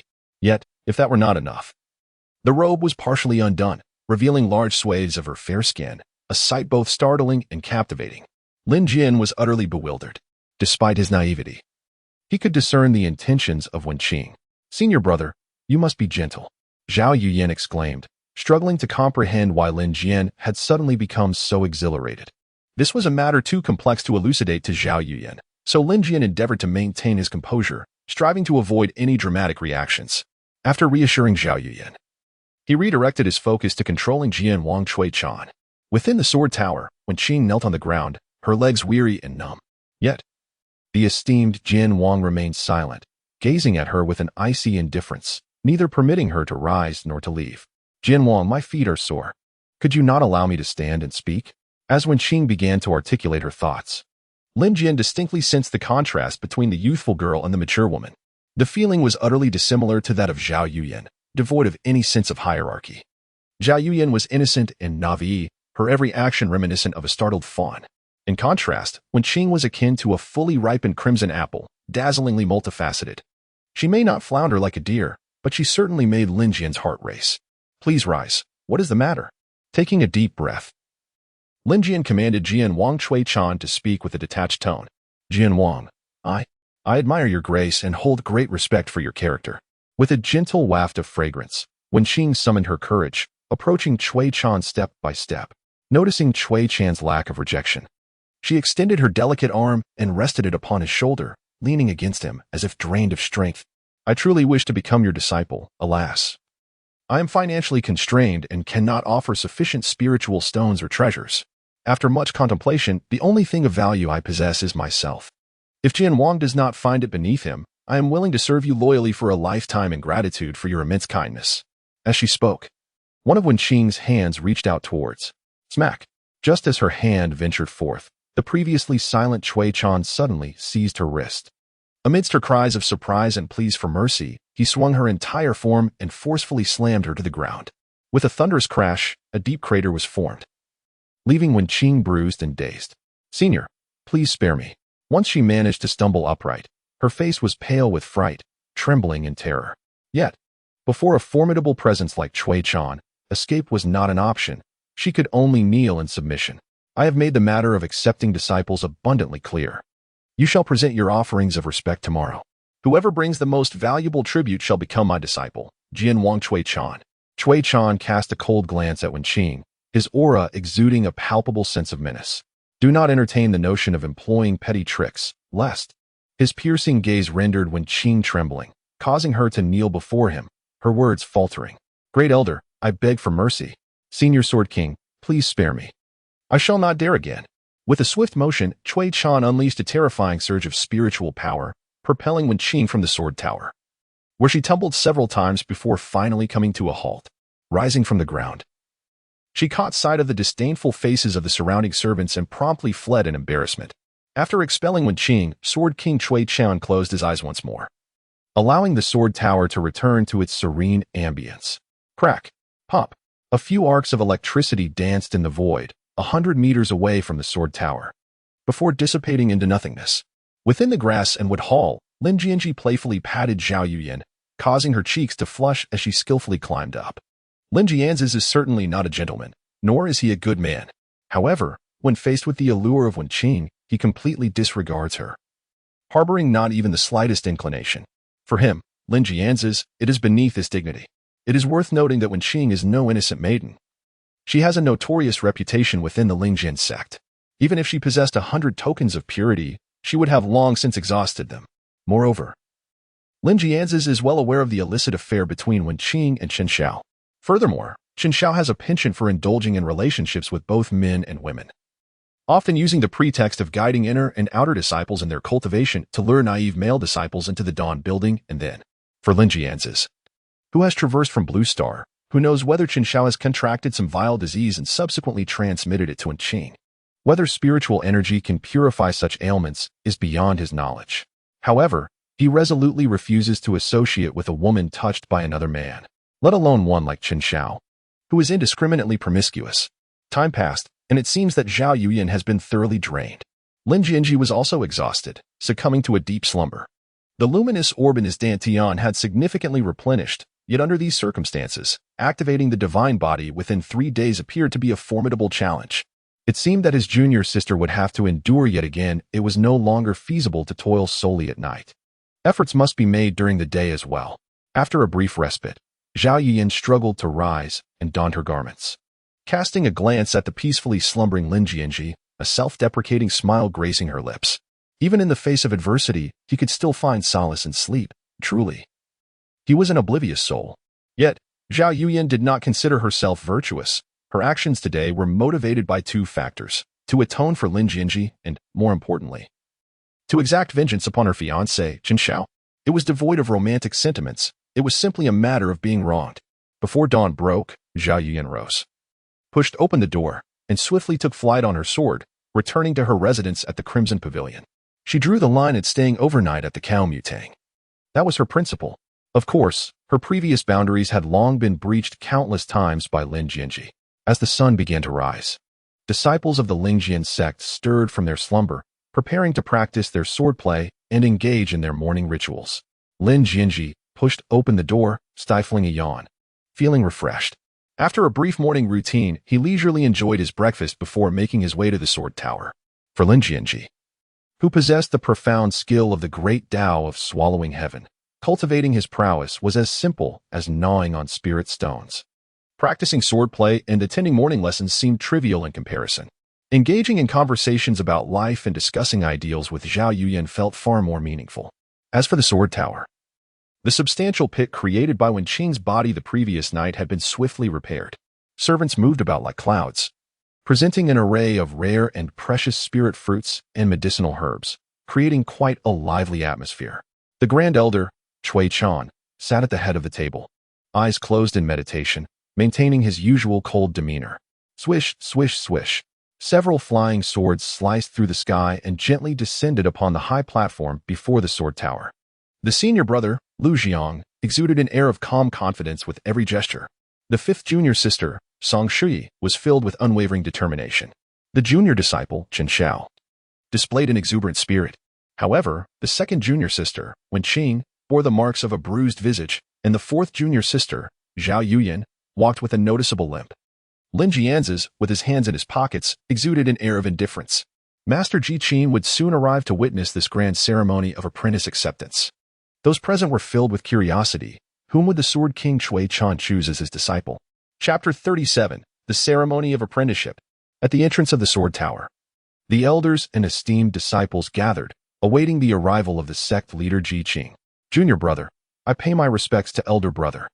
Chen Xiao cupped his hands in greeting to Lu Jiang, instinctively flattering him. Elder brother appears so composed and self-assured, surely he has great confidence in his apprenticeship gift. If elder brother can become the disciple of the Grand Elder and receive the true teachings of the Sword King, a breakthrough will undoubtedly follow soon. Truly a cause for celebration. Lu Jiang, hands behind his back, could not suppress the upward curve of his lips in response to Chen Xiao's compliments. The gift he was to present was not prepared by him, but rather crafted by Master Ji Qing. As a mere disciple, how could he possibly offer anything worthy? In other words, among those present, none could present a gift of greater value than his. Junior brother, you flatter me excessively. No matter how splendid the apprenticeship gift, it must still catch the Grand Elder's eye. Yet, I observe you, junior brother, brimming with confidence, as if you have prepared your gift with great assurance. In the Spirit Sword Sect, it was a common practice for esteemed disciples to exchange compliments and praises. Over the years, only Lin Jianzhi, this naive youth, had failed to grasp this art, which explained why he was somewhat disliked by others. Me? How could I possibly compare to elder brother? You possess the cultivation of the core formation stage, while I am merely. Chen Xiao glanced at the somewhat distracted Zhao Yuyan, his brow furrowing. Second sister, what has happened to your face? Has it suffered a mishap? To alleviate his own embarrassment, Chen Xiao deliberately shifted the topic, leaving others in an awkward position. Upon hearing this, Song Shui and Zhao Yuyan also turned their puzzled gazes towards Wenqing. Only Lin Jianzhi stood alone, eyes closed in contemplation, starkly contrasting with the other esteemed disciples. As the conversation shifted towards her, Wenqing's face flushed crimson, overwhelmed with embarrassment, wishing she could vanish into the earth. Junior brother, please do not jest. Last night, I accidentally slipped and fell. Despite using the finest rouge, the marks on her face remained conspicuous. Wenqing could not comprehend, logically, with her cultivation at the core formation stage, ordinary injuries could be healed instantly by consuming a few healing pills and channeling spiritual energy. Yet this time, unbeknownst to her, this was Lin Jianzhi's deliberate act. During Cui Chan's strike, a minuscule strand of sword qi had infiltrated Wenqing's body, solely to induce her embarrassment. Upon hearing Wenqing's explanation, the corners of everyone's lips turned upward slightly, as they could surmise the origin of her injury. After all, they were all fellow disciples, well acquainted with each other's temperaments and dispositions.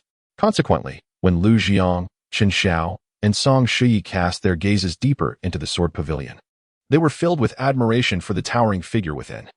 To reject someone as bold as Wenqing was a testament to the Sword King's unwavering resolve in the path of swordsmanship. Chen Xiao took a deep breath. His eyes brimming with reverence, he was now entirely convinced that the Sword King's request for a Master-S gift was merely a pretext, intended to gauge their sincerity. Should they successfully become his disciples, the Sword King would not only return the so-called gift but would also bestow upon them a token of their first meeting. Conversely, if the attempt at apprenticeship failed, the Sword King would naturally have no reason to accept the gift. In other words, Chen Xiao stood to lose nothing. Should he? How have you prepared your Master-S gift? Lu Jiang inquired, leaning closer to Song Shui, assuming the role of the senior brother while seeking an opportunity to engage in conversation. Among our close disciples, you are undoubtedly the wealthiest.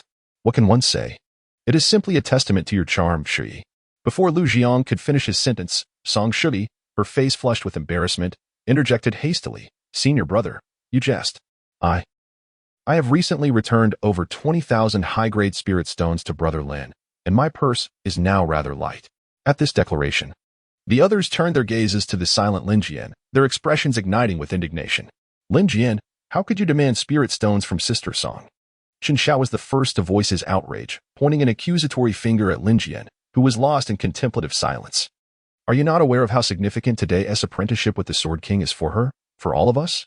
At these words, while Lin Jian remained unmoved, Zhao Yuyan's eyes darkened instantaneously.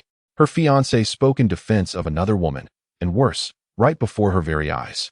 Yet, if becoming a disciple of the Sword King was so crucial, why had he taken her spirit stones and treasures? And what of the heirloom left by her mother? That delicate white jade bracelet. Lin Jianzhi opened his eyes and cast a fierce glare at Chen Xiao, exclaiming with venom, "Fool, what business is it of yours? As long as he possesses a sufficiently low character, it is undoubtedly others who will suffer." Chen Xiao's face flushed crimson as he pointed a trembling finger at Lin Jianzhi. After much stammering, he finally managed to utter, "Your character is truly despicable. I, Chen Xiao, disdain to engage with someone of your ilk." Lin Jian glanced at the sorrowful Zhao Yuyan beside him, instantly comprehending why she had been so proactive the previous night. A subtle smile graced his lips as he continued to mock, "Your fiancée is indifferent, yet you possess the leisure to fret over another woman. Chen Xiao, if you lack the time, I would gladly take it upon myself to care for junior sister Zhao." At these words, Zhao Yuyan's face flushed crimson, and she hastily turned away, unable to meet the gazes of Lin Jian and Chen Xiao. Her guilty conscience was palpable. Meanwhile, Chen Xiao was seething with rage, trembling with indignation, and immediately drew his sword, intent on confronting Lin Jian. "Junior brother, calm down," Lu Jiang interjected, quickly restraining Chen Xiao and offering words of reason. "We are in the Sword Tower, where the Grand Elder resides. Lin Jian is deliberately provoking you. Should you strike here, it would be a grave disrespect to the Grand Elder. Besides, Lin Jian has little time left to live. It is hardly worth your while to engage with a dying man." Chen Xiao abruptly regained his composure, expressing gratitude to Lu Jiang with a respectful gesture, and then turned a fierce glare towards Lin Jian, a murderous intent brewing within him. "Lin Jian, as a direct disciple of the Spirit Sword Sect, you must not humiliate your fellow junior brother in such a manner."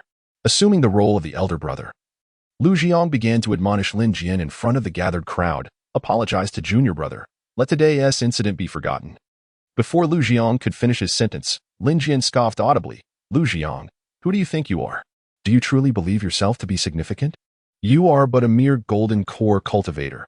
I, Lin Jian, can effortlessly annihilate you with my control over the Sword King Cui Chan. Moreover, these individuals are intent on my demise, and I see no reason to grant them any semblance of courtesy." With a flash of fury, Lu Jiang drew his own sword, poised to teach Lin Jian a lesson. "Elder brother, calm yourself. Calm yourself," Chen Xiao desperately urged, echoing Lu Jiang's earlier words to suit him. "We are in the Sword Tower, where Lin Jian is deliberately seeking to provoke you, hoping to use the Grand Elder's presence as leverage. Furthermore, he has little time left. It is hardly worth it to engage with a man on the brink of death." Lu Jiang let out a disdainful snort, turning away from Lin Jian, choosing to ignore him. With neither the option to strike nor the ability to retort effectively, he resolved to steer clear of further conflict. Nearby, Song Shudi, feeling somewhat awkward, cast a reproachful glance at Lin Jian, but dared not provoke the icy demeanor he exuded. Who could predict what embarrassing secrets he might unveil if cornered? Approaching Zhao Yuyan, Song Shudi admired her radiant beauty, exclaiming, "Junior sister Zhao, I cannot help but notice that you have become increasingly enchanting these past few days. Your complexion has improved, and you exude an alluring charm. Have you been secretly using some exquisite rouge? Where did you procure it? Do share with your sister, and do not hold back." Wen Qin also perked up her ears to eavesdrop, and she too noticed that Zhao Yuyan was increasingly exuding femininity. "Excellent rouge?" Zhao Yuyan was taken aback. Once she regained her composure, she furtively cast a glance at Lin Jian, only to find him gazing back at her. Their eyes met, and a blush adorned their cheeks. What excellent rouge could there possibly be? It was merely, at that moment, the sect leader, Ji Qing, sword in on his sword, directly entering the sword tower. Upon witnessing this, everyone promptly ceased their idle chatter and followed the sect leader into the tower. The Sword King, Cui Chan, opened his eyes, his expression still one of indifference. "Sect leader." Ji Qing waved his hand. After 2 days of interaction, he understood Cui Chan's temperament well enough to find no fault in his demeanor. Cui Chan offered no greeting, and everyone naturally took their seats.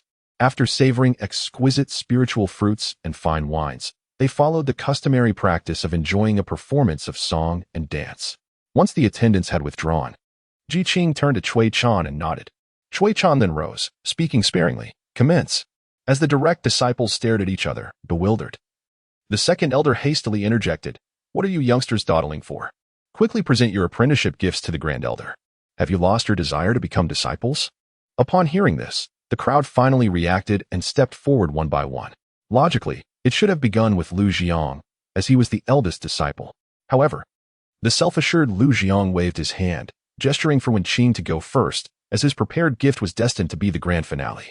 Though puzzled, Wen Qing stepped forward, casting a fearful glance at Cui Chan while fiddling with her storage ring. "G Grand Elder, I, disciple Wen Qing, have prepared an apprenticeship gift of 2,000 high-quality spirit stones." As her words fell, a flash of spiritual light emanated from her storage ring, and 2,000 high-quality spirit stones materialized before Sword King Cui Chan. Although Wen Qing was at the core formation stage, her daily cultivation required a considerable amount of spirit stones, and she occasionally prepared gifts for Chun Xiao to cheer him up. Thus, producing 2,000 high-quality spirit stones was already her utmost limit. Wen Qing was acutely aware that 2,000 spirit stones would hardly impress Sword King Cui Chan, yet she had indeed made an effort. Stop wasting time. Cui Chan cast a dispassionate glance at the 2,000 spirit stones Wen Qing presented, then waved his hand dismissively. You lot, present them together.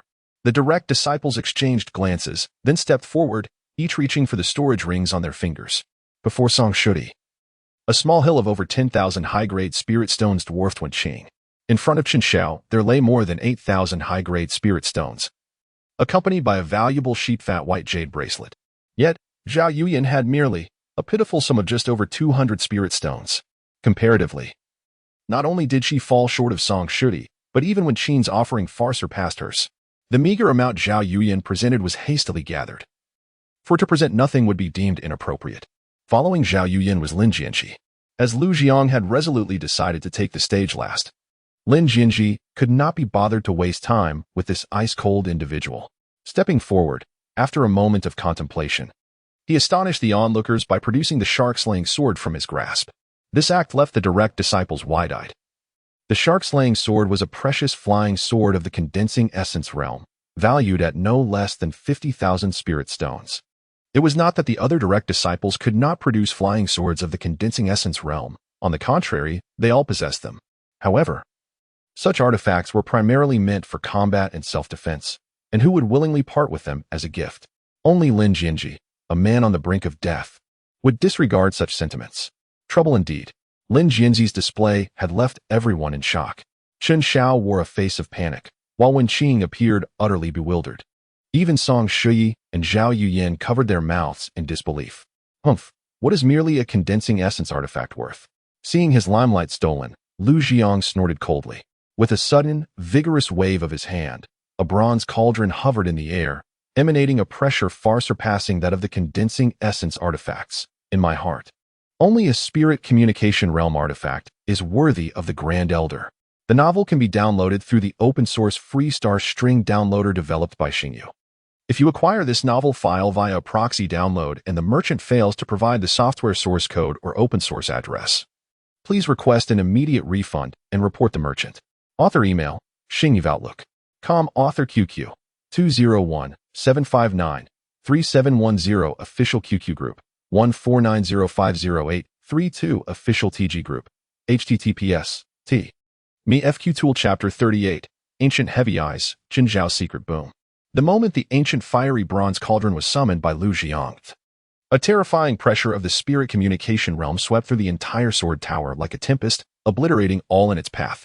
Not only the direct disciples but even Elder Lu, among many others, were left panic-stricken and trembling under this overwhelming force. Within the Lingjian Sect, only the sect master Ji Qing and Grand Elder Cui Chan were true masters of the spirit communication realm. In other words, aside from these two, none present could withstand the pressure emanating from the spirit communication realm artifact. Such artifacts are exceedingly rare and precious, as evidenced by this display. A spirit communication realm artifact? My heavens! How could the senior brother possess a treasure of the spirit communication realm? How could he bear to present such an invaluable artifact as a gift to his master? The senior brother is truly ruthless. This secures his position. In an instant, the entire sword tower was abuzz with a cacophony of discussions and expressions of astonishment. Only the sect leader, Ji Qing, and Lu Jiang, the parties directly involved, maintained a semblance of calm, while the others were left speechless in their astonishment, including Lin Jianzhi. Compared to the spirit communication realm treasure, Lin Jianzhi's shark-slaying sword was merely a treasure of the condensation realm, akin to a firefly next to a bright moon, utterly incomparable, and he felt instantly diminished. Observing Lu Jiang's smug demeanor, Lin Jianzhi let out a cold laugh, dismissing it entirely.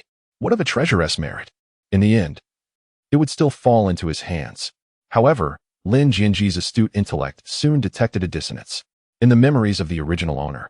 It was evident that within the entire Lingjian Sect, only sect leader Ji Qing possessed a spirit communication realm treasure. Although Lu Jiang was the senior brother with a foundation establishment cultivation, the treasures he typically wielded were merely of the same realm. Moreover, Lu Jiang was not one to act discreetly. His boastful nature in front of Song Shui and Wen Qing would have led him to flaunt a spirit communication treasure if he truly possessed one. In other words, the fiery bronze cauldron that Lu Jiang presented was newly acquired and not his own. Thus, the question arises, who in the Lingjian Sect would bestow such a fiery bronze cauldron upon Lu Jiang, only for him to pass it on to Sword King Cui Chan? The answer is obvious. It must be Master Ji Qing. However, if it were merely a matter of gifting, why not do so directly? Especially for such a precious item as a spirit communication treasure. Gifting it would be the perfect means to win hearts.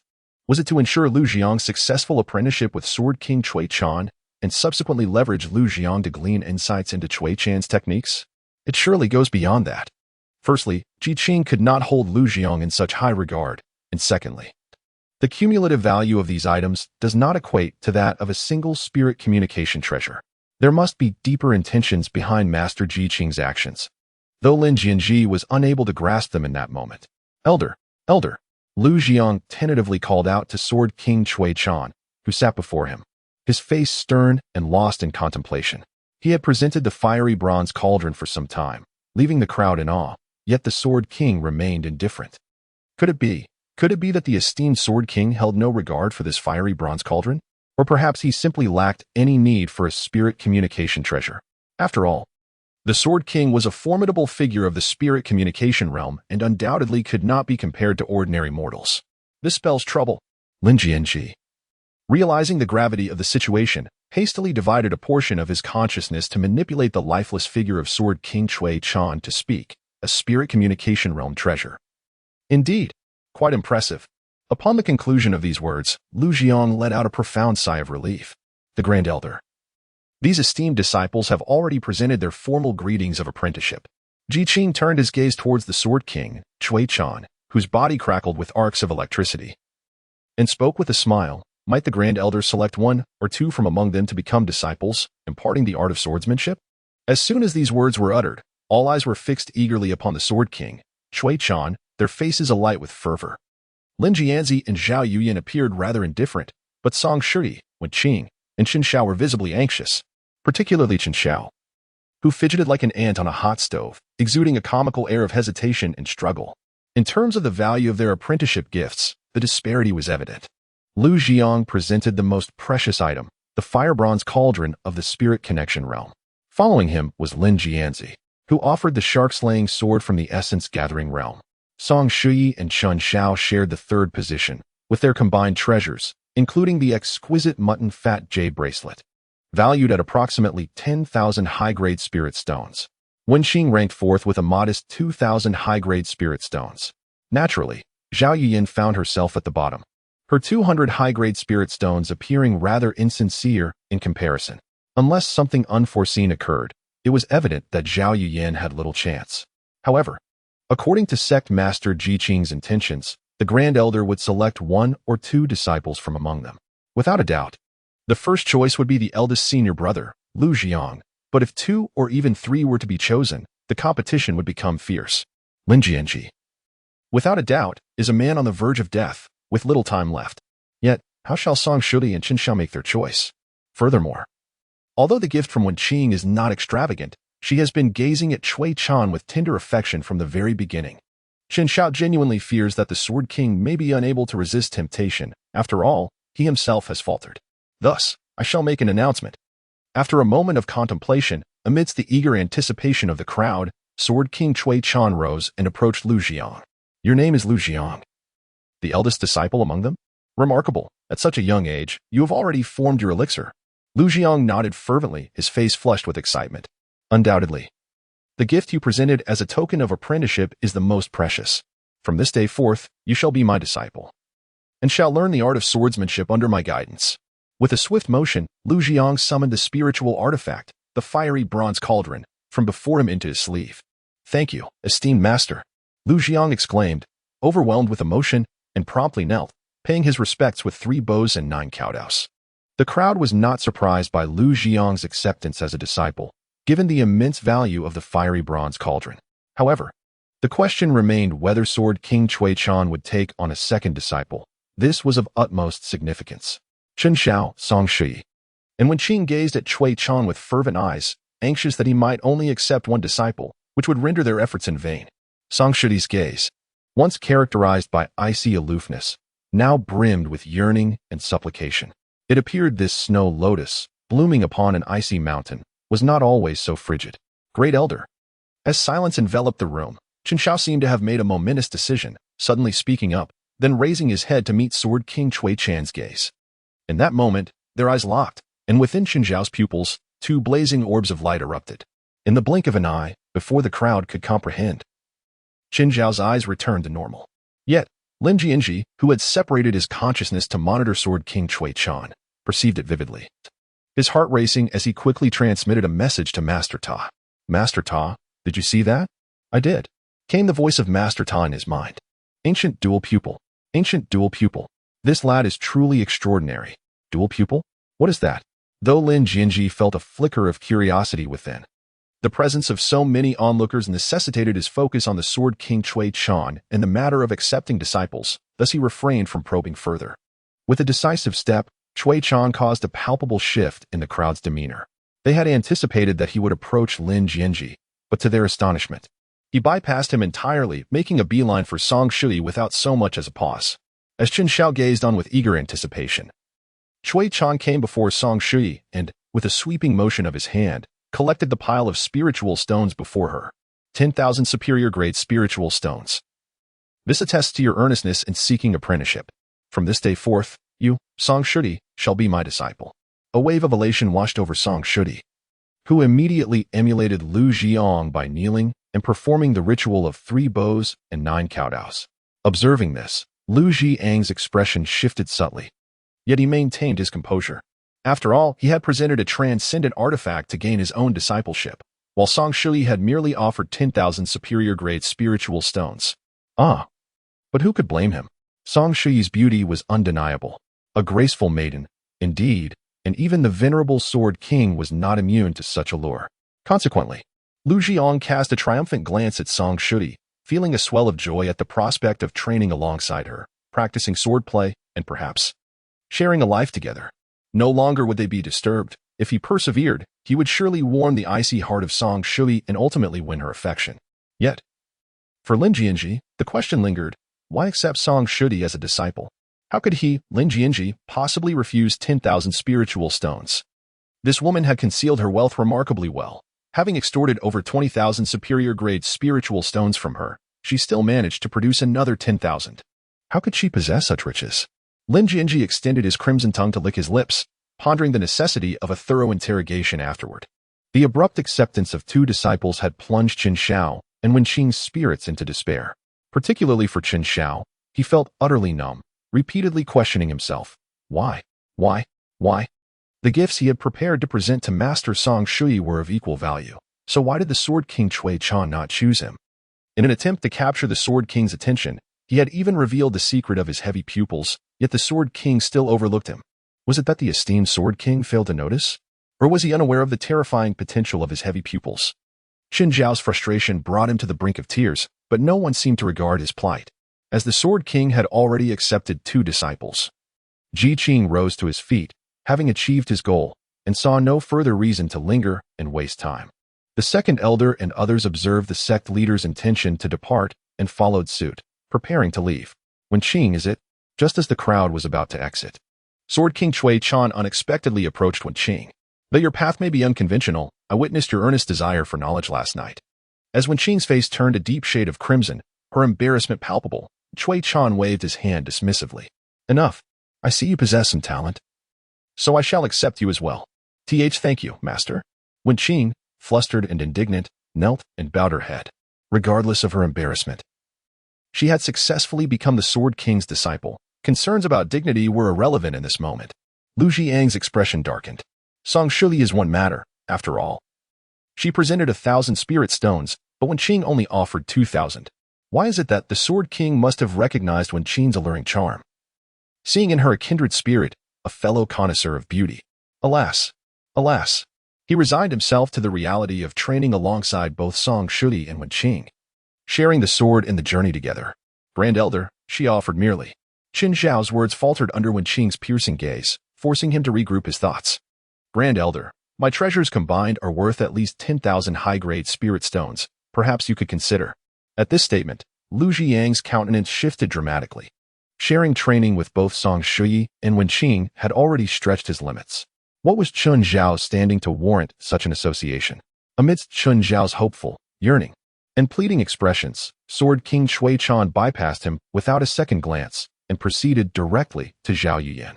Everyone turned their gaze in unison.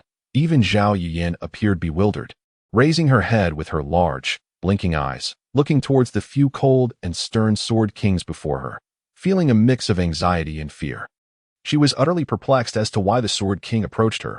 After all, she had merely offered 200 high-grade spirit stones, which hardly compared to Qin Zhao's contribution. Could it be? Chapter 39.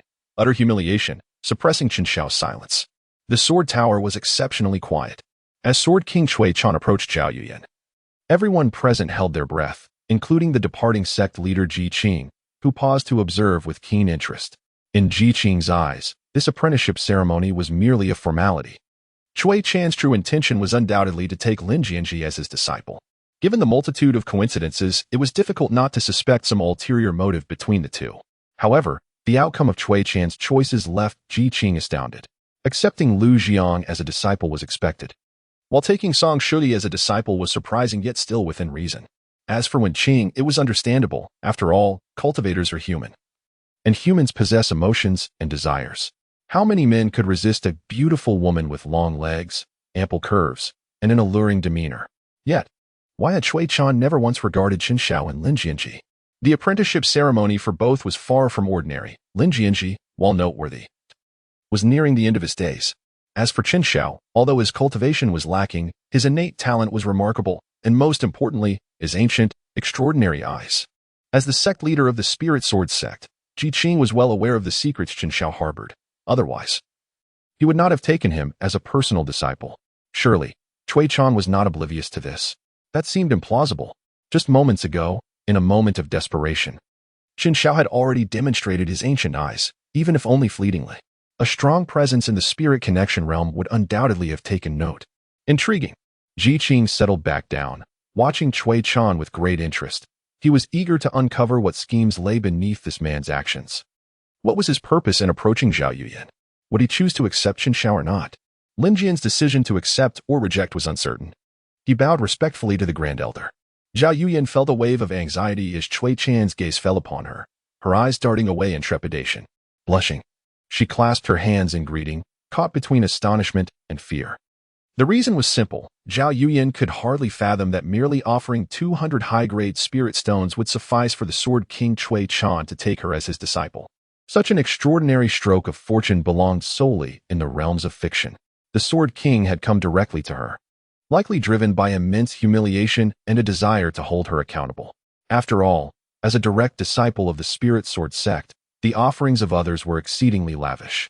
Even the least among them, Wen Qing, could present over 2,000 high-grade spirit stones, while she, Zhao Yuyan, could only muster a meager 200. Wasn't this a slap in the face of the esteemed Sword King?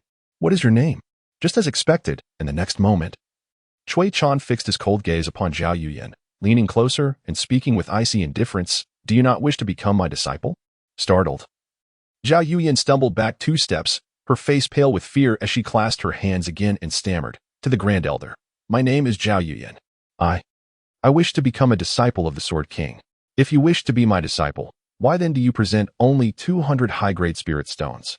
Cui Chan scoffed, an overwhelming pressure emanating from his spiritual realm, instantly enveloping the entire sword tower. Has the Spirit Sword Sect truly fallen to such depths? Can a direct disciple not even produce 1,000 spirit stones? At his words, the atmosphere within the sword tower became unbearably tense. Everyone turned their gaze towards the junior disciple, Qin Zhao, murmurs of disdain filling the air. Even Lu Jiang snorted derisively, his expression one of contempt. Wen Qing and Song Shuyi instinctively shifted away, clearly disapproving of Qin Zhao, viewing him as a leech clinging to women, utterly worthless in their eyes. Qin Zhao, pale with fear, found himself in an awkward position. The more than 8,000 high-grade spirit stones before him, along with the exquisite sheep-fat white jade bracelet, glaringly obvious. That wretched Cui Chan, why must he pry for details? Why force him into disgrace? One day, when I, Chen Xiao, achieve mastery, and my unique eyes fully awaken. I shall repay this humiliation 1,000-fold. In his heart, Chen Xiao cursed Cui Chan's ancestors, feeling an overwhelming sense of shame. Though Zhao Yuyan had said nothing, the jade bracelet spoke volumes. Speak. Where have your spirit stones gone? Upon noticing Zhao Yuyan with her head bowed in silence, the Sword King Cui Chan continued to press with his inquiries, clearly determined to uncover the truth. If anyone exploits their strength to oppress the weak, forcibly seizing what is not theirs within the Lingjian Sect, I, Cui Chan, as the esteemed elder of the sect, shall undoubtedly stand up for you. Meanwhile, Lin Jian's lips curled into a subtle smirk as he manipulated the Sword King. Indeed, it was precisely his intention to humiliate Chen Xiao. He sought to grind his face into the ground, humiliating him before all. He aimed to reveal Chen Xiao's true nature to Zhao Yuyan, instilling in her utter disillusionment and despair, driving a wedge between her and her fiancé, leading her to abandon all hope. Ultimately, he wished for her to be unwaveringly devoted to him, Lin Jian, for all eternity. Lin Jianzhi not only sought to seize Zhao Yuyan's body, but also yearned to capture her heart. Return to the Grand Elder, I. A glance at the sheep-fat white jade bracelet in Chen Zhao's hand struck her with a wave of emotion. It was a treasured relic left by her mother. Zhao Yuyan felt a sudden pang in her nose, and then, with a resounding thud, she knelt on the ground, weeping uncontrollably. This unexpected scene transformed the atmosphere within the sword tower. Chen Xiao felt utterly humiliated, beads of sweat dotting his brow. With another thud, Chen Xiao took the initiative to kneel, his face flushed with shame as he spoke. Grand Elder, Yuyan and I have grown up together, and we are already betrothed, destined to wed in the near future. Therefore, thunderous silence followed. Chen Zhao's silence might have been preferable, but upon speaking, Cui Chan's fury erupted instantaneously. The oppressive aura of the spirit-connecting realm bore down upon Chen Xiao, forcing him to the cold stone floor, reduced to a pitiful state akin to that of a stray dog. So you have taken your fiancée's spirit stones and bracelet, merely for your own aspirations? Just to be my disciple? At these words, the sword tower erupted in murmurs of disapproval. The sect leader, Ji Qing, intended to defend Chen Xiao, yet found himself powerless as Cui Chan's allegations were irrefutably true. To intervene would only bring him disgrace. As sword cultivators, we do not merely hone our blades, but also our hearts. If you choose to live as a parasite, no matter how extraordinary your talent, you will ultimately remain nothing more than a wretched vulture, preying on others. Crushed beneath the weight of the spirit-connecting realm's pressure, Chen Xiao felt his bones fracturing, utterly incapable of resistance. In the presence of such a formidable opponent, he could not even muster the words to plead for escape. He could only lie there, listening to the Sword King's scorn and humiliation, utterly stripped of dignity. Return to the Grand Elder, the spirit stones and the bracelet were. Zhao Yuyan looked at Chen Xiao, who appeared to be on the brink of death, and her heart ached with compassion. I willingly gifted them to him. He did not seize them by force. I implore the Grand Elder to spare his life. Zhao Yuyan's explanation, rather than helping, only deepened the disdain towards Chen Xiao, the scoundrel. What a remarkable woman. Yet you, a worthless fool, fail to appreciate her. Enough. One is willing to strike, the other to endure. I shall not interfere.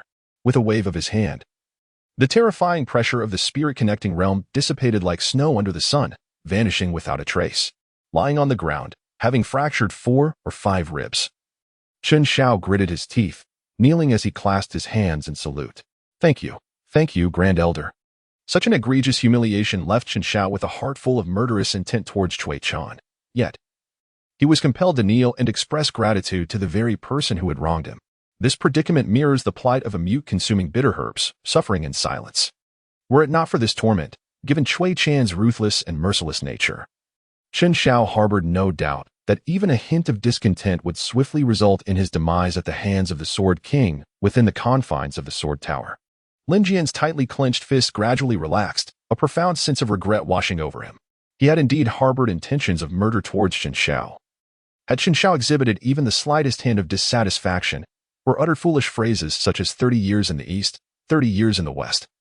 Do not underestimate the youth and poverty. He could have effortlessly commanded Sword King Cui Chan, this animated puppet of death, to strike him down with justifiable costs. Sword King Cui Chan moved with an air of composure, positioning himself between Chen Xiao and Zhao Yuyan. The proximity so close that a swift action could render even the sect leader, Ji Qing, unable to intervene in time. Yet, It was evident that Qin Xiao was far from ordinary. His self-restraint was remarkable. Lin Jian's lips curled into a slight smile. Yet he pondered whether Qin Xiao was aware of the humiliation he had endured, knowing that Zhao Yuyan had galloped upon him, indulging in pleasures beneath him. Could he still endure such a situation?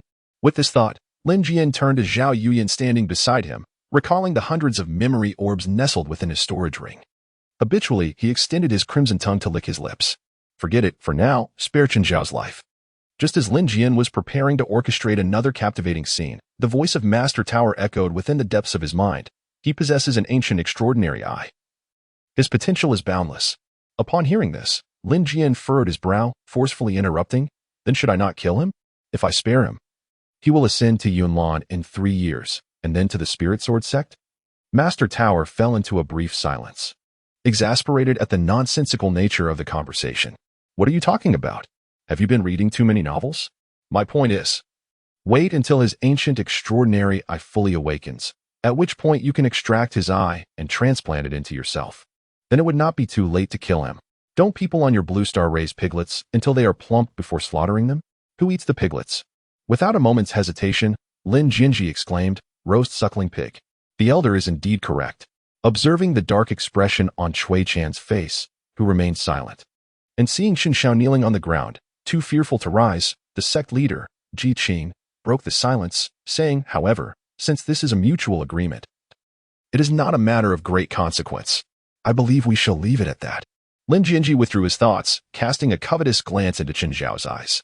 Ultimately, he suppressed the murderous intent swelling within him and, seizing the opportunity, gestured respectfully to Cui Chan, stating, "What the sect leader says is indeed true."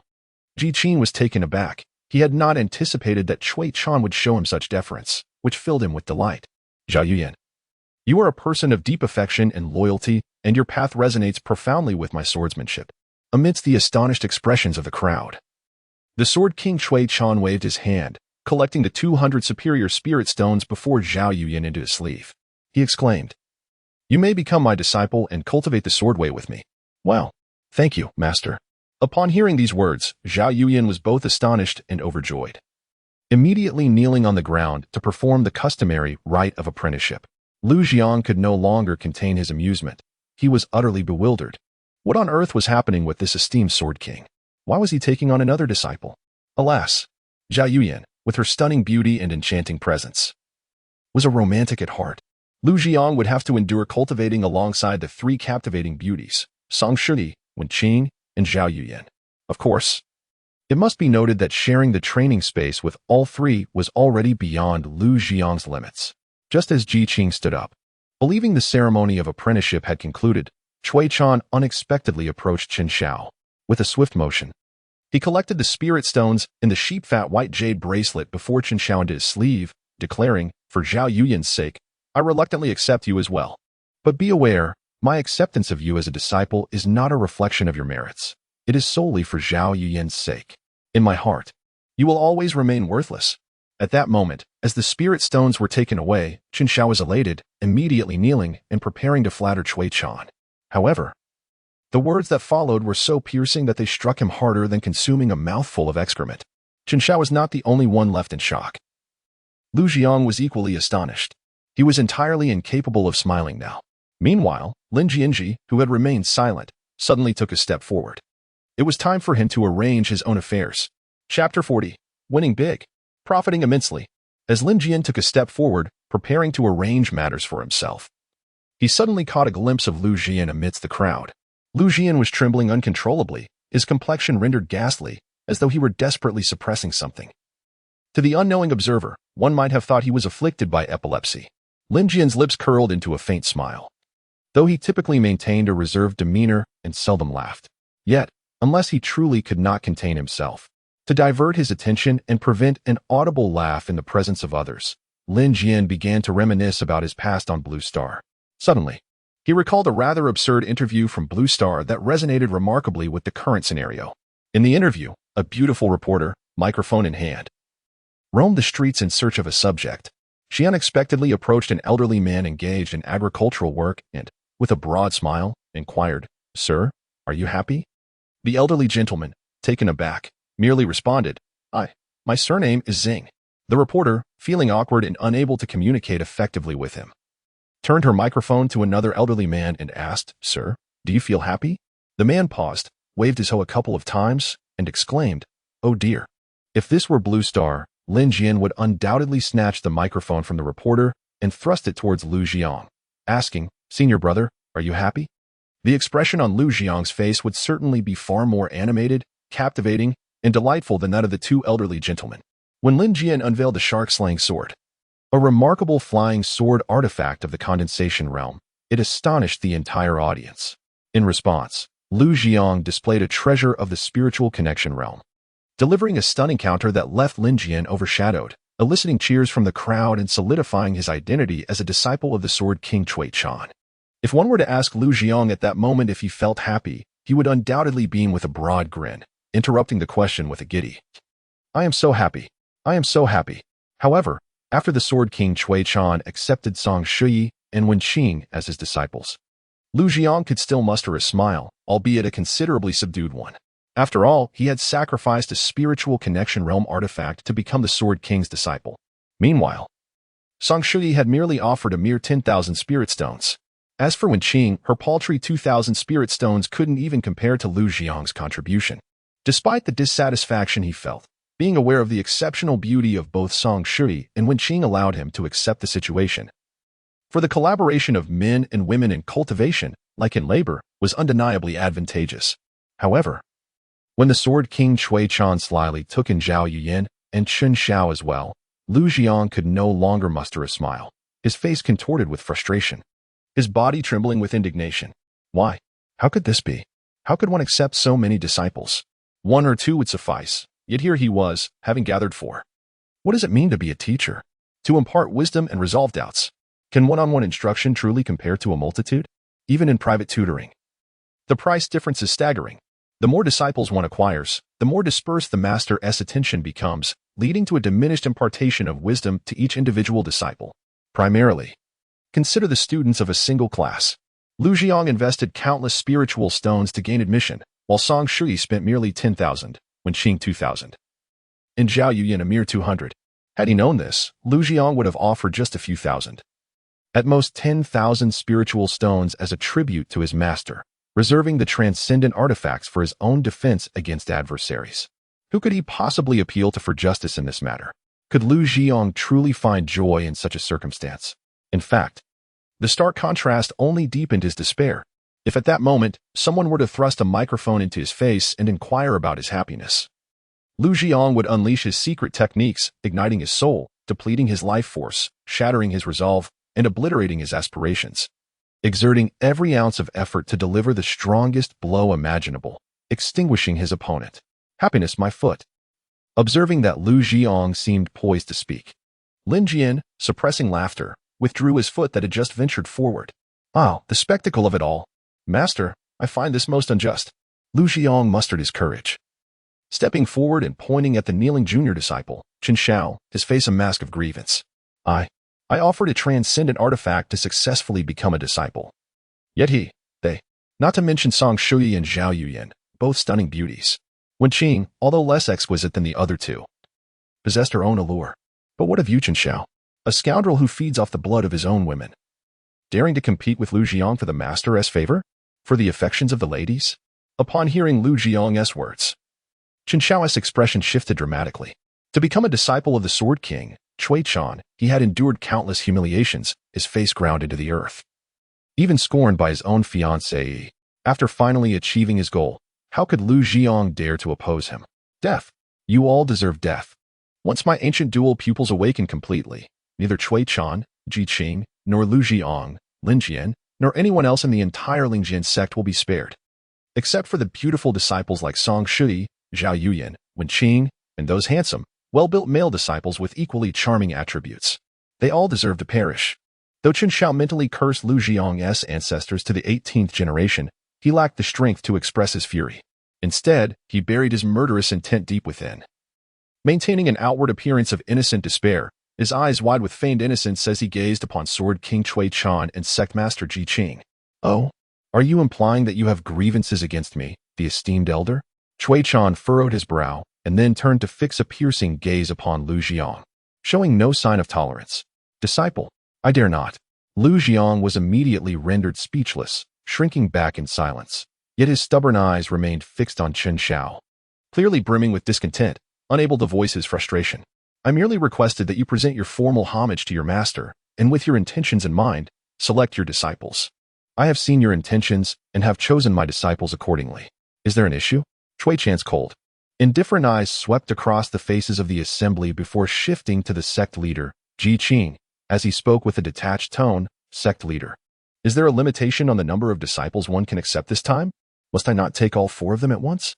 Ji Qing paused, casting a sharp glance at Lu Jiang, and replied, the matter of accepting disciples rests entirely on the will of the Grand Elder. The more disciples he takes, the greater the enhancement to the overall strength of our Lingjian Sect. Lu Jiang, shrinking further, dared not meet Ji Qing's gaze. Lu Jiang, if you remain unconvinced, you may take this blazing bronze cauldron back. Cui Chan coldly scoffed, then with a wave of his hand, the spiritual treasure, the blazing bronze cauldron, soared directly towards Lu Jiang. Our bond as master and disciple has now come to an end. Thud. Lu Jiang was left dumbfounded, instinctively dropping to his knees before the Sword King Cui Chan, his cheeks meeting his own hands in a flurry of slaps. I should not have been so narrow-minded. I should not have doubted my master. I acknowledge my mistake and humbly ask for your forgiveness, master. Ji Qing let out a cold snort, his eyes now filled with a sharp glimmer of menace as he regarded Lu Jiang. Whether Lu Jiang chose to acknowledge his master or not was of little consequence. Nor was his very life, however, should he jeopardize Ji Qing's plans. Having recognized his error, he should promptly present his homage to the Grand Elder Anil. While it appeared that Ji Qing was reprimanding Lu Jiang, he was, in fact, providing him an avenue for redemption. Observing this, Lu Jiang hastily knelt on the ground, inching his way towards Cui Chan, offering the blazing bronze cauldron with both hands. On account of the sect leader's standing, I shall reluctantly accept it. But should there be another instance? Cui Chan's harsh words hung in the air, yet Lu Jiang was already trembling on the ground, shaking his head fervently in a manner akin to a rattle, filled with regret. As they watched Lu Jiang and Chen Xiao, who knelt in supplication, Song Shui, Zhao Yuyan, and when Qing exchanged bewildered glances, these were the 2 most outstanding male disciples of the Lingjian Sect. How had they fallen to such a state? Like 2 eager lapdogs. Turning their gaze to the composed and dignified Lin Jian, standing tall and unflustered, the 3 women were left utterly perplexed. What on earth was happening in this world? With a mere gesture, Cui Chan summoned the blazing bronze cauldron back into his sleeve. What a jest! This was an artifact of the spirit connection realm. How could Lin Jianzhi possibly forsake it? After all the convolutions, was it not merely a scheme to amass wealth? Accepting disciples? Nonsense. The notion of imparting wisdom and guidance was laughable. With the guise of a master-disciple relationship, Lin Jianzhi would undoubtedly seek to eradicate Lu Jiang and Chen Xiao. As for Song Shui, Zhao Yuyan, and Wen Qing, while the latter was indeed quite provocative, one could only wonder if she harbored any affliction. Cough, cough. Having concluded the spectacle and consumed all the gossip, Lin Jianzhi clutched his mouth as he coughed violently. Then, under the disdainful gazes of Lu Jiang and the others, he gazed at the Sword King Cui Chan with hopeful anticipation and tentatively spoke. Elder, esteemed elder, you have accepted them. Might I present my respectful tribute as well? Though I possess only a foundation-level artifact, could you consider taking me as your disciple too? At this utterance, all eyes converged once more on Lin Jianzhi and Cui Chan, with the sect leader Ji Qing wearing a stern expression. He understood that all preceding events were mere prelude to this very moment. Fortuitously, under the watchful eyes of the assembly, Lin Jianzhi sought discipleship, thereby establishing a legitimate pretext to heal his wounds. Ah, what a grand strategy! Alas, Ji Qing had already discerned this entire scheme and had prepared accordingly. Bah! You, a dying man, wish to be my disciple? Would that not besmirch the reputation of Sword King Cui Chan? To everyone's astonishment, Cui Chan waved his hand, unleashing a fierce gust that sent Lin Jianzhi hurtling from the sword tower, flung over 100 meters away. Get lost. The crowd was utterly shocked. Even Ji Qing widened his eyes, mouth agape, disbelief etched across his face. How could this be? It defied reason. Had he misjudged everything thus far? As Lu Jiang and Chen Xiao regained their senses, though still kneeling, their eyes sparkled with delight. They had lost face, but Lin Jianzhi had lost his very life. Ha ha, ha ha, caw caw, caw caw. Song Shui and Wenqing also stifled their laughter. Relieved that Lin Jianzhi's debt of spirit stones need not be repaid, Zhao Yuyan, however, pressed her hand to her chest, her heart aching for Lin Jianzhi's woeful plight. Yet, with her modest status, how could she alter the will of Sword King Cui Chan? Alas, she could only make her way to the herb hall that evening, using her own means to comfort Lin Jianzhi. After all, he had but 3 days left to live. Lin Jianzhi, who had been sent flying 100 meters away by a single strike from Cui Chan, seized the opportunity in the absence of onlookers and unleashed his power at the condensation realm, stabilizing his stance. He then extended his palm, revealing a storage ring nestled quietly within. The ring contained nothing less than the gifts presented to the Sword King Cui Chan by Lu Jiang, Song Shui, and Chen Xiao as tokens of apprenticeship. Just as Cui Chan had unleashed his strike, he had discreetly propelled the storage ring into Lin Jianzhi's sleeve, taking advantage of their close proximity and the element of surprise, rendering it undetectable to anyone, even to Ji Qing, who was also a powerful practitioner of the spirit connection realm. Kid, you've struck gold this time. You've truly struck gold. The echo of Master Tower's excited laughter resonated in Lin Jianzhi's mind as a faint smile graced his lips. He then soared on his sword towards his residence in the grass and wood hall. Not only had he acquired over 20,000 high-grade spirit stones, but he also possessed the exquisite sheep-fat white jade bracelet belonging to Zhao Yuyan. However, the most valuable treasure was undoubtedly the sunlit bronze cauldron, a magical artifact of the spirit connection realm. Lin Jianzhi was indeed the greatest victor in this endeavor. Upon returning to the grass and wood hall, he swiftly closed all doors and windows, sitting cross-legged on the mat. Master Tower, he softly called out, retrieving the storage ring containing all the apprenticeship gifts for immediate refinement. With a flicker of thought, Master Tower activated the Eternal Night Array, and soon a wave of dark light spread throughout the room, enveloping the entire grass and wood hall and shielding it from any external scrutiny. After such a prolonged period of companionship, the two had developed a profound understanding. Requiring no further words, the moment Lin Jianzhi adjusted his position, Master Tower immediately comprehended his intention. Kid, you've truly made it big this time. You've made it big. A brilliant sphere of light emerged from Lin Jianzhi's consciousness, levitating in midair, embodying Master Tower.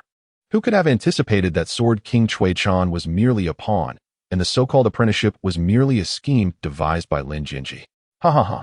Master Tower seemed to revel in this feeling of outmaneuvering others, the luminous sphere bobbing up and down, flitting about the room like a playful child. Lin Jian smiled faintly, maintaining his composure. A mere few tens of thousands of spirit stones were hardly significant. Moreover, the wealth he amassed was but a secondary objective of his elaborate scheme. In the days to come, Lu Jiang, Chen Xiao, and Song Shui would all fall under his influence, and they would find themselves at his mercy. With a mere flick of his hand, treasures from his storage ring materialized before him. Over 20,000 spirit stones formed a small mountain, and the rich spiritual energy instantly filled the entire room. Not only was it invigorating to absorb, but even a single breath brought a sense of clarity and refreshment.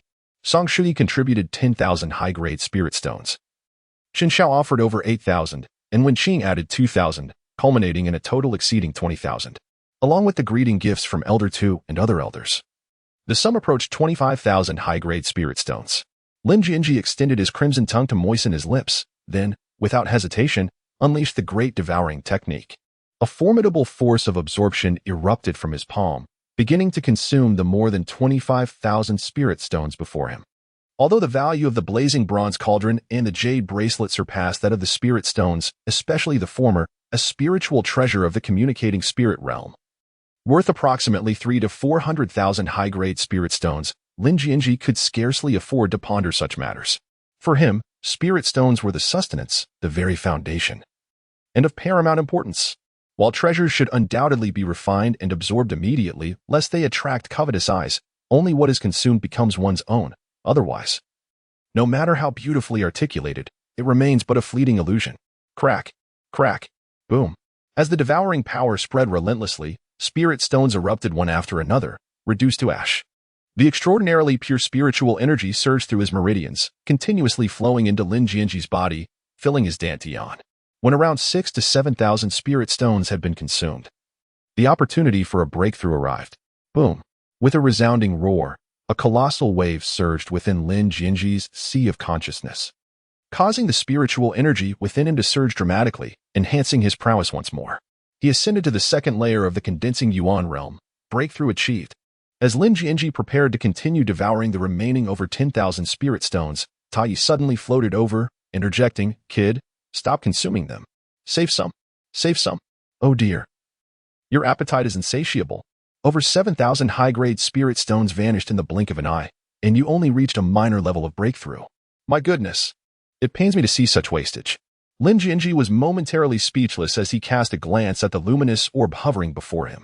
He once again invoked the grand swallowing technique, concentrating a dark, swirling energy in his palm, which enveloped the remaining 10,000 spirit stones. You think you can simply refrain from devouring them? How absurd.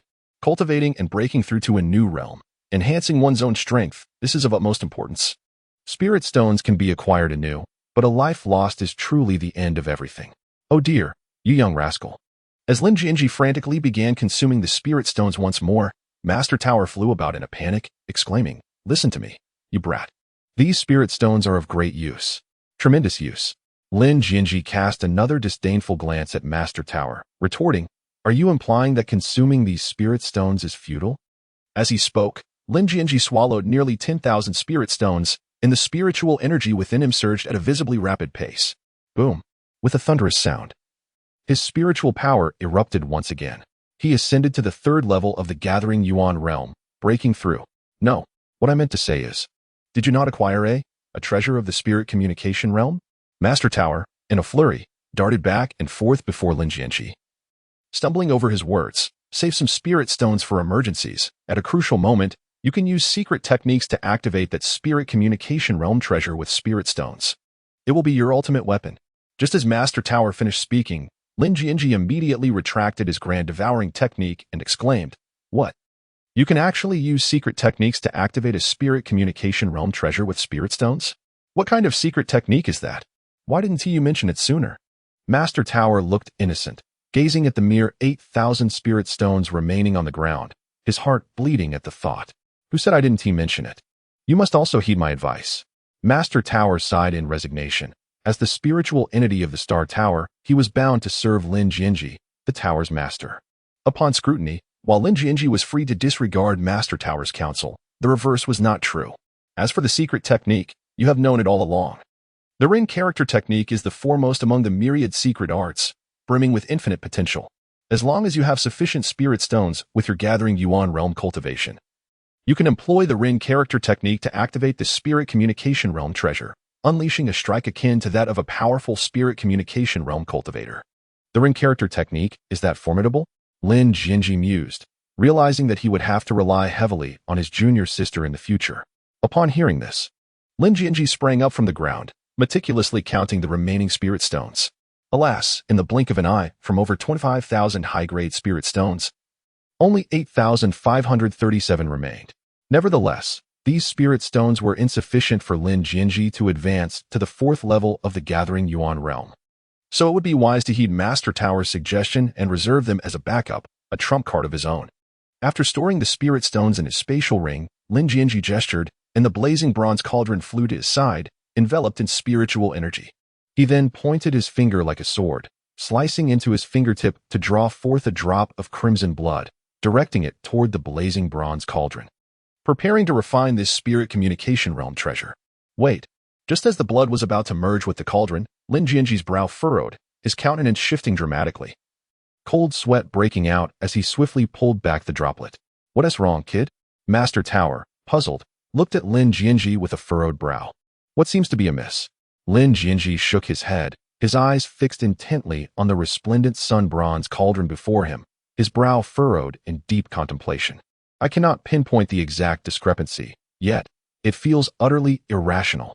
After a moment of reflection, Lin Jianzhi continued. This sun-bronze cauldron was evidently entrusted to Lu Jiang by Ji Qing. However, to bestow a spiritual artifact of the transcendence realm, worth hundreds of thousands of high-grade spirit stones solely to facilitate Lu Jiang's apprenticeship? He is not Ji Qing's illegitimate son. It is glaringly unreasonable. Furthermore, considering that the Sword King Cui Chan and Ji Qing are both formidable practitioners of the Transcendence Realm, should Cui Chan acquire a Transcendence Realm artifact, would that not pose a far greater threat to Ji Qing? Would it not be more difficult to control?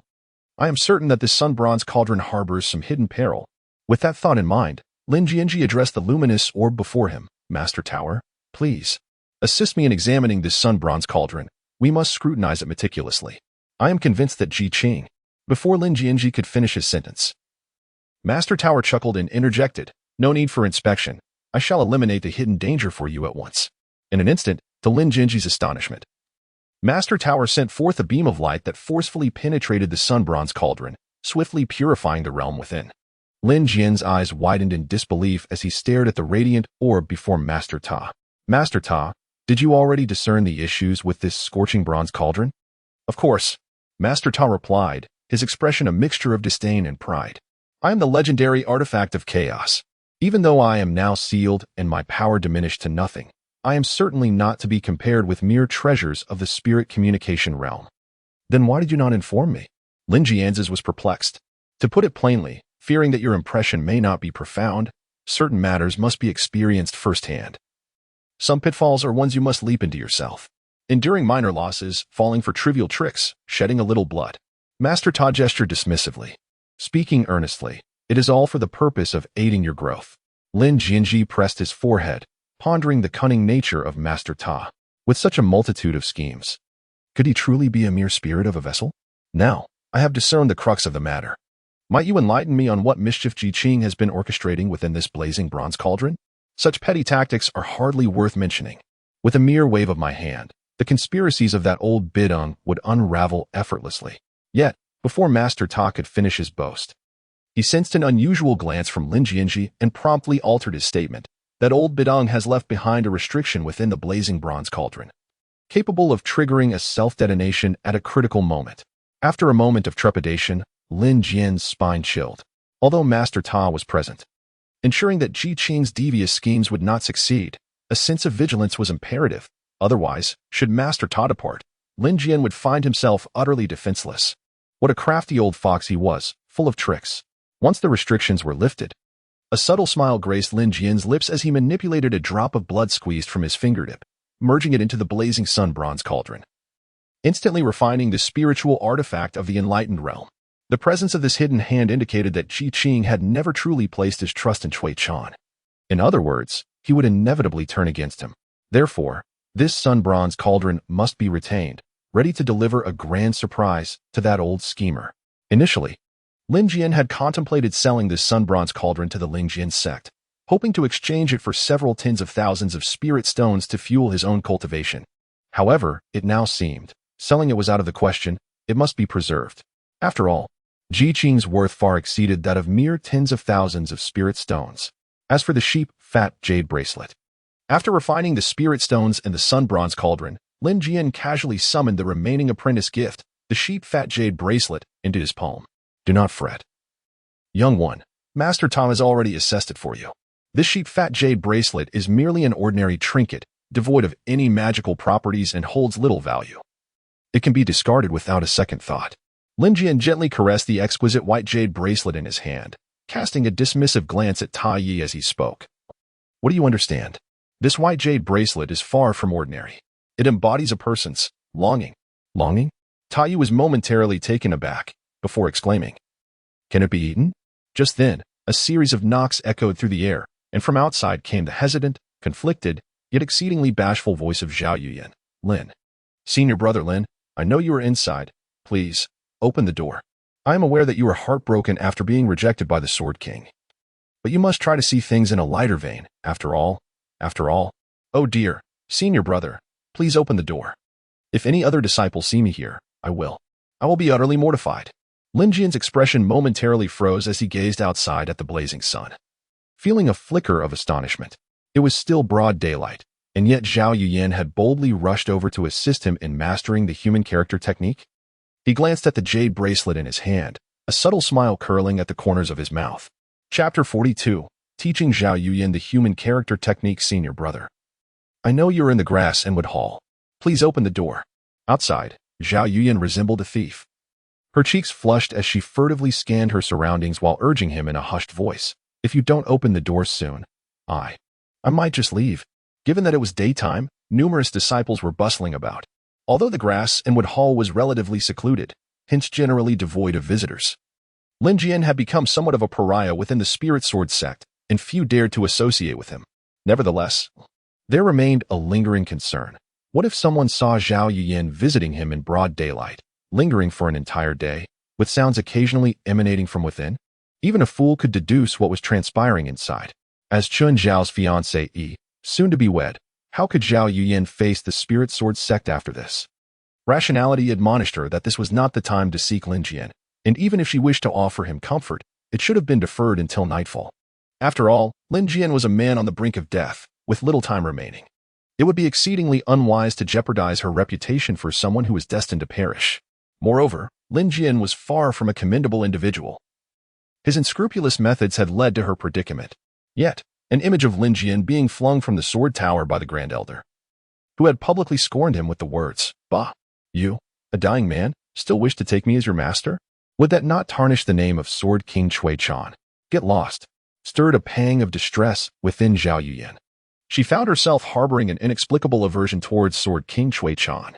After exiting the sword tower and disregarding her fiancé Qin Zhao's earnest invitation, she wandered alone through the Spirit Sword sect, only to find herself inexplicably drawn to the grass and wood hall. After a brief hesitation and internal struggle, her cheeks aflame, Zhao Yuyan rapped on Lin Jian's door. Just as she contemplated forcing her way inside, Lin Jian dismantled the eternal night array and opened the door. "Junior sister, it's still daytime. What brings you here? Could it be you miss me? They say that affection grows over time." Yet Lin Jian felt they had barely spent any time together. How was it that Zhao Yuyan had begun to actively seek him out? Bah, what nonsense! With her face aflame, Zhao Yuyan seized the opportunity, darting into the room when no one was watching, and then, in an awkward manner, retorted, "How could I, Zhao Yuyan, possibly harbor feelings for such a scoundrel as you? Rascally, degenerate. I am merely concerned that after your demise, those precious memories captured in the shimmering orbs might be scattered, leading us to a fateful end. Your death is inconsequential, however, should that come to pass." Before she could finish her sentence, Zhao Yuyan realized she had uttered words better left unspoken and hurriedly covered her mouth with her hand, inwardly cursing herself several times. She had come today to offer comfort to Lin Jianzhi, yet upon their first encounter, she spoke of death, which was undeniably inauspicious.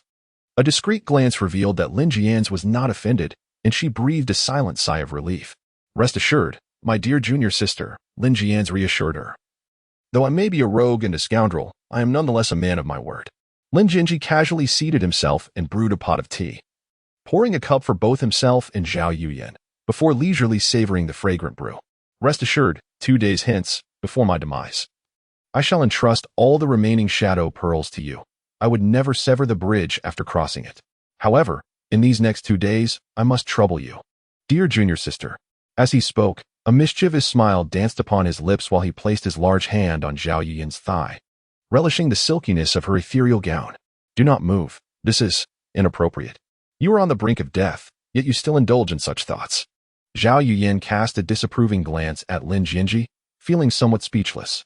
With a blush creeping upon her cheeks, she pressed her hand against his roaming paw and inquired, "Senior brother, do you have any final wishes? If it is within my power, I would be willing to fulfill them." "Final wishes?" Upon hearing this, Lin Jianzhi grasped Zhao Yuyan's delicate hand, pulling her into his embrace as if her body were drawn by an unseen force. "What I desire, dear sister, you should be well aware of. With merely 2 days left to live, why not relish these fleeting moments? As the saying goes." He gently lifted her chin, gazing at her exquisite profile, and leaned closer. To die beneath the peony is to be a romantic ghost. As Zhao Yuyan beheld Lin Jianzhi's handsome visage, her heart raced, echoing like a wild deer in her chest. Her cheeks flushed crimson, brimming with tender emotions. Just as Lin Jianzhi's lips were about to meet her cherry blossom-like mouth, he suddenly recalled something, retracting hastily. This left Zhao Yuyan, who had closed her eyes in anticipation of the tempest, momentarily bewildered. "Wait, dear sister. Have you allowed any other man to touch you during these days?" Lin Jianzhi, who harbored a penchant for cleanliness, felt a wave of nausea at the thought of Zhao Yuyan potentially sharing intimate moments with her fiancé, Chen Xiao. "And no, I haven't let any other man touch me." Zhao Yuyan blurted out instinctively, her mind racing. "I haven't even allowed Chen Xiao to hold my hand, let alone."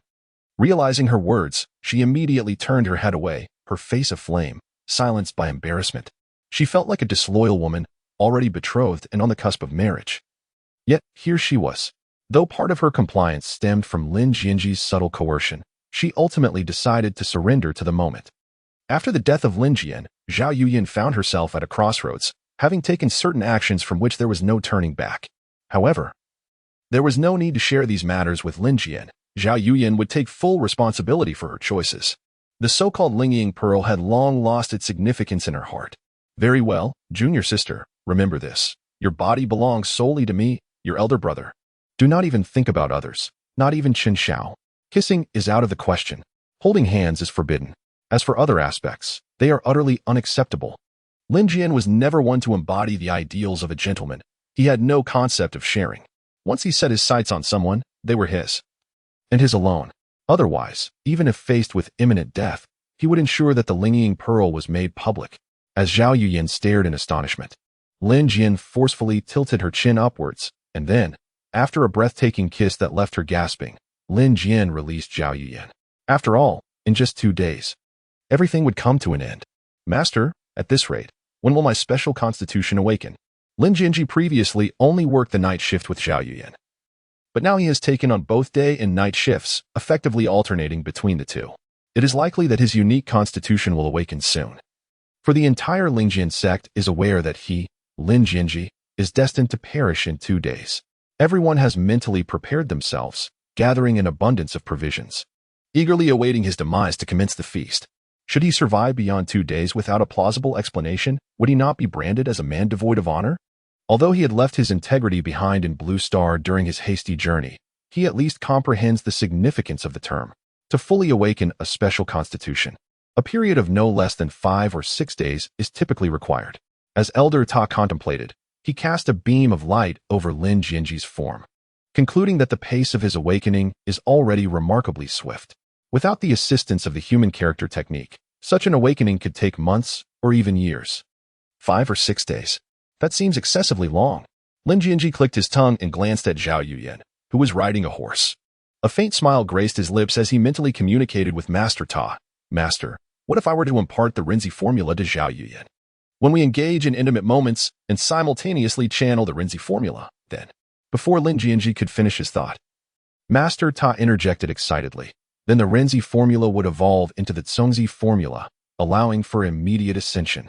However, the Rinzi secret is the foremost among the Zhuzi secrets, possessing numerous remarkable applications. Are you truly willing to share it with her? Will you or won't you? Lin Jian was momentarily taken aback, but without a second thought. He remarked, what is there to be reluctant about? Trust those who are worthy and suspect those who are not. If Zhao Yuyan dares to betray me in the future, she shall face the consequences. Tower Master gave Lin Jian a thumbs up, utterly impressed. Of course, if Tower Master had a thumb. Without further ado, Lin Jian turned to the gentle and tender Zhao Yuyan in his arms and said, Junior sister, I possess a secret technique that will aid you in enhancing your cultivation. You must not divulge it. As he spoke, Lin Jian lightly touched Zhao Yuyan's forehead, and a particle of light entered her mind. Chapter 43. Qin Shao caught in the act at the Herb Hall Zhangtian Pavilion, a loft situated at the heart of the Lingjian Sect. This was the residence of the direct disciple Lu Jiang. Unlike other direct disciples who named their abodes after themselves or their courtesy names, Lu Jiang chose the name Zhongtian, an expression of unparalleled dominance. Indeed, among the disciples, whether in terms of seniority or strength, Lu Jiang was worthy of the name Zhongtian and was the most likely candidate to become the second. No, the third practitioner of the spirit connection realm in the Lingjian Sect. Although some elders had also reached the core formation realm, they were generally advanced in age, their vitality waning and their lifespans nearly at an end, rendering any breakthroughs highly improbable. However, Lu Jiang was different. He was young, exceptionally gifted, and brimming with vitality. Provided no unforeseen circumstances arose, he would surely break through to the spirit connection realm within a few or even several years. Subsequently assuming the position of the Lingjian Sect's leader, Sect leader Ji Qing had no sons, only one daughter, Ji Ning, who had been taken by a celestial being to the immortal mountains for cultivation since birth, thus residing outside the Xianyu Empire. Ji Qing had always regarded Lu Jiang as his successor, a fact well known among the elders and direct disciples. To everyone's utter astonishment, inside Zhangtian Pavilion, Lu Jiang sat at the head of the table, exuding an imposing presence. This was his domain, and naturally, it was Lu Jiang who called the shots. Wen Qing and Song Shui occupied the right side, while Qin Xiao sat to the left. Lu Jiang raised his cup, gently swirling the yellowish liquid within before downing it in one gulp. Whether it was due to anger or the fiery liquor burning his throat, Lu Jiang's face flushed crimson. The esteemed Sword King, a practitioner of the spirit connection realm, our Lingjian Sect's Grand Elder. How could he truly accept our apprenticeship gift? Just how impoverished can he be? Has he never seen spirit stones? Has he never encountered magical artifacts? Has he never laid eyes on wealth? How shameless. Bang. Having spoken, Lu Jiang forcefully smashed the wine jug onto the ground, his entire demeanor radiating uncontainable fury. Song Shui and Qin Xiao, witnessing this, clenched their fists, their faces dark with indignation. However, Wen Qing remained relatively unperturbed. After all, her apprenticeship offering had merely amounted to 2,000 high-quality spirit stones. In comparison to these three unfortunate souls, she felt as if she had stumbled upon a great bargain. While all had pledged their allegiance to the Sword King Cui Chan, Lu Jiang had bestowed a spirit treasure of the communication realm, while Song Shui and Qin Xiao had each contributed around 10,000 high-quality spirit stones. Though they were all acutely aware that the resplendent bronze cauldron, a treasure of the blazing sun, did not rightfully belong to Lu Jiang, their imaginations ran wild with thoughts of the Sword King, moved to tears by their offerings, not only graciously returning them, but also bestowing gifts upon his new disciples. In such a scenario, would that magnificent spirit treasure not find its way back into Lu Jiang's possession? It was not naivety on their part, rather. It was a common practice in the Xianwei Empire for apprenticeship rituals to unfold in this manner. They recalled their own initiation under Ji Qing, who, instead of demanding any offerings, had generously gifted each of them a flying sword treasure suitable for their cultivation levels, to aid them in self-defense and combat. Should Cui Chan mirror Ji Qing's generosity, the moment Lu Jiang refined the blazing sun bronze cauldron, a treasure of the communication realm, his power would ascend to unimaginable heights. Yet, contrary to their expectations, the Sword King Cui Chan not only accepted all offerings but also unleashed a torrent of scathing rebukes upon Lu Jiang and Qin Xiao, humiliating them thoroughly. Such disgrace, such utter humiliation. Both Lu Jiang and Qin Xiao wore grim expressions, striving to suppress their inner turmoil. They felt powerless. They could neither retaliate nor forsake the necessary civility required to study under Cui Chan and seek breakthroughs in their swordsmanship. Junior brother, where is our fourth senior sister? Why has she not come to my Zhongtian pavilion? Did you fail to inform her? Lu Jiang furrowed his brow, glancing at the empty space beside Qin Xiao with evident displeasure. Senior brother, Qin Xiao stammered, before departing from the sword tower. I did inform Yenner that you had summoned us to gather at Zhongtian pavilion. He rose and clasped his hands toward Lu Jiang, his expression equally troubled. However, it seems Yenner mentioned she had prior commitments and would not be attending. I am unsure of her whereabouts. Zhao Yuyan was indeed Chun Zhao's fiancée, his betrothed. Yet, her disregard for his words and her failure to keep him informed of her whereabouts was utterly outrageous. Junior brother, you must strive to maintain a harmonious relationship with fourth senior sister. Lu Jiang's brow furrowed again, his discontent growing. It was one thing for Zhao Yuyan to dismiss Qin Zhao's concerns, but to disregard even the dignity of her elder brother was simply unacceptable. Yet it would not do to openly express anger. So he adopted the demeanor of an elder brother and began to admonish Qin Xiao. You two are to be wed shortly, and our master has graciously agreed to preside over your wedding. Do not let anything go awry at such a critical moment, lest it become a source of ridicule. Lu Jiang spoke thus, partly to chastise Qin Xiao and vent his frustrations, but also to convey a message to Song Shui. After all, once Qin Xiao married Zhao Yuyan, Lu Jiang would be rid of a rival, significantly increasing his chances of winning over Song Shui. Indeed, the elder brother speaks wisely. Qin Xiao thought inwardly, cursing silently. Yet he maintained a respectful facade, bowing deeply to Lu Jiang. He was no fool. He could easily perceive the ulterior motives behind Lu Jiang's words. Rest assured, Yuyan has always heeded my commands without question. Today's events are merely a response to the greed and malice of Cui Chan. The mere mention of Cui Chan ignited a seething hatred in Qin Xiao, who could hardly contain his resentment. How dare he publicly compare Qin Xiao to a vile parasite? Forcing his face to the ground. Just wait. Once my ancient eye awakens and my powers reach fruition, then what of Lu Jiang, what of Cui Chan? Or even the sect master Ji Qing? They shall all meet their demise. Initially, I suspected that the Grand Elder had a prior connection with Lin Jianzhi. Their relationship seemingly extraordinary. Observing the grim expressions of those present, the second sister, Wen Qing, decided to tease the unfortunate Lin Jianzhi, hoping to lighten the atmosphere. Yet, faced with Lin Jianzhi's desperate pleas, the Grand Elder resolutely refused and with a single palm, sent him flying from the sword pavilion. The Grand Elder was of the spirit connection realm, while Lin Jianzhi was gravely injured and on the brink of death. With such a strike, I feared he might inadvertently kill Lin Jianzhi.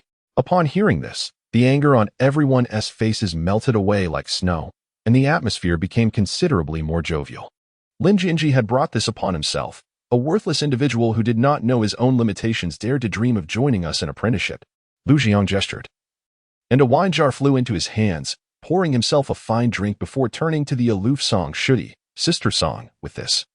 You are absolved of any debt to Lin Jianzhi. Fear not. Once he meets his end, I shall ensure that the spirit stones he extorted from you are returned.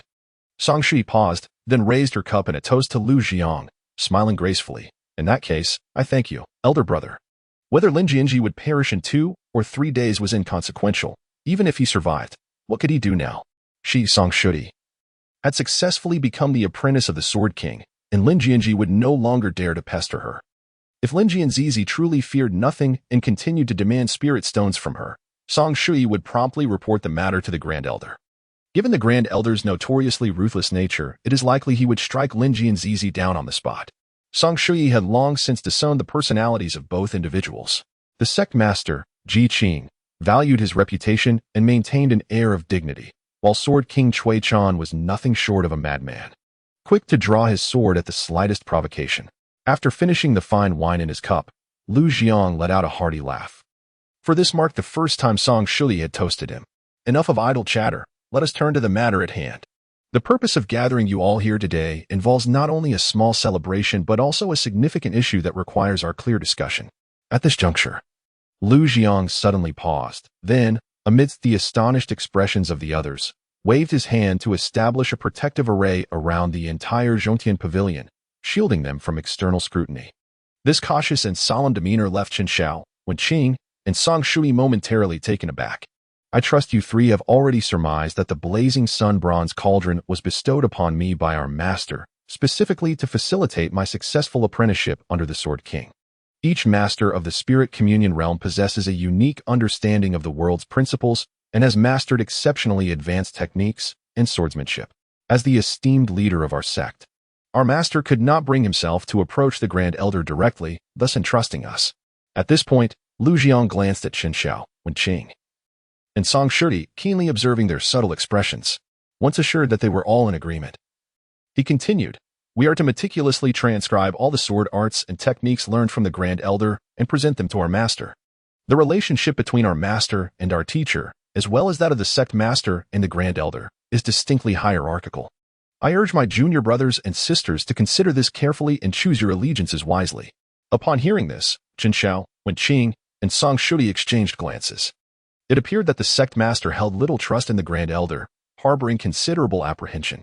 Chen Xiao broke into a broad grin, clearly pleased with the situation.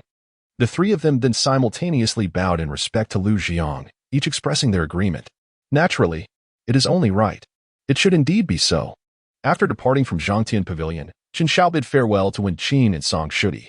Despite his confidence in his own charm, Lu Jiang's words lingered in his mind. Humph. What of it if I took my mother's heirloom? I had not anticipated that Cui Chan would be so avaricious as to accept the apprenticeship gift. Chen Xiao could surmise the reason behind Zhao Yuyan's indifference towards him, yet a mere sheep-fat white jade bracelet was hardly a precious artifact. Was it truly necessary to make such a fuss over it? After much contemplation, Chen Xiao approached the Crimson Pavilion, prepared to humble himself and acknowledge his mistakes to Zhao Yuyan. It was not so much a matter of how deeply Chen Xiao loved her, but rather his unwillingness to lose face. After all, their grand wedding was imminent. Moreover, Zhao Yuyan was gentle, considerate, and possessed a beauty that could captivate nations. She was truly a rare romantic muse. Additionally, the Zhao family behind her commanded a complete and exceptional spiritual vein, rendering them as wealthy as a nation. Even if Zhao Yuyan were to be angered, Chen Xiao remained unperturbed. They had quarreled in the past, yet it was invariably Zhao Yuyan who conceded, even on occasions when Chen Xiao was at fault. This time, with him taking the initiative to reach out, it was likely that Zhao Yuyan would be profoundly moved, perhaps elated beyond measure. Upon arriving at the Crimson Pavilion and finding the door firmly shut, Chen Xiao furrowed his brow and knocked persistently, yet received no response. How peculiar. The spiritual sword sect was not vast, and if Yu Yin was not within the Crimson Pavilion, where else could she possibly be?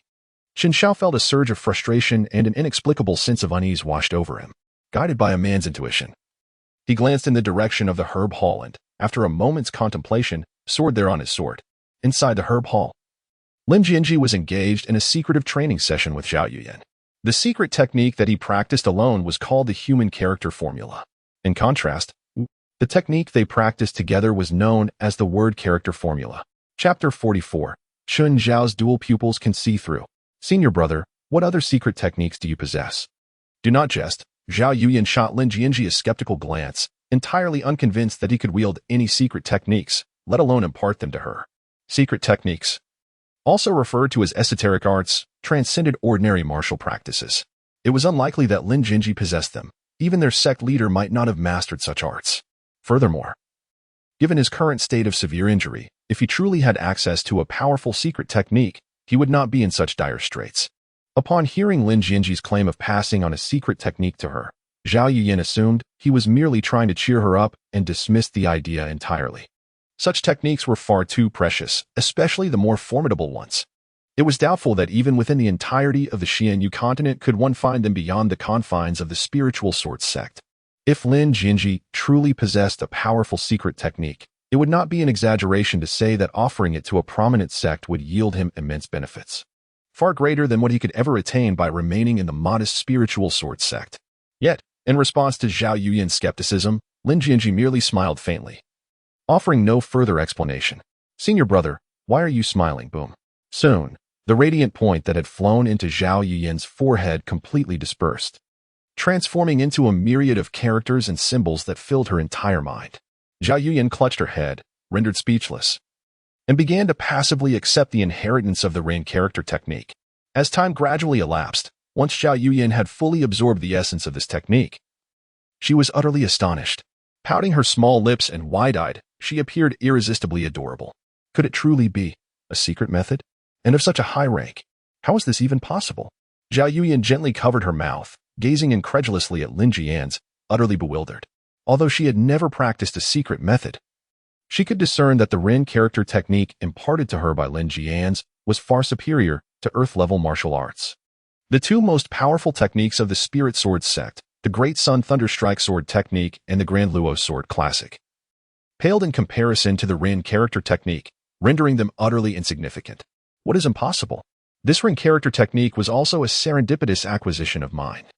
I thought it would be beneficial for cultivation, hence I passed it on to my junior sister. To be precise, the Ren character technique was not something Lin Jianzhi bestowed upon Zhao Yuyan. It was a method of Master Tower. The inheritance of secret methods is exceedingly stringent, far beyond what ordinary individuals can master. In other words, even if Zhao Yuyan received the inheritance of the Ren character technique, she could only cultivate it on her own and could not impart it to others. Furthermore, the version of the Ren character technique taught to Zhao Yuyan had been modified and abridged by Master Tower, only effective when practiced in conjunction with Lin Jianzhi. There is no alternative. Lin Jianzhi's principle is, one must not harbor malice towards others, yet one must also remain vigilant against potential threats. Lin Jianzhi cast a glance at Zhao Yuyan, whose eyes were wide with disbelief, a faint smile playing at the corners of his mouth. She truly was endearing. Then, in a moment when she was lost in thought, he swiftly pulled her into his embrace, saying, "Junior sister, you must have already noticed how rapidly your cultivation has progressed lately. This is all thanks to my guidance, the merit of the Ren character technique." As he spoke, Lin Jianzhi leaned closer to Zhao Yuyan's ear, playfully biting her delicate and glistening earlobe.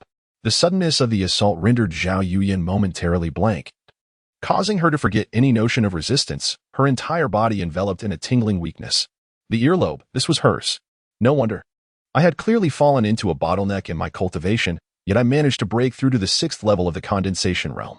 It was only then that Zhao Yuyan began to comprehend, pondering whether this Ren character technique might enhance a cultivator's capacity to absorb the essence of heaven and earth or assist them in grasping the profound truths of the world. However, she soon seemed to recall something, hastily saying, "Senior brother, you must present this Ren character technique to Master. He will surely find a way to save your life." This way, you won't have to die. Handing it over to Ji Qing? How could that be? Setting aside the fact that Lin Jianzhi was not destined to perish, even in the face of life and death. He would never consider sacrificing the Rin character technique for the sake of survival. He understood that Ji Qing was an exceedingly cold and selfish individual. Even if Lin Jianzhi were to offer him the secret technique, Ji Qing would still harbor murderous intent towards him, unless Lin Jianzhi could provide him with even greater benefits. Once the seed of suspicion is sown, it cannot be easily eradicated. Does junior sister not wish for my survival? Yet if I live, those projection pearls will not be returned to her. I intend to keep them to savor at my leisure. Lin Jian's lips curled into a subtle smile as he playfully tousled Zhao Yuyan's bangs and toyed with her earlobe, a mischievous grin spreading across his face. Sister, you cannot escape my entanglement.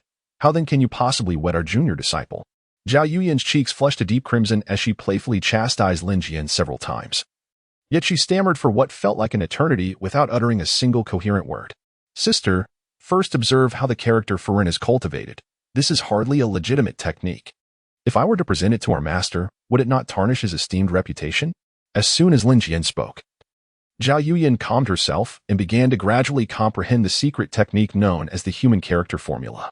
However, after only a brief moment of understanding, she found herself blushing furiously. The various postures were simply shattering Zhao Yuyan's perception of propriety. Senior brother, this secret method is far too inappropriate. I refuse to learn it. With a face full of resistance, particularly after witnessing the postures contained within the human character formula, her little head shook like a rattledrum. If the junior sister did not wish to continue her studies, so be it. It was merely. Lin Jianzhi released his hold on Zhao Yuyan, his face etched with sorrow as he spoke. The character method is not only beneficial for cultivation, but also aids in healing my wounds. Were it not for this, I would have long since succumbed. In pursuit of activating his unique physique, Lin Jianzhi resolved to abandon all pretense. After all, Zhao Yuyan was infatuated and would not question his intentions. Moreover, cultivating together would yield significant benefits for her as well. Cough, cough. Seeing Zhao Yuyan still hesitating, Lin Jianzhi suddenly clasped his mouth and began to cough violently. Well, observing his despondent expression and the way he coughed into his hand, Zhao Yuyan's resolve finally melted. Then I shall give it a try. As soon as the words left her lips, Lin Jianzhi swiftly mounted her side. He began to guide Zhao Yuyan in comprehending the character method while simultaneously putting it into practice. Together, they activated the character method, giving rise to a profound connection through their shared effort.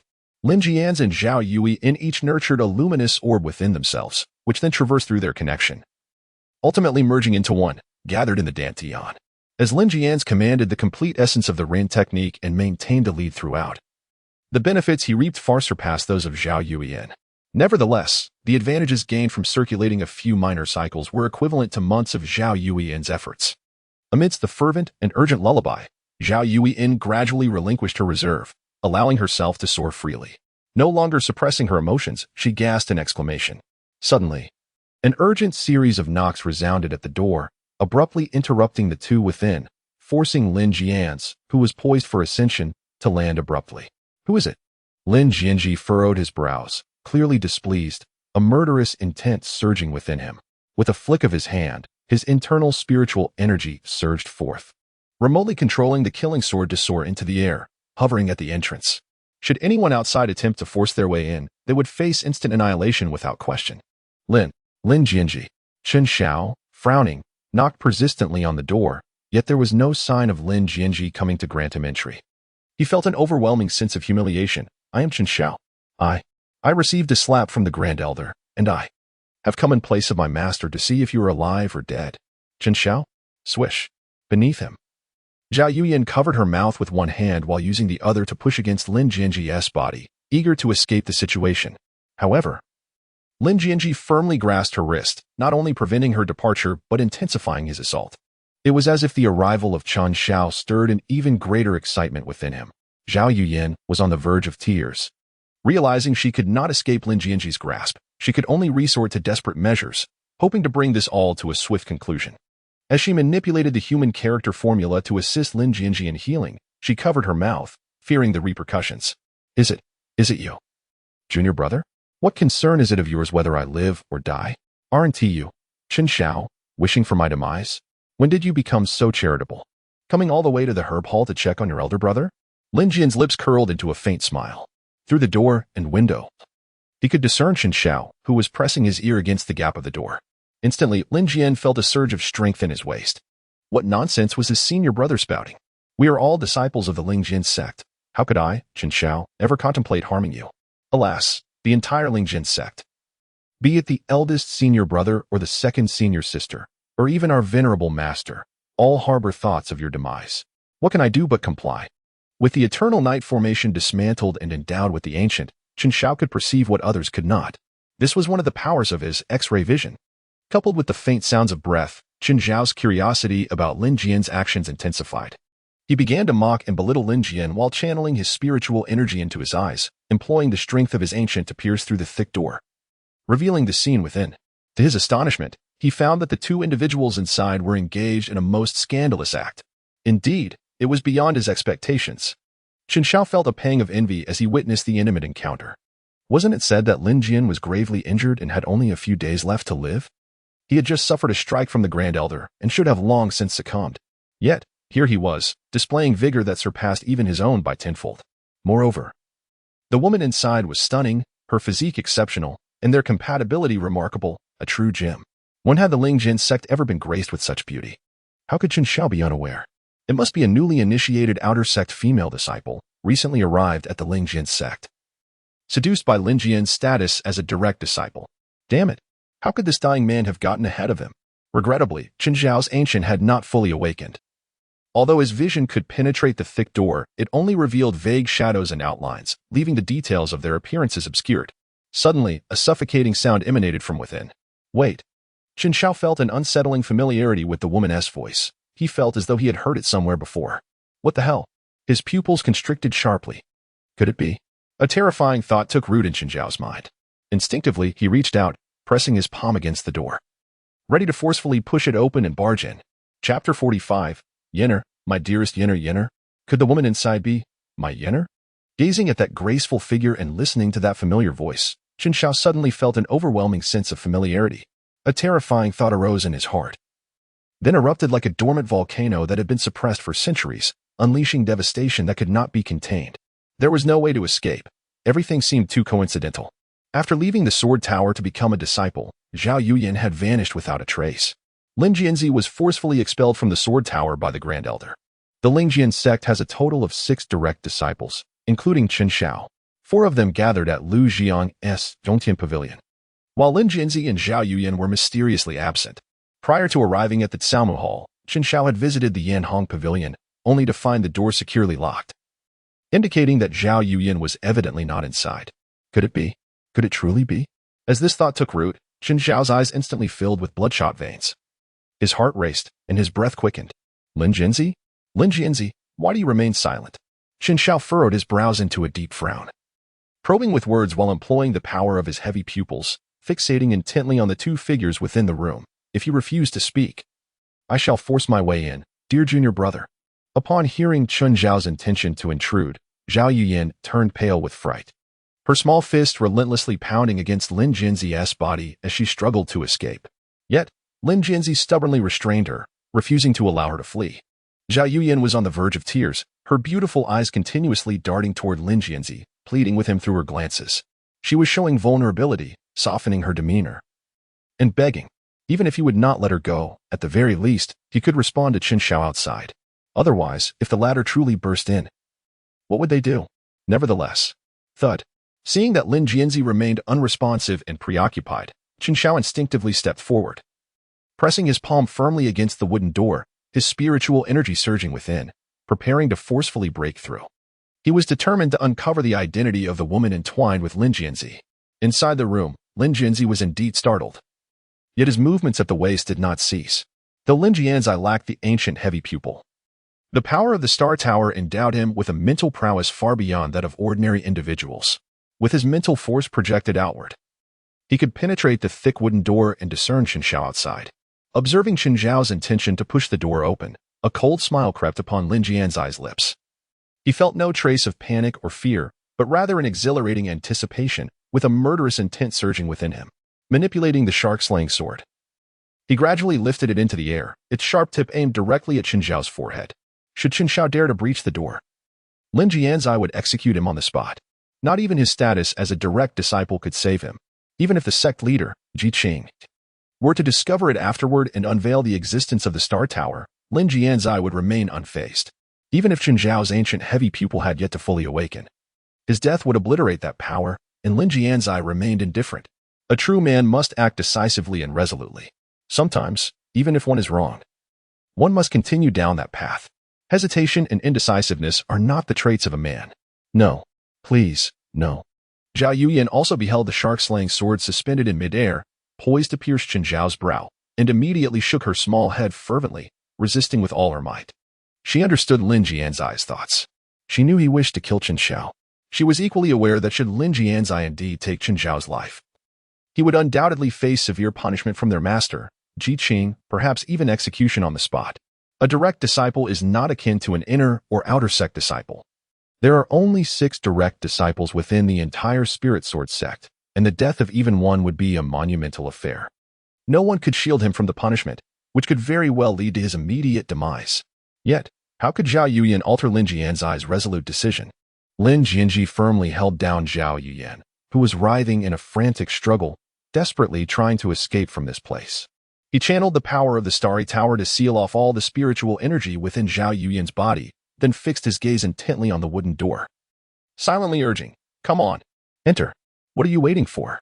Hurry up and push the door open. I have a grand surprise to present to you." Creak. Under Lin Jianzhi's watchful eyes, the gap of the door widened, and Zhao Yuyan, blushing, buried her small head beneath the covers. The shark-slaying sword hovered in midair, trembling incessantly and buzzing ominously. Just as the wooden doors were about to swing wide open. Bang! Outside, Qin Zhao suddenly slammed the door shut again. Repeatedly patting his chest, gasping for breath, beads of cold sweat streaming down his forehead. Curse Lin Jianzhi, truly. Qin Zhao, still shaken, stared intently at the shark-slaying sword that pierced through the door and nearly touched his brow, cursing inwardly. What audacity! Such ruthless malevolence! Acting with utter disregard for consequences. He actually intends to kill me? He dares to kill me. Thankfully, I possess the ancient dual pupils. Otherwise, I would never have detected the shark-slaying sword hidden within the room. With the sword so close, separated only by a wooden door, the moment the door swung open, even he, Qin Zhao, could not be entirely certain he could evade it. Lin Jianzhi, a severely wounded man on the brink of death, would naturally act without restraint. Yet Qin Zhao had just become a disciple of Sword King Cui Chan, was favored by the sect leader Ji Qing, and was on the verge of fully awakening his ancient dual pupils.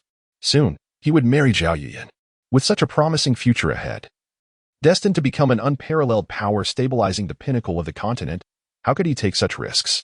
How could he contend with a dying man? Humph, Lin Jianzhi, you truly are a cruel and treacherous individual. Believing he had unraveled Lin Jianzhi's scheme, Qin Zhao sneered coldly, disdainfully stating, "Your silence is a ploy to lure me inside, so you can then seize the opportunity to take your own life, framing me with your death." This, of course, was a fabrication of Qin Zhao's own making, a means to find himself an excuse while simultaneously disorienting Lin Jianzhi. After all, the ancient dual pupils were his most formidable weapon and greatest secret. Why would he disclose it to a mere beggar like Lin Jianzhi? Even if Lin Jianzhi were on the verge of death, he was unworthy of knowing. Lin Jianzhi was at a loss for words. Qin Zhao harbored the secret of the ancient, a fact he had long discerned through the body of the Sword King, Cui Chan. Yet, this fool remained blissfully unaware of his own lack of discretion. However, it was a pity that Qin Zhao did not simply walk through the door. Lin Jianzhi hesitated, contemplating whether to charge out and eliminate him with a single strike. After all, with his current cultivation at the 3rd level of the, he could easily suppress Qin Zhao in a one-on-one confrontation without relying on any external forces. "Kid, I advise you to endure," echoed the voice of Tai Yi in his mind, just as Lin Jianzhi was about to unleash his lethal intent. "The ancient is exceedingly precious, should you acquire it." The ancient? Judging by Qin Zhao's reaction, this seemed to possess abilities akin to clairvoyance.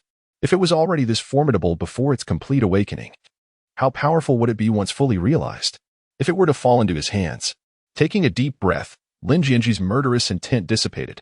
Like raising a pig for slaughter, he decided it prudent to first nurture Qin Zhao until he was strong and robust before striking him down.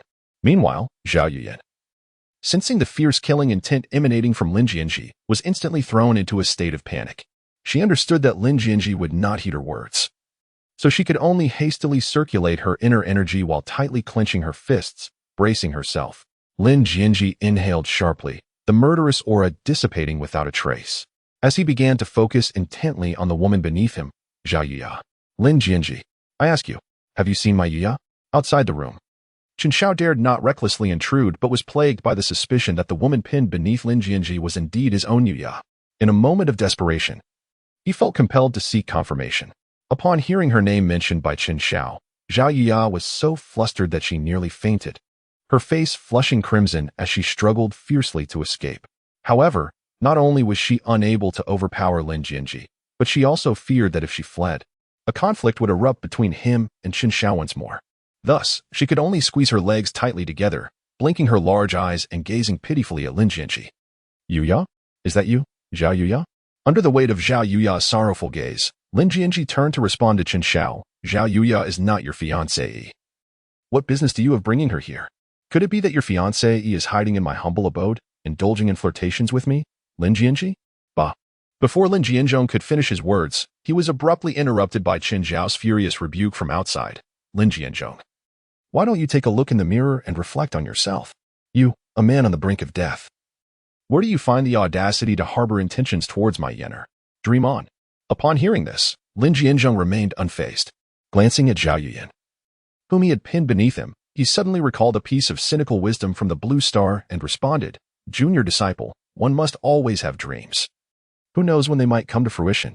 Zhao Yuyan's face flushed crimson as she turned away, unable to meet Lin Jianzhong's gaze. A dream?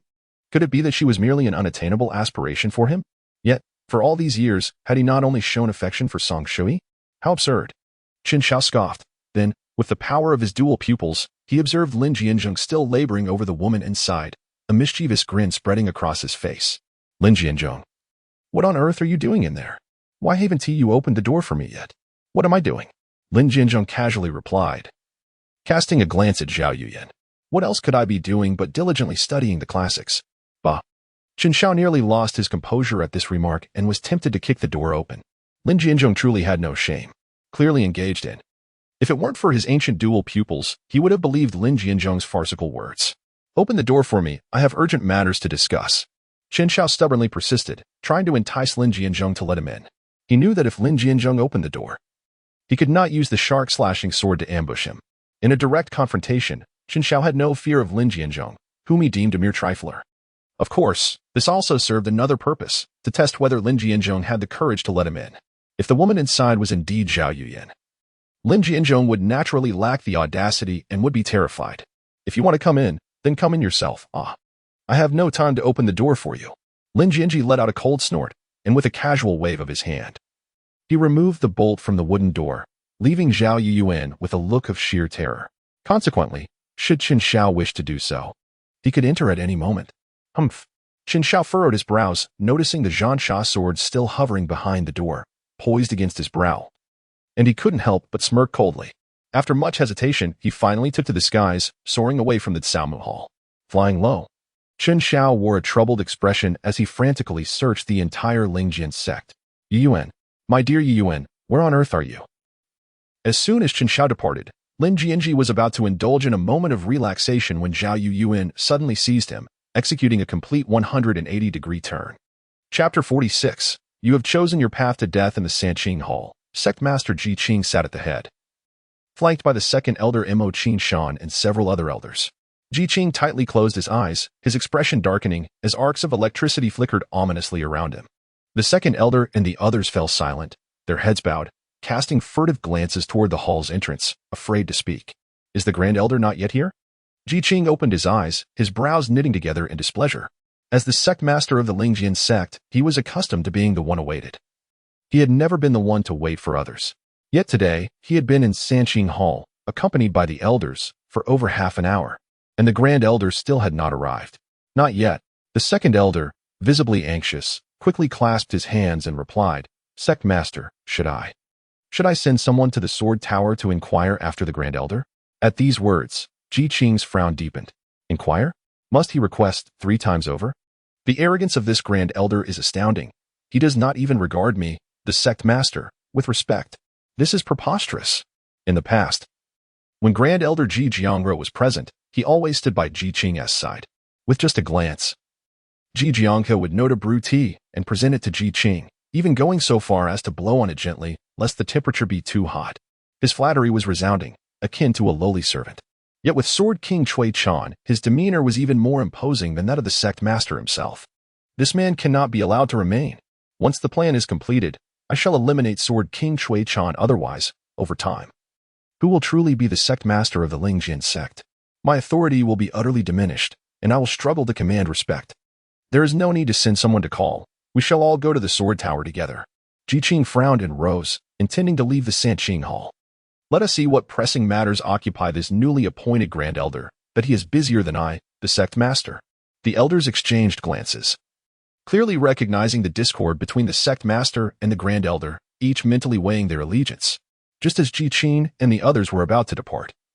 A sharp sound of slicing air echoed, and then Sword King Cui Chan soared into the Sanqing Hall on his sword. His speed was so extraordinary that the resulting sonic boom reverberated throughout the entire hall. Cui Chan, how dare you? The fourth elder, without the slightest hesitation, decisively aligned himself with Ji Qing.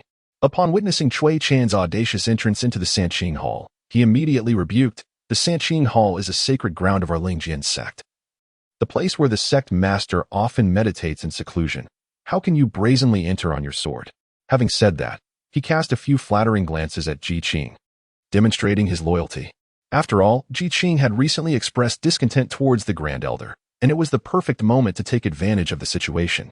Bang! However, the fourth elder could hardly anticipate that as soon as he finished speaking, Cui Chan unleashed a terrifying pressure from the spirit connection realm, delivering a powerful strike to his chest. The fourth elder, merely at the golden core stage and advanced in years, with his vitality waning, stood no chance against an assault from a spirit connection expert. Well, he immediately spewed a mouthful of old blood onto the ground, his body uncontrollably crashing backward, forcefully colliding with a stone pillar in the grand hall, finally coming to a halt, his bones nearly shattered. Cui Chan, you. The fourth elder wiped the blood from the corner of his mouth, staring at Cui Chan in sheer terror. He could hardly fathom that this audacious individual would dare to strike him, the fourth elder, right before the sect master. What do you mean, what? You old relic. How dare you lecture me? Cui Chan scoffed, his face devoid of emotion, his murderous intent palpably pressing down upon the fourth elder. If it weren't for the sect master's presence, that strike just now would have ended your life, old man. I detest those who abuse their power to bully others. What of entering the Sanqing Hall on my sword? Even if the sect master were to seek my life, I would first eliminate you. Do you believe it, or not? The other elders exchanged glances, astonished by his ferocity. A mere disagreement led him to resort to violence without a word of warning, catching everyone off guard. The second elder shrank back, silently grateful that he had not chosen to be the one to stand out this time. The fourth elder, terrified to the point of near collapse, looked to Ji Qing for help, but Ji Qing feigned ignorance. Why should he risk his life for a fourth elder nearing the end of his days against a spirit connection expert? Ji Qing was certainly not intoxicated. Cui Chan's tardiness was due to Lin Jianzhi's fierce battle with Zhao Yuyan at the Xiaomu Hall, which required his full attention, leaving him no time to control the puppet and thus causing him to arrive late. Although Cui Chan, as a living puppet, possessed basic reasoning and communication abilities adequate for most situations, he was still a puppet. With Lin Jianzhi distracted and controlling him, the outcome was naturally more reliable. Moreover, Ji Qing's sudden summons for all elders to convene in the Sanqing Hall surely indicated that a significant matter was at hand. Lin Jianzhi was also quite curious about what had transpired. How audacious. Dare to glare at me? I could easily end your life right now.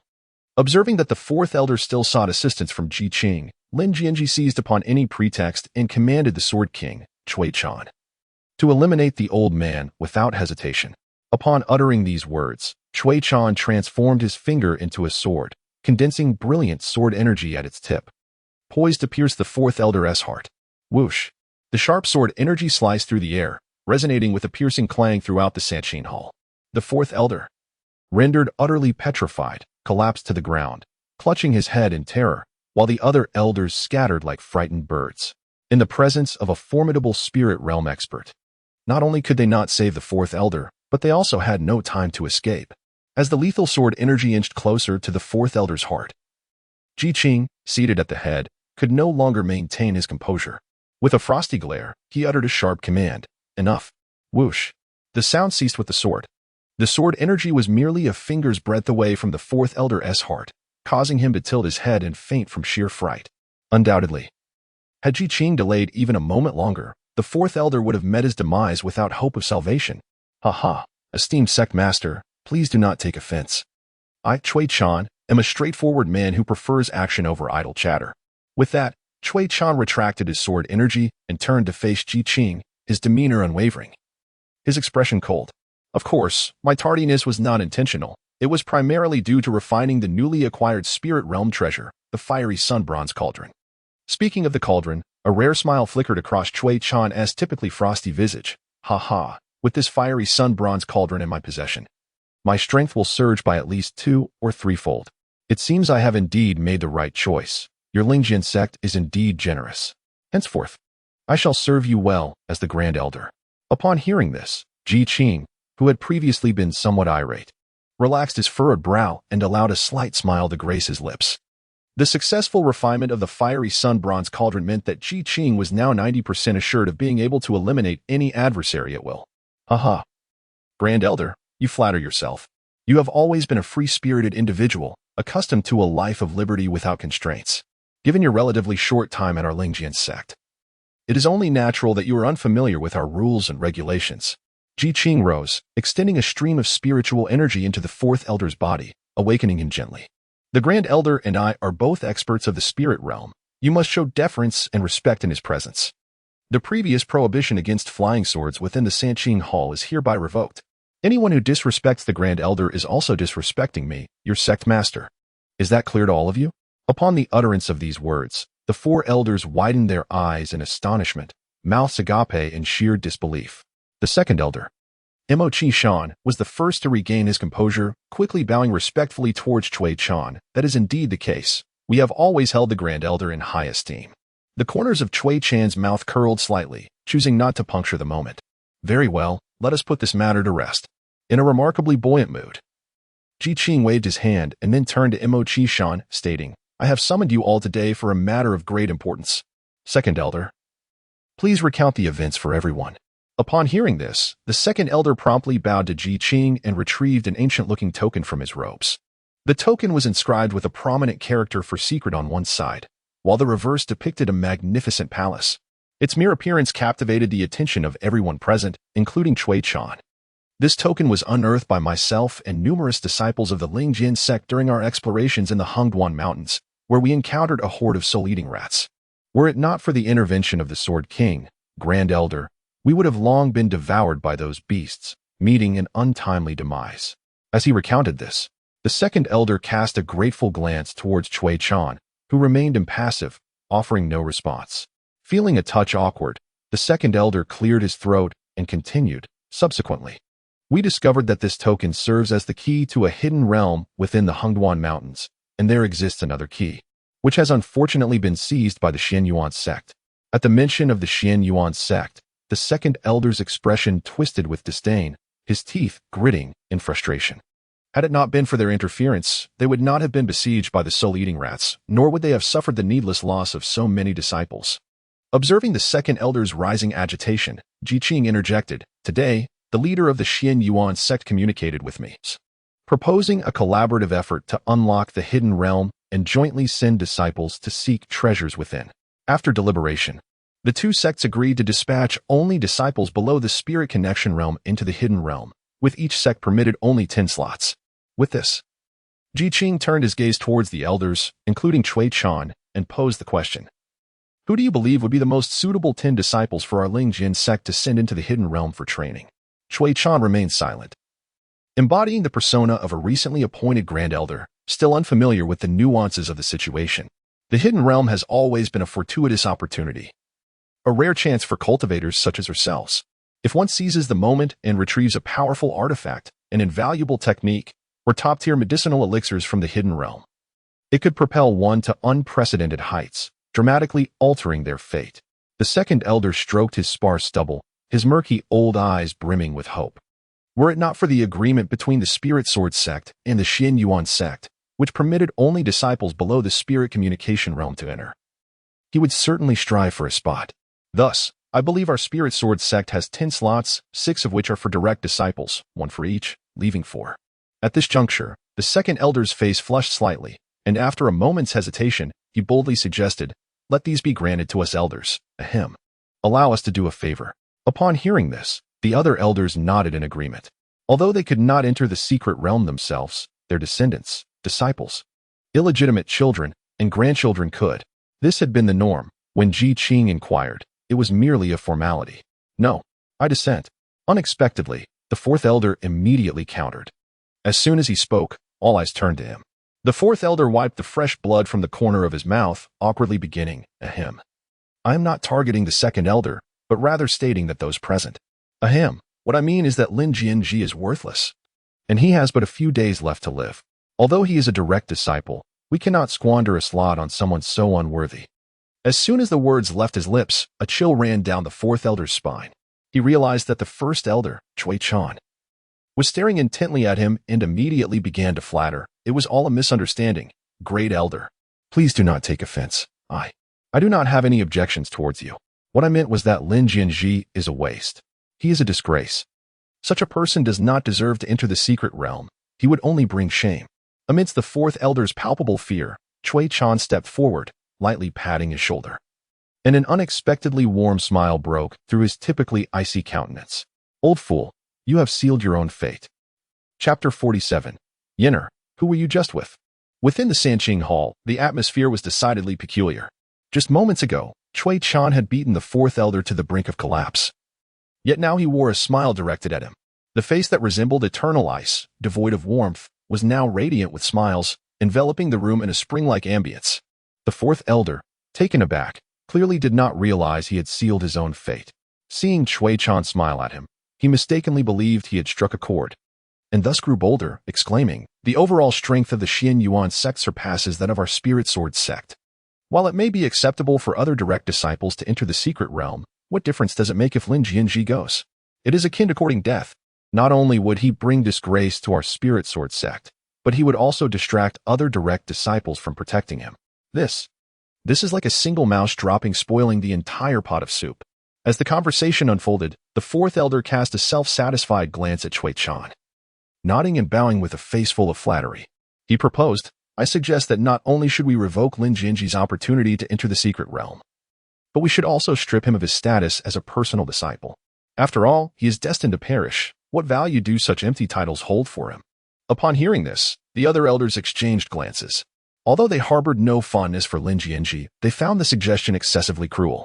Noticing the silence that met his proposal, the fourth elder wiped the bloodstains from his face and leaned closer to Cui Chan, tentatively asking, "Elder, do you think my suggestion is valid?" Cui Chan smiled and, under Ji Qing's watchful gaze, gently patted the fourth elder's shoulder, responding with warmth, "Fourth elder, may I inquire your name?" The fourth elder was taken aback, puzzled by Cui Chan's sudden interest in his name amidst the assembly of elders. Could it be that the grand elder held him in esteem? Surely, such recognition must be the case. With this thought, the fourth elder performed a respectful bow and solemnly introduced himself, reporting to the grand elder, "My name is Lin Kong."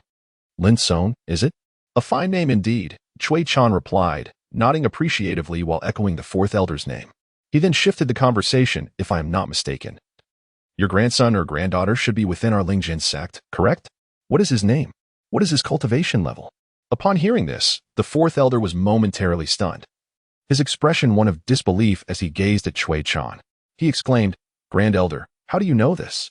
My grandson, Lin Haitian, is indeed an inner disciple of the Lingjian Sect. Though young, he has already reached the condensation realm, just a step away from forming his core. Could it be that the grand elder has met my grandson? Or perhaps you wish to take him as your disciple? Is it Lin Haitian? Indeed. He has also taken note of Lin Jianzhi." Cui Chan paid no heed to the fourth elder, who was as cold as ice. For this old man had entirely retreated into his own world, unwilling to accept reality. "I have not encountered your grandson. Yet your fervent targeting of Lin Jianzhi can only be interpreted as an attempt to secure a spot in the secret realm for him." Glancing at Ji Qing, who sat at the head of the assembly, Cui Chan pondered briefly before continuing. The Lingjian Sect has a total of 6 direct disciples. After allocating their quotas, only 4 spots remain for entry into the secret realm. These 4 positions will be distributed among the sect master, myself, the second elder, and the third elder for our respective disciples. As the fourth elder of our Lingjian Sect, you find yourself empty-handed. The fourth elder's face flushed with indignation. He wished to retort, but was silenced by Cui Chan's icy gaze, leaving him unable to utter a single word. Sectmaster, if we were to follow the fourth elder's suggestion and grant Lin Jianzhi's spot to his grandson Lin Haitian, it could be permissible. However, what of the grandsons of the fifth and sixth elders? Upon hearing this, the fifth and sixth elders and several other lower-ranking elders were visibly moved, their eyes brimming with gratitude towards Cui Chan, while their gazes towards the fourth elder turned sour. In the past, they could only watch helplessly, even if they felt discontent. They dared not voice it. Yet now that someone had broached the subject, they were naturally elated. Promptly bowing in respect to both the sect master and Cui Chan without uttering a word, Ji Qing raised an eyebrow, intrigued, and inquired, "Might I ask, esteemed elder, what suggestion do you propose?" Cui Chan had been awaiting Ji Qing's question, and without a moment's hesitation, he replied, "Since these are quotas for entering the secret realm, which is fraught with peril and under the watchful eyes of the Xianyuan sect, our Lingjian sect must select disciples of formidable strength to venture within. How do we ascertain their strength? A competition shall reveal it." As soon as he spoke, Ji Qing and the other elders' eyes lit up, and they eagerly chimed in. "How shall we compete?" "The Grand Sect competition." Cui Chan glanced at Ji Qing, offered a respectful bow, and continued, "We will inform all disciples of the Lingjian sect, whether direct disciples, inner sect disciples, or even outer sect disciples, that they may register to participate in the Grand Sect competition, should they wish. We shall then arrange the arena based on the number of registrants and determine the top 10. Upon hearing this, the second elder immediately applauded. What an excellent idea. This not only invigorates the enthusiasm of all Lingjian Sect disciples, but also allows us to gauge their true combat capabilities. In truth, it is well understood that the 10 individuals who shall enter the secret realm, should this Grand Sect competition take place, will undoubtedly consist of the direct disciples and the like. The reason these direct disciples hold that esteemed title is not solely due to their innate talent, but also their unparalleled strength. Ji Qing nodded in approval, realizing that this effectively deprived Lin Jian of his opportunity to enter the secret realm, leaving him speechless. The other disciples, meanwhile, would only laud the fairness and impartiality of their sect leader, believing that everyone has the chance to shine. To further motivate the disciples, the sect leader could also generously offer some cultivation techniques, treasures, medicinal pills, and spirit stones as rewards for the top contenders. At this juncture, Cui Chan, fearing that Ji Qing might seek to evade the issue, preemptively declared, "I, Cui Chan, shall contribute an exceedingly precious sword technique as a prize. Esteemed elders, it is all for the strengthening of our Lingjian sect. You may decide how to proceed." The elders were left utterly astonished, exchanging bewildered glances, as they had not anticipated that Cui Chan had cunningly included them in his scheme. The words of the Grand Elder rang true. It was all for the greater good of the Lingjian sect. After a moment of contemplation, Ji Qing exclaimed, "Then let us offer 100,000 spirit stones, 10 profound level techniques, 20 yellow level techniques, 5 treasures of the condensation realm, and over 1,000 healing pills, gathering pills, detoxification pills, and the like, as rewards for this competition. Naturally, if the esteemed elders wish to contribute, they may follow the Grand Elder's lead and bolster our Lingjian sect further." With the sect leader's endorsement and the Grand Elder setting the precedent, the other elders would have no choice but to follow suit. The second elder, Mo Chi Shan, without a moment's hesitation, declared, "I, Mo Chi Shan, pledge to offer 20,000 superior spirit stones as rewards for the sect competition." The third elder swallowed hard and, under the urging gazes of the assembly, reluctantly stated, "Then, I shall contribute 10,000 superior spirit stones and 5,000 inferior spirit stones." Following suit was the fourth elder, Lin Zong, known for his frugality, yet today, he found himself compelled to step forward, declaring, "I shall contribute 5,000 superior spirit stones, 100 gathering pills, and 100 detoxification pills." The fifth elder and sixth elder, too, begrudgingly stepped forth, each making their pledges. As the number of spirit stones continued to rise, a smirk crept across Cui Chan's face. For this was his true intention. In the Azure Realm, the method of hosting a grand competition akin to a school sports event was devised, compelling Ji Qing and the esteemed elders to produce over 100,000 high-grade spirit stones along with various precious artifacts as prizes. Ultimately, Lin Jianzhi triumphed over all adversaries. seizing the coveted top position and amassing the spirit stones to enhance his cultivation. With a sinister chuckle, Lin Jianzhi observed the beaming smile of Cui Chan. And Ji Qing nodded in satisfaction. Deeply touched by the considerations for the spirit sword sect, Ji Qing's wariness towards Cui Chan significantly diminished. Soon after, the second elder, under Cui Chan's directive, disseminated the news of the secret realm and the upcoming sect competition to all disciples of the spirit sword sect.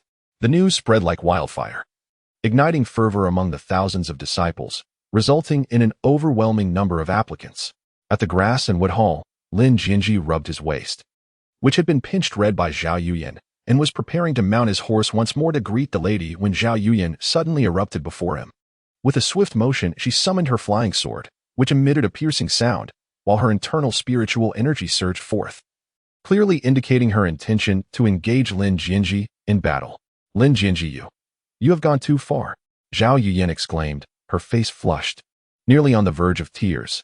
By heaven's conscience, she had never engaged in such humiliating behavior throughout her life. Being bullied by Lin Jianzhi was one thing, but to endure it in front of her fiancé, Chen Xiao, was utterly unacceptable. With her sword in hand, Zhao Yuyan thrust towards Lin Jianzhi, declaring, I shall not relent. Today, I am determined to teach you a proper lesson. Lin Jianzhi realized that he had indeed acted a tad excessively. When it came to a confrontation, he was naturally unafraid. Although Zhao Yuyan surpassed him by 3 or 4 realms, Lin Jianzhi had the capability to fight beyond his level. Should he employ the secret technique of the human character formula, he could forcibly elevate his cultivation by 5 realms in an instant. However, he was in the wrong. And given that they were in the woodland hall, should a conflict arise, it would likely lead to cough, cough. As Zhao Yuyan's flying sword approached him, Lin Jianzhi refrained from dodging, instead fervently covering his mouth and coughing. You, hum. As expected, witnessing Lin Jianzhi's apparent weakness, the sword in Zhao Yuyan's hand could no longer thrust forward. Infuriated, she stomped her foot and turned to leave. Upon returning to the Yanhong building, Zhao Yuyan discovered that Chen Xiao had been waiting outside. Yenner, where have you been? Who were you with? Do you know that I nearly lost my mind searching for you? Chen Xiao was taken aback with a mix of surprise, joy, anger, and annoyance upon seeing Zhao Yuyan, and immediately began to scold her as he had before. Can you stop throwing tantrums? Why not learn from Wen Qing and Song Shui? Look at how they never. Swoosh. Before Chen Xiao could finish his words, he was rendered speechless, for the sword in Zhao Yuyan's hand was already poised at his neck. Why should you concern yourself with where I go? If you find my temperament bothersome, then seek out those who do not act that way. Since Wen Qing and Song Shui are so commendable, go pursue them. And do not return to my Yanhong building again. As soon as she finished speaking, Zhao Yuyan turned and entered the Yanhong building, leaving Chen Xiao in a state of shock, akin to having tasted something utterly distasteful. How could Zhao Yuyan treat him this way? Wasn't she supposed to be infatuated with love? Chen Xiao stared wide-eyed, mouth agape, as if he had swallowed something revolting. He felt utterly miserable, unable to spit it out or swallow it down. Chapter 48. Is Chen Xiao going to force his way? Yenner, what on earth is wrong with you? Open the door. Please, open the door for me. As he gazed at the tightly shut door, Chen Xiao's expression darkened to an extreme, his anger boiling within him. Yearning to kick the door open, Zhao Yuyan had audaciously locked him out and dared to lecture him. In the past, he would not have even dared to imagine such a scenario. It is important to recognize that they had been childhood companions, innocent and close, bound by a betrothal since their early years, sharing profound feelings. Moreover, Zhao Yuyan, being a romantic at heart, would lose her composure at the mere mention of marriage, instantly becoming compliant to his every whim. Whether it was to procure spirit stones or magical artifacts, she would yield without hesitation. Even when it came to sullying Lin Jian's reputation at the cost of her own dignity, this foolish woman would, after a moment of hesitation, acquiesce to his demands. Chen Xiao knew that if Zhao Yuyan refused, he could feign anger and invoke comparisons with Wen Qing and Song Shui. If it were Wen Qing and Song Shui, they would certainly provide him with spirit stones. They would undoubtedly offer him magical artifacts. They would surely assist him in dealing with Lin Jian. They would never throw tantrums or sulk. Yuyan, why can't you learn from Wen Qing and Song Shui? A harmonious partnership has always been the way of the world. If you disregard my words, it signifies your reluctance to be with me forever. After a barrage of sweet words, comparisons, and subtle psychological manipulation, Zhao Yuyan found herself utterly defeated, her principles and boundaries completely abandoned, wholly led by Chen Xiao. It had always been this way over the years. Why should it be different now? Women, indeed, are fickle. Humph.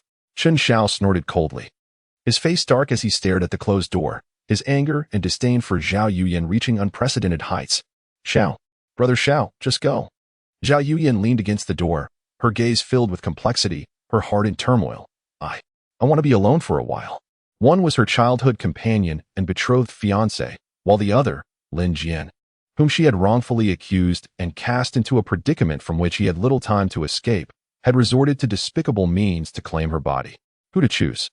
It did not seem a difficult choice. Any discerning person would know. Yet, when Chen Xiao took her mother's heirloom, the jade bracelet, her heart began to waver, creating a rift between them. Conversely, despite Lin Jian's treachery, he had been the victim of her initial slander. Furthermore, Lin Jian had even imparted to her the secret arts of the human character, leaving Zhao Yuyan momentarily perplexed by this man. Yuyan, open the door. I have something important to discuss with you. Qin Zhao's face remained grim. It was the first time he had been rejected by Zhao Yuyan, and he felt a sting of humiliation. Could it be that she had discovered his affair with Wen Qing? Did Zhao Yuyan catch a glimpse of the sordid dealings between the male disciples of the sect? Or perhaps my recent overtures towards Song Shui have incited her jealousy? Little could Qin Xiao fathom that the catalyst for Zhao Yuyan's wavering heart was the seemingly worthless jade bracelet in his possession. Despite his confusion, in pursuit of marrying Zhao Yuyan and acquiring the Zhao family's spiritual vein, he stifled his inner fury, managing to force a semblance of a smile, all in an effort to mend the rift between them. After all, the two were on the brink of matrimony, with sect master Ji Qing having graciously agreed to officiate their wedding. Any disruption at this juncture would be utterly humiliating for Qin Xiao. Yenner, can you guess where I just went? To ease the tension and subtly cast aspersions on Lin Jianzhi. Qin Xiao allowed a hint of a smile to grace his lips as he exclaimed, I just visited the herb hall. Can you guess what I saw there? At this declaration, the previously melancholic and conflicted Zhao Yuyan seemed momentarily flustered, stammering. What did you see? In Zhao Yuyan's mind, she believed she owed Qin Xiao an apology, and so when he spoke of his findings at the herb hall, her heart raced with trepidation. Fearing that her connection with Lin Jianzhi had been unveiled, wishing desperately to find a hole in the ground to hide within. Yet, a flicker of relief coursed through her. Perhaps being discovered could present an opportunity to clarify matters. Though reluctant, she understood that their paths must diverge henceforth. I saw Lin Jianzhi engaged in intimate relations with a female disciple of the outer sect. Chen Zhao's laughter erupted. Convinced that this revelation would forever tarnish Lin Jianzhi's image in Zhao Yuyan's eyes, branding him as a scoundrel, a rogue. The next time he sought to incite Zhao Yuyan against Lin Jianzhi, she would undoubtedly leap at the chance. This is broad daylight, in the open air. How shameless of Lin Jianzhi to flaunt such disgraceful behavior with a female disciple. It is a disgrace to our Lingjian Sect. A man nearing his end, with so little time left, yet still seeks to ensnare female disciples. How outrageous! As Chen Xiao recalled the silhouette he had glimpsed through his extraordinary gaze. The form of that outer sect female disciple was nothing short of breathtaking, her suppressed cries igniting a tumult of emotions within him. It was lamentable that such a rare beauty had fallen into the hands of that swine, Lin Jianzhi, an utter squandering of divine gifts, consumed by jealousy and rage. He berated the female disciple as well, stating, in my opinion, that female disciple is no gem either, if she finds interest in a dying man like Lin Jianzhi. Before Chen Xiao could finish his tirade, Zhao Yuyan's expression turned ashen, and she interjected, Chen Xiao, I am weary. Please leave. With a start, Chen Xiao found himself utterly perplexed. Just a moment ago, Zhao Yuyan had been affectionately calling him Xiao Gu, yet in the blink of an eye, she addressed him by his name with no formality. Did Zhao Yuyan truly have no interest in such trivial gossip? Yet, even if she were disinterested, why the abrupt shift to using his name? How fickle women could be. Qin Zhao's countenance darkened, his anger simmering within. He had already humbled himself, speaking kind words to Zhao Yuyan, yet she failed to recognize his efforts. Inside, Zhao Yuyan was his fiancée, and after all these years, aside from holding hands, nothing had transpired. Now she dared to show him a displeased face. How outrageous! Zhao Yuyan, have I not shown you enough respect? With a disdainful snort, Chen Zhao's rage flared. Ignited further by the fiery scene he had just witnessed, he resolved to burst through the door, determined to assert his claim over Zhao Yuyan. It is often said that couples may quarrel at the head of the bed yet reconcile in its embrace. Today, Qin Xiao would forcibly engage with Zhao Yuyan. ensuring their union was consummated. Once the intimacy was established, what fear would there be of losing this cooked duck? If you refuse to open the door, I shall break in. As soon as the thought crossed his mind, Chen Xiao's internal energy surged forth, and with a single punch, he shattered the tightly sealed door. You are being outrageous, Zhao Yuyan exclaimed in shock, taken aback by Chen Xiao's brazen intrusion into her sanctuary, disregarding her entirely. Outrageous? I, Chen Xiao, am your fiancé. What of it? Gazing upon Zhao Yuyan, whose beauty could captivate a nation, Chen Xiao shed his pretense. With a mocking smile, he advanced toward her with an air of intimidation, declaring, "Today, I shall claim what is mine and show you who truly holds authority in this household." Before Zhao Yuyan could react, Chen Xiao gathered his energy, unleashing his full cultivation prowess in a decisive strike aimed at her. Whoosh! The sound of air being sliced filled the room as his hand shot toward her shoulder. Zhao Yuyan's expression shifted dramatically. She never imagined her previously gentle and scholarly fiancé could exhibit such terrifying ferocity. Instinctively, she retaliated, striking back in a clash of palms. Humph! Seeking death, Chen Xiao sneered. His face contorted in disdain as he unleashed all his internal energy, channeling it into his gaze. Suddenly, a singular eye bore two pupils, each marked with the imagery of sun and moon. In that instant, a brilliant light erupted, amplifying Chen Xiao's aura exponentially. This was the ancient dual pupil. Although Chen Xiao was merely at the 4th level of the condensed yuan realm, Zhao Yuyan had recently ascended to the 6th level, creating a disparity of 2 realms between them. Yet, Chen Xiao remained entirely unperturbed, for the ancient dual pupils augmented his combat prowess. By harnessing their power, he could temporarily elevate his cultivation by 2 realms. The 6th level of the condensed yuan realm against another of the same level. Enhanced by the ancient dual pupils, victory was assuredly his. However, he never anticipated that the first time he would wield the power of the ancient dual pupils would be against his fiancée. But what of it? The dignity belonging to a man, Chen Xiao must defend. Today, he would subdue Zhao Yuyan and seize her first blood. Henceforth, this woman would be utterly devoted to him. The instinct to dominate was an inherent trait within every woman. Suppress her, Chen Xiao roared, unleashing the full force of his 6th level condensed yuan realm. Striking Zhao Yuyan with a powerful palm. Bang! Their palms collided, unleashing a terrifying wave of energy that swept through the entire Crimson Pavilion. Under the augmentation of the ancient dual pupils, Chen Xiao clearly held the upper hand, while Zhao Yuyan struggled in vain against the overwhelming force. Shock and disbelief etched across her face. She had never imagined Chen Xiao could possess such strength. What secrets did this man conceal?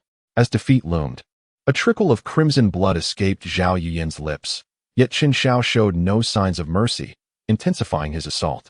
Chen Xiao was resolute. He was determined to subdue Zhao Yuyan and claim her purity.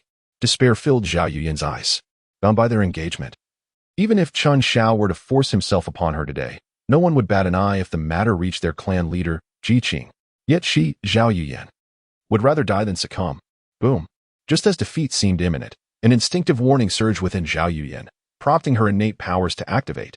The residual energy from her past training with Lin Jianzhi swiftly coalesced within her dantian, causing her aura to surge dramatically. Before she could comprehend the unfolding events, her realm broke through. The 7th level of the condensed yuan realm. Bang! Empowered by her newfound strength, Zhao Yuyan unleashed a formidable strike that sent Chen Xiao reeling, blood erupting from his mouth as 2 of his ribs shattered. The residual force propelled him from the Crimson Pavilion, crashing heavily onto the ground, creating a massive crater. Puff! Struggling to rise, Chen Xiao gazed towards the Crimson Pavilion, blood spilling from his mouth, his spirit utterly crushed. The 7th level of the condensed yuan realm. How could this be possible? With a resounding thud, Chen Xiao's neck tilted, and he collapsed, unconscious. Inside the Crimson Pavilion, Zhao Yuyan stared blankly at her palm. Feeling the terrifying power of the 7th level of the condensed yuan realm coursing through her, as if caught in a dream, her entire being instantly became disordered. Chapter 49. What? Is Lin Jian also participating in the sect's grand competition? Hurry, someone come. Someone is injured. It's the esteemed disciple Chen Xiao. Good heavens. How could Brother Chen be harmed? He is clearly at the condensed essence stage. Moreover, I saw Brother Chen seemingly flying out of the Yin Hong building. And it appears that Sister Zhao Yuyan was the one who struck him. How strange. Weren't Brother Chen and Sister Zhao a couple? What could have possibly led them to such a confrontation? Ah, it's nothing. Couples often bicker, yet reconcile swiftly. It's a trivial matter.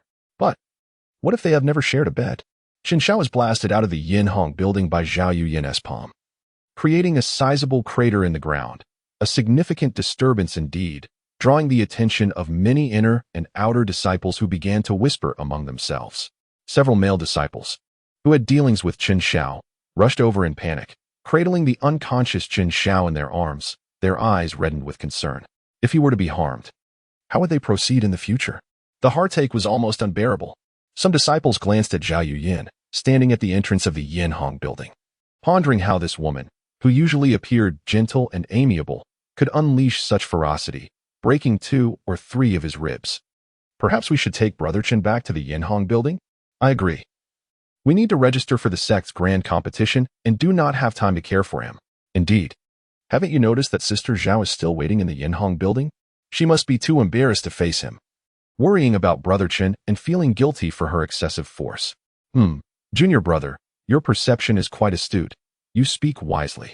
However, as the disciples carried the unconscious Chen Xiao to the front of the Yinhong building, Zhao Yuyan didn't spare him a glance. With a loud bang, she slammed the door shut. Zhao, Sister Zhao, Brother Chen is still unconscious. In disbelief, the 2 male disciples watched as the protective formation of the Yinhong building was instantly activated. Fiery red light enveloping the structure and severing all ties with the outside world. The 2 male disciples were utterly stunned, exchanging glances with the still unconscious Chen Xiao, lost in thought. In truth, there was no rush to register for the sect's grand competition. Given our levels of cultivation, we would merely be filling numbers. One of the male disciples, his face flushed, hesitantly suggested, "Shall we take Brother Chen home and enjoy ourselves together?" The other male disciple, though feeling a bit shy, couldn't suppress the smile creeping onto his face. "Brother, you speak with wisdom. After all, it is rare to see Brother Chen in such a state." With that, the scene unfolded. After the 2 male disciples cheerfully carried Chen Xiao back to the house deep within the forest, Lin Jian stood with his sword in hand against the sturdy trunk of a tree, a subtle smile gracing his lips. With a gentle touch of his toes, he leapt gracefully, soaring back to the grass, and would haul on his sword. Prompted by Master Tower's reminder, Chen Xiao burst into the Scarlet Pavilion, and Lin Jian arrived at the scene without delay. Upon witnessing Zhao Yuyan rebuffing Chen Xiao at the entrance, a smirk appeared on Lin Jian's face. However, as he observed Chen Xiao resorting to the power of the ancient eye, intent on coercing his way in, a surge of murderous intent arose within him, compelling him to charge into the Scarlet Pavilion to eliminate his foe and seize the eye. At that crucial moment, Master Tower urged Lin Jian to hold back, noting that the ancient eye had not yet fully awakened. Even if seized, it could not be transplanted. Furthermore, Zhao Yuyan would remain unharmed. Even with the ancient eye, Chen Xiao would not stand a chance against her. After all, the Ren character formula was at play, and the energy they had just cultivated together had yet to be refined, ensuring no harm would come. The Ren character formula is the foremost of all secret arts, and Zhao Yuyan had yet to fully comprehend it. Otherwise, she could instantly elevate her realm by 5 levels, effortlessly vanquishing all. Of course, even with only a partial understanding, she was more than a match for Chen Xiao, whose ancient eye had not fully awakened. The only scenario in which Zhao Yuyan might falter would be if she hesitated to harm Chen Xiao out of lingering affection for him. Should that be the case, Lin Jian certainly had no need to intervene. Fortunately, the outcome unfolded as Master Tower had anticipated. Chen Xiao was decisively subdued by Zhao Yuyan, without an ounce of mercy. What Lin Jianzhi was unaware of was that, at the very moment he departed, Zhao Yuyan within the Crimson Building had just pushed open her window to gaze into the distance, observing a fleeting silhouette dart through the woods. Although she could not discern its features, the image of that person immediately sprang to her mind, stirring a tender sensation deep within her heart. Lin Jianzhi, could it truly be you? With her cheeks flushed, Zhao Yuyan closed the window and lay upon her bed, tossing and turning, her thoughts a chaotic web. It was not merely due to her altercation with her fiancé, Chen Xiao, but rather the incessant contemplation of that ephemeral figure, which she hoped might be Lin Jianzhi. A flicker of anticipation ignited within her. How absurd. Why would I think of that rogue? That scoundrel? That brigand? What business does he have here?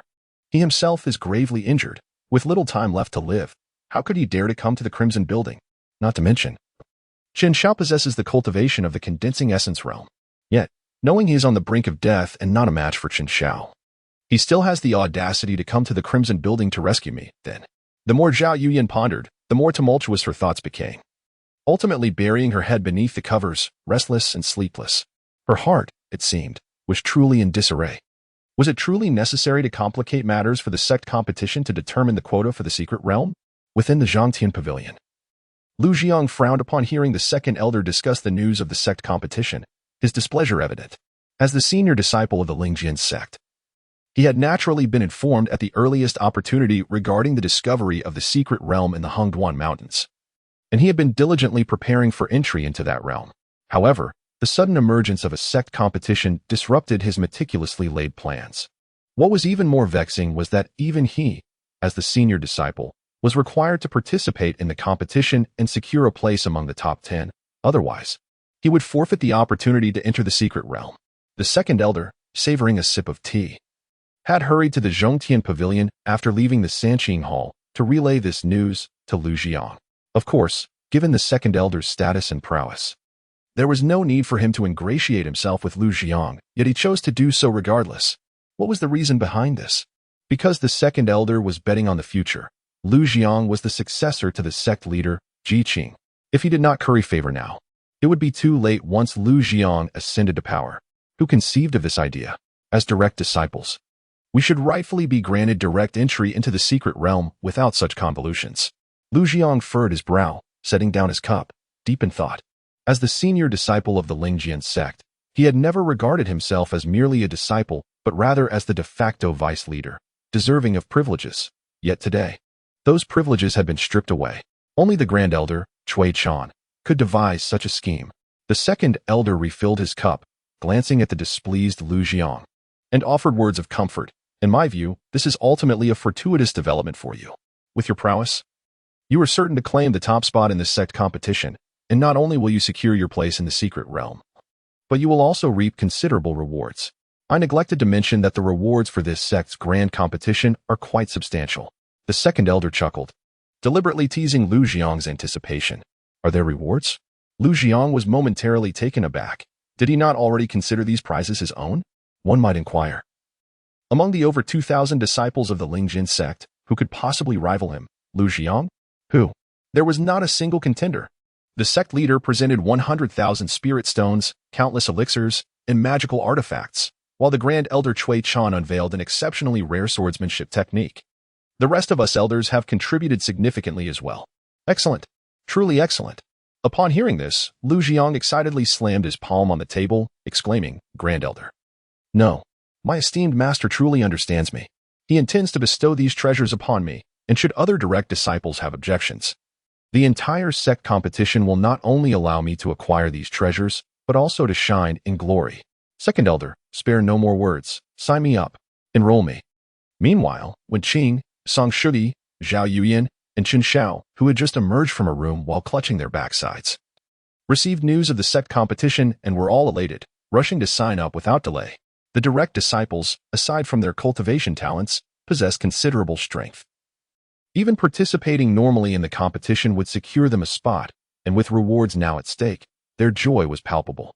Additionally, numerous inner and outer disciples also signed up to participate. The outer disciples were not numerous in their registrations, as most of them were at the body refinement or chi refinement stages, merely joining to partake in the excitement.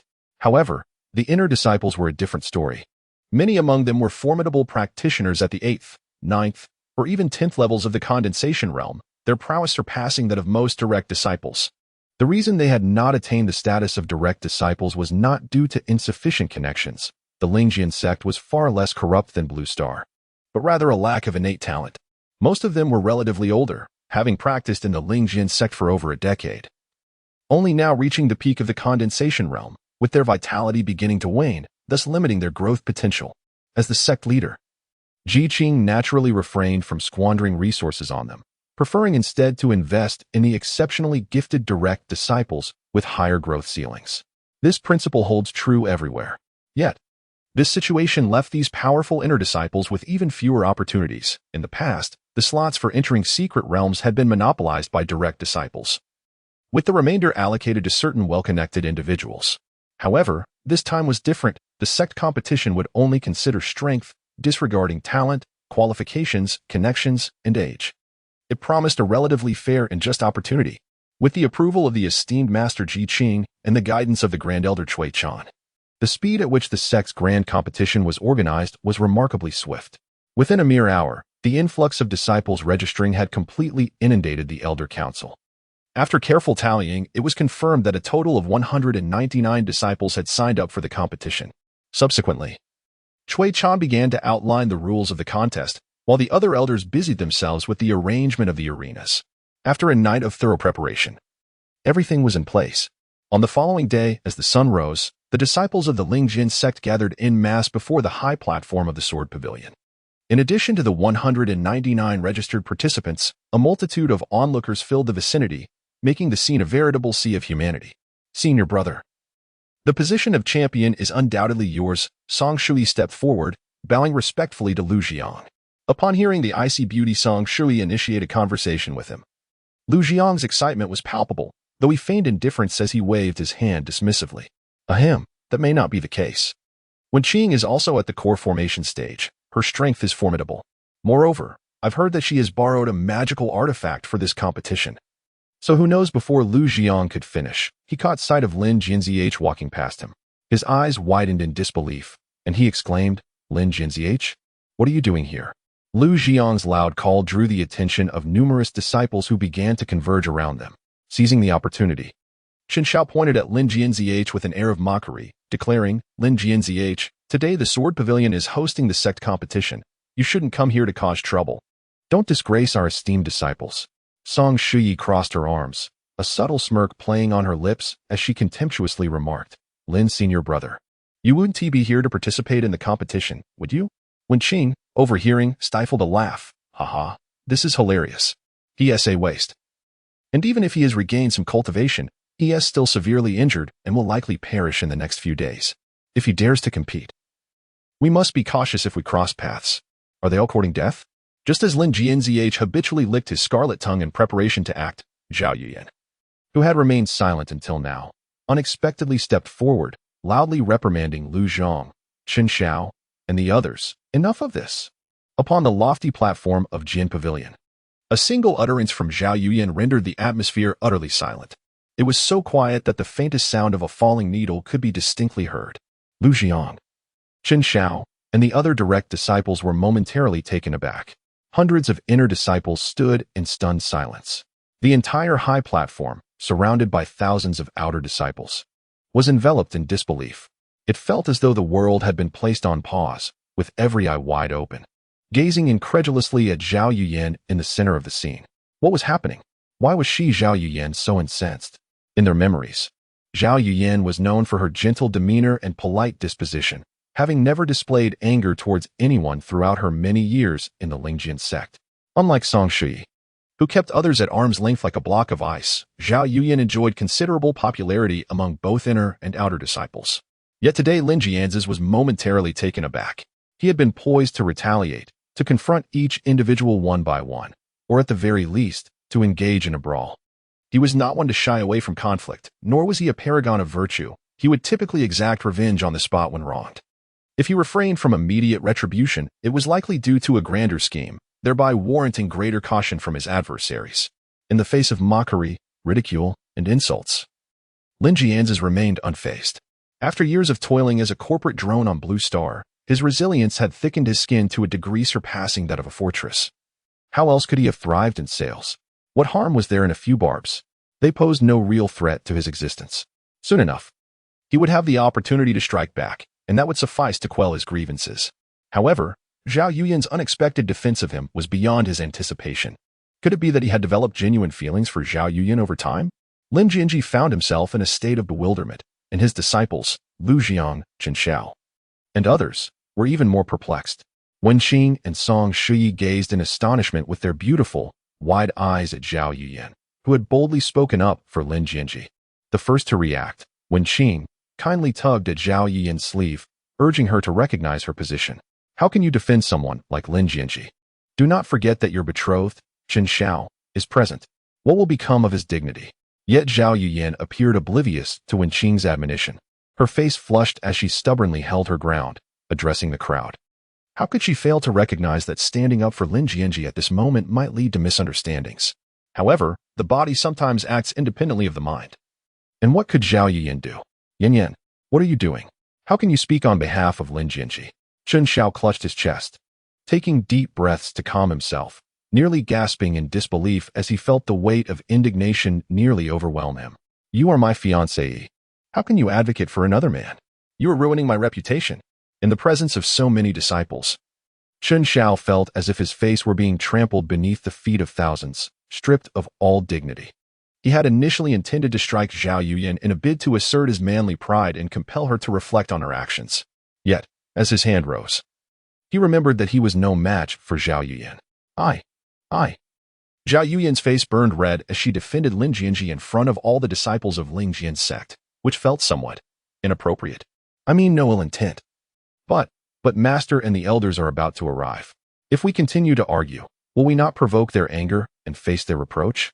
At this juncture, Zhao Yuyan blushed deeper, her gaze fleetingly meeting Lin Jianzhi's, as she added, somewhat defensively, I would never speak on behalf of that rogue. Shameless scoundrel.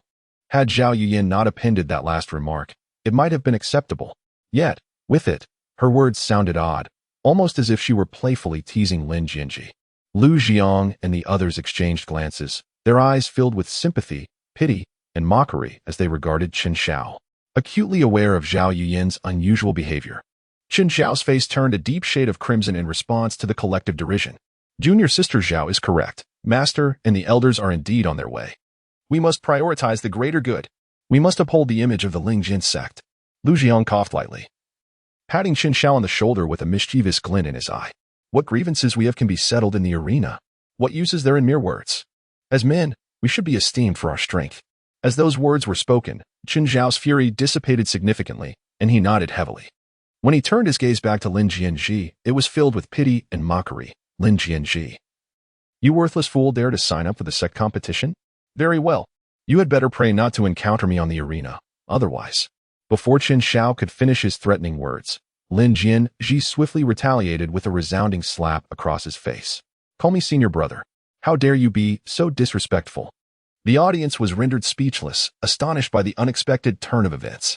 A mere disagreement had escalated into such a fierce confrontation without any prior warning. Such dominance, such decisiveness, such a lack of mercy, this audacious maneuver, this temperament. How does it bear a resemblance to the Sword King of Ur? Chen Xiao, clutching his reddened cheek, immediately drew his sword, intent on confronting Lin Jianzhi, but was firmly restrained by Wen Qing beside him. Lu Jiang, with narrowed eyes, stared in disbelief at Lin Jianzhi. He was indifferent to Chen Xiao's humiliation, as it did not tarnish his own reputation. However, Lin Jianzhi's speed in that moment was astonishing, too swift, so rapid that Lu Jiang barely caught a glimpse of a fleeting shadow, unable to intervene in time. A dreadful thought began to burgeon in Lu Jiang's mind. Meanwhile, Chen Xiao struggled against Wen Qing's grip, desperate to retaliate in front of so many witnesses. If he did nothing, how could he maintain his standing in the Lingjian Sect? Let go of me. I must end him, Lin. Enough. Zhao Yuyan, her face flushed, interjected amidst Chen Xiao's fervor with a tone of righteous indignation. Stop this. The master and the elders are coming. You all need to quiet down. Indeed, following Zhao Yuyan's gesture, several figures soared through the skies on their swords, approaching swiftly. Crack. Crack. Boom. Chen Xiao stared incredulously at his fiancée, hearing the sound of his own heart shattering. At the moment Zhao Yuyan spoke, he had fantasized that finally someone was standing up for him, enveloped in an unprecedented warmth and affection. Undoubtedly, Zhao Yuyan was still on his side, loving him. But what was the outcome? Your man has been struck. You expect him to remain silent? To cease this chaos? How could you utter such words without a pang of conscience? Despicable pair. You both deserve to perish. The spiritual power within Chen Xiao erupted entirely, allowing him to abruptly break free from Wen Qing's grasp. Drawing his sword, he intended to strike Lin Jianzhi amidst the terrified expressions of the onlookers. Lu Jiang, possessing the cultivation of the Golden Core stage, could easily have intercepted Chen Xiao, yet he merely crossed his arms, gazing at Lin Jianzhi with keen interest, fixated on how he would evade the impending strike, thus validating his inner conjectures. However, Lin Jianzhi exhibited no intention of dodging, appearing oblivious to the sword aimed at him. Zhao Yuyan, her brow furrowed in concern, was about to draw her sword to assist when Wen Qing grasped her hand, engaging her in idle chatter to restrain her. Just as Chen Xiao's sword was about to pierce Lin Jianzhi, a terrifying aura emanating from the spirit communication realm erupted. enveloping the entire sword pavilion platform and encompassing the thousands of disciples of the Lingjian Sect present. Boom. The others were relatively unharmed by this overwhelming pressure. But the unfortunate Chen Xiao bore the brunt of it, being crushed to the ground, rendered immobile and looking as pitiable as a dog. Thud. Thud. The Grand Elder Cui Chan strode forward with a stern demeanor, approaching the crowd step by step. Upon reaching Chen Xiao, he showed no sign of pausing, his gaze indifferent as he stepped on Chen Xiao's head, leaving a deep footprint on his handsome profile. The appearance of Cui Chan silenced all the disciples present. Behind him stood the sect master Ji Qing and other elders. Ji Qing took the seat of honor, with the Grand Elder standing to his right and the remaining elders to his left.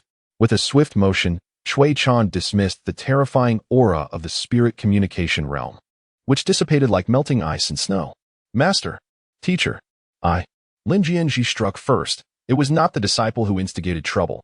Chen Xiao exclaimed with a voice tinged with tears, pointing to his reddened face marred by Lin Jianzhi's earlier attack, nearly fainting from rage. That strike had been executed with such swiftness that Lin Jianzhi had not had the chance to defend himself. Had the Grand Elder not intervened, Chen Xiao would have surely dispatched that scoundrel Lin Jianzhi. But why? Why was he, Chen Xiao, perpetually targeted? Why was he always the subject of everyone's scrutiny? Enough. How embarrassing. Was he not already humiliated enough? Before Chen Xiao could finish his lament, Cui Chan pointed an accusing finger at him, rebuking. With the sect's grand competition imminent and the sect master present, you dare waste everyone's time over such trivial matters. What? Do you expect the sect master to halt the competition to address your private grievances? Chen Xiao stood there, mouth agape, on the verge of tears yet unable to shed them. He sensed that Cui Chan was biased, favoring Lin Jianzhi, yet alas, there was no evidence to support his claims. He could only grit his teeth and swallow his indignation. The look in your eyes betrays your discontent, suggesting that I am favoring Lin Jianzhi? Cui Chan snorted coldly. And with a wave of his hand, the terrifying aura of the spirit realm once again forced Chen Xiao to kneel upon the ground. You, Chen Xiao, are indeed my disciple, but what is Lin Jianzhi to me? Strict governance and profound affection. The more stringent I am with you, the more I value you. How can you not comprehend this fundamental truth? You have disappointed me greatly. Upon hearing these words, the second elder and the others all nodded in agreement.